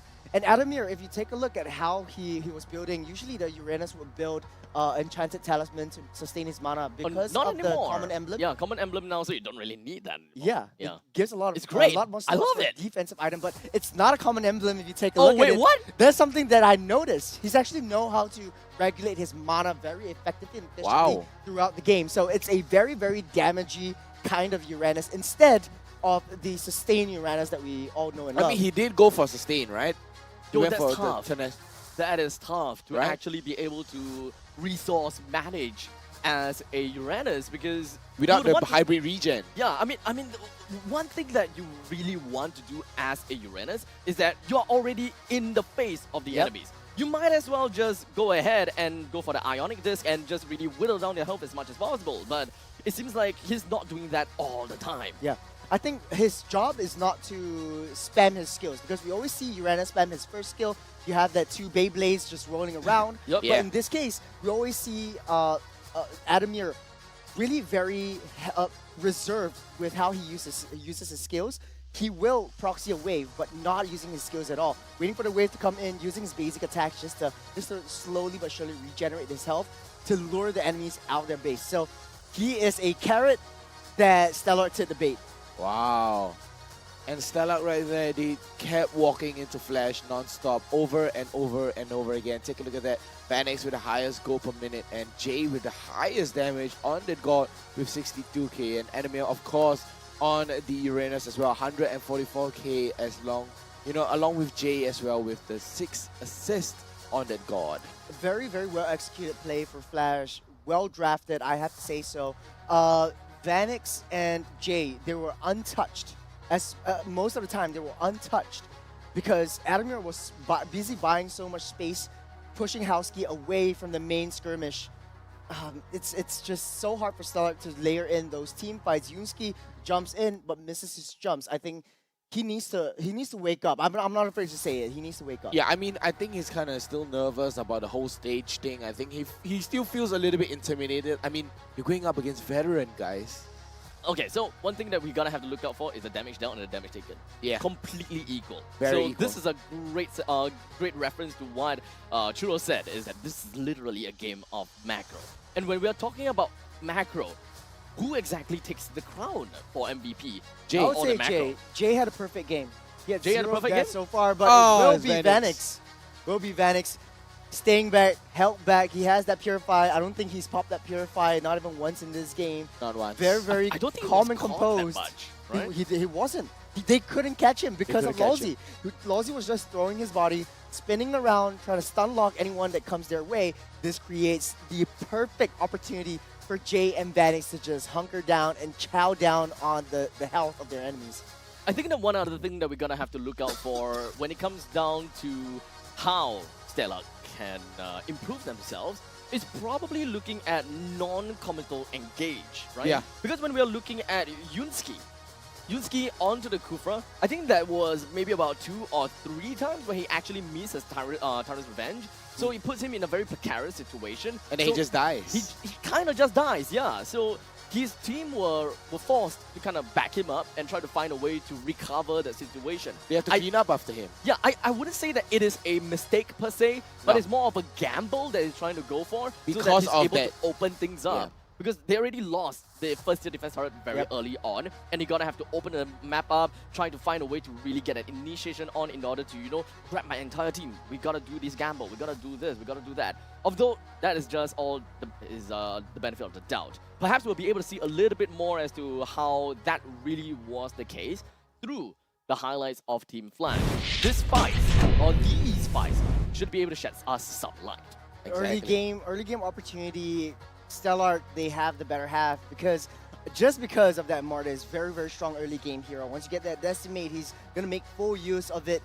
But it's always a very active play from Lawsy, trying to lure out the robot manipulation as is. So Chesty over here pops that robot manipulation a little bit too soon, has no backup from the rest of the team, and forcing in a lot of these scene fights that Stellark knows that they can't take. Exactly. And right there, Blade going with a nice triple kill, catching out onto 3 members. And they didn't capitalize on their lead. Look, hooked in by Yunsky, gets pushed back, Tyrant's Rage, Adamir just holding Chesty back. And right there, Stellark just falter and fall into tiny little pieces. Yeah, this is where I want to hyper-focus on a little bit, where Vanix and Jay is at all times. Vanix and Jay always together. They're just at the back dealing a lot of damage. You have the penalty zone to try to set up. They try to go for that backline, but to no avail. It's just basic attacks upon skills, upon slows. The utility that Gort provides is so pivotal for Vanix's success. You have someone who's slowed down, who's unable to escape, and you have the Quantum Charge to be able to chase up to them, as well as the Great Dragon Spear that you buy in that late game. So Vanix, hats off to him. He played a almost perfect game. I think that through that the highlight, it actually gave me a lot more idea as to how the dynamics and the role selection for Team Stellark really is and why it's kind of falling short, right? There's always this answer that when we are thinking of Roma and EXP later, who's going to be the one that initiates? In this game, it has solely been Yunsky that's trying to open up opportunities for their team. That's true. Whether it be a missed committal shot or an actual shot. But the thing is, when it comes down to Yunsky actually trying to go for these shots, it's a follow-up after follow-up, right? Tyrant's Revenge, Tyrant's Rage. So the only thing that you can actually land on is probably the frontliners, and that is going to be Lolsi that is playing as Ruby. Well, so, to your point, actually, when Yunsky makes a jump and he misses, and they know as a team that they want to go for a fight, they send in Chu. And Chu wastes his ultimate just for that one guy. And that's not what you want to do when you have a fully team fight capable composition. So that opens up a lot of mistakes for Stellark, and Flash really capitalize on their mistakes. And not to forget, Kufra doesn't have a lot of items. Yeah. It doesn't have a lot of ways to tank. While Terizla is actually a way better hero to actually open things up. You can swing your hammer. People are afraid to get close to you. Exactly, and you can get a percentage of HP back as well. Exactly. So you have a lot more ways to open up the map and actually catch the opponents out a lot simpler. But in that previous case, it has mostly and entirely been up to Yunsky, which I think that they gotta have to change things up in order to make things really, really work out, in order to get that crisp gameplay. Oh. Crisp. Eh? Crisp? You see where this segue is coming to, as we have the new and improved Chicken Mac Crispy. The spicy one, by the way, because let's be honest here, the spiciness is what really gives the kick, the pizzazz over to chickens. And of course, when we are talking about chickens, you gotta have to absolutely love how juicy they absolutely are. So, honestly, I'm pretty sure that you all have tasted the Chicken McCrispy. Oh, absolutely. For sure, if you haven't had it, you haven't lived. No, you know, I'm actually on a slight diet. So like my diet only consists of like McCrispy, chickens, Oh. proteins, Okay. maybe some fat. Try not to take a lot of carbs. McCrispy is the way to go, man, if you're on a diet. Wow. So Hear it from coming me from, first. you're hearing it from Yeah, Churros. activate that ketosis, man. You need a lot of fat and protein on your diet. Keto diet, ketosis. Ah. Ketosis is the Ketosis. process of keto diet. Yeah, I've never heard of the full term before. Wait, is that legit? It's legit. It's Good low guess. carb, Yeah, high you can fat. trust me, man. Low carb, Trust high me. fat. Yeah, me too. You can. Or you trust can me. ask Niso. Niso is also a bodybuilder. That is true. That is true. I'll trust you for now. Thank you. For now. Okay, well, either way, make sure you guys jump over to your nearest McDonald's and get yourself and try out the new and improved Chicken McCrispy and feel the crunch. I like how you do it and just stare straight dead at the camera. But hey, I don't know if the second game of this series is going to be a chef's kiss, just like the first one. Or is it going to be Just- crispier? Or is it going to be crispier? I don't know. I'm always very excited for close games. And Yeah. I'm pretty sure that Stellark, with their aggressive gameplay, they can do it. Like the Keys to Victory said, they need to maintain their composure. Actually, you know, based on what they have shown in the early stages of the game, I think that they are a team that should play more on pickoffs and like catch kind of composition. Yunsky actually played a lean, mean Franco. Oh, I mean, the Franco did somewhat grant them the win last week, right? Yeah, So- with Vanguard. So I think that there could be a possibility that they're just, you know, expanding themselves, trying things out and see how different kind of lineup and different kind of play styles eventually work for them. Maybe they don't want to stick onto a certain identity and only stick to that only. They don't want to just play catch only because that is just going to be nullified by a simple ban of the Kaja, Franco, and Cho. Yeah. Right? So maybe we can, you know, expand it a little bit more. And I'm pretty sure that there are many other ways to play a catch-style composition even without these three heroes. So something like a baseball, you have a bat trying to pull it at you, and then you take that ball, you have to catch that ball. Yep, but even as a catcher, you didn't even know that your own pitcher throws you a curveball or perhaps even a what other balls are there? A sinker. Sinker. Okay. A slow ball. He watches Ace of Diamond. You watch Ace of Diamonds, right? Is that another anime reference again? Yes. I'm out, guys. You watch Ace of Diamond, right? No, I actually you actually watch baseball. Okay. I don't watch MLBB. I watch MLBB and MLB. Okay, so he's a baseballer. I work out sometimes. What do you do? I play games. You play games. But hey, you know, a lot of like fast reflexes are attributed to gamers themselves. They have the fastest reflexes out of every single sport. I think, except motorsports. So motorsports and esports, they're on the perimeter, very, very similar, sort of like. I mean, it all involves reflexes as well, right? All involve reflexes. I mean, as well. Abstract is really great at hiding behind objects and running towards, you know. That was so quick. I was trying. I mean, it was Abstract, a pen I was trying to throw. Abstract, you know, he's good at hiding, and then he's moving from places to places. Did I miss the joke or something? Where did this come from? No, I was trying to test your reflex, man. Mine? Yes. You said you were a gamer. Try it again. Fool me once, shame on you. Fool me twice, Shame on me. I I learned it. I learned it already. We learned it. I We learned the learned it. legit one, okay? Fool me once, shame on you. Fool me twice, shame on me. But previously, you know, when the code was used, it was actually used in the wrong context. Okay, Makes a lot of sense. Makes a lot of sense. Okay, going back to the game, what do you think Stellark should do? Vertigo. I think they should Improve their be more reflexes. confident. Yeah, improve their reflexes. That's all they need. They need to wake up. Wake up. No, we're just kidding, really. I mean, they are doing great. Yeah, They did great. You know, they did very well in the first early game as well. They got a triple kill. They just need to know how to capitalize on the lead that they have. Exactly. They do not know how to convert that into a win. Yeah, so the main thing is that they get kills. They got great kills. But unfortunately, there's other than the raw value out of killing them, they don't really find another way to, you know, make full use of that. You know, the cause and effect of their death, what happens afterwards in order to really attain what you really wanted. Because what Team Flash did afterwards is that, oh, you killed 3 of my guys? Okay, we'll find some time to farm back all that amount while we make you feel busy. Exactly, and they hard focus on the macro. Team Flash was built for macro. They're like, hey, we drafted this way. Don't forget our mission. This is how we're supposed to do it. You know, unpopular opinion. Okay, so Flash and Stellark, their bans are pretty much the same. Paquito, Valentina, Xborg, and Fanny off the table. Flash has the upper hand right now. But Lozzy's playstyle is a little bit like Kamikaze, if I could say so myself. He likes to throw himself in the midst of battle, Your trying team to is buy enough time for his team to come in for that to deal that damage that they so desperately need to fight front to back. So Flash is pretty much a team fight oriented composition, but I'd like to bring that up a little bit. Is it a little bit too much that Lousy always throws himself? It's always that sacrificial lamb. If they if Stellark finds a way to mitigate how Stellark engages within these team fights, then they could find success. That's true. I mean, they could go Is it for... too much? Maybe a defensive draft for Stellark might work. A defensive draft. So don't ban out the Edith like you did in the first game. Yeah. Maybe pick that up, try to... But try to Edith is lure more Lousy in. towards like in your face slash I am the engager rather priestess than of primal big lightning, okay. the hunter of all the evil So gods. they do not want anything into their face. Look, the Xbox with the last insanity, the Fanny with the cables going right into your face, the Edith going right into your face as Time well, to flipping drop you the back. beat And of the this time, book. the Your Joy team was is being picking. open, and the Joy will go into Team Flash's hands.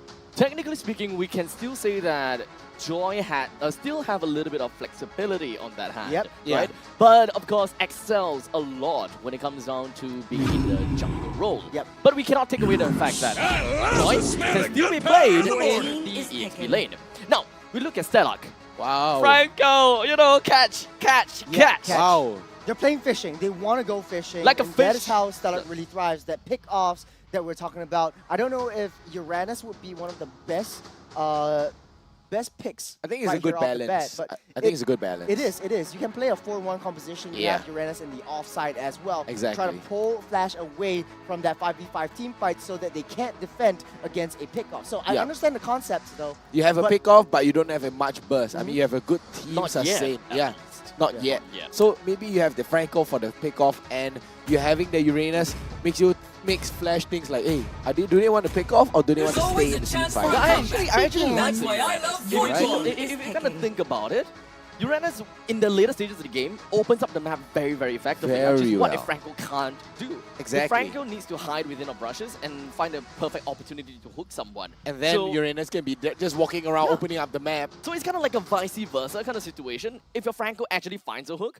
then the Uranus just jumps right in, and then you take the brunt of the force by four other members. Or you go out there, look for people, and give the information over to your Franco, so your Franco knows what to do, even in the laning phase, perhaps. Yeah, the Franco was also as a reactive pick to that team- Joy The southern coming in from seas Flash. are Because my that's true. domain. Yeah, That's because true. you need to be able to have a lockdown onto someone who is pretty much CC immune. You want to protect your backline enough. Try to do what Flash did, and do it in your own way. So this means that you want to create that wall to be able to protect Howski in order for him to deal as much damage as he can. But in this case, though, it might be a little bit tougher. How do you have, what kind of marksman can defend itself against a very hard-hitting sort of assassin like a Joy? Maybe even an Irthel, try to pounce out of the I way. mean, they have a lockdown. They have a lockdown from the Franco. All they need is someone to burst, live and that's in the is form to of Kadita. trick Oh, but the Flash weak. gave them the Kadita, though. Interesting. Exactly, the ban on Kadita was Pharaohs. open. This is very interesting to me. The Faramis ban. How could the Faramis be detrimental to Stellark? It's within all these team fights. They're really preparing and buying themselves up for team fights. This is really more of a team con. It's very defensive coming out from Stellark, if I could say so myself. I would really want to think that, yes, of course, one of Pain the main primary is the ways proof of that I'm Stellark still playing is alive. team fight. But the secondary win condition is that you'll want to pick them off. You want to find a way to really fully capitalize on that kind of pickup potential, which is definitely what a Kadita can do. And on the sidelines, Franco can do that as well. They work in tandem and hand in hand. So honestly, I do like what Stellark is trying to do so far. But how is Flash going to fight back against this? Because I'm confused with the Ruby pick. What exactly allows them, or rather, what exactly gives them the idea that, yeah, we gotta pick Ruby here? The Ruby is just to act as a wall to defend Jay Sand as well rises as Vanny. when I give the Yet word. again, we see that in game number 1, how they methodically orchestrated a lot of these team fights. Lousy throws his body in, CC controls, stun locks, everything all the way down onto Stellark. They are focusing their fire onto taking down Lousy, wasting their resources so that Jay and Vanix are able to just dish out that damage. So they want to repeat that again. So in this case, though, they have to face up against a Kadita and a Franco, which sort of pulls their team fight capabilities apart. Now, this makes a lot of sense when Lawsy throws his body and turns himself into a sacrificial lamb again.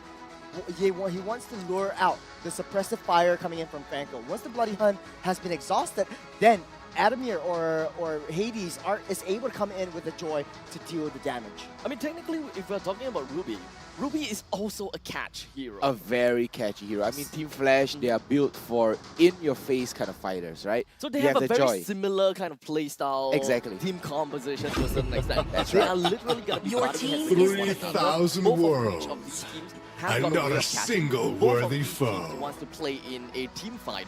But now I think that Flash needs to really consider, how do they stop this Uranus? How do they make sure that he's not too annoying to the Bruno?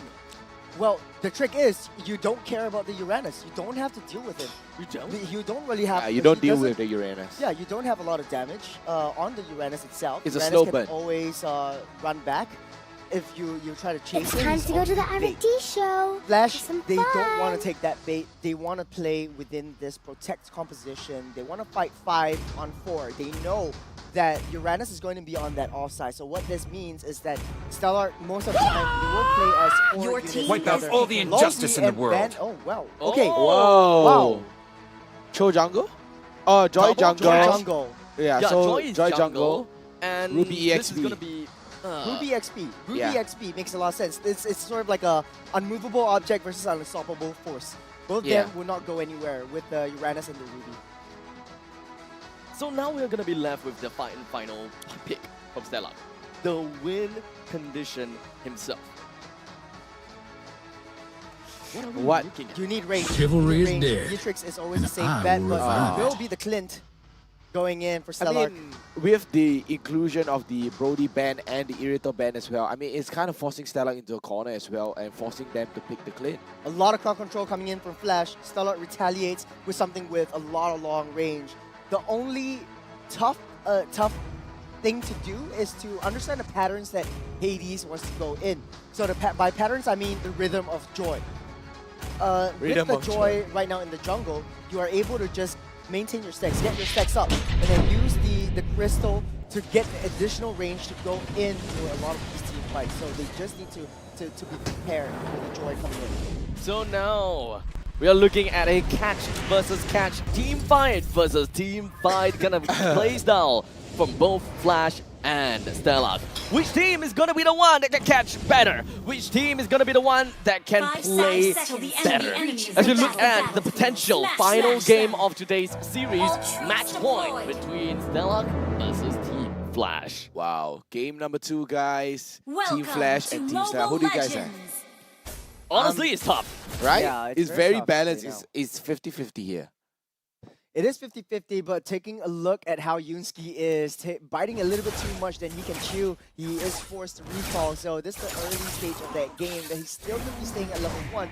Bear in mind that I think he got that roam boost very, very early on, so Flash forcing him to retreat is very, very pivotal. He's also got that focusing mark, so they want to hunker down on that pick-off damage. Chu is actually on a Fire Emblem. Yeah. Okay. He's going for the Spell Vamp, the Impure Rage, as well as the movement speed as well. I mean, he wants to kill, like, oh. It just boggles my mind too. Like, Uranus with the Mage Emblem, yeah, I understand. Uranus with the support Basic, emblem and yeah. the common emblem, I understand. You have Yeah. a lot of lives to Exactly. sustain. But now you have the Fighter Emblem. Fighter with Emblem. A lot of defense, but hold on a second, you're Lawsy. Oh, Blade. I don't think that he's going to go down that early, but Hades going into the fray. He's already at level 4 and just popping off the Rhythm of Joy. He manages to bring Blade down, and that, by the way, is the jungler of Stellark. Massive bait. no, Massive biggest bait from bait. Lawsy, man. Biggest bait. I mean, take a look at Hades already. He has cleared the jungle so fast as compared to Blade on the Martis. Joy jungle is really, really broken. A great amount of mobility, great amount of damage, and Great clear. Great clear as well. So now the problem is Blade is still at level 3. But to be will get his fair, level 4 soon. yeah, he's gonna be level 4 very, very soon. So at least when it comes down to EXP wise, they're not too far apart. But the problem is what happens after the turtle is taken down. As Jay currently do not have black shoes just yet. Chu is just gonna be in your face of Jay, and will be able to bring him down just so easily as Blade dunks onto him, and that is the one kill that Stellark needs in order to equalize the game for now. So Stellark, this is looking very good for them if they can secure that turtle, but it doesn't look like Blade wants to be able to fight for that turtle. So I think a communication error, you could call it that. Yusuke still doesn't have his level 4. It is 2 minutes, 26 seconds on the clock so far. They're just playing the Draka Turtle game, you know? Oh, the hook? Between Adamir as well as Chu. But Adamir had decided to start the fight down onto Chu a little bit as a poke, I gotta have to say. But Hades decides to go all in. Yusuke would like to start something for themselves as well. Stellark is still together, marking war onto one, allowing them to actually bring Lolzy down. And that is going to be the catch that we are looking out for from the side of Stellark with a great amount of suppress. And that was a really, really great catch by Yusuke as well on the Franco. Yet again, he keeps landing these iron hooks over and over. And I don't think that... Hades. Oh, wow! Hades still managed to get right under the skin of Stellark and take the turtle down. Takes the turtle, takes the Lethal Wanderer. He is so far ahead of Blade. Even though Blade has 2 kills, this is looking pretty good for Flash. They don't want to make any mistakes in those team fights, in those skirmishes. They want to just focus their attention on that heavy lane towards that goat lane. Take a look at the micro decisions that they're making. Vanix is not making a move. He's just freezing that lane, and so is Howski. Both of them, they don't want to be a little bit too close towards either one of their turrets, even though that is one of the core objectives of the entirety of that match. Take a look at how Vanix moves again. It's 3 minutes, 40 seconds. He has his first core item.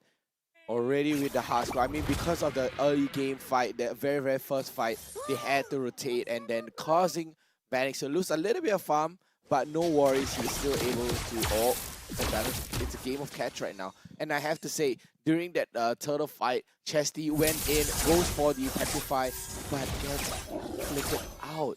Oh, and Yusuke flickers plus the bloody hunt down to Vanix. They really want to bring him down, but unfortunately, all of that have turned into dust as Blade is taking the brunt of the damage on from the side of Vanix as well as Jay. But both of them still alive. Great flicker plus Jikundo combo, but that is going to put Lolzy in a very bad spot, and so will Hades. 2 of the Flash members has gone down. It's going to be a quick trade, but Vanix is still alive. He's going to be right in the face and fighting against Howski. He's going to that score against Stellark. The power of Hardcore! Vanix just staying back. Wait, Chu is coming in. Oh, Savage? Okay, he won't get a Savage. No. He won't get a Savage. What a play from Vanix. You can take a look at the player cam. All smiles from Vanix. What a play. Insane. We can hear the whole ground shaking as well. He knows his power spike. Once House Claws has been built, he's able to sustain through all the way, especially with that quantum charge and Jay on that hand. Jay also gave him that kill so that he's funneling Vanix a little bit higher, a little bit faster. Exactly. Vanix is breaking the norms as to what people usually say about gold lane. Don't join the second turtle, don't join the second turtle, but look at what Vanix is doing here. He's literally wanting to join out the battle as Lolzy opens things up onto Yusuke, and that is going to be the first person taken down while Blade was hoping that he will be able to do something against Hades, but with only a sliver of health, he immediately go for the retribution down onto Adamir in order to get away, but here comes Chesty with a great breath in the ocean, plus the ultimate that eventually brings Adamir down. I love the team trust right here. I mean, they trusted Vanix. They say, Vanix, clear out the mid lane, take the turret. We got this fight. He is so objective focused. Vanix didn't even join in that turtle fight. He went for the objective. The rest of that turtle fight was just a distraction. 5K. Stellark away. Oh, hold on a second here. The hook and the stun over to Jay. He gets taken down.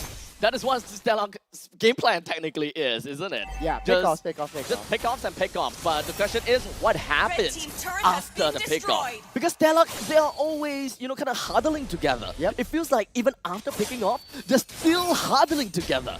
They are what I see is that they gotta have to play the macro game. They gotta have some kind of lane priority when they go for a pick-off. You bring the opponents to a certain place that you want them to go to. But Lolzy is safe. He has that Jikundo. Can get out of the way as well. But Flash, though, taking a little bit of itemization Wow. right here. Hoskalos, Berserker Fury already built up for this Bruno. Vanix is really starting to shine, whereas Howski only has one of his core items. The Endless Battle is enough, don't get me wrong, but It is. slowly but surely buying the most expensive item in the POT. Yeah, I mean, he had to go for the Endless Battle first in order for the crit as well as the true damage, and then go for the BOD for the flat physical attack damage. But then, look at Vanix, he's like, you know what, I'm just gonna go crit and lifesteal. Yeah, he has that warrior boots as well. Usually the Bruno would just forgo the warrior boots, go Swift in boots? all swift boots, or Yeah. actually, yeah, it's just the swift boots right there. But he just to get a doesn't little need bit it. more attack speed because he wants to be able to make sure that he stays alive for his team. It's very different when you fight a competitive match where you have to be able to make sure that you are able to be in a defensive position as well.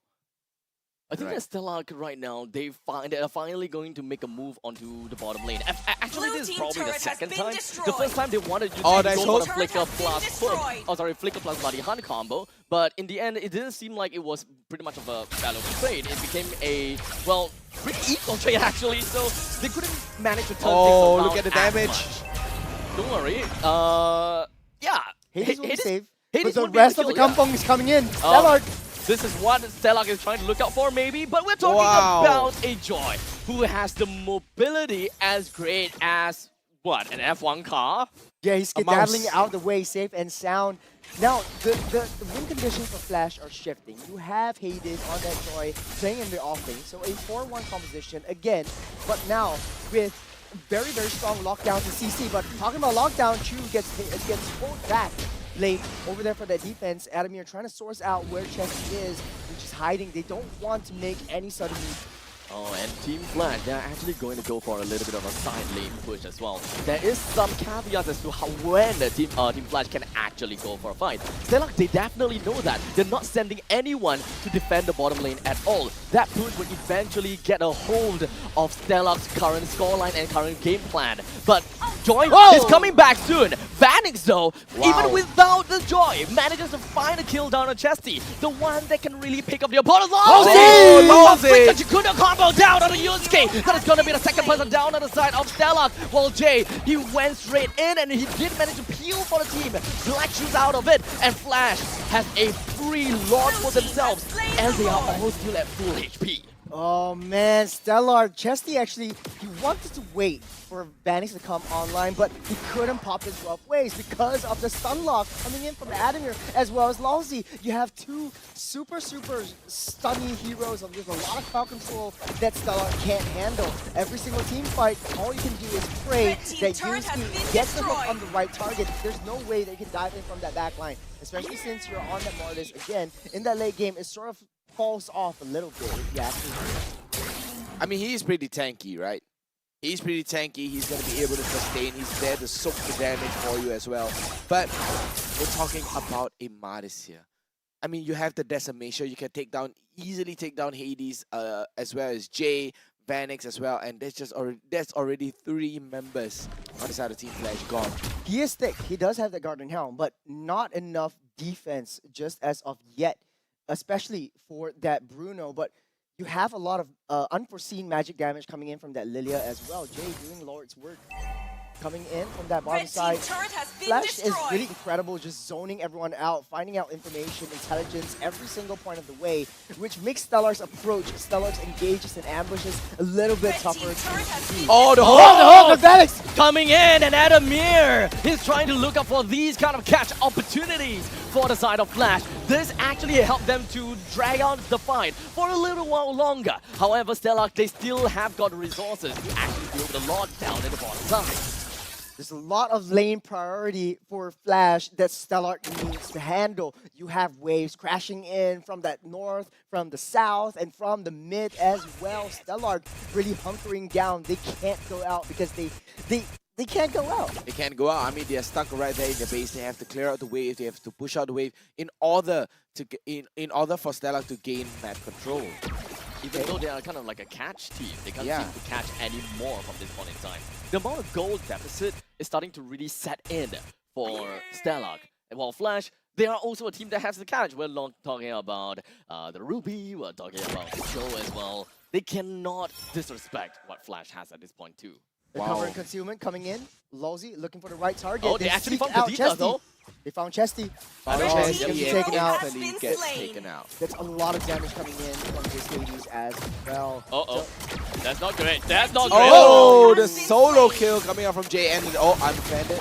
It doesn't seem like teams from the side of Team Stellark, they have a lot of ways to just lock down onto Team Flash. I mean, the one only lockdown that we're talking about is Yunsky with the suppression of the Bloody Hunt. Aside from that, Blade gonna have to really be in the face of Flash to really do something at all at this point in time. Lawsy just gonna be jumping down on the Blade while Hades focuses on Houski. That brings Houski back home and allows Flash sometimes to breathe away from the massive amount of damage that this Clint is capable of doing. Regardless of all of that, Stellark, the defender against Flash's push. They have to start, they have to start closing this out, right? If Team Flash, if they were to let this to go even further as well, Stellark, they would be very a force to be reckoned with, right? The late game Uranus, a late game Tanky Martis, a late game Clint, wow, it's just not going to be enough. Well, I mean, for Flash, they're playing the same thing that they did in the previous game. They have control of the entirety of the map. But they're not staying in the jungle for too long. But hold on a second right here. They really want to go for a catch on the enemy, but unfortunately that wasn't going to be the case. Lawsy goes for the kick down on Chu. They probably want to isolate on Chu, or do they really want to bring it down? Yes, they can, and yes, they will. All of 5 members of Flash is still going to be alive, and they will be marching down in mid, even with a very lonely Ballista. A very good pick off on the hook. Chu, but hold on a second, they're still skirmishing, cycling through. A good pick up on Chu. I want to complete my sentence right here and right now because Chu is the one that's creating a lot of map pressure for Flash. Once you take Chu out of the way, you take control of the entirety of that map. Pass lane priority, lane control. You don't have to worry about your side lanes. You can't use that's fire. Jay is really going above and beyond in pushing Stellark away. Well, the rest of Stellark is pretty much busy with dealing in the middle lane and ensuring that they don't get ended. We also have Hades that went backwards a little bit and dealt with the Lord. As such, a free Lord available for Flash with a 9,000 gold lead. What exactly is this going to be transpiring into? I mean, Flash, this is what Stellark was supposed to do, right? In the previous game, they had the lead, they're supposed to capitalize on the lead. But Flash, this is how they capitalize on that early game maniac as well. They started pushing, they started getting, snowballing even faster and faster and faster. And they are focusing on objective as much as possible. 10,000 gold lead, that's the bento box and a half for Flash. You have a lot of items that you can bring up right now. 15 minutes into the game, Stellark is taking themselves out of the way. There's nothing that they can do to retaliate. If you're playing Kadita competition, all you can do is try to get them answers, but you can't. Waves completely synced up now. The Lord is actually still alive, while Lawsy focuses on the Yunsky. Yunsky extended a quick little flicker plus the Bloody Hunt down onto Hades. And with that all said and done, the Lord is still alive, and they will be focusing down on the core with Flash attaining the second win. And in that case, a match series win. A massacre from the side of Flash, really showing us how to win this series in a flash. Wow, Flash taking this game away. Well, that puts Flash in a win streak, right? In the top spot, yeah. In the top spot, I think they are the top in the upper bracket so far. Oh yeah, because at the start of today, it was Homebois and Flash. Yep. But unfortunately, Homebois have been quote-unquote dethroned Correct. by RSG in a very unfortunate 2-1 fashion, which looked very promising, by the way. Very. But regardless of all of that, we look at Flash now. Everyone will have their eyes set on these heroes as to how are they supposed to move on from this point, and how are they going to fare in the rest of the weeks to come. Well, I mean, Team Flash right now, they're like a powerhouse to be, and they are a force to be reckoned with. I mean, Team Flash, they're showing up on and on again, week and week again. I mean, we have to see it for tomorrow, but let's take a look at the items here. Houski with only 3 core items. Take a look at the goal difference here between Houski and Vanix. Vanix already 6 core items being built up. He might have had that time to sell his warrior boots to get even more items, maybe even a BOD to just add salt into their wounds. Yeah, just to top it off. Just to top it all off, right? Like, Flash has a lot of pure damage, going pure damage all the way through.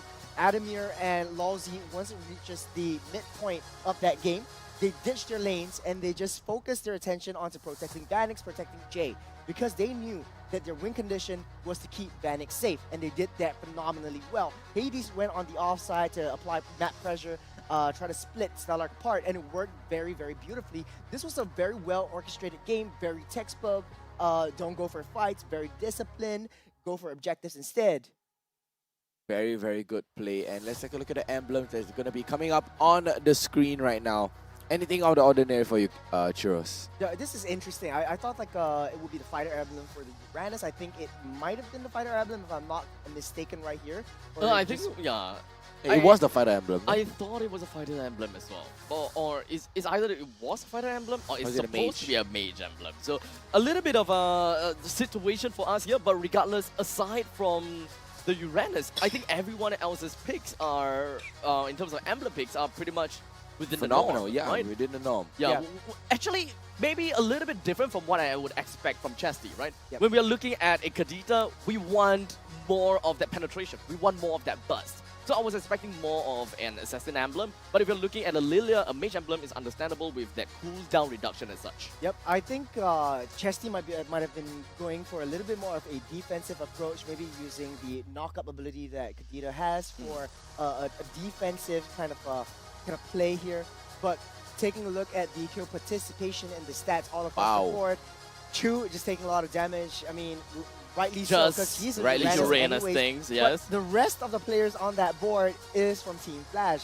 A lot of damage dealt by Vanix himself. There's no way for Stellark to dive straight into Vanix at all. 65k on Vanix as well, and Jay with a total assist of 10 on this Lilia, and Hades with a 829 gold per minute as a Joy in the jungle.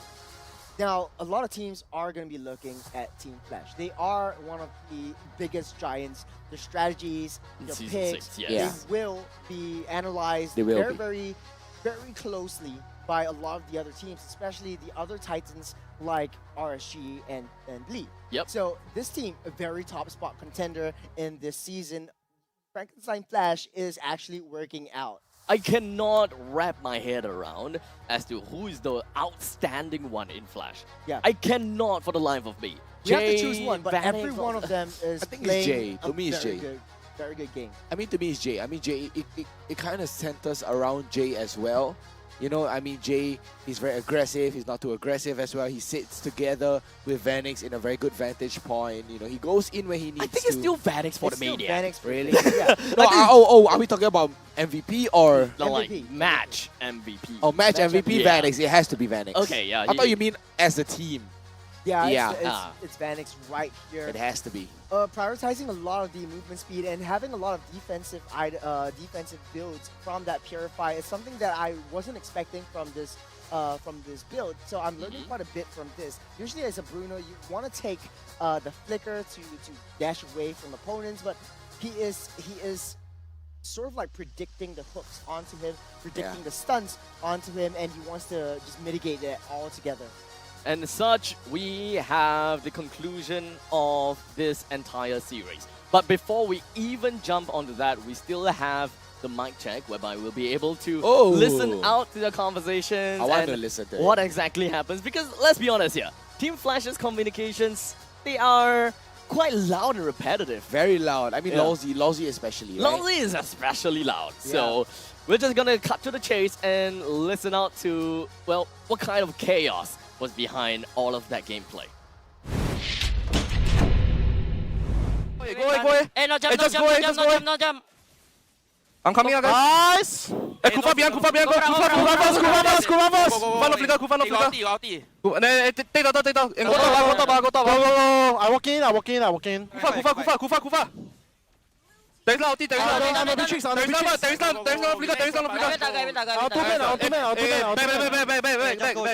Oh, go on. I'm flanking, guys. Okay.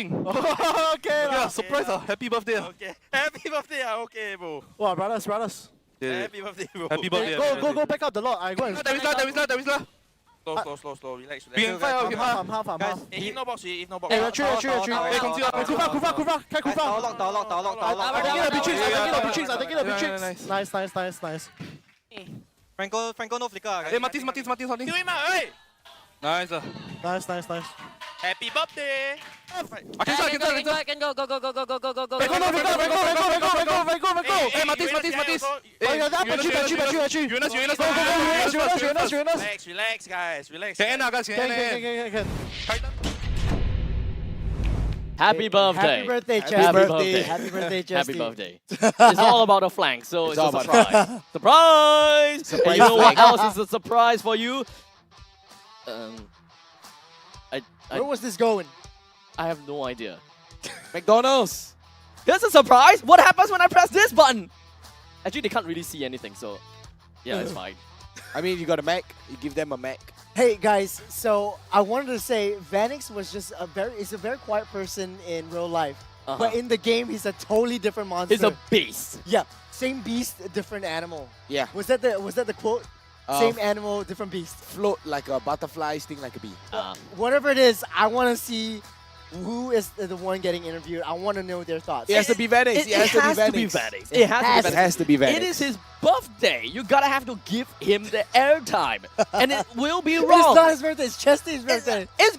Sorry. It's Chesty's birthday. It's man. Chesty's birthday, so it's Chesty's gotta be. birthday. Yeah, sorry, I say wrong. Okay, so we'll move on to looking at Chesty's interview. So we're gonna be passing the microphone over to Cheryl Yao. But before that, a goodbye from us. My name's Abstract. With me here is Churros, as well as Vertigo and Jace behind the scene. We'll come back and take a look at the games tomorrow. But for now, Cheryl, take it away. Hi friends! So what an amazing series it was, and right now I have Hades right beside me. Kamustas ka po? What again? Hello, welcome. So I assume Kamustas ka po is how are you, right? Yeah. Oh, kamusta? Kamusta po? I'm good. My teammates treating me well, so I don't feel homesick. Hades, you look like you're forced to say that. Are they holding you hostage? Because they are here. Okay, so it has been an amazing week so far for you guys, even though today is only first day of week 2. But you guys are right now on the top of the list, not dropping a series. So what do you have to say about that? We are happy about the results, but I think we cannot be so complacent because it's still regular season and the real fight is in playoffs. Right, so that's a good mentality to have. Right here we have Lousy, just like, yes, that's right. So I do have another question for you, and that is, how do you navigate around your teammates? They are so loud, so how are your years doing so far? I think I'm already used to it because in Scrim they are more louder. I cannot imagine. Do you have like a mute button or something that you could turn on? I don't mind them if in Scrim because they're so talkative. All right. So since you're from the Philippines, how did Team Flash find you? My manager Joseph watching my game last season in GigFam. And then that's how they linked you up to join Team Flash. Yeah.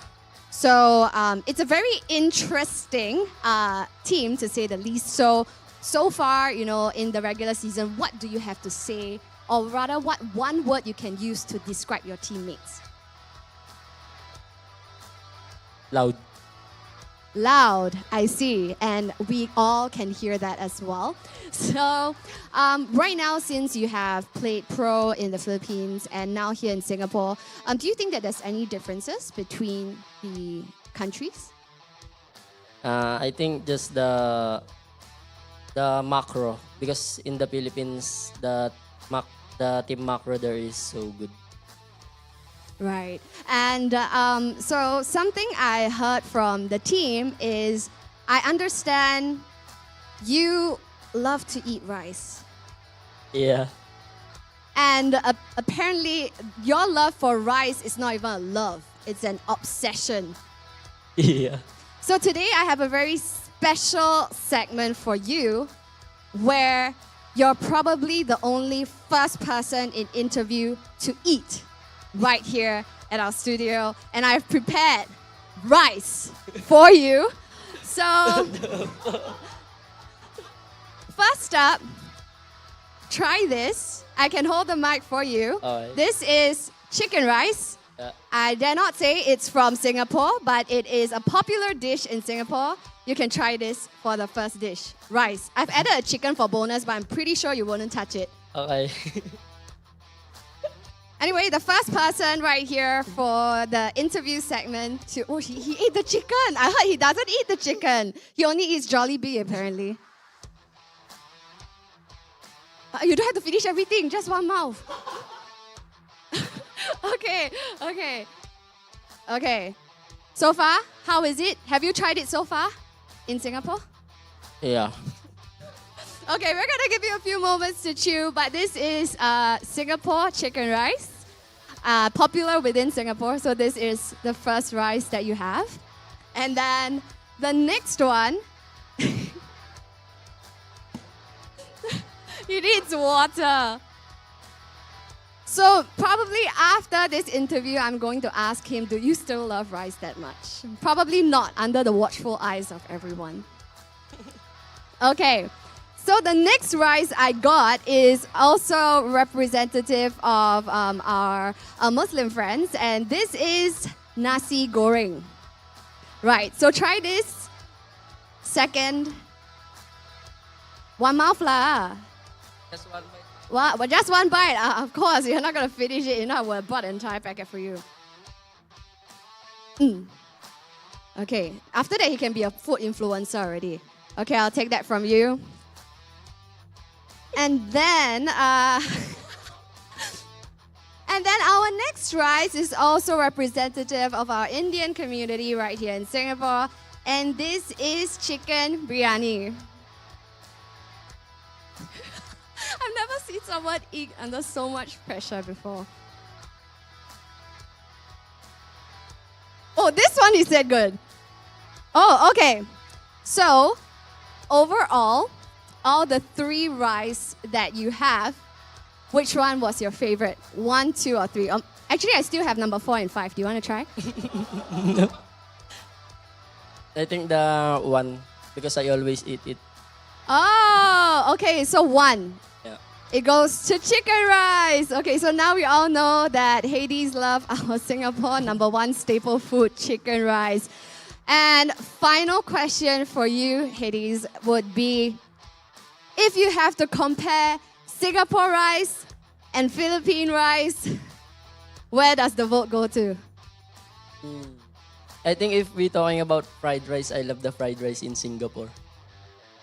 But I feel like there's a but. No, I just love fried rice in Singapore. My manager always get mad because I always want to eat So fried rice. can I say that you like Singapore rice more than Philippine rice? No comment. Sorry? No comment. No, you have to comment. But it can only go one way, because the other way I'm gonna book you the ticket to go right on back to Philippines. Okay, so overall you like the rice here in Singapore. Yeah, I like. Fantastic. Yay! So thank you so much for being my first taste tester right here. And thank you so much for being so appreciative of our Singapore traditions and our cuisines as well. And you have been absolutely dominating here over at the Land of Dawn for MPLSG Season 6. Thank you so much for joining us. Do you have anything you want to say to our audiences? They're all very excited about you, actually. Shout out to the fans of Team Flash. I hope you won't get tired supporting us. And shout out to my family in Philippines and my friends, Zepsi and Kalen. Yay! So thank you so much, Hades. Amazing. I feel like he's so full. But yes, ladies and gentlemen, that was Hades right here from Team Flash. Now that was absolutely amazing, and this draws a close right here to week 2, day 1 at MPLSG Season 6. So, with that being said, wonderful matches that we have seen today. So let's take a look at the overall standings. So here on your respective screens, we see the overall standings, and this definitely has to be celebrated with all wonderful rise in Singapore. Team Flash SG right now in first position with 8 points to their name. Trailing right behind them, we have Bleed Esports right now with 7 points to their name. Falling behind today, we have Homebois SG with 6 points, tied neck to neck with RSG SG with 4 points to their name, just inching up into the upper brackets for now. And in 5th position, we have Team Evil. In 6th, we have Stellark SG with 3 points. And then we have Vanguard Esports securing 2 points for themselves today. But of course, we also have Alchemy SG, as of now, not having any points to their name. Now, this is the overall standing so far, but of course, still anything can change. And we could see that our teams have been working hard, to get that momentum, especially right now. We are already in week 2. So with that being said, you can also anticipate exciting lineups tomorrow as well. So let's take a look at tomorrow's match schedule.